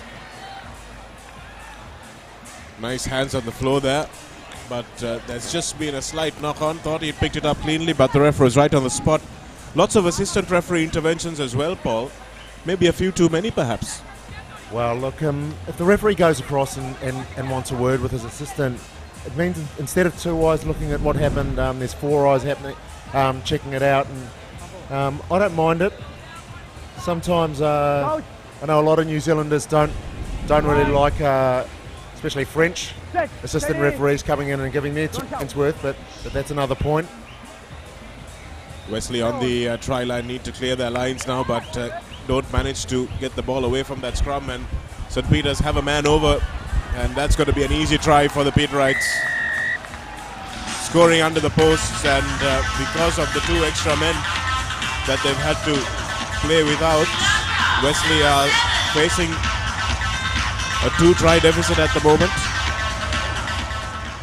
Yeah, look, and as I alluded to before, when they don't play week in, week out, they don't have tournaments all the time.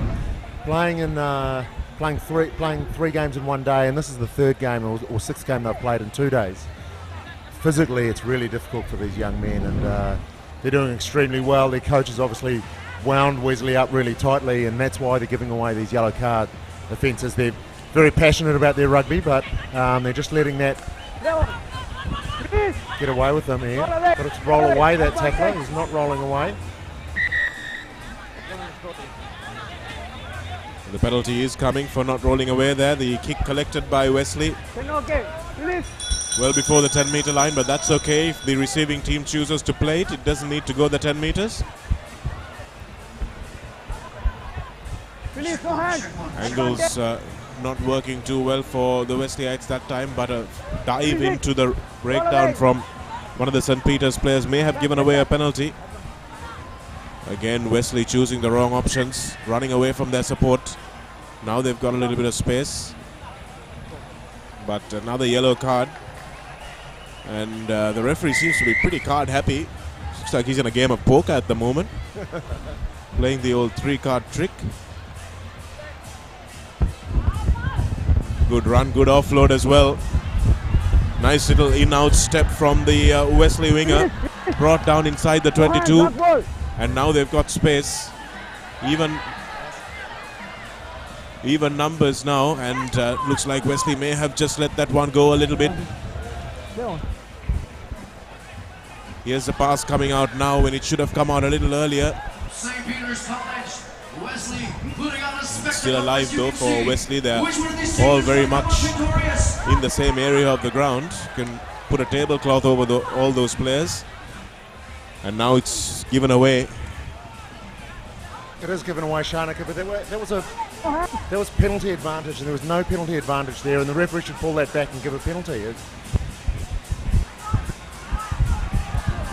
And St. Peter's now trying to run this one outside of their 22, nicely picked up, but the referee says there's been a knock-on before. It looks like there's another yellow card. This is bordering on comedy at the moment.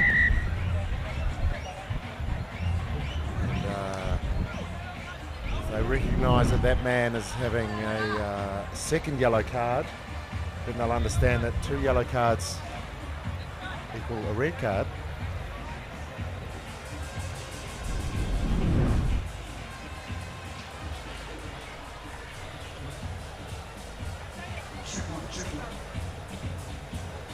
Is everybody having a good time? Is everybody having a good time? Happy with the rugby? That's 4 cards in less than 7 minutes. Well, the stretcher's come out, and it looks serious enough for the stretcher to come out, but the player's back. I'd like to see that referee's poker face with all the cards that are coming out.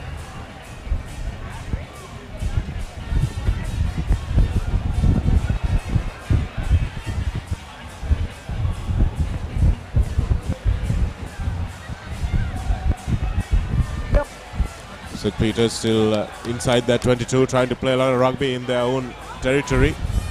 Now they've got a little bit of space to run this one out. Gap opening up, and well spotted there by the winger. The cover defense comes across. Nice little step from the wing 3/4, but Wesley does well to chase this one back. From 122 into the other. End-to-end stuff. It's not tidy, it's not pretty, but it's tense. Well, they've had some great structure there. You can see there, even in that last play, both teams had defence structure and also attacking structure. But what we see in younger grades, in the lower grades, is that players, when they get emotionally involved in the game, they want to take the contact. Where we saw a couple of times there, actually moving of the ball and looking for spaces where you're going to make advances. But because their adrenaline's running, and so they just want to run into people. And really, you just need to move the ball, and they'll do much better. So that time you saw Wesley attacking for a long period of time. They should have scored there.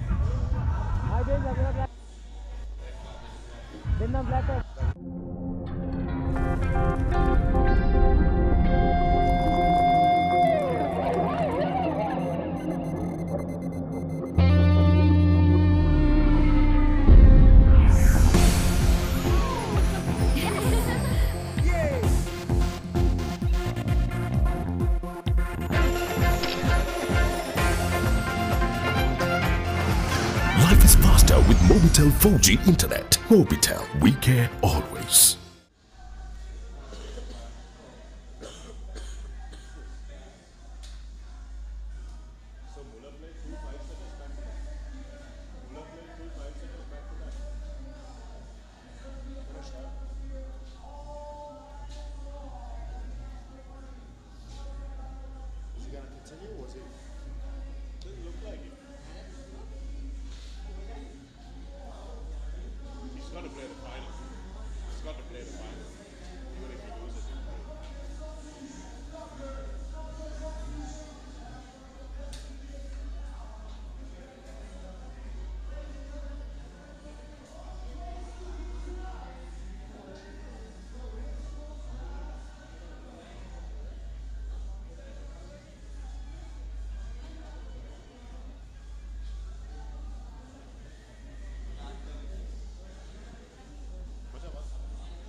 Back to the action here in the bowl final of the Sri Lanka Super 7 schools competition. The under-16 teams of St. Peter's and Wesley College doing battle at the moment, and St. Peter's are in the lead courtesy of a few yellow cards that Wesley have suffered, 3 of them. The Peterites have conceded 1 as well. And here's the first try of the second half. Easy does it for the Peterites, physically dominating the contact. So it seems like a mountain too far for the Wesleyites to climb, Paul. They look like they're done and dusted at the moment. Yeah, look, emotionally it looks like they're a little bit shot. They need someone to come in and have a calming influence on the team. Just say, let's just play structure. That's all they can do now. They can just make sure they maintain their line, make first up tackles. When they don't have the ball, have good depth when they do have the ball. That's what they need to concentrate on. Try not to concentrate on the scoreboard, and don't worry about what happens with St. Peter's. So we see that kick come in and it was unsuccessful. The conversion, it was just didn't have the legs, had the direction.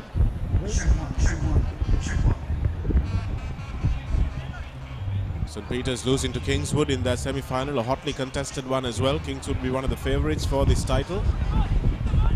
Nice hanging kick. Well collected by Wesley there, and now they've got a bit of space opening up. Need to find the support runners. Ball recycled pretty quickly, but no support for Wesley. Again, very narrow attack. And the referee spotted a knock-on, so again the good work undone by just some rash decision making. Yeah, look, that was just a little skill error execution.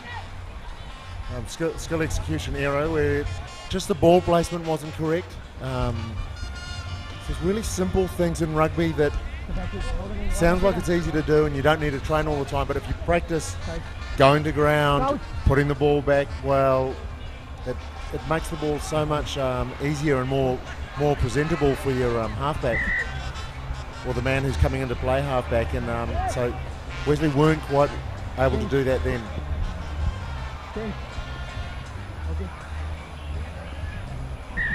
A little drama break there by one of the St. Peter's players. Coach. Yes, see. Bye. Sit. Steady, steady. Quick tap in the scrum penalty taken by Peters, and Wesley not back 10 metres, but the referee allowing play to go on. Shanaka, they went back 3 metres. Here's the overlap coming for St. Peter's if they can spin it out wide quickly. That's Madhusankar who will put his ears back and go for the corner flag, and he'll get there easily. The cover defence will probably not get there in time, and he steps inside nicely to go under the post as well. That's a mature finish from Madhusankar. Looks like he's got quite a bit of potential, this lad. He does have a lot of potential. We've seen a lot of potential from the under-16s here in the last 2 days. And so if Sri Lankan rugby want to see these boys develop, they need to make sure that they have more than 1 tournament a year. These boys should be playing 3 tournaments a year. The under-18s should be playing 3 tournaments a year. The under-20s should be playing 3 tournaments a year instead of 1 tournament. as you can see all the money invested in the sevens. This is where the money is. It's an Olympic sport at this level, and so if you want to get better, you've got to get better at the younger age. Absolutely, Paul. The fundamentals need to be instilled at this point in time, and if the 7 skills are good, then the 15 skills goes without saying. Lovely hanging kick again, but well taken this time. But again, the support play from Wesley just not good enough for the receiver of the kick. The cover tackle is good. The offload is sketchy, but goes to hand. And St. Peter's now will look to cut back on the inside. Acres of space on the wide outside though. Madhusanka still hasn't made his presence felt, but still managing to get over the line. And St. Peter's looking like they're going to run away with this one. Yeah, it looks like they have run away with it. They just seem to use the ball to move the ball into space. That's what we've been saying all weekend, instead of taking the contact all the time. So they watch the franchises play, and the franchises do go into contact, and it's all about the breakdown in that competition. But in the under-16 competition, it's really all about, 1, winning the breakdown, and then 2, moving the ball out wide, especially when you've got 7 versus 6.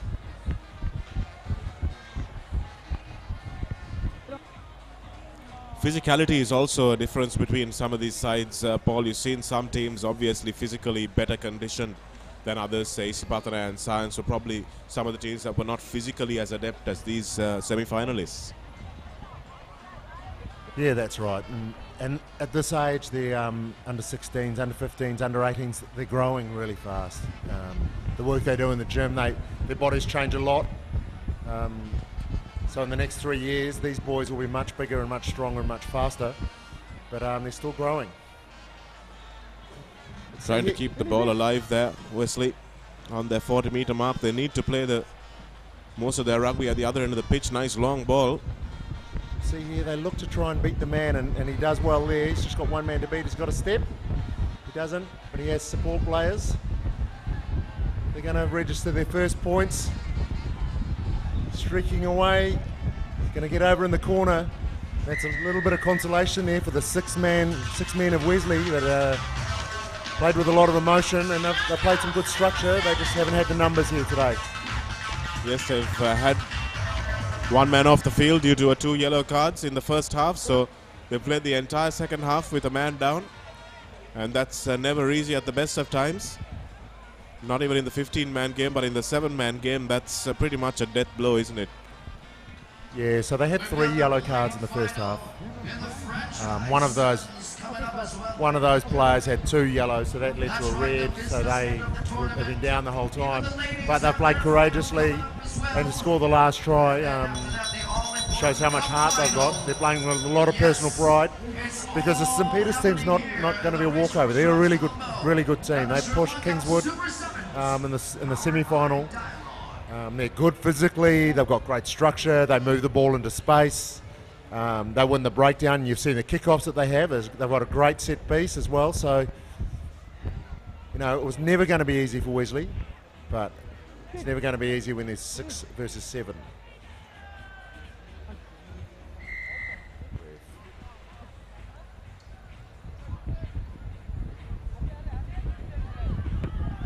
Here's another break by St. Peter's. Wesley just getting across to cover in time. They need to recycle this ball back to the other end of the pitch now. Looks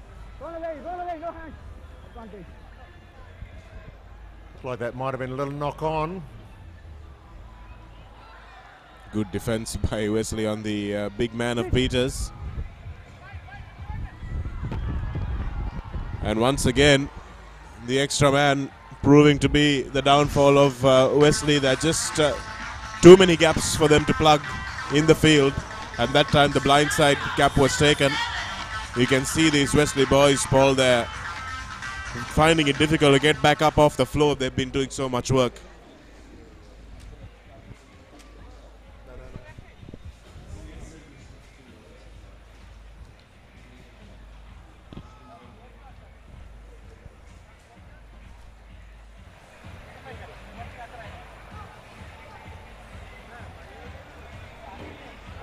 Unfortunately, the St. Peter's kick was unsuccessful.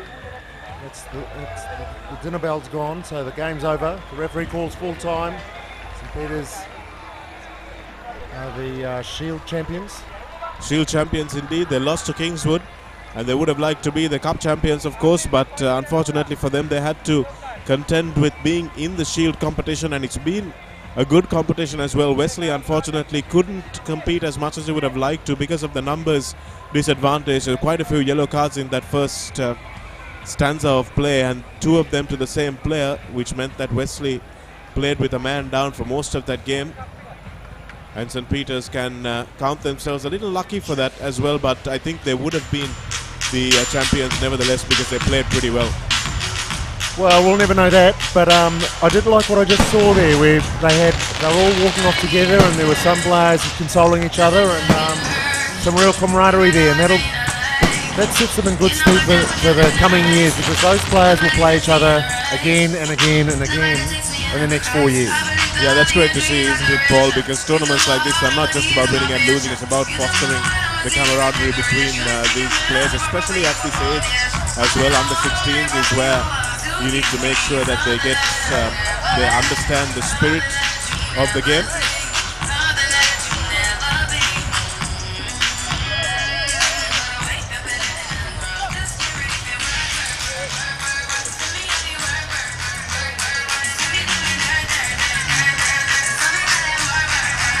It's a league game for the women's tournament.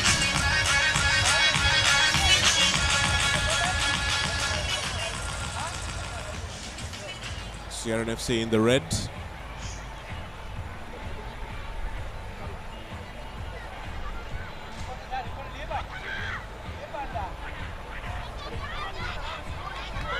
And the Air Force team in the blue. Air Force getting a break on the left-hand touchline. We notice how the women play. They play with great structure. See how they move the ball from side to side. Now we're running the ball sideways. That's not really what you want. Just ran her player on the outside out of space. Took all the defensive line across with her. Now they go into contact, and you see them work here. And there's more space here on the outside. Good straight running. Should really pass before contact. And managed to get it out to the wing again.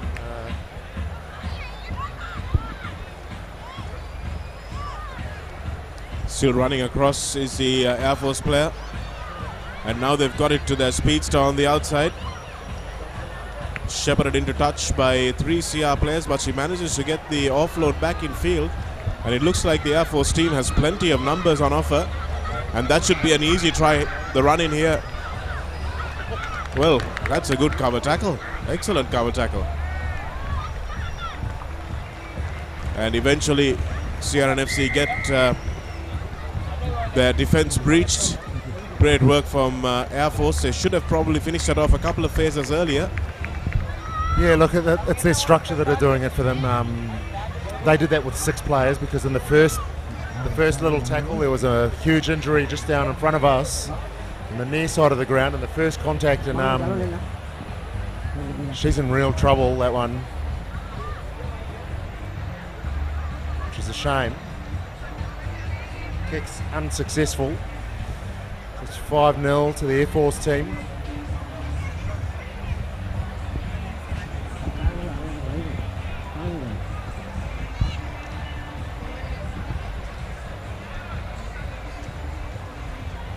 There's been an injury to one of the first choice Air Force players, so there'll obviously be a substitution. Good ball movement there from the Air Force team, recognizing the running lines of the support players, not trying to do too much. Good collection there from Sia. They haven't been great at the restart. Finally getting some ball in hand, the Sierra FC team. They've had a bit of trouble trying to maintain their possession, sustaining possession, and that's exactly why, because they're just giving it away again. Yeah, look, they don't have any depth or width, so they end up having being all pretty narrow and all within 10 metres of each other. They're all standing really flat, Shanaka. So ladies and gentlemen, then they just have almost like one-out runners where they just come charging out and they need to adjust their depth, get a little bit more width. Pass and follow. These are all basics, sevens basics. Huge blindside on offer if they need it. Have to catch the ball first though. And again running straight out of play, so you can see a lot of the Forces teams, Paul, in the women's competition have really improved in leaps and bounds from last year's tournament and the other tournaments that we've had, and that's good to see. Yeah, that's right. Look, the Forces teams all play with great structure, so they'll move the ball from side to side, and it's all about having width and also depth to be able to run onto the ball. So here we see Air Force. So when you throw in like that, the line out's still live, and there's still an offside line until the ball leaves that middle line. The ball didn't leave that middle line as we have a look at the VIPs, the dignitaries. The ball didn't leave that middle line, so all those CR players, they were all offside when they flooded through. But I think they're playing that the throw wasn't straight, maybe. Yes, that throw was nowhere near straight.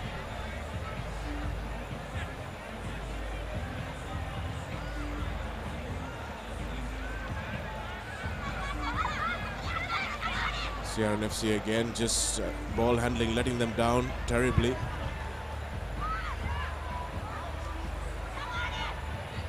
Just basic skill execution. And it's looking a little tragic, I have to say, Paul.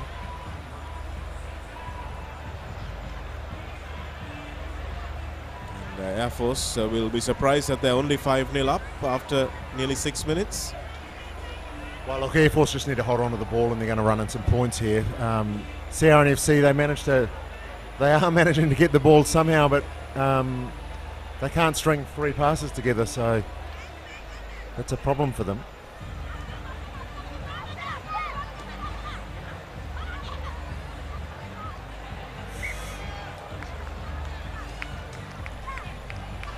It was almost the right play, so you saw them, they came one side and then they cut back and they went to attack the blind side, as they call it, and the players in the scrum hadn't come back to make sure that they were on side so they could all attack. They had the numbers, they just didn't have the right shape.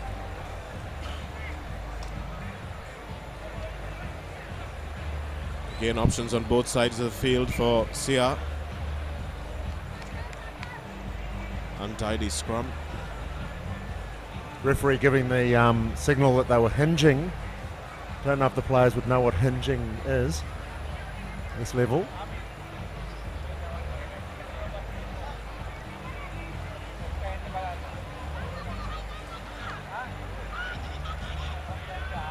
That's a nice offload. A bit of a gain from the CR girls, but losing their feet, Air Force in the breakdown. So another opportunity, but again, almost the entire CR team in that frame for us, which means that they're playing very narrow.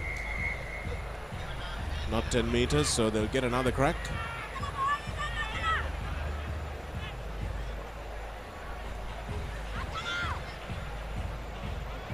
So now Air Force go back 12 metres for good measure. I'd like to see CRNFC actually pass the ball all the way along the line and get it to their winger. There's one pass. It's going to take a bit of doing, Paul. And that forward pass is going to bring an end to proceedings, mercifully as it were. And we'll have 7 more minutes of this before we move on to our next game.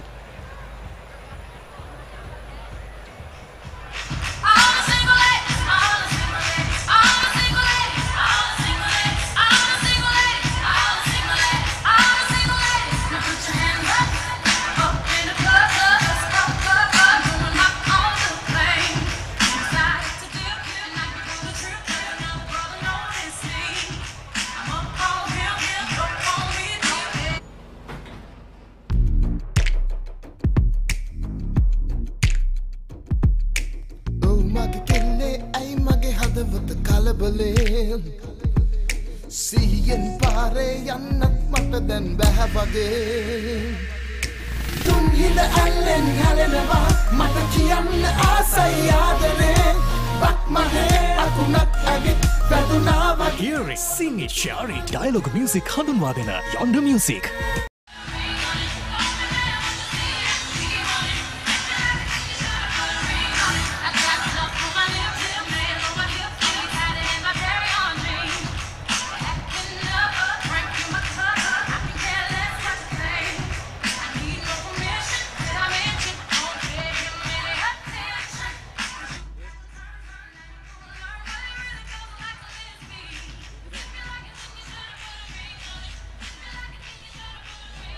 So here we are back for the second half of the CRNFC versus Air Force match.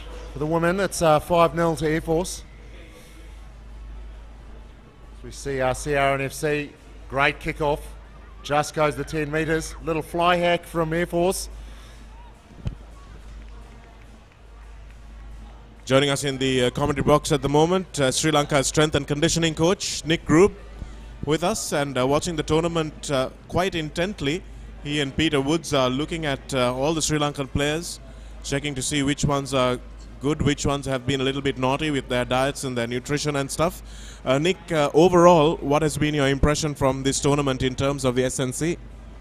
Yeah, the tournament in general has been a great spectacle. Players would definitely put on a good show. We've seen a lot of good work ethic. Skill acquisition and just general work around the park from the team. So it's been promising on the whole. There's a couple of little things here and there that we've made note that need a wee bit of work and probably need a wee bit more time thrown at. But apart from that, no, pretty happy. I've noticed the contact between Sri Lankan players and overseas players, and in this tournament from last year to this year. The contact's been heavier. It means the breakdowns are heavier.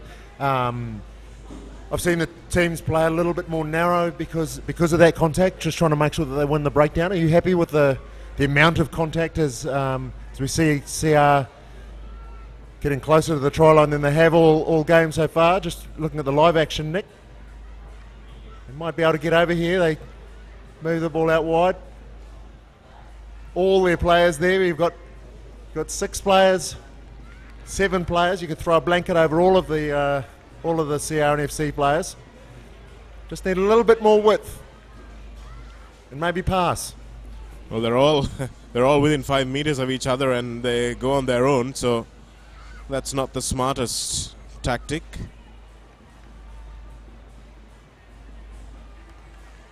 But before that, Nick, you were asked about the amount of contact and the kind of physicality that we're seeing at this tournament. Yeah, the physicality in World Sevens rugby in general is definitely picking up across the board. So it's been one of the things that we noted that was lacking when we went to Hong Kong. There was a big deficit between the physical attributes of some of our players in comparison with positionally other countries. So it's one of the work-ons, one of the things we brought back and made a conscious effort to throw a wee bit more time at. And it's good to see that it's paying off. The international players coming over are obviously fine specimens, but it's good to see that our national boys are holding their own and able to confront them in contact and win that contact as well. Well, that's largely a mental thing, which I think we're getting over as well, Nick. But would you be happier to see a little bit more patience from most of these franchises? Just move the ball a bit. Don't look for the contact as the first option? You're 100% correct. The research that they're thrown into rugby sevens in the last decade has noted that less contact is more as far as sevens go. So that just reinforces the fact that you've got to be patient with the ball. You've got to hold on to the ball, and then you make things happen. So contact in general is not always the best, but if you can win that contact and you've got good technique as far as ruck and securing your own possession, then you're doing some things right. We see Air Force scoring an 80-meter try there. Fantastic burst from the Air, well, a 90-meter try almost. Fantastic burst from the Air Force winger there. Absolutely no chance for anyone except the referee to keep up with her there. And Air Force getting a well-deserved try after defending stoutly on their line. So, Nick, I spoke to you off air a little bit about the women's rugby here in Sri Lanka, and you were saying that they're extremely coachable, and they're the ones that are making the larger steps, and physically, and also as far as skills are concerned.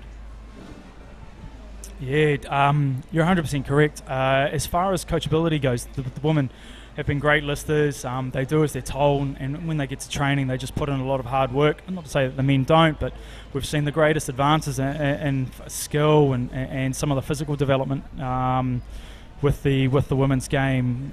So it's really promising to see that the women are coming along in leaps and bounds, especially for Sri Lankan sevens. It's going to be a real treat to watch them improve more and see how we get on as far as the Asia sevens goes in the upcoming months. Here's a nice little burst on the outside from the CR wing three-quarter. Unfortunately was run out of space by her inside, but still managed to make some ground, but leaves the ball behind. And now Air Force with a nice long pass. The intention was good, but the execution wasn't great. Would have been a nice pass if it went to hand. Yeah, I thought she could have taken it a little bit further maybe. It looked like that line was a little bit disjointed and there was space just on the inside. But I'm liking the intent from the Air Force women. They seem to want to go forward, and also they want to move the ball a little bit as well. Nick, I'm sure you're happy with the performance of a lot of the Sri Lankan players in the gym. They like to lift, and that's something that they're pretty good at. I mean, you just look at their Facebook pictures and you realize that. But the issue is cardiovascular fitness in one sense, in the conditioning aspect of things. They're not huge fans of running, are they? And that's the sevens game for you. Oh, mate, I couldn't have said that better myself. No, there's absolutely no drama at all getting the boys into the gym and giving them any kind of gym schedule and getting them to put in work. We've had to implement a couple of different strategies in the last couple of months to try and get the adherence rate to the field conditioning stuff up a wee bit, which they've been really, really good with. The numbers that we're seeing across the board are far better than, say, this time last year or even at the beginning of the Asia Series last year. So the boys are putting in work where it's needed. They're definitely doing a lot better as far as the general conditioning goes across the board. So it's really promising to see that the guys understand that they need to work, and the improvements that we're seeing are definitely paying dividend for the work that they're putting in, which is promising. Well, you've been here a few months now, Nick. Are you happy the way things are progressing? I mean, obviously you're far from the finished article at the moment in terms of where you want the players to be, but are they going in the right direction? Yeah, it's just a one foot in front of the other process at this stage, so you're 100% correct again. As long as we're seeing some gains, some improvement, some positive steps, then we know we're doing something right. And if we can keep that snowballing, then the improvements and the way that the game progresses as far as Sri Lanka Sevens goes is only going to grow. This for a 19-point lead for the Air Force team. And it doesn't look like CRNFC can come back into this, and the game is over. The referee says that's full time in this match. Another burst from the Air Force player, completely outpacing the CRNFC defense, which has been very narrow to say the least in this whole game.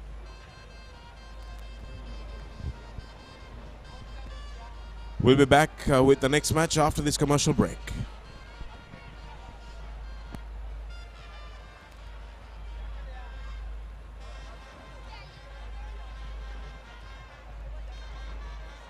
Ladies and gentlemen, put your hands together. What a fantastic performance by both these teams. Thank you very, very much for the entertainment.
සමහර විශ්ලේෂණයන් තියෙනවා ඒවා සමහර ලාවට හරියන්නත් පුළුවන් වරදින්නත් පුළුවන් Kosala.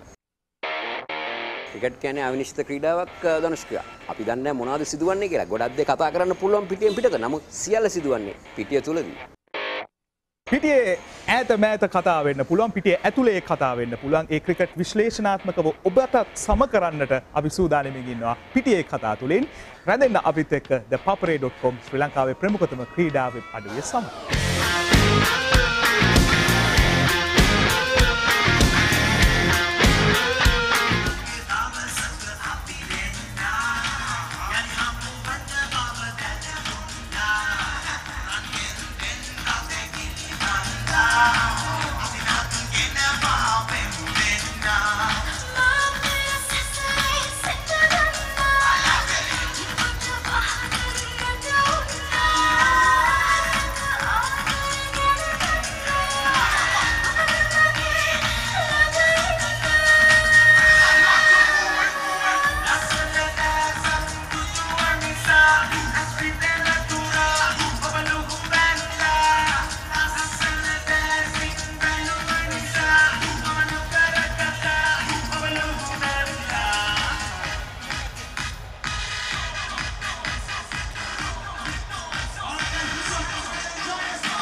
action right now, but don't forget, more entertainment like that is lined up for you.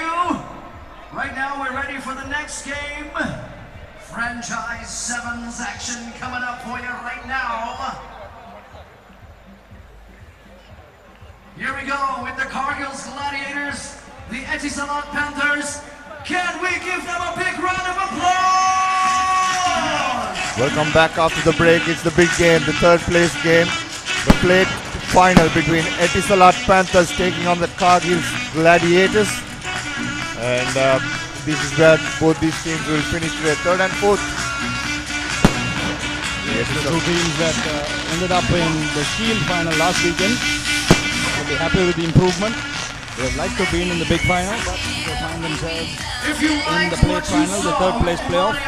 As we look at the Cargill's Gladiators team, Kavindu Pereira has been standout for them. Kavindu Pereira, Gayan Veeraratne. Anytime soon, they will be performing at the after party once all the games are over as Kavindu Pereira well. So is yes, out injured, ladies and I'm gentlemen, told. I promise you, And for I will stick to the my Etisalat word. Panthers, Fazil All the Marija leading them out. entertainment is coming up for you.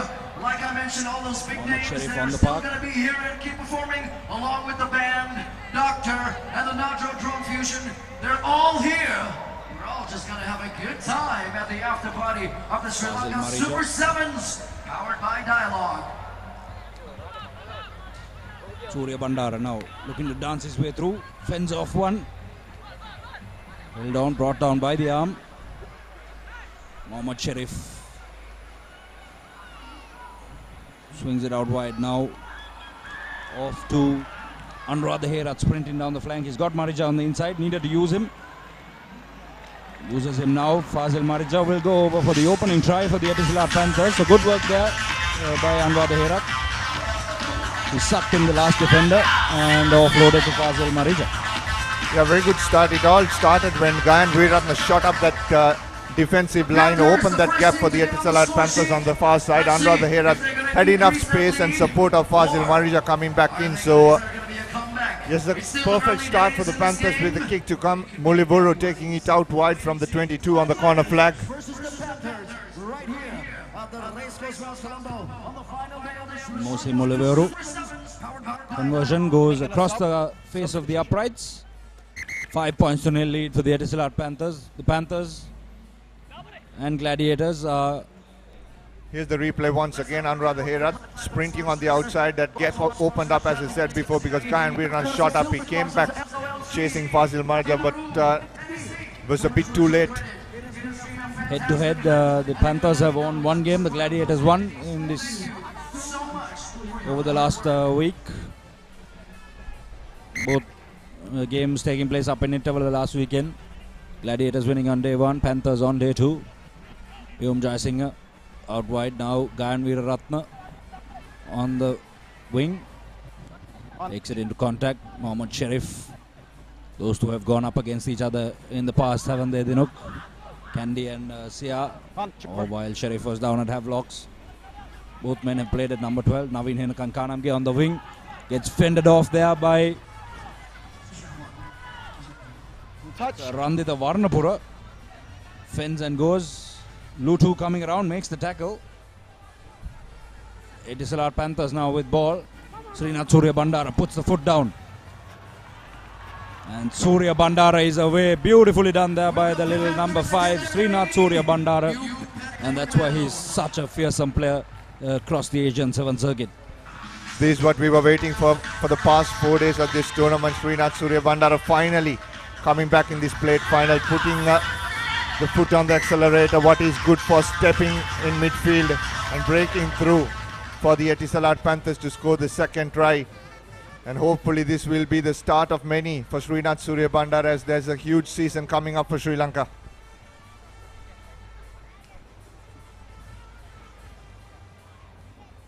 Yes, Surya Bandara has also done very well to stay fit. He's not the biggest of men on the park. Goes up against some of the big players. He's matched up against some of these Fijians and he's managed to hold his own. Here's that replay once again. This is where initially it started off, or rather it was the last bit of that try. The hard work was done much before. The last bit of Srinath Surya Bandara scoring that under the post. Second try for the Etisalat Panthers. Nice high hanging restart now. Chamara Dabare pounces on the loose ball. Go through. Offloads to Lutu. Lutu to Fazil Marija. They're going to spark something in midfield. Now Lutu. Swings it out wide to Mohammad Sharif. Sharif with a little chip. Chasing it down. Doesn't have the speed to outrun Pyum Jaisingh. Led in with his knees there. He's going to get penalized for that. Needed to stay on his feet, slow down a bit, put some pressure on. Taken quickly. Now taking it into contact is Randita Varnapura. Chamara Dabare battling with the Fijian in the breakdown.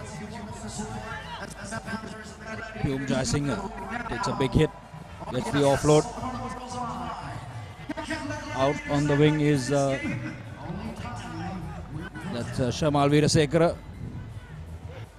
Pyum Jaisingh now going to swing it out wide to Fijians combining.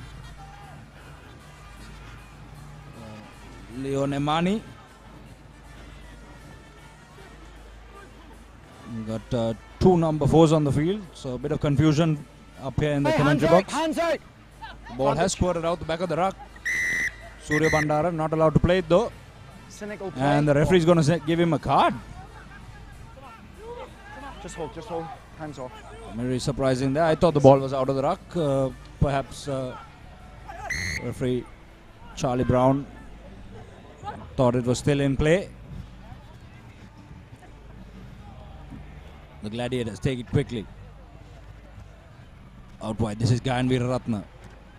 A little pop pass over to Shamal Veerasekara. Veerasekara will go over in the corner. You happy with the So pass? first try for the Gladiators, and they're back in this game. Yeah, good comeback. It was coming, isn't it? They were working their way left to right, right to left. In fact, referee Brown has called play back for a forward pass. Think he got a call from the assistant referee there. I think that was the last pass of Gayan Veeraratna. He looks Yellow one. confused. Yes, it'll be very interesting to see a replay of that one. Scrum's got here, guys. Substitutions coming on for the Gladiators. Some tired players being rested. Yeah, all these players sucking in the big ones, isn't it? They've put their heart and soul in this for the past 2 days. And it's not easy in this heat. Here's Fazil Marija feeding in to the scrum. Lutu trying to step his way through, steps off one. Lutu, Sevloni Lutu puts the gas on, and he's all the way. Has another 30 meters to go. Tracking him down is Randita Varnapura. He's not going to get anywhere close. Sevloni Lutu scores against the run of play for the Etisalat Panthers. And the third one in the first half. So the Etisalat Panthers going coast to coast. Sevloni Lutu. He's put on some dazzling runs as a massive step against his compatriot Stefano Kakao earlier on. Now Lutu going all the way into the corner. It was a good commitment by Randita Varnapura to run him down, pushed him into the corner, made sure the kick wasn't going to be easy. As the half-time bell goes, conversion is no good. So the score reads 17 points to 0 in favor of the Etisalat Panthers. Look at that big powerful step off the right and powering away. Vagisha Veerasinghe had no chance. Randita Varnapura, all he could do was push Lutu out into the corner. And the touchdown. Confirmation. 17 points to 0. The Etisalat Panthers lead the Kargil's Gladiators.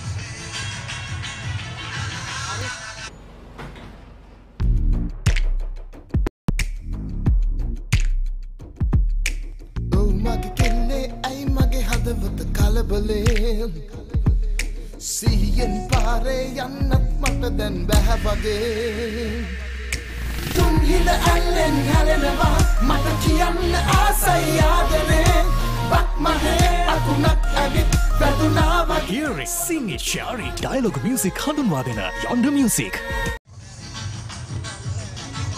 Welcome back to the Sri Lanka Super 7's powered by Dialogue. We're in the plate final, the third place playoff between the Kargil's Gladiators. Here's the highlight package That was Mulivuru who, when Gan shot up, gave it to Anurag Herath on the outside. Inside pass to Fazil Marija for the first try for the Panthers. Yeah, I mean, you have to just And let then it go, Srinath Surya Bandara stepped So the advantage inside his own half to score the second. And then Lutu, look at this big right step. He did the same yesterday against the Access Kings. Scored one in the morning as well. And Sevloni Lutu scored the third. So all these tries for the Panthers, couple of them starting from their own half of individual brilliance. Surya Bandara is back after his time spent in the naughty chair. Flicked over to Pyum Jaisinga. Pyum Jaisinga looking to beat Navin Henakan Kanamge. Not going to happen. Henakan Kanamge gets up, makes the tackle again. It's tackle only. Mulavoru comes up, makes that tackle. Needed to be made.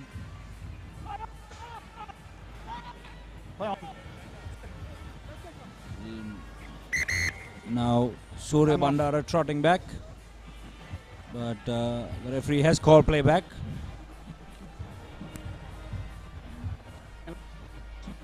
Number 2, taking him out off the ball. Okay, penalty or yellow? Penalty only? Give me the mark where it landed, please. Yeah, it's just a time. 17 points to nil. The Etisalat Panthers leading. Tackle without the ball. Mulivoro getting a chat with the referee, Mohammad Sharif. Tackle without the ball. So the penalty is for a late tackle.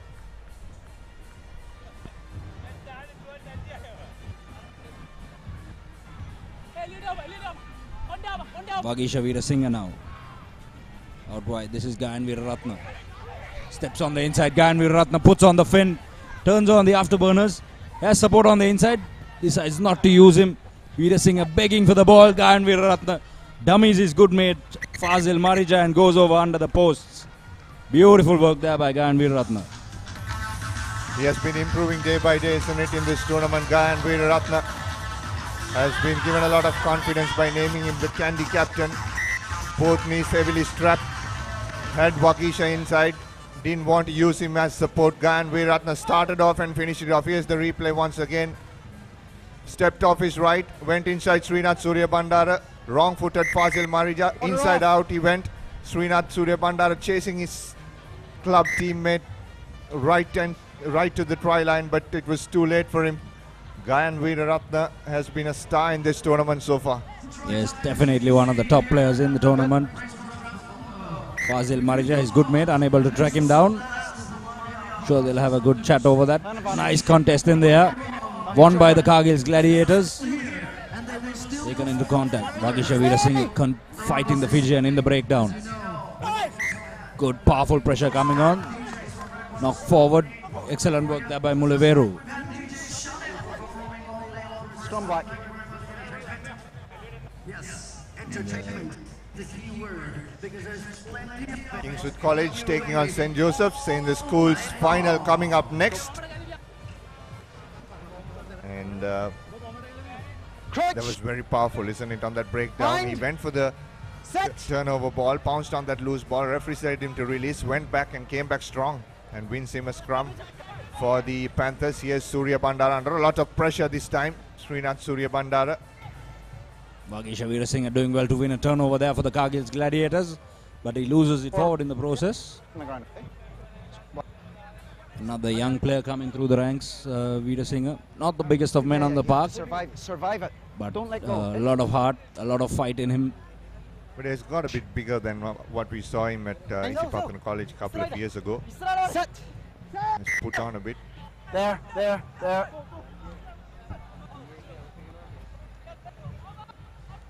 Now Lutu going to spark something again from inside the 20. Another big powerful step. An offload to Navin Henakan Kanamge. Henakan Kanamge, a swerve of the hips and away he goes. His first try of the second leg. We haven't seen him score. He ran in 5 tries on day 1. Finally getting his 6th of the series. Navin Henakan Kanamge. You're not going to catch him once he gets some open space. Yeah, this is what Etisalat Panthers were doing on day 1 up in Kandy. They were putting Navin Henakan Kanamge into space, and that's where he scored all the tries. Once the team shut down the opportunity for him to run on the outside, Etisalat Panthers were struggling and tried to use various other options.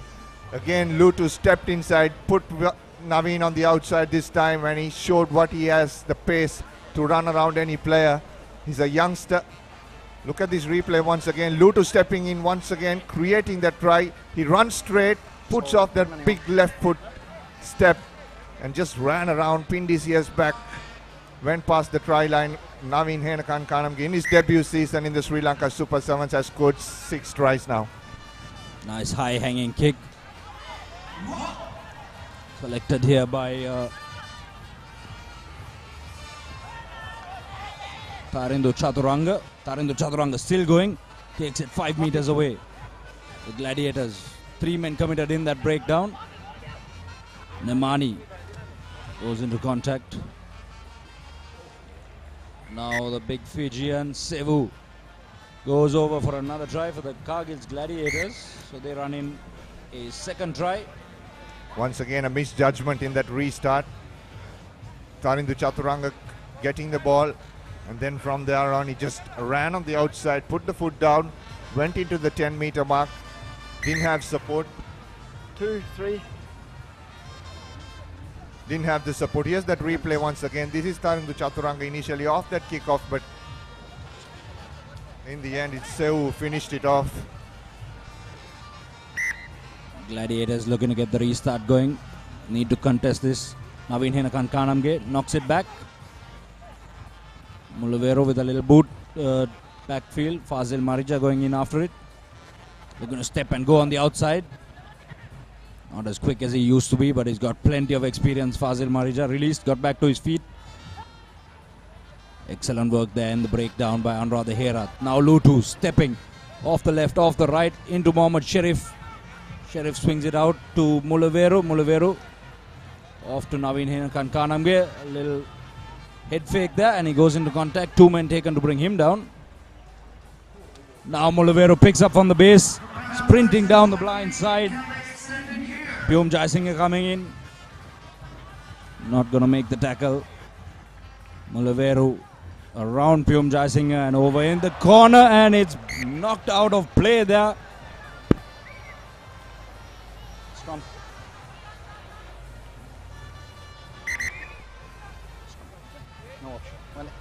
Here's the replay once again. Mulavero took it a bit too easy, and a very good tackle. And he had something to say as well for the big Fijian. Yes, good commitment shown there.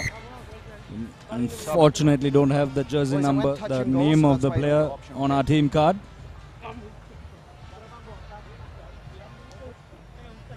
But a lot of good commitment there. Ready? It's on the flag, boys. Come up. Time on. Crouch. Bind. Set. The weekly review on local and international football. Football 360. You can catch it on www.ThePapare.com as the Cargill's Gladiators in the dying stages of this game look to go all the way. Good boot downfield.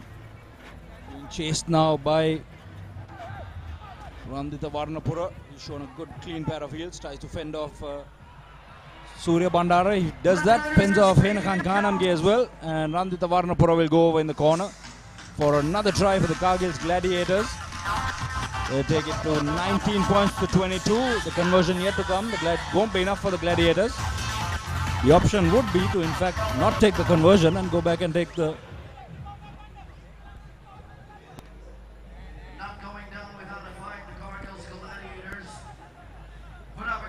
I think it's a bit too late for the Gladiators.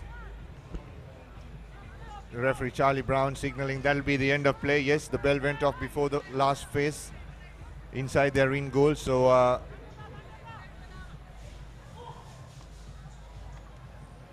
just check time, please. Goes off the right post. That'll be the end. 22 points to 19.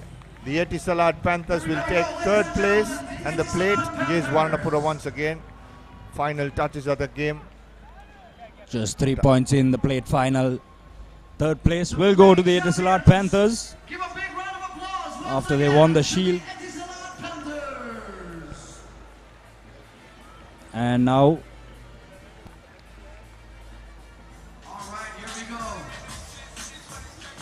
you go. Asanga Rodrigo, the coach of the Etisalat Panthers. That's the full-time confirmation. 22 points to 19. Etisalat Panthers taking third place of the Colombo leg. And fourth place will be the Kargil Gladiators. Coming up next is the women's section. Sri Lanka Army taking on Sri Lanka Navy in the final match of the women's game. For touch. You get the line out.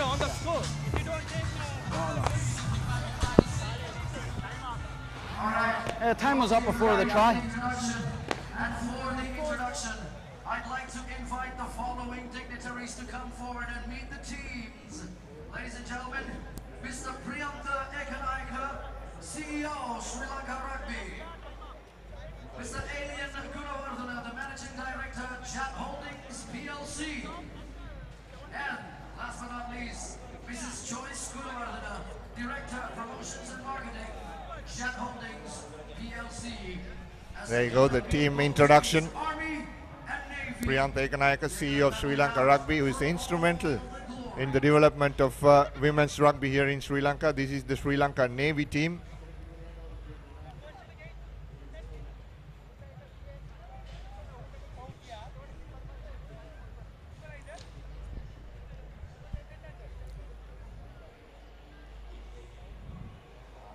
This is the Sri Lanka Army, unbeaten so far in the tournament, taking on Sri Lanka Navy, who have lost only to the Army over the course of the last week.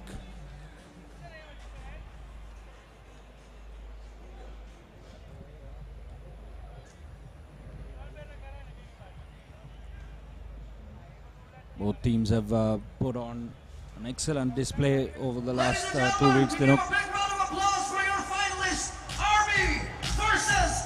This is the final of the women's competition. 4 teams participating: Army, Navy, Air Force and CRNFC. Air Force earlier on taking third place in the competition. Sri Lanka Navy have some good players, isn't it? Tanuja Virakodi is one Sri Lanka player playing for Sri Lanka Navy.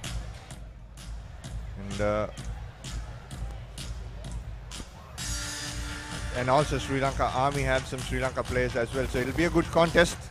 The last women's game of the Sri Lanka Super 7's 2017.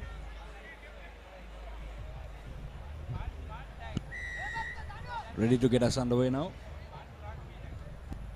Kickoff. Not going 10 meters, so a poor start by Sri Lanka Army. Hey, Sri Lanka Navy, there's an interesting player. The entire face is covered, I guess. Shanika tapping, giving it out wider to Sanja. Going into contact is Randika, Sri Lanka captain. Stepping off one, stepping off another. And she puts the foot down on the medal shed. Can she go all the way? Yes, she can. This is Tanuja Virakodi that we were talking about before the game, and she scores the first one for Sri Lanka Navy. Excellent work there by the Sri Lanka Navy. Tanuja showing a clean pair of heels, going over far on the left end of the uprights. And a surprise score early on for Navy. Army clearly the favourites coming into this one. Sri Lanka Navy, however, not going to go down without a fight. A battle of the forces. Tanuja Virakodi, former Sri Lanka captain, playing for Navy Sports Club, and also the current Sri Lanka captain. Randika Kumudumali, also playing for Sri Lanka Navy, so there is no short of class and experience in that lineup for Navy. Anxious supporters following women's rugby in Sri Lanka.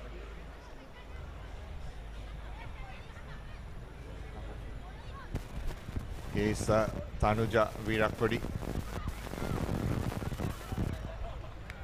Restart allowed to bounce by the Army. Pressure coming on. Sri Lanka Army under a lot of pressure. Now trying to run from inside their own half, inside their own in-goal area. Forced down, and it'll be a scrum down to the Navy. So good pressure coming on from the Sri Lanka Navy. Navy have turned up, isn't it, for the final game of this one, putting a lot of pressure on the undefeated Army Sports Club. There's an interesting player, Shanika Madhumali, I guess. She has a face mask on her, not sure why exactly. Don't know if it's a nose injury. Navy now stepping back on the inside is Madhumali. Now going out wide. Got some numbers out wide. But referee calls play back for a forward pass. Looked flat from here, Dinuk. Unfortunately, the referee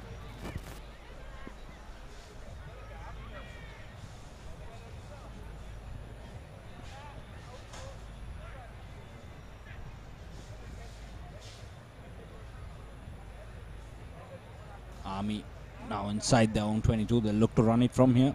They've got some serious speedsters. Here's one of them sprinting down on the right. That's Dulani Pallikandage. Here she is once again running across field. Needs to use her support players out wide. Does just that. Nice swinging pass out to Niranjala Vikramaratne. Steps back on the inside. Offload off the deck. Now looking for the support. Goes into contact. This is Vikramaratne. Out wide to the speedster Dulani.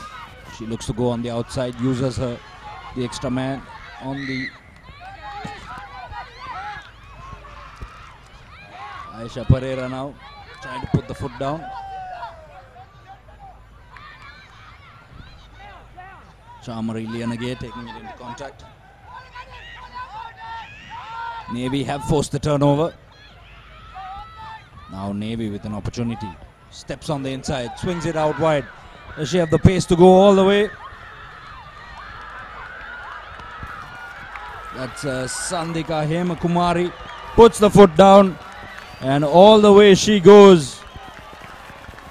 Excellent run there by Hemakumari. What a try. That inside step of that player before that pass went out for Hema Kumari was brilliant, isn't it? Just sucked in that defense, put on the big left foot step and went on the outside. Sandika Hema Kumari scoring another try for Navy. So Army will be disappointed for the game so far. But Navy have taken their opportunities, scored off every turnover ball. They've been brilliant so far, Sri Lanka Navy. And an upset on the cards here. Navy going up against the much favoured Army, the unbeaten Army. Hema Kumari seems to have hurt herself in the process. But she'll be happy with the points though. The mistake there, Dinuk, was the Army defender overcommitted early on. She committed to that tackle. She came up, didn't make the tackle, and the ball went out.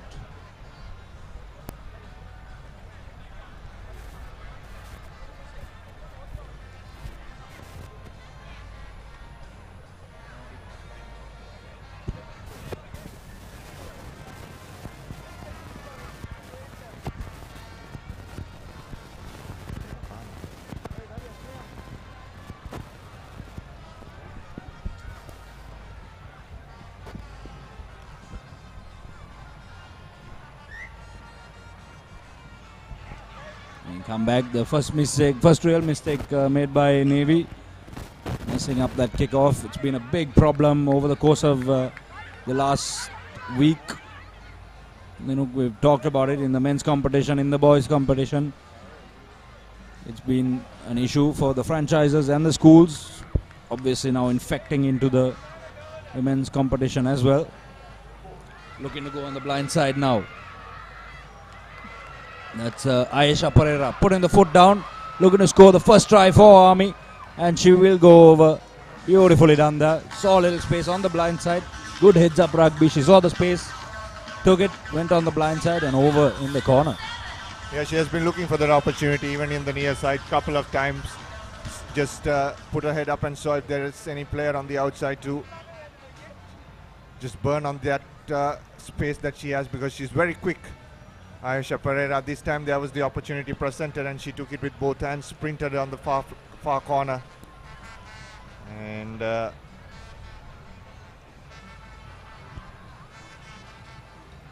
kick, the conversion goes away from the post, so it'll be Navy still leading in this competition. Yes, 10 points to 5. Everything still to play for. Army, you can never count them out. They've definitely been the top performing team of the tournament so far. Navy not far behind. There's our camera crew out here taking all the photographs. You can log on to ThePapare.com and check out our photos page. Quick ball now for Navy. Swinging it out wide. Stepping in. Navy now still with possession. This is what they've done very well. In this game, they've held on to possession. They've starved Army of possession. And no matter how good your attacking lineup is without the ball, you cannot score tries. Now trying to go on the outside is Sanja Vijay Tilaka. Brought down. Pressure coming on at the breakdown.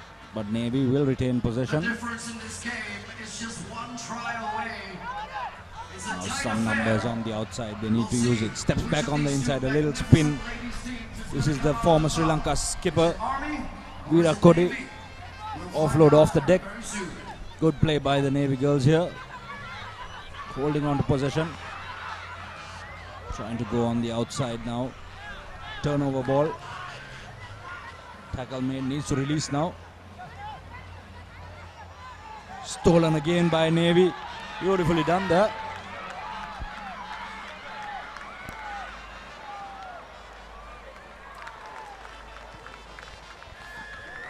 Good try from Sri Lanka Navy. And good refereeing too. Letting the play go, allowing when turnover balls happen. If it's clear, it's clear. That's very good refereeing, continuity of play. Yes, allowing some good open rugby. And Navy putting in a third try in this first half. So high scoring first half. 4 tries already, 3 to Navy, 2 for Army.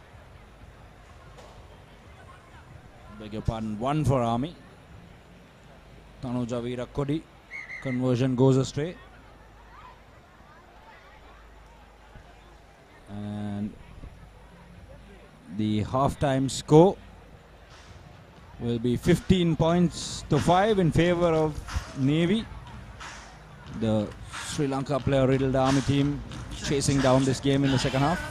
15-5, that's the score at halftime. Final confirmation on the halftime score, 15 points to 5. Sri Lanka Navy leading against Sri Lanka Army in the women's segment. Right here in the final for the ladies. Dialogue view හඳුන්වා දෙන විනෝදේ. දහස් ගණන් සිංහල දමිළ චිත්‍රපට සහ video රැසක් සමගින් ලංකාවේ අපට සැබෑම රසාස්වාදයක්. Dialogue පාරිභෝගිකයන්ට මාස 12ක් සහ අනිකුත් ජංගම දුරකථන ජාල පාරිභෝගිකයන්ට මාස 2ක් පුරා මාසික ගාස්තු නැත. Dialogue View මොබයිල් ඇප් එක ඩවුන්ලෝඩ් කර විනෝදේ ඇප් එක වෙත පිවිසෙන්න. Dialogue View, it's video unlimited.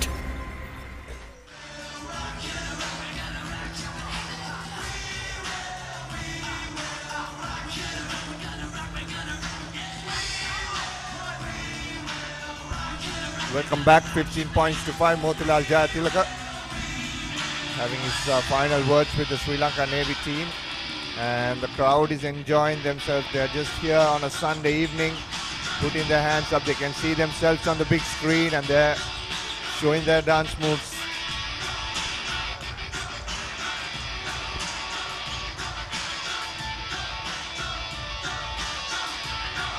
Yes, it's a party atmosphere here at the Racecourse Grounds. If you're in the Colombo area, you still got time to catch the 2 grand finales. The schoolboy final between College and St. Joseph's College coming up next, followed by the franchise final. The defending champions who have already retained their title, the Mobitel Eagles, will take on the Easy Wolves led by Sudarsana Mudutantri. The Mobitel Eagles led by Roshan Veeraratna, the championship winning Candy skipper.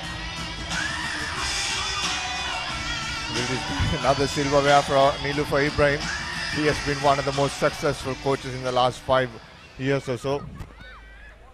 Yes, this year, so far, Niloufar hasn't picked up any silverware.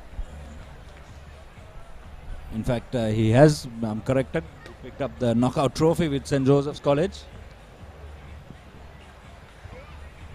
Yeah, he was with Trinity early on in 2011 and 12, won the knockouts, won the league in 12. Unfortunately, had to give it away, but then in 2013-14, Isipatana College, successful teams, triple champs, and then took over St. Joseph's, again successful. So he's one of the most successful coaches in Sri Lanka running around. Niloufar Ibrahim. Here's Sri Lanka Navy trying to seal this game on the outside. That's Dilrukshi, who scores a second try. One before half-time, one after half-time for Dilrukshi for Sri Lanka Navy. Yes, and that's exactly what you want before and after a break, isn't it? A try before, a try after. You see good teams do it all the time. 2 quick tries on either side of half-time, and Navy now taking a strong command in this final.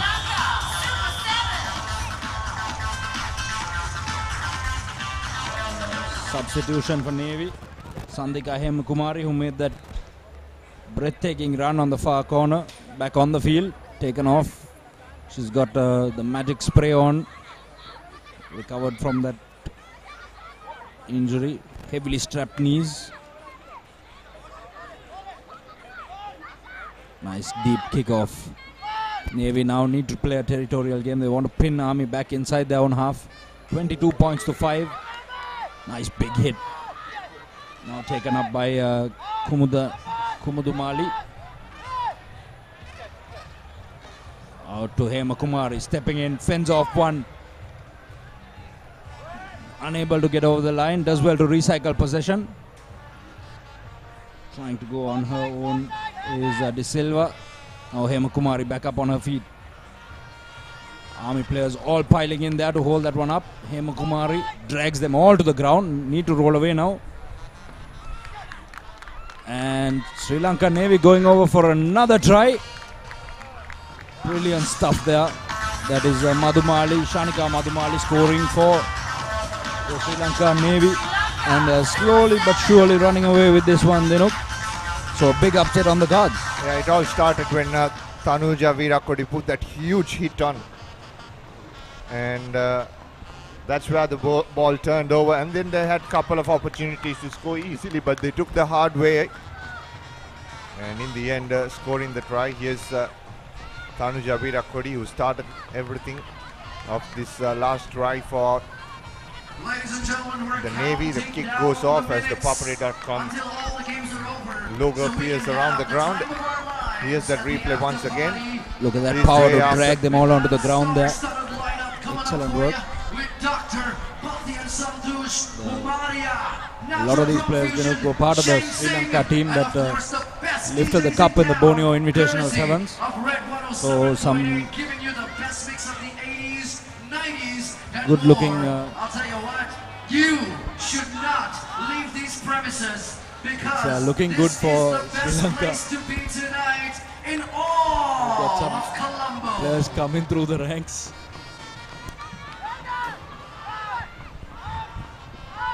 Here's Sri Lanka Navy.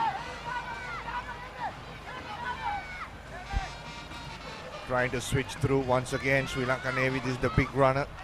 Sandika Hemakumari taking the ball into contact. Here's Tanuja trying to run through the center field. Opportunity for Navy once again. There's some opening on the near side here for Dasuni De Silva, taken into contact. That's offside clearly now for Sri Lanka Navy. Here's Tanuja Virakodi. Can she run all the way? Gives it on the outside to Sanja Vijayatilaka. She puts the foot down and she'll run around and come back under the post to take this game further away from Sri Lanka Army. 32 points after this try, and that's a long way to climb in another 2.5 minutes which is left on the clock. It's going to be a long game for Sri Lanka Army, and a happy coach Motilal Jayatilak on the bench. Yes, it's turning out to be quite a drubbing. There's Sri Lanka Navy running away with it. 32 points to 5. Conversion yet to come. Tanuja Virakodi to take it. The former Sri Lanka skipper knocks it over with ease. 34 points to 5 in favour of the Navy.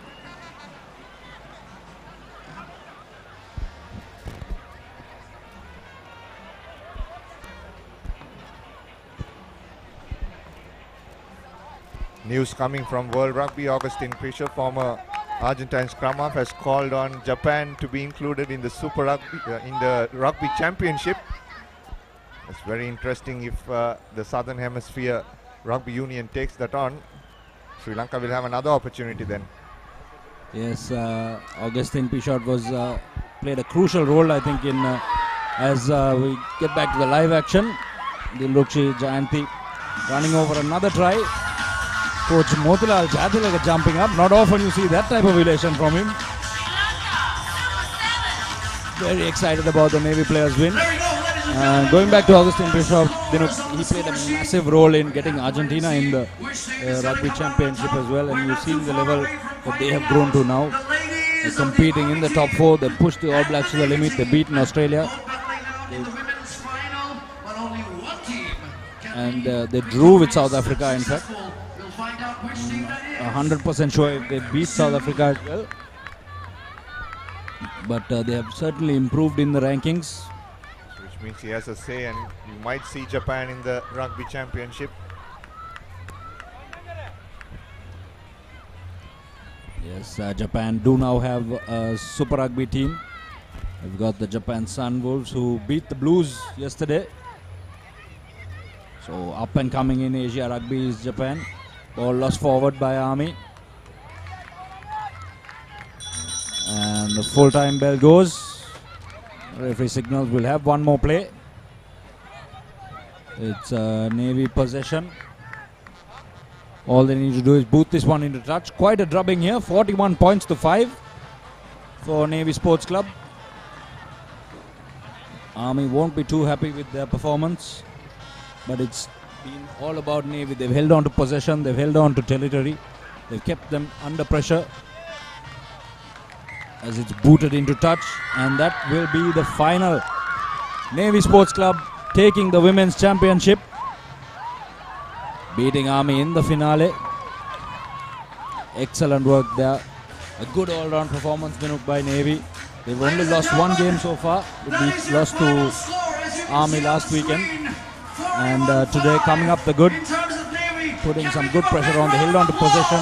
They kept Army pinned inside their own half and choked their speedsters, didn't give them any room to run. And they've come away with a 41 points to 5 win. A happy coach there. That's a massive win for Sri Lanka Navy to pull this off. And to beat Sri Lanka Army like that in a final, it's a great achievement, and it's an overall performance. It's a team game. It's a team performance that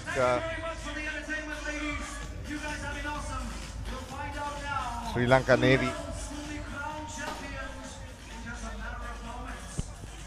There's also some news from Wimbledon. Roger Federer has beaten Marin Cilic to pick up his 8th Wimbledon title.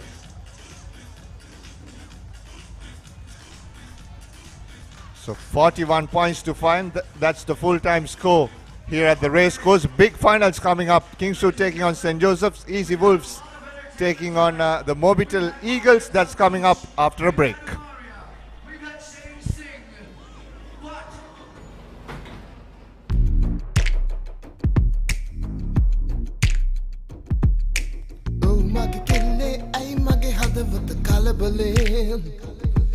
සිහියෙන් පාරේ යන්නත් මට දැන් බැහැ වගේ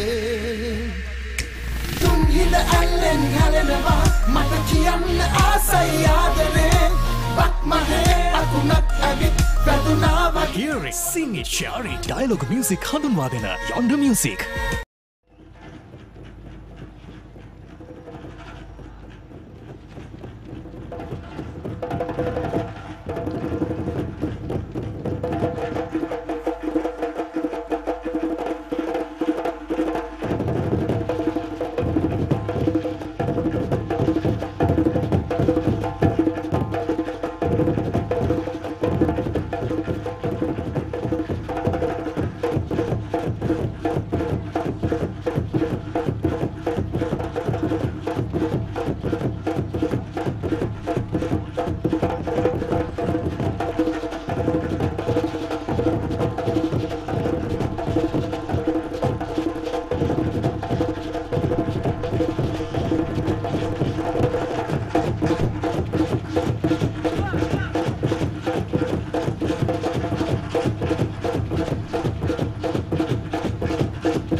Check one, check one, check one.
Check one, one, one. Testing one.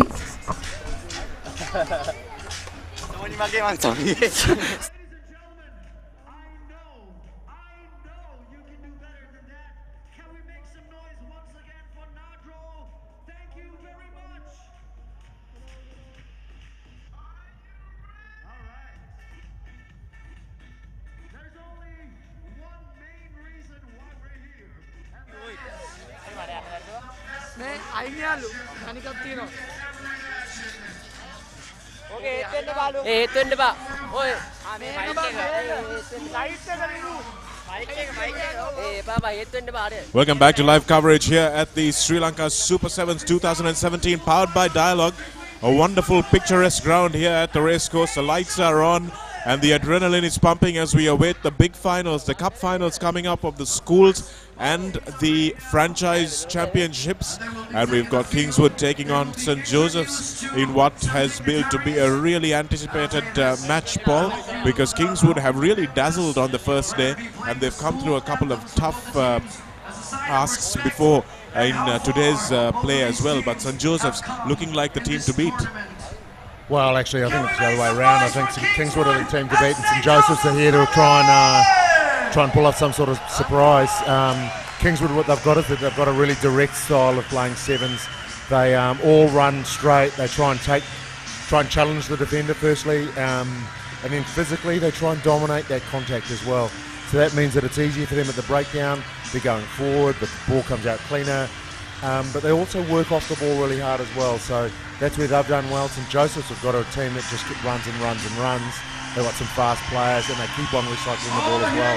So it'll be a super interesting game because both teams want to just run the other team off the park.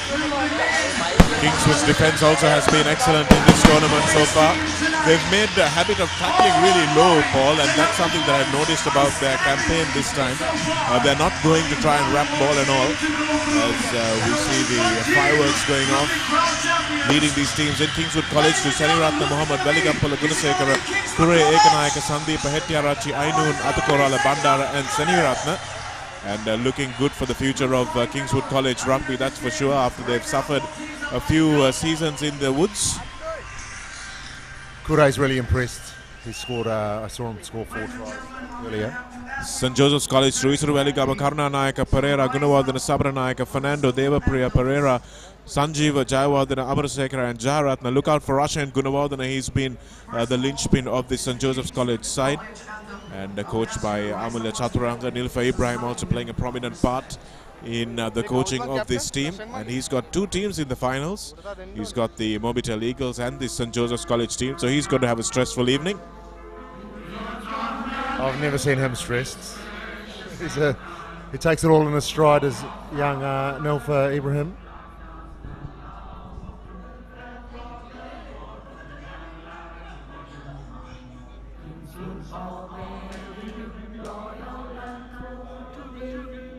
Holy might, here betide, virtue and faith abide. Loyally, manfully, all of us true to thee. No room for timor, coward or fool. Word and will true and in word can play strong and keen. None for himself, but all for the school, school, school. None for himself, but all for the school.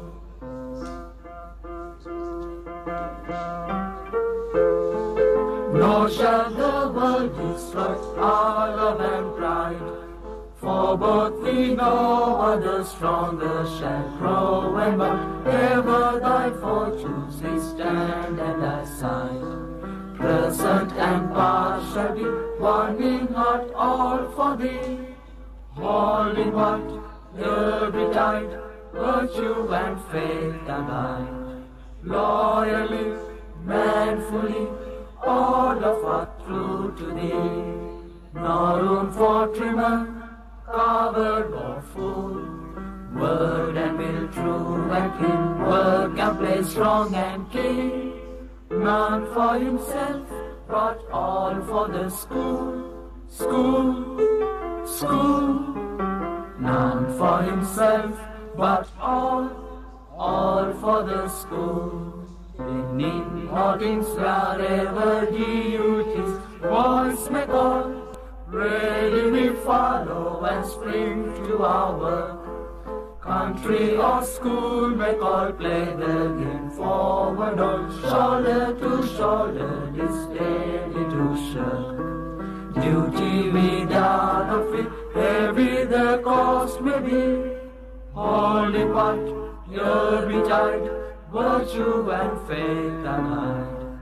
Loyally, manfully, all of us true to thee. No room for trimmer, coward or fool. Word and will true and clean, work and play strong and keen. None for himself, but all for the school, school, school. None for himself, but all for the school.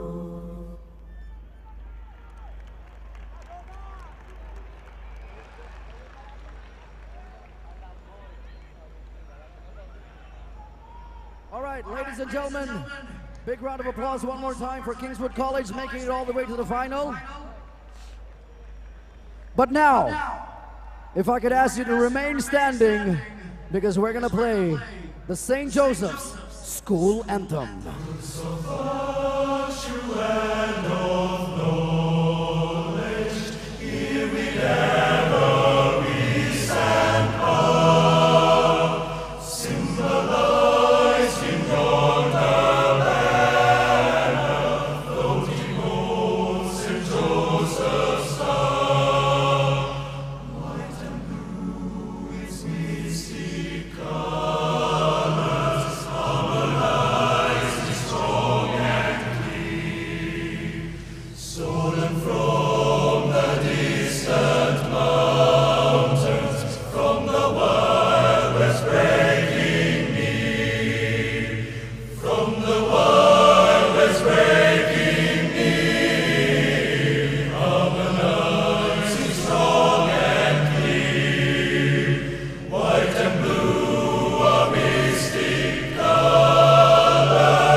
There we go, ladies and gentlemen, Kingswood College and St. Joseph's College. Well, that concludes the formalities. The school anthems have been sung. It's all to play for now.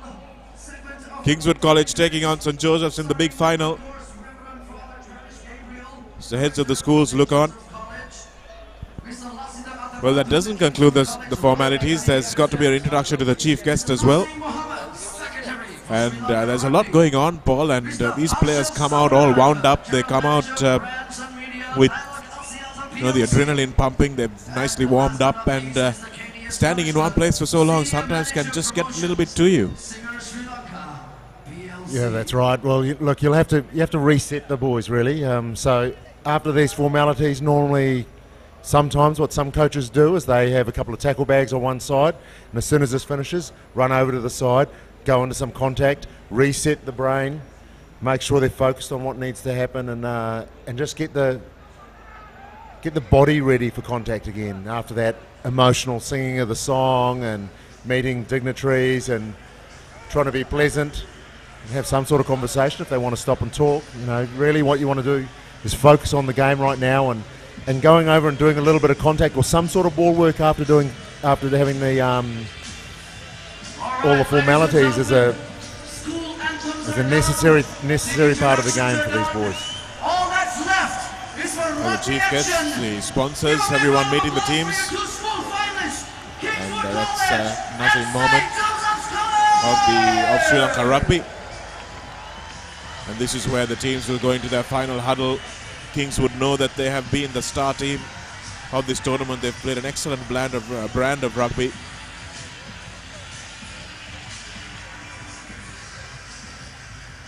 There's the coach giving them the index finger, just in case you are wondering. Quick get together and maybe count to 10 together. It's the old 70s team talk that we used to do. 1, 2, 3, 4, 5, 6, 7, 8, 9, 10. And then run out. It does work. There's some theory to that, where you chant something together and it brings you in closer and you feel something together. So there, St. Joseph's, they said sort of, 1, 2, 3, St. Joseph's. That just sets all the players together into one mind.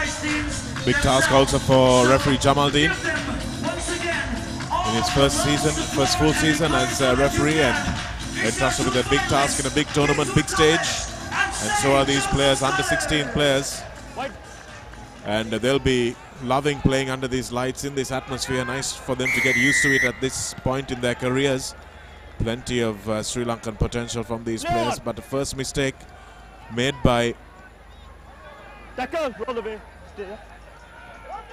Kingswood. Kick doesn't go 10 meters, but St. Joseph's opting to play it. Massive hit, but the tackle was a tip, says referee Jamaldeen. So he'll go to his pocket immediately. They've been very, very harsh, the referees, I thought. And once again, Asiri Senivaratna has to go to the bin. He looks bemused. But let's look at it again.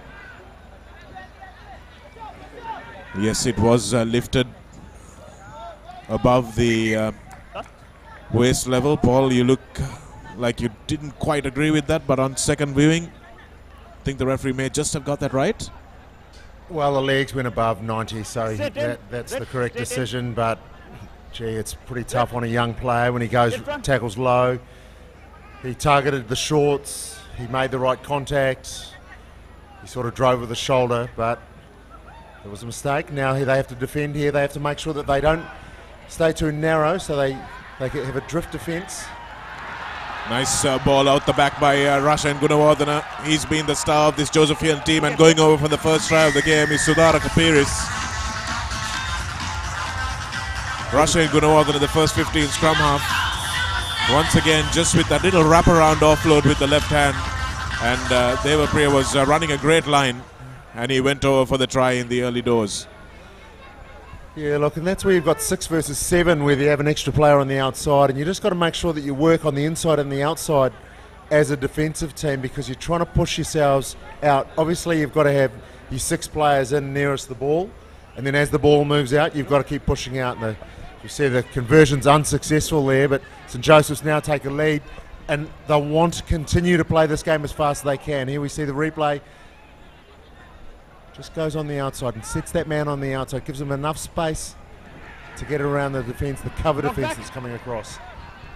So Gunawardena, the captain, proving his worth there. Huge hit, but might have been a little high, says the referee. And from that 22, Kings would look to run it with a man down now. So they've got to make sure they hang on to this ball for as long as they can. Lovely little offload out of the back of the hand. And here's Dinal Ekanayaka, just dragged into touches. You know, the touches flag stays down. And Athukorala puts this back for Mohammed, Shezan Mohammed.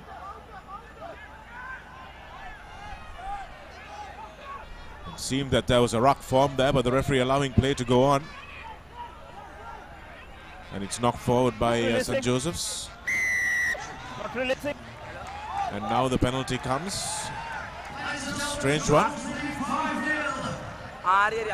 It's a strange one, but I did like the skills that Kingswood had used when the players weren't close, and they just sort of almost like laying an egg there and just bought another couple of seconds so that the support players could come across.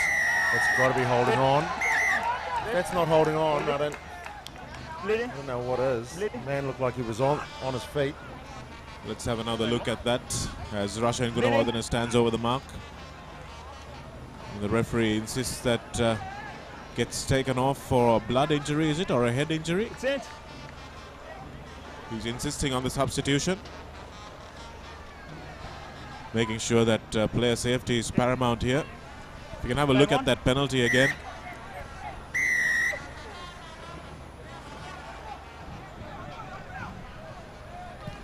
Offside is the call from referee Jamaldeen. Nice kick though. St Joseph's advance themselves inside the 22. They're maybe 15 metres out from the try line now, and they've got the throw in, so they're going to try and retain possession. Remember, they have an extra player. Oh no, now there's 7 Kingswood players on the field, so the numbers are even, so they won't have that advantage. And that's an overthrown line out, well collected by Athukorala. That was from Kingswood, still going. He's got a lot of pace for a big man, Athukorala. Now he lays the ball back, and the counter ruck from St Joseph's is excellent. But the referee goes to his pocket and sends off Teran Karunanayaka.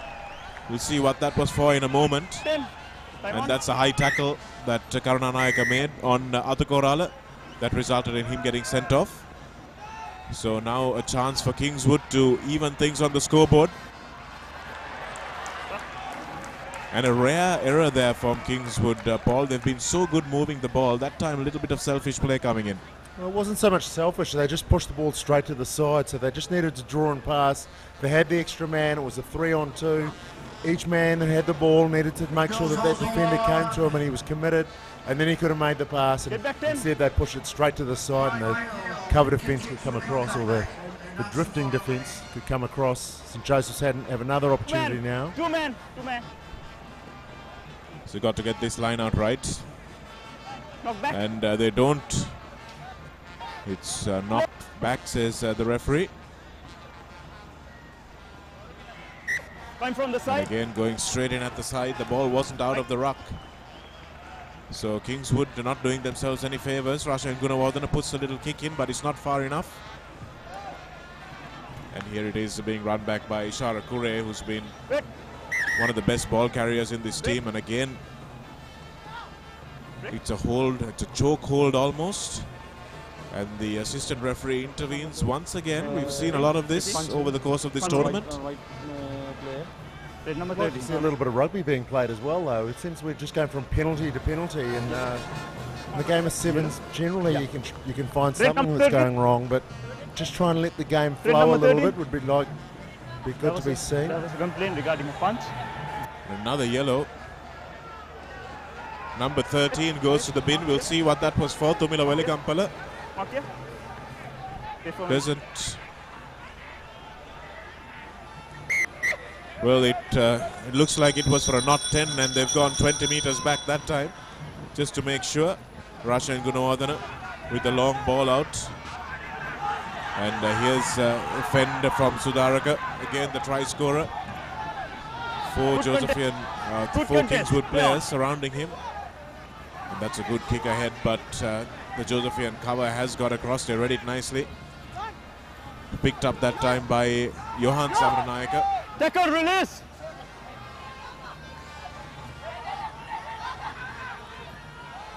Here's Gunawardena. That pass was flat.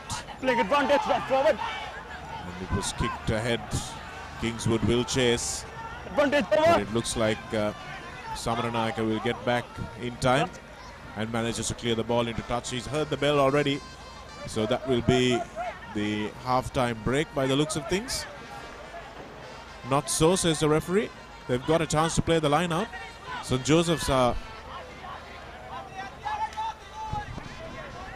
very stressed out that they kicked that one out, thinking that it was time up. Well, the dinner bell had rung, but the referee had called time off a couple of times. One for the player who was injured, and also to have a couple of chats to his assistant referees. So Kingswood have an opportunity here. They're only 5 points down. Terrible throw. Yes, that could come back to haunt them, that opportunity. Kingswood, if they concede at the other end. Forward. Knock forward. Knock forward, says the referee, and that's half-time. So it's been tense. There's only one try in it so far. As we look at the sponsors looking on. So Supun Veerasinghe, CEO of Dialogue, who are powering this Sri Lanka Super 7 tournament. And at half-time, St. Joseph's lead Kingswood 5 points to 0. We're the last Lannisters. Whatever stands in our way, we will defeat it. I was born to rule the Seven Kingdoms, and I will. If we don't put aside our enmities, we will die. And then it doesn't matter whose skeleton sits on the Iron Throne. The world premiere of Game of Thrones, Season 7. On HBO. To activate this channel, use the Dialogue Self-Care app or type on space your Dialogue television account number, space channel number and SMS to 679 from your Dialogue mobile or 0770 679 679 from any other mobile network.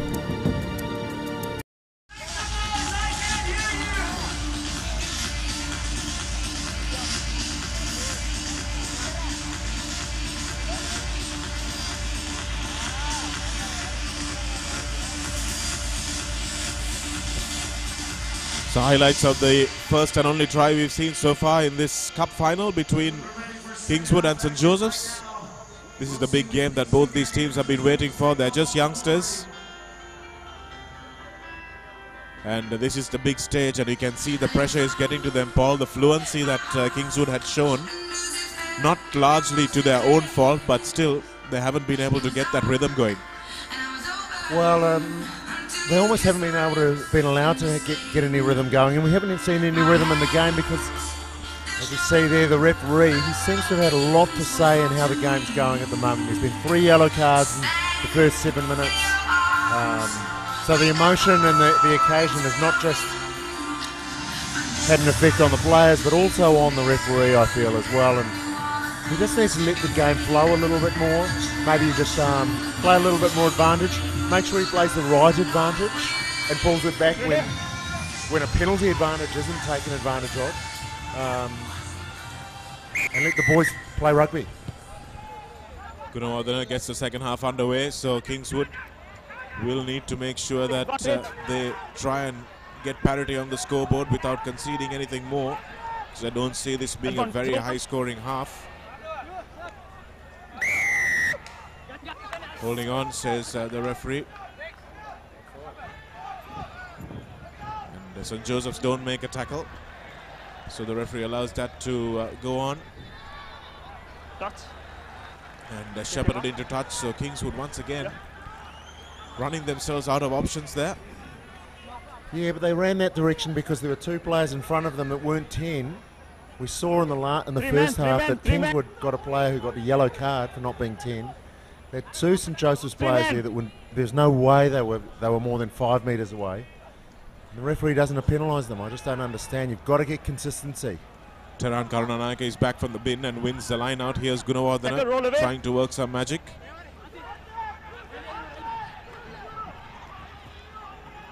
Here's a ball floated out to the wing. Didn't help because Ekanayake was able to get across and make the tackle. And here's another holding on violation. And Kingswood again have an opportunity to go. Losing his footing there was the number 12, Shazan Mohammed.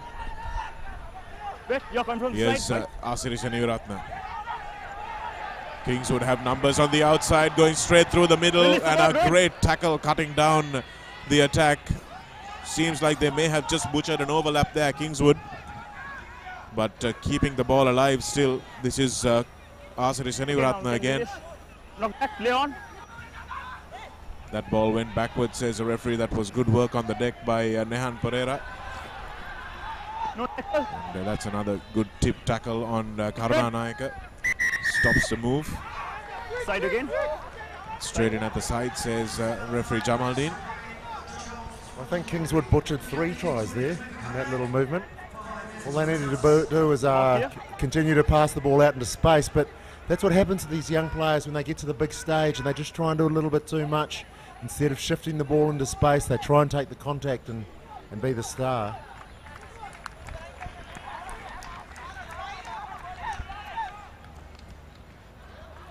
They've been sent back into their own half by the Josephians, who would love to play it there for the remaining 5 minutes or so.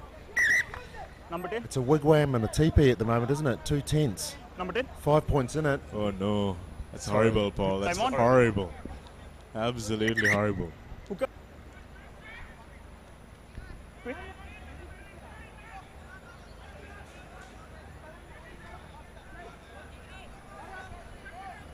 Pereira waits to throw in, and that line out is good.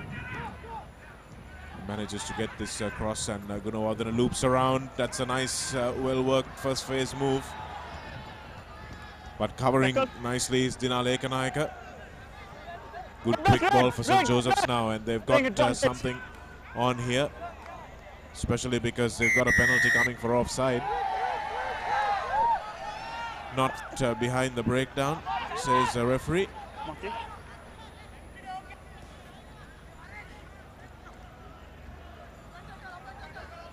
Spinning it wide and running into each other almost, the two Josephian players. And another penalty, so Kingswood giving away a raft of penalties here. You can't win a match if you're going to give away so many. The ball's been knocked forward, and it's advantage to Kingswood now. It's got to pass, surely. Now inside ball, but they've really got to use their extra men. And that's a good offload, but surely that could have been given a little earlier. And that's a good move from Dakshin Atakorala. The big man goes under the posts and gives Kingswood the advantage at the moment, because it's under the post and the conversion is still to come. Some Kingswood fans in the crowd there, Paul. That was hard work. They could have scored that with just 2 passes, but instead took about 12. Well, actually, there are only 2 passes. That was the problem. If they pass the ball more often, they might be able to use the space that they have. If they have a little bit more width in their attacks, they have the numbers. If they just spread out a little bit more, then they'll do it a lot easier, Kingswood. But the emotion of the moment takes a lot out of these young players, and so they want to try and do too much, and that's a problem in these games. So really what you want them to do is just play the structure that they've been trained to do. If the kick's converted, goes out to 7 points to 5. Ishara Kure giving Kingswood the lead for the first time in this game, and now the pressure's back on St. Joseph's. Here's the in and out step from Ekanayaka, and then he manages to get the one-handed offload away to the big man who's deceptively fast.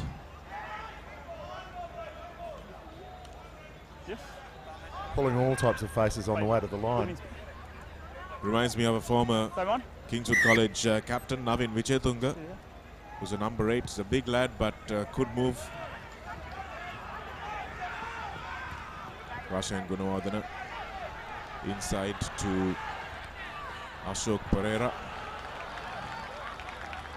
St. Joseph's this time run themselves into a bit of a corner. Mark here. A little over a minute to go. Red straight in. You can see the tension in the face of the crowd as well. No. No quarters asked or given. Looks like a cramp for one of the Kingswood players. Goes down in a heap. Okay, carry on. And that's a nice tactical play, some would say. So you carry on. Gives the coaching staff an opportunity just to get some messages out to the players. Referee plays on though. The play carries on, so Kingswood are a man down in defense. And that's a nice collection. Are they going to go all the way? Yes, they just might. Karuna Nayaka dragged down and it's knocked forward. It's all happening here at the Racecourse Grounds. Wonderful cover tackle coming across there from Kingswood. And you can see how much his teammates appreciate Dina Lekanayaka's work. Textbook tackle. And Karuna Nayaka just can't hold on in the clash of the 2 number 15s. So was that a championship saving trophy? Championship saving tackle there into the last minute, 5 metres from your own try line, and you managed to drag the man down. Well, one of the Josephian fans, perhaps one of the players' mothers there, looking despondent. But there's still time, and St. Joseph's on the line here. A little reshuffle in the scrum there from Kingswood. Bind. Set. Hold it there. No pushing. Hold it there. A free kick, so that's a shame for St. Joseph's because they might have been able to put some pressure on. Take it up properly. I say take your tap. Tap was not taken by the Kingswood player. I think the referee got that spot on. He didn't touch the ball with his foot, and has he given away the game? A basic error. You'd call it a schoolboy error, but that's what these are, schoolboys. Just the pressure of the moment getting to him. Gunawardana's shovel back. He's good. And now Kingswood have to defend for their lives. The ball is dropped forward, and now they've got a little bit of space. And smacking it into touch is Shazan Mohammed, and that's the game. Both sides Kingswood are absolutely ecstatic, but there's another intervention from the assistant referee. He's the one who came in and mentioned about the punching yellow card. Okay. High tackle as well. What could he possibly be saying here, Paul? Well, I'm not sure how it could affect the game. I think he might be calling for a high tackle here. Here's Gunawardana's shovel back. It was nicely done. And this is the tackle that they're looking at. By the Kingswood player, no, that's not high. There's nothing wrong with that. I don't think he even tackled him. He just got pushed. And is that a yellow card? No. Yellow card. I think that's a yellow card as well. Well, that's poetic, isn't it? That's absolutely poetic. The fact that Rashan Gunawardena slipped and fell with the try line at his mercy. Well done, Kingswood. Fantastic work.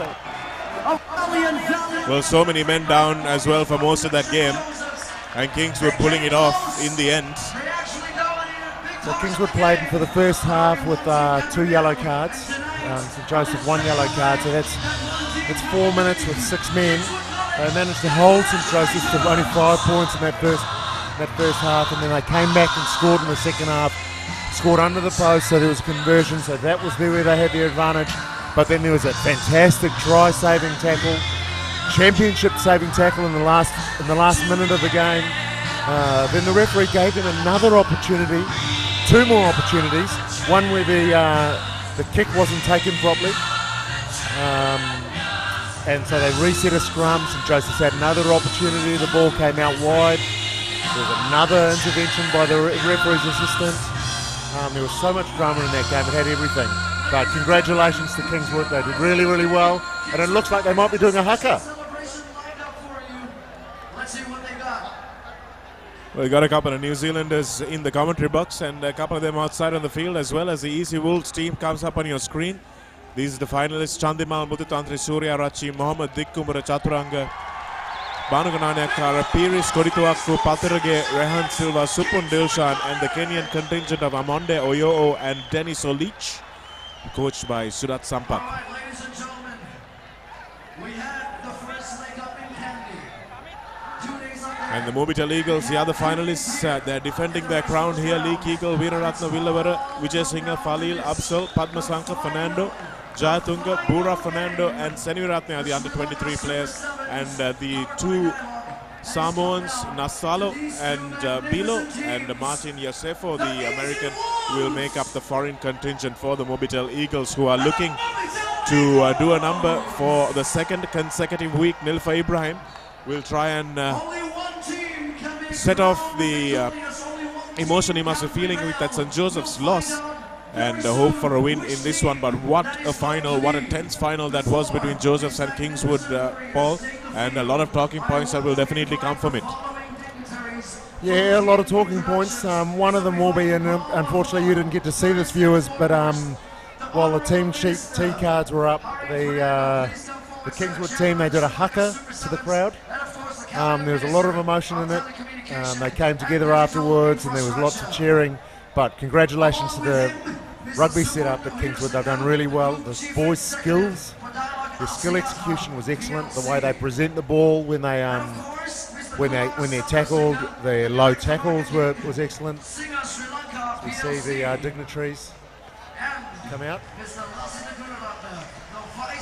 That's the tournament committee chairman and cabinet minister, of course, Minister of Telecommunications and Digital Infrastructure, the Honorable Harin Fernando. This tournament has been largely possible because of his efforts, the direction that he's shown.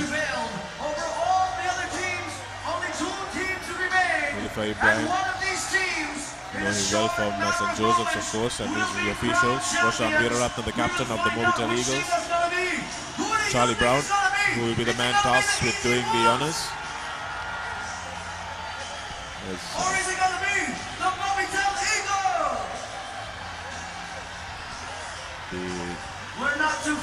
The Easy Wolves, who've made it to the finals for the first time. Didn't do as well in Kandy, but over the last week they have regrouped. Look, the margins between all 8 teams are so tiny, so thin that any of the teams really could have made it through to the final. It's just the consistency that the Eagles have shown that they make it through to the final last week and this week. They just seem to win those big games as the fireworks go off in the background. The occasion is a huge one for Sri Lankan rugby. So the Easy Wolves will be very happy to be here. But the Eagles, they've got such a tight team. You see they start really well. Whatever Coach Nilfa Ibrahim says to them when he has an opportunity just works wonders, because they come out and they start so fast in the beginning of the first half and they start so fast at the beginning of the second half. It looks like referee Richard Carter will be in charge of the final. Charlie Brown is on the touchline. And the Mobitel Eagles kick off. And Daniel Ochie will take the first kick off. Here's Oyo. Dinusha Chaturanga cannot handle that ball, but he manages to get to his boot to it before it goes to ground. Nicely stepping through.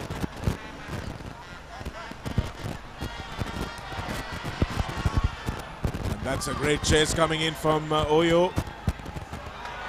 And is that a try? The assistant referee looks on.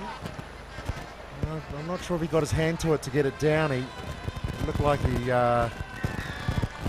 it looked like he did. And it is a try. Nelson Oyo scores the first try of the final. How's his pace, Shanaka? He was lightning quick. As soon as the ball went to ground and he managed to get one boot to it, then he just skipped away and managed to get another boot to it. It looked like the defence was coming across, but he just kicked in again and just got through and managed to get the hand down. I'd like to see the replay and right on cue. The first kick comes in and as he... Tirana Vijay Singh, no real match for him there. I put a shoulder into his back and Nelson Oyo bounced it onto the turf, but it was close enough to the naked eye, I think, that the assistant referee in goal decided that it was a try. So first blood drawn by the Easy Wolves. Sudarshan Mudatantri. Here's a step inside by the big number 5, Joseva. Here's Joseva going all the way into the corner. They're not going to catch him. Dinusha Chaturanga is trying to get across. In fact, it's Sudham Suryarachi trying to get across, but he can't do enough on the big Fijian. So it's end-to-end stuff. Joseva absolutely burning the green. And Sudham Suryarachi tried his damnedest, but there was no way that a guy of his size was going to make an impression. But he made him work for it, didn't he? Made him work all the way and actually had to dive over the try line, and he must have been maybe a metre, less than a metre inside that touchline. So it's really good chasing by that man. Joseva is no slouch. Well, that's putting it mildly, Paul. He's been absolutely devastating this whole tournament. Part of the reason why the Mobitel Eagles have won the first leg of this tournament and look like they might be in the running to win the second one as well. This man has been quite key to their chances as well. Tirana Vijayasinghe has been doing a lot of sweeping, quite a bit of hard work he's been putting in around the park. Yeah, look, they do have some stars in that team, but I actually think the team is the star for the Eagles. The way they work for each other, you see Joseva just getting on the outside. Now he's just cruising. As we head back to live action. Chanaka Chandimal now coming in on the angle, giving it to the speedster Nelson Oyo. Oh, he's dancing around on the touchline. Just trying to drag him down 5 meters short. He rolls 3 meters short, and yes, it is a high tackle. Nelson Oyo was expecting that call, and it looks like Leek Eagle is the man that gets the for a trip, says the referee. I think he's calling it for kicking the ball away, but here, look, he just drags the ball away, and then he thinks it's play on. Well, and he got the wrong man as well. He thinks it's play on. He thinks the ball's just come out, and that's why he's kicked the ball away. Mohamed Afzal is the man who goes away. Paul, they finally got the identity of the player right. A tough call, though, for Mohamed Afzal because he thought the play was still carrying on.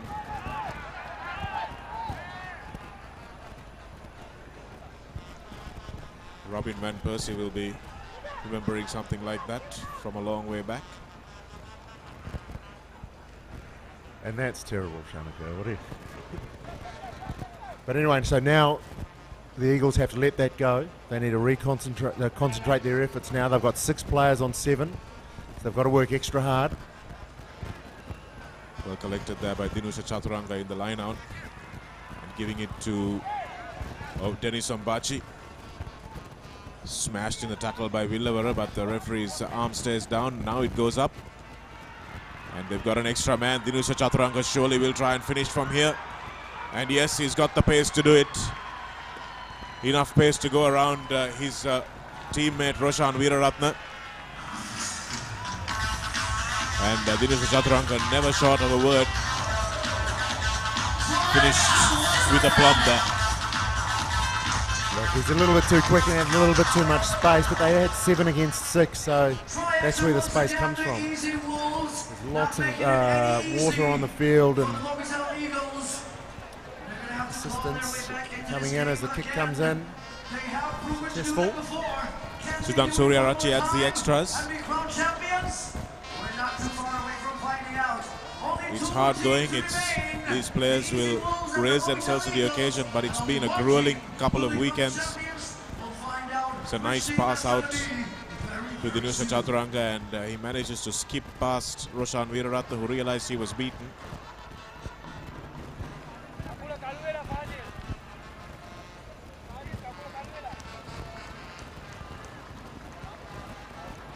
Well, Paul, Sachin tells me that only the Easy Wolves have managed to beat the Eagles in this entire 2 legs of the tournament so far, so they're the only ones who can probably dethrone the Mobitel Eagles. Let's see whether that is going to come true today.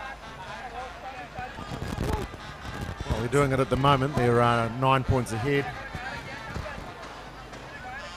The Eagles, even if they come in second place in this match, will win the tournament because they've finished first and second. The Easy Wolves didn't finish high enough to do any damage on the leaderboard. Josefa's ball out the back finds Sudarshan Mututantri, who returns the favour.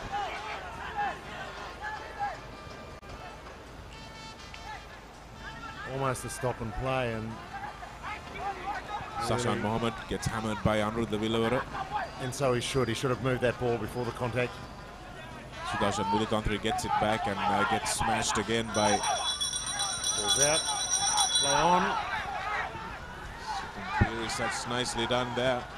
And Anuruddha Villavara manages to get the ball away to Veeraratne, distributes it nicely to Joseva. Joseva thinks about passing and realizes, hey, I'm Fijian, I don't pass it too much. Puts it down on the floor, gets up and bundles his way to the line. There's got to be an easier way. There's got to be an easier way when you've got a man outside you, you've got one man to beat. You just run directly at the man, make him come to you, then pass before the contact. Well, that would have been the easier way to score that try, Paul. You're absolutely right. But somehow Josefa wanted a double, perhaps. And that puts the Mobitel Eagles closer on the scoreboard. Tiruna Vijayasinghe's conversion to come. And it's good this time, so it's a 7-pointer to close the half.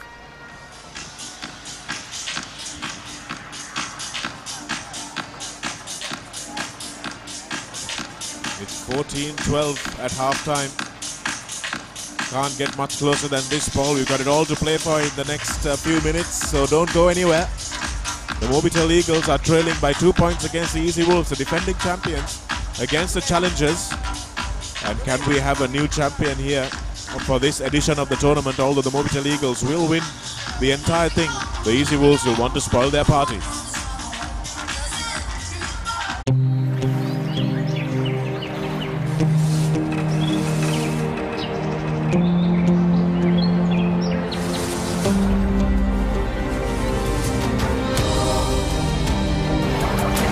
Wi-Fi everywhere.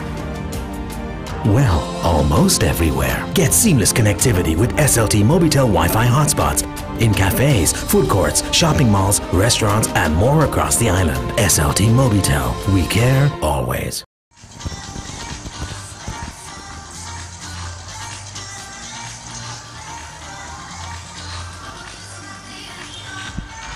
Looking at the replays once again, Nelson Oyo. Did he get that down? Just, said the assistant referee. Nice break here from Piris to give it to Josefa. And despite Sudham Suryarachi working really hard to get back, Josefa puts his shoulder into the little scrum half and goes over in the corner. And here's Dinusha Chaturanga, recipient of a long pass and also the recipient of an extra man. Scores the second try for the Easy Wolves, and Josefa was the man who scored the equalizing, well, not the equalizing, but the second try for the Mobitel Eagles.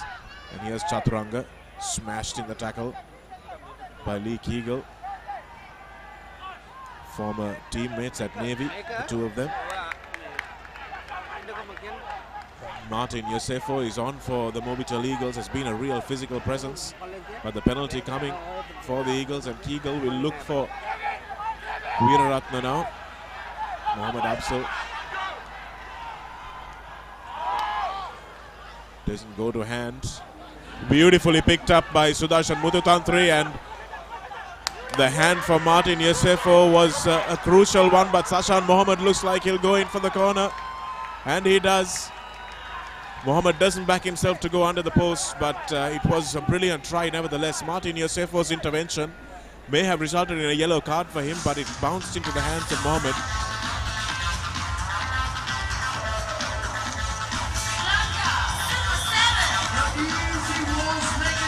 And it's tense stuff here for the Mobitel Eagles, conceding there and going further away on the scoreboard. Sasha Mohammed showed some real wheels there, though, didn't he?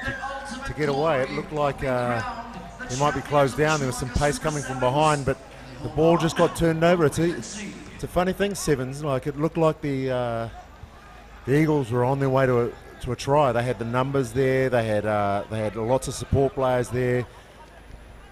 And all of a sudden, the ball gets turned over and it goes back the other way and try to the other team. Chanaka Chandimal's kick is a slice that may come back to haunt the Easy Wolves. Let's see. This was what created the try, really a wonderful piece of skill. And that pass for Martin Yosefo, it could have been a deliberate knockdown, but it bounced into the hands of Sashan Mohammed, who left Mohammed Absul.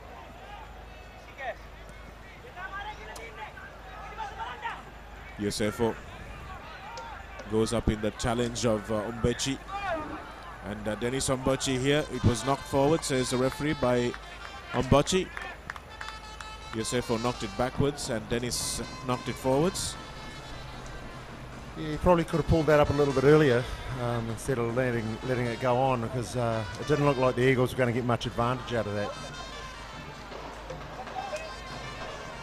That's a knock on, and knocking it straight out of Yosefo's hands was Dennis Umbachi. This is a good scrum for the Easy Wolves to put some real pressure defensively. Veeraratna clears from the base.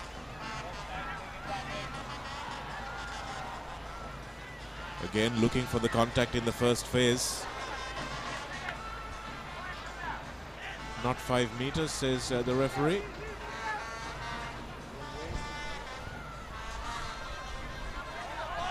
Again, Mohammed Absul stepping back inside, trying to keep the ball alive. Gets smashed by Sudarshan Muthutantri, who carries the Kingswoodian back a few meters before laying him gently to the ground. Here's Anuruddha Villavara. Can he spark something? It's come off an Easy Wolves' hand, so he will go to the bin for a deliberate knockdown again. That's Dennis Umbachi, and once again, the extra man will come into play here. Bit of a harsh call. I thought that we're playing it, so the yellow card there looked like it might have been in sort of like he was almost like a tackle, but his arm was there, and he might just have a quick replay of it here. Here's Umbachi coming in. It didn't look like he... Yes, he was facing his back to the ball. It didn't look very deliberate. Martin Yosefo's one a few minutes earlier was definitely deliberate. Ball comes in before the player is ready to receive it, but it's play on, and the Mobitel Eagles have it through the big and strong Martin Yosefo. He shovels it back, and it's picked up by the poaching Sudham Suryarachi. Hands off one, hands off another. Manages to get the ball away, but it's knocked on in the end. Should just have held on to the ball, Suryarachi, after doing some excellent work. Cries of I.O. from the sideline. But they're doing well here. Easy Wolves, just slowing the game down. Going to a set piece. This is your leading up time, and they've got a player in the bin, so it's exactly what they're trying to do. We'll have to wait and see. Or can the Easy Wolves hold on to this lead of theirs? Well, the time will tell. Well, it's one score away. 2 minutes to play. And the Easy Wolves are in the lead, a surprise lead for the Mobitel Eagles. Here's a break coming in. Just a half break though. Big numbers on the far side here. They're running out of space. Martin Yusefo shepherded into touch. That's excellent defense by Chanaka Chandimal. Realized where the space was and prevented the pass coming in, or prevented the step in from Yusefo. Intelligent defending there from the Easy Wolves, hunting in a pack there. Yeah, he was heading down a cul-de-sac. You needed to recognise that, just to put the brakes on and then come back and just hold on to possession and reset. And if they drag that many defenders across and onto that side of the field, then there's going to be space somewhere else. Andrew Amonde comes in for the Easy Wolves. So the Kenyan Olympic captain will be the man they turn to try and control this game in the last couple of minutes. Rehan Silva gets a rare touch. Good run from Silva. And now they've got a bit of space through Surya Rachi. Nelson Oyoho draws and passes. Nice little step on the inside and stepped out outside again. Unfortunately, he stepped right into the defender there. Not the way Sudaraka Dikkumara wanted to finish that, but Nelson Oyo will finish what he started. Scored the first try. Is this going to be the last try? It almost certainly will be. Sudaraka Dikkumara, unfortunately, foxed his defender so much that he ran straight into him. But Nelson Oyo managed to pick up the pieces and finish off the try.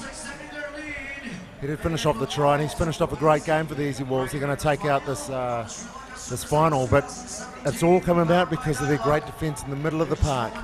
So what normally happens is the Eagles, they attack straight through the middle, and then they have support players running either side. But Easy Wolves have managed to close all those gates down.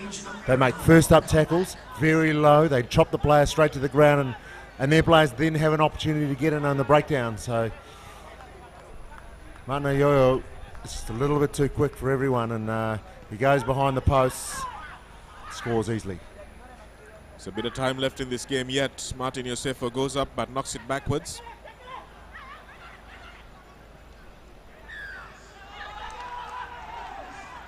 Haven't seen him too much with the ball in hand today, Yosefo. And here's Andrew Amonde. Is he going to try and finish off with a flourish? They've got a 2-score margin, so he might as well.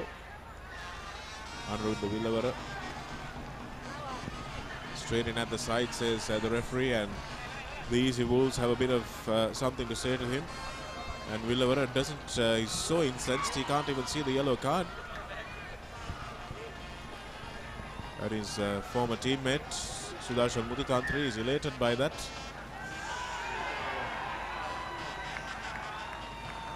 And that was not a nice thing to do, to put it mildly.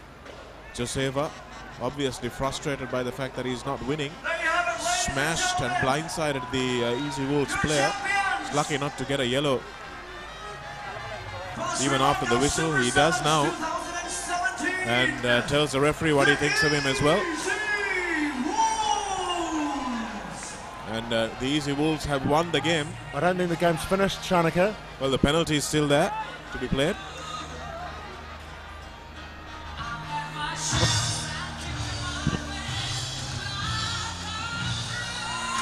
And Martin Yusefo coming in and having a word with Sudham Suryarachi. There's only going to be one winner in that fight. Yeah, but the game's not finished yet. The ref hasn't called full time, so players have got to get off the field. You can see in the foreground there's another penalty. Coming on. Another penalty, another yellow card. So we're going to have the same result. You just kick the ball out. Are they going to play Lee on? Kegel. It's going to be play on now. And Suryarachi is going to go in for the corner, is he? No, he ran out. He's not. He ran out because I think he saw Martin Yosefo coming for him. Self-preservation kicked in. And that is the end of the game. So the Easy Wolves have pulled it off after an ordinary showing of 5th place in Kandy. They came back and did well. There's still a bit of shenanigans going on after the whistle because a bit of bad blood towards the end of that game between Villavara, Yosefo and a few of the Easy Wolves players. But it's 26 points to 12. The Mobitel Eagles will win the championship, of course. They will be the champions of the Sri Lanka Super 7's 2017, but the Easy Wolves have crashed the party just a little bit and prevented the Mobitel Eagles from doing the double.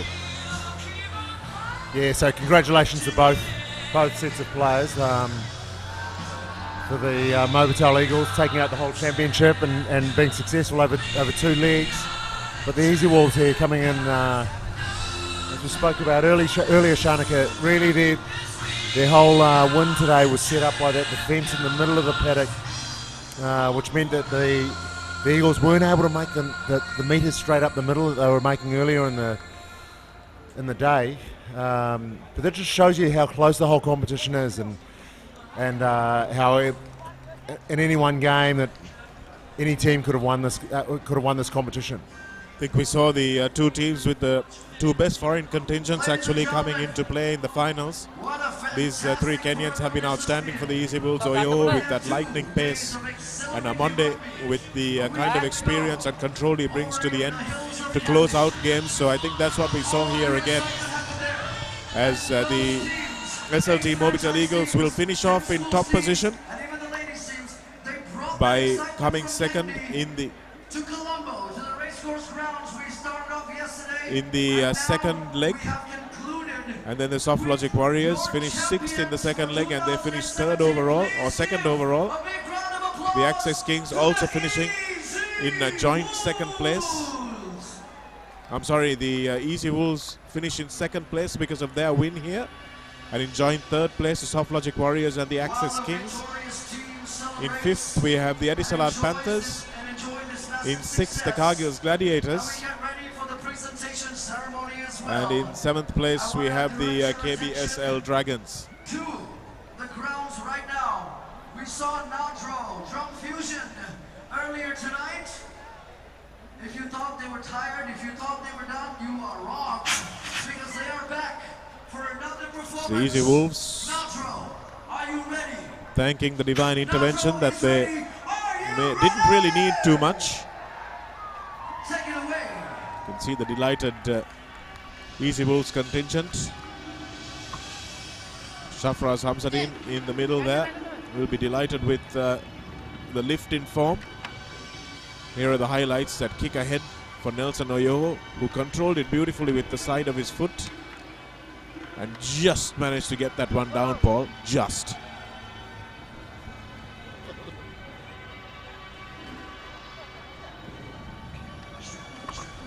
And it's the work from Sudham Suryarachi that enabled them to get the lead.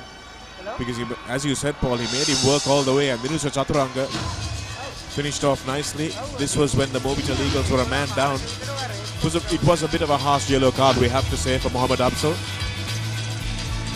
Yeah, look, there are a number of yellow cards and a few decisions, we've got to say, that were puzzling, to say the least. Here's the second try from the Eagles as they're just starting to come back. Joseva brought down, puts the ball on the floor, gets up and goes again. Beautiful bit of skill from Sudarshan Mudutantri. Saw Bowden Barrett do that in the first test against the British Lions. Muthu's clearly been watching him. And Sashan Mohammed finishing off a good move, a good counter attack, and Nelson Oyo going over. Yeah, that wasn't the end of the action though. There was a few shenanigans on the far side after time had been called, and whoa, that was seeing that in real time. That looked Sudham Suryarachi was lucky he didn't get cut in half. That should have been a red, I think. Straight red for Joseva. Yes, Surya threw the ball back in when he realized he was going into touch. But just too late.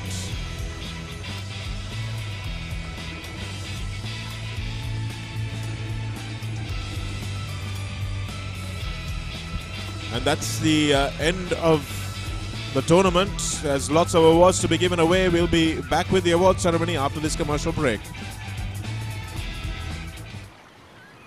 네, ඔයාලා dialogue ක්ලෑෂන් gaming වලට යනවද? අනිවා. මතකනේ ගිය පාර කිං කපු කෑම? ඉතින් මෙන්න ගාලා.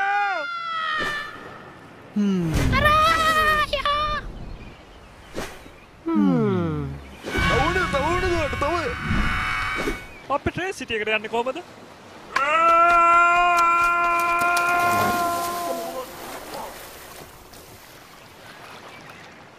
අයියේ මට දන්නවද? මරදාන. ගොඩ වෙන්න.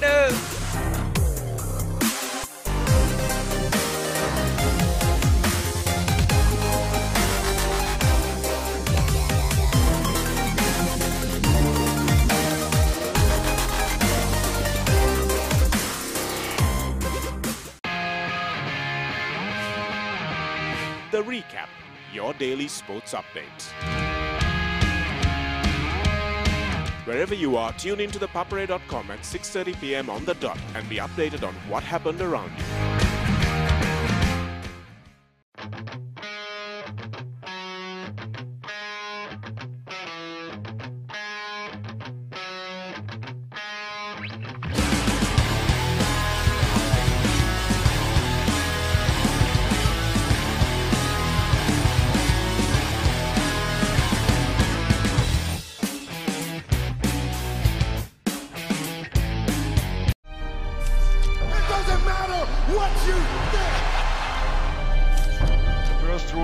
Trust yourself.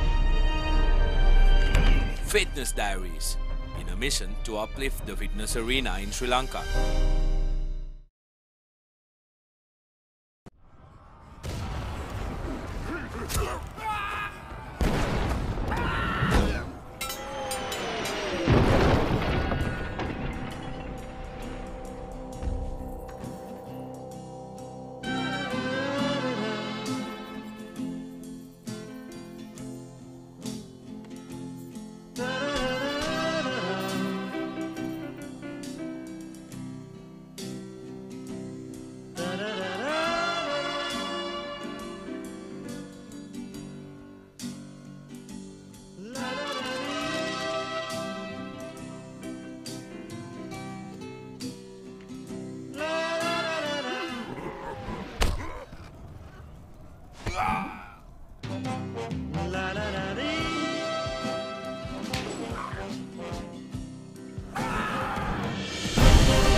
technique, tactics, attack, defense, pattern. Back to the board, the rugby analysis. What's happening here? The chance for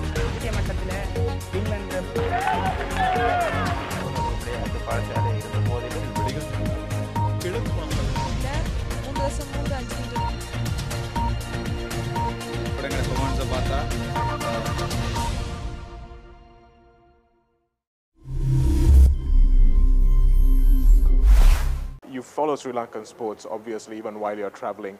How do you do that? Well, I follow. I always keep an eye on the cricket. I know the match is starting in a few more minutes. And the internet is a great way to do it. And, you know, initiatives like ThePapare.com, and it gives us so much information, excellent access, excellent insights. And I've noticed now that, you know, I played the game. There are a huge amount of cricket fans out there. They look at things in so much detail. They demand detail much more than, you know, we have a video analyst for us.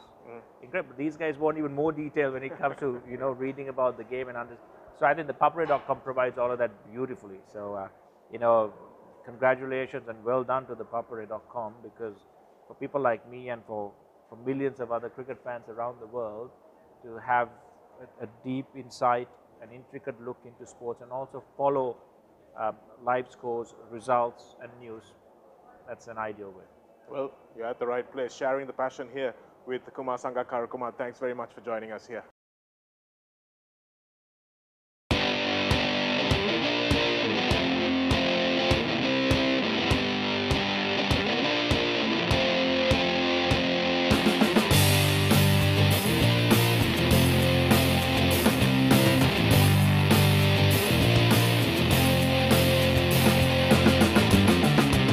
The Breakdown, end-to-end Sri Lankan rugby.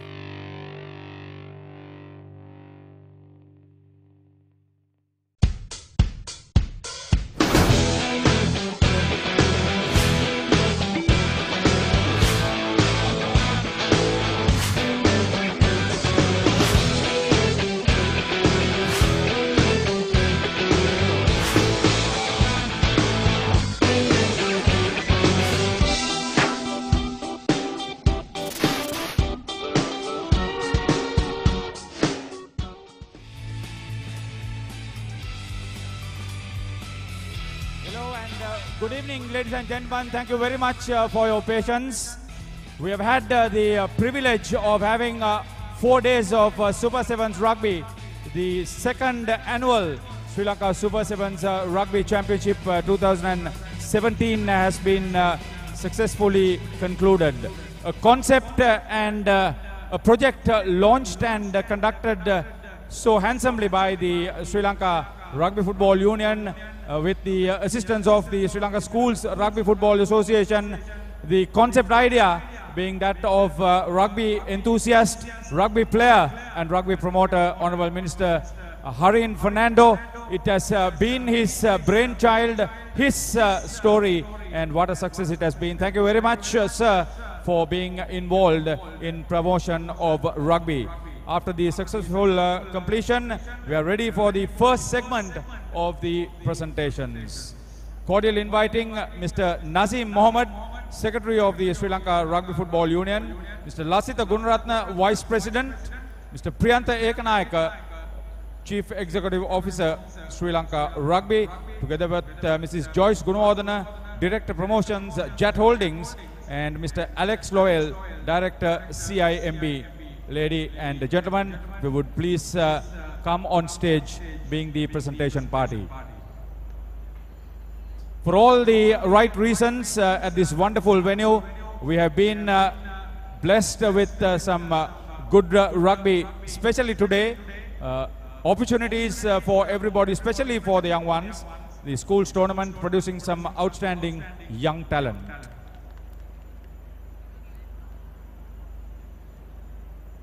The live coverage, thanks to ThePapare.com and Dialogue, certainly giving everybody who didn't have a chance to come here to be part and parcel as we were involved in the first leg up in Kandy. It has been a great story to be involved here once again.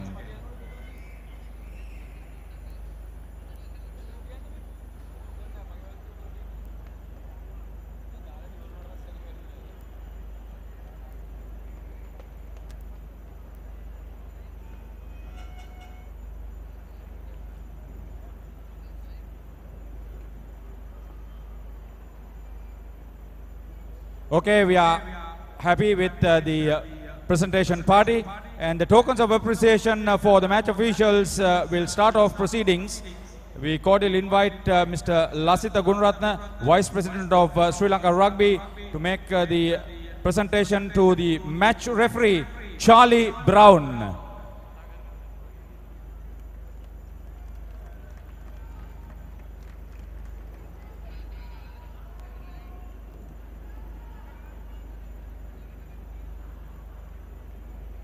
Mr. Charlie Brown.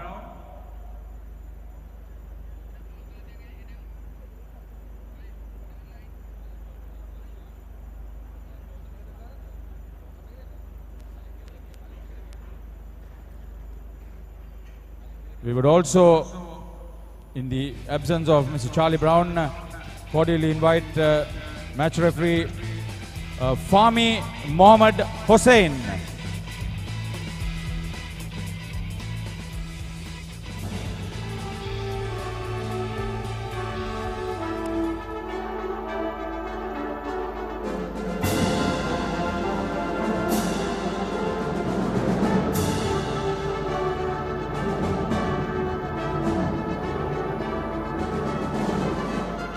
I hope these match referees are around.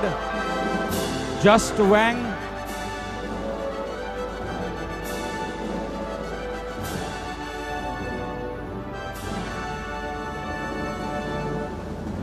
Irshad Carter.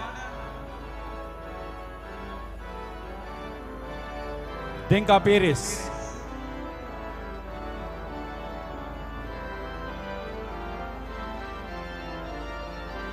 We'll go through the numbers once again. Mr. Charlie Brown.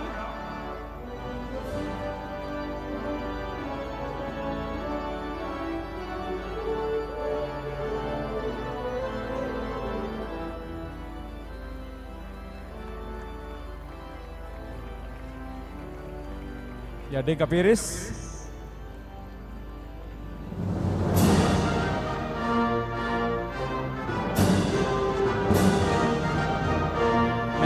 Request Mr. Nasir Mohammed, Secretary Sri Lanka Rugby, to present it to, I believe, Charlie Brown.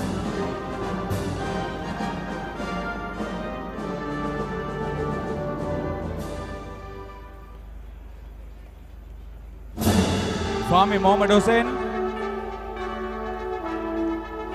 Or is this just Wang? Mr. Priyantha Ekanayaka, Chief Executive Officer of Rugby, will make the presentation to to Irshad Carter.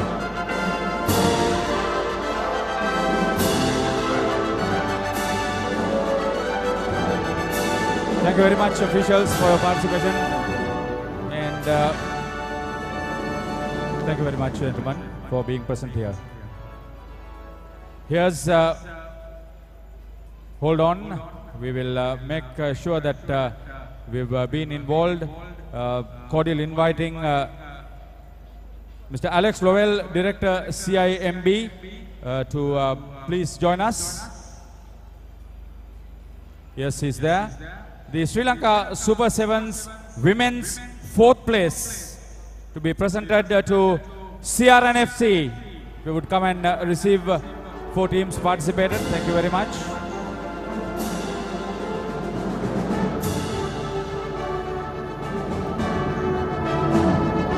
Third place to Air Force Sports Club.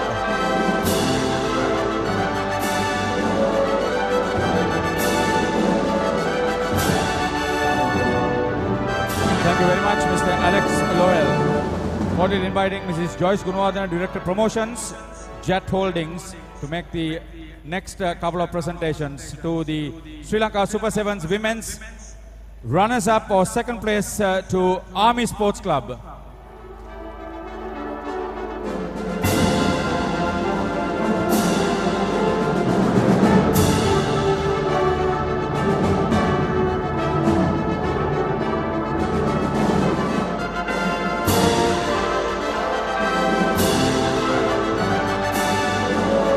Mr. Ilian Gunawardena, if you would please join your wife, both of you. Thank you very much for your wonderful sponsorship. Sri Lanka Super 7's women's tournament champions to Navy Sports Club to collect their trophy and medals.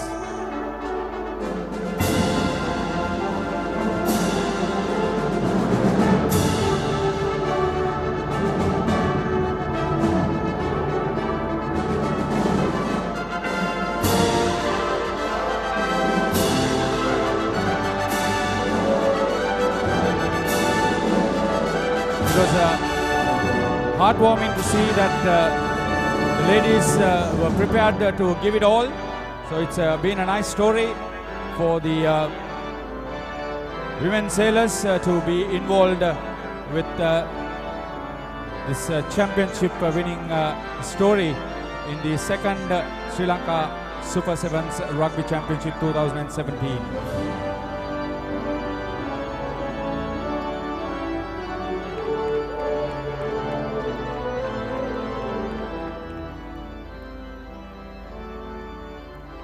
Congratulations to you, and we would like to thank Mrs. Joyce Gunawardena, Mr. Ilian Gunawardena and Mr. Alex Lowell for joining us. Thank you very much. The gentleman from the union, please stay with us.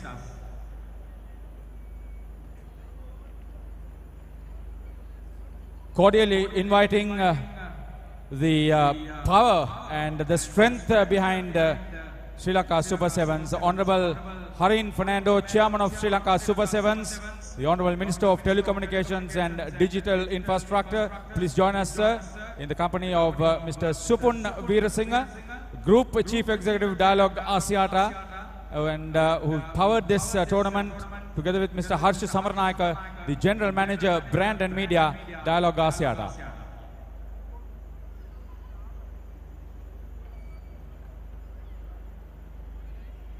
It has been that untiring effort having thought about conducting this tournament, which has been the success story. Thank you very much, Honorable Minister, with your wonderful background and involvement with the sport, which has taken the passion into the arena. It has been the story of the year. You have been seen at all important events with the same amount of amiable passion and anxiety. Thank you very much. We would also take this opportunity to cordially invite Mr. Kumar Samarasinghe, the Marketing Director of Singer Sri Lanka, major promoters of major sports, who's been with us right through. Thank you very much for joining us. So we see the corporates who have been part and parcel of the sport at all levels, joining hands with the Honorable Minister, I'm sure with his very kind request and his vision to take rugby to the next level. The school's Super 7's Shield runners-up. The trophy to be presented by Mr. Lasitha Gunratna, Vice President, Sri Lanka Rugby. Please welcome Zaira College.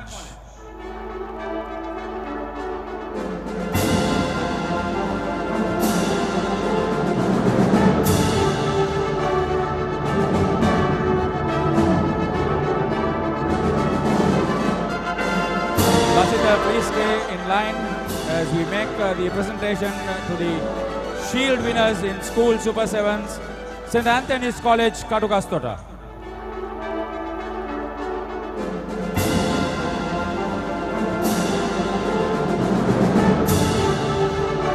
We congratulate both Zaira and St. Anthony's and thank Mr. Lasitha Gunratna, cordially inviting Mr. Nazim Mohammed, the Secretary of Sri Lanka Rugby, for the next few presentations.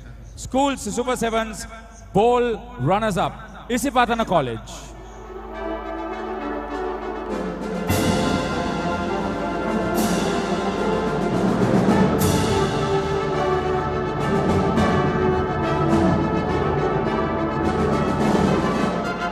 School Super 7's Bowl champions, Science College, Mount Lavinia.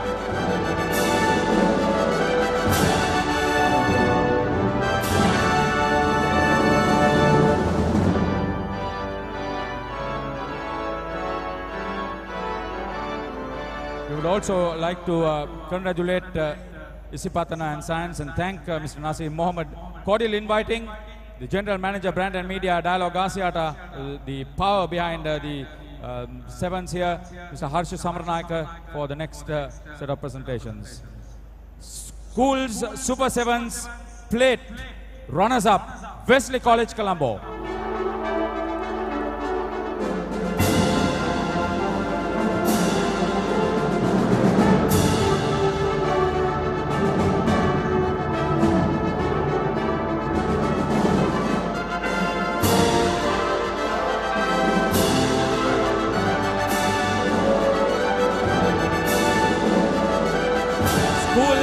Super 7's plate champions, St. Peter's College.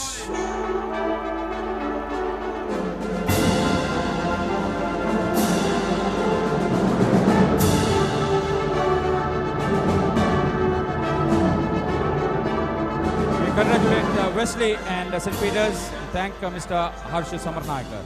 Cordially inviting the Director Marketing, Singer Sri Lanka, Mr. Kumar Samarasinghe, for the next couple of presentations.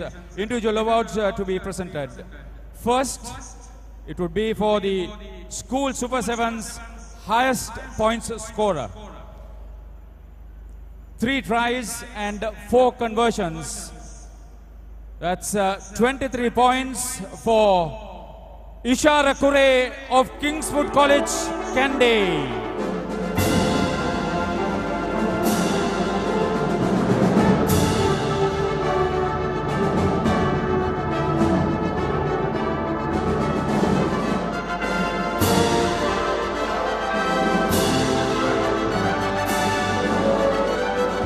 Schools Super 7's most outstanding player, Dakshina Atukorala, Kingswood College, Kandy. Powered his way through. Nice to see they are in the midst of a celebration for their school. So it has been a great story. We congratulate both Ishara Kure and Dakshina Atukorala for their outstanding performance on the field. We thank Mr. Kumar Samarasinghe. Cordial inviting Mr. Supun Veerasinghe, the Group Chief Executive of Dialog Asiata, who's been powering rugby in various forms. Schools Super 7's Cup runners-up, St. Joseph's College. The Josephians led at half-time, but unfortunately for them, had to surrender their lead midway through the second half.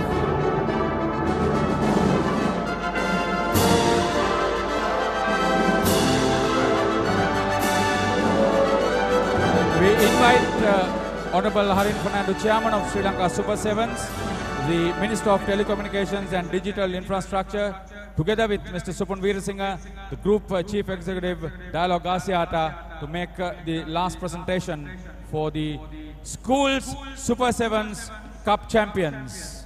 May we invite the team to collect their medals. Kingswood College, Kandy. It's nice to see that you've been part and parcel of a great adventure and an experience. This should be a stepping stone for most of you. Very young rugby players will be playing in the first 15 for a few years if you have not already been in that outfit. But that's what we are. We want to harness you, identify you, and get you out in big time.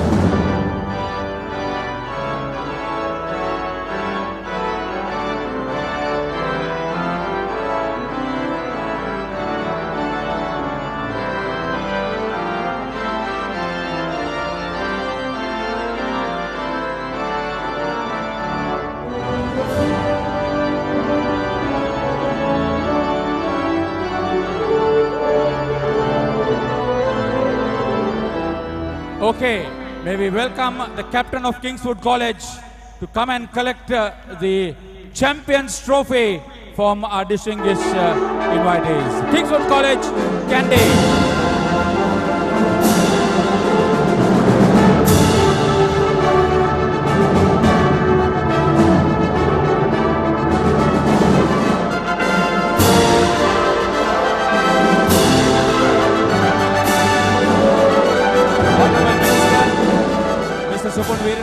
you would please step forward. Mr. Veerasinghe, Honorable Minister, if you would please step forward, sir.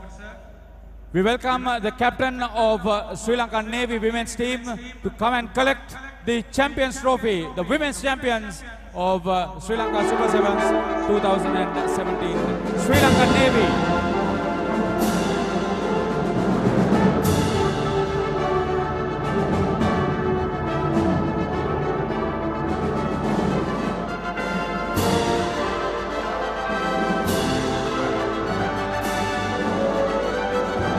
Congratulations to the award winners. We have a very special occasion now, as the main initiator and the chairman of Sri Lanka Super 7's.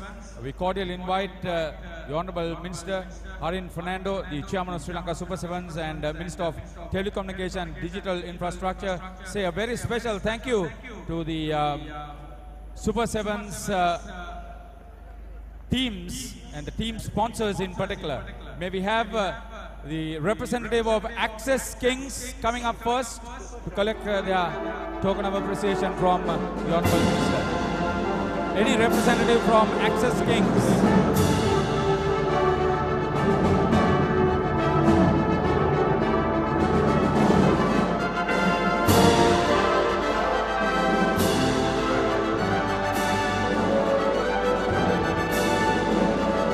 Also from Cargill's Gladiators. This is on behalf of the team sponsors. So any person representing the team, you are kindly requested to come through. Cargill's Gladiators, Etisalat Panthers,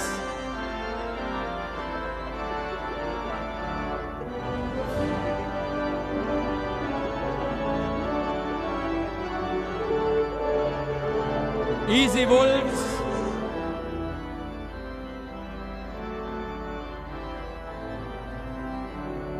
KBSL Dragons,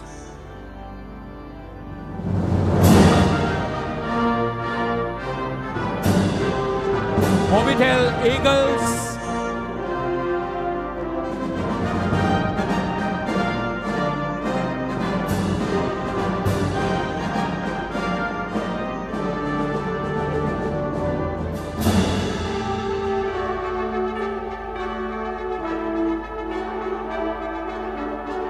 Soft Logic Warriors,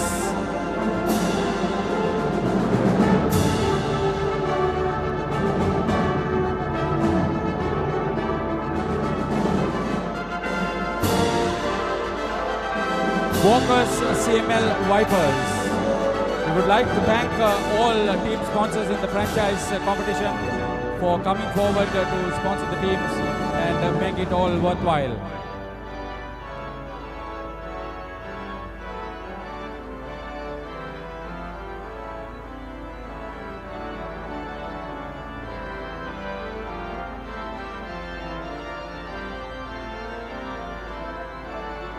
Okay, stay on, sir. It's a very special occasion. There has been a jersey auction. This is not a new story.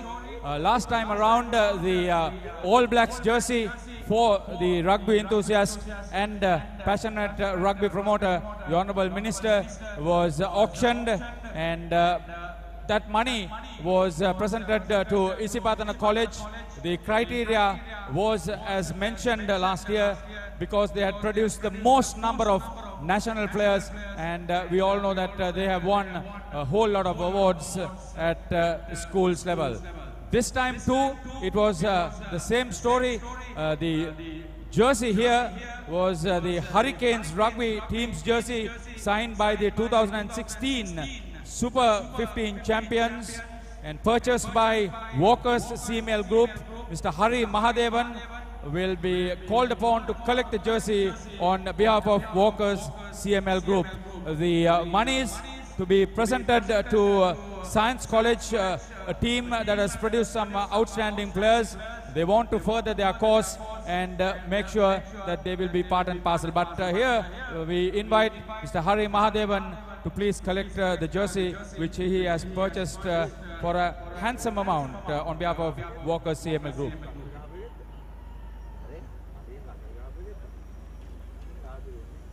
The Honourable Minister says it's a cool 2.5 million, ladies and gentlemen.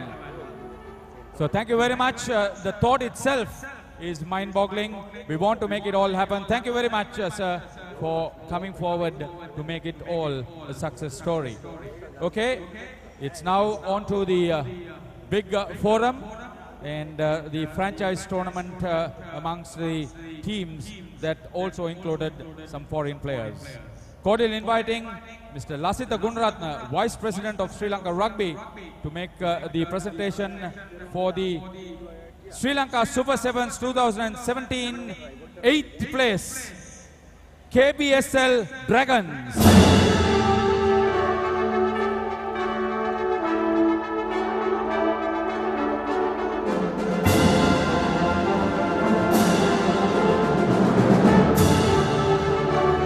KBSL Dragons.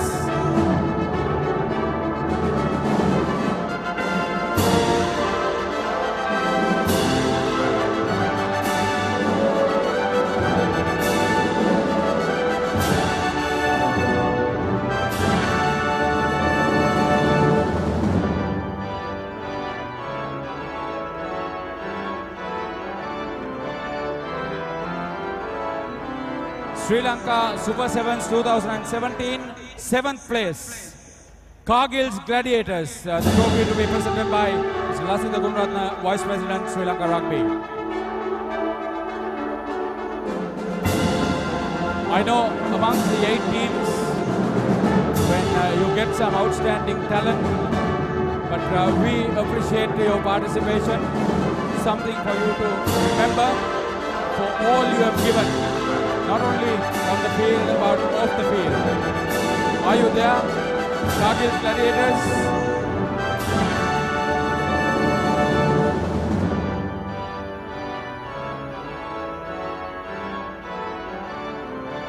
Okay. Looks like Cargill's Gladiators not there. Can we move over to the next one? Thank you very much, Lasitha. Sorry about the non-presence. Cordial inviting Mr. Kumar Samarasinha, the Marketing Director of Singer Sri Lanka, promoters of rugby at various levels. Sri Lanka Super 7's 2017 6th place, Walkers CML Vipers.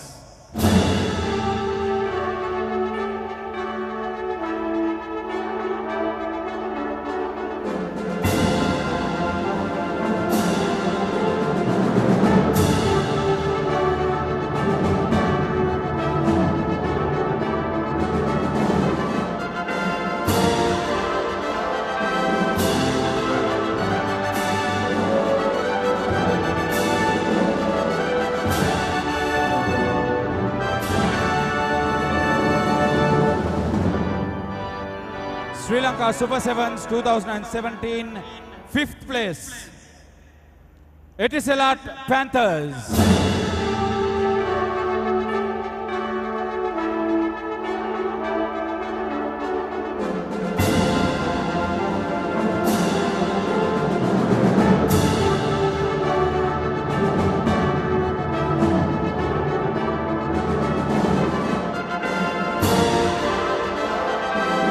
Congratulations to the award winners. We thank Mr. Kumar Samarasinha, the Director Marketing of Singer Sri Lanka. Cordially inviting the Group Chief Executive of Dialogue Asiata, Mr. Supun Veerasinghe, to make the presentation. Sri Lanka Super 7's 2017 second runners-up, joint winners, Access Kings and Softlogic Warriors.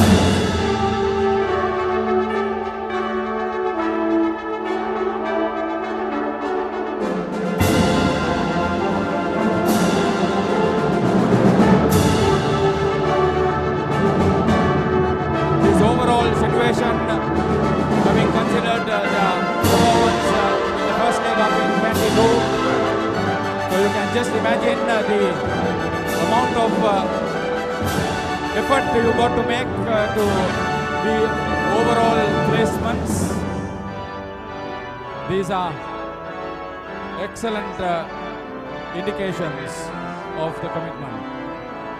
We thank Mr. Supun Veerasinghe, Group Chief Executive Dialogue Asiata. Congratulations to the joint winners, Access Kings and Soft Logic Warriors. Ladies and gentlemen, our pleasure now to cordially invite the Chairman of Sri Lanka Super 7's and the Minister of Telecommunications and Digital Infrastructure, Honorable Harin Fernando, to make a set of presentations, individual presentations, I should say. Sri Lanka Super 7's 2017 highest points scorer. 11 touchdowns for him. That's an aggregate of 55 points. Representing Cargill's Gladiators, Fiji National, Sevuloni Naturu Degadrega. Naturu Degadrega. Is there a representative from Cargill's Gladiators who would come in and collect this on his behalf?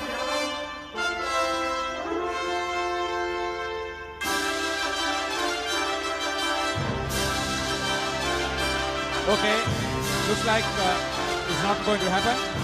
So the next individual award is for the most outstanding player of the Sri Lanka Super 7's 2017. Sudarshana Mututantri, Easy Wolves. A name that is synonymous with Sri Lanka 7's rugby. It has been the commitment shown on behalf of his team. So well done.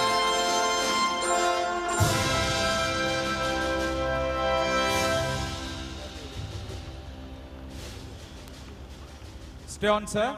We'll make the next presentation too. Congratulations to the individual award winners of the Sri Lanka Super 7's. This, ladies and gentlemen, for the runner-up of Sri Lanka Super 7's 2017. Easy Wolves overall.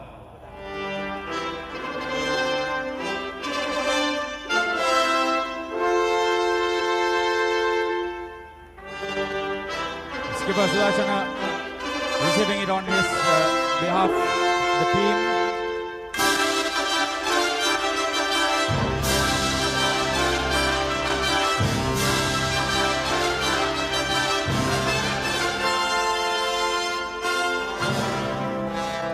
We cordially invite Mr. Supun Veerasinghe, the Group Chief Executive Dialogue Asia, to join the Honourable Minister in making the next presentation.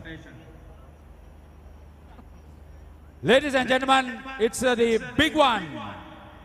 The second Sri Lanka Super 7's 2017 champions, Mobitel Eagles, flying high. Maybe invite the captain to come and collect it for their wonderful event up in the hills here at the racecourse.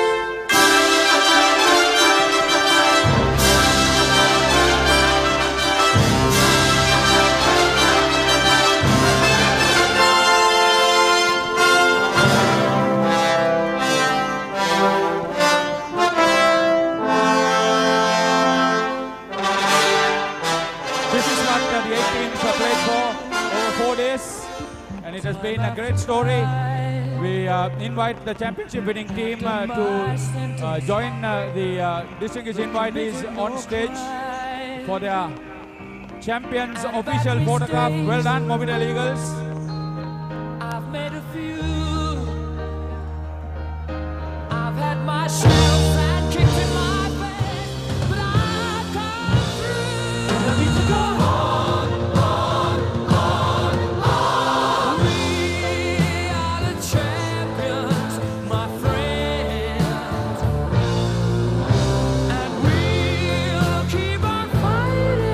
Thank you everybody on behalf of the Sri Lanka Rugby Football Union, Sri Lanka Rugby, Sri Lanka Schools Rugby Football Association, and all our sponsors, especially Dialogue Asiata and the team sponsors. Thank you very much, Singer Sri Lanka, for joining us in this great aspect. All the service providers, the media, the ground staff, the full works, all the stakeholders, thank you very much. The organizers have taken great pains for the after party. The band doctor will be in attendance. All are invited to enjoy the success of Sri Lanka Super 7's Rugby 2017. Thank you very much everybody for joining in the action.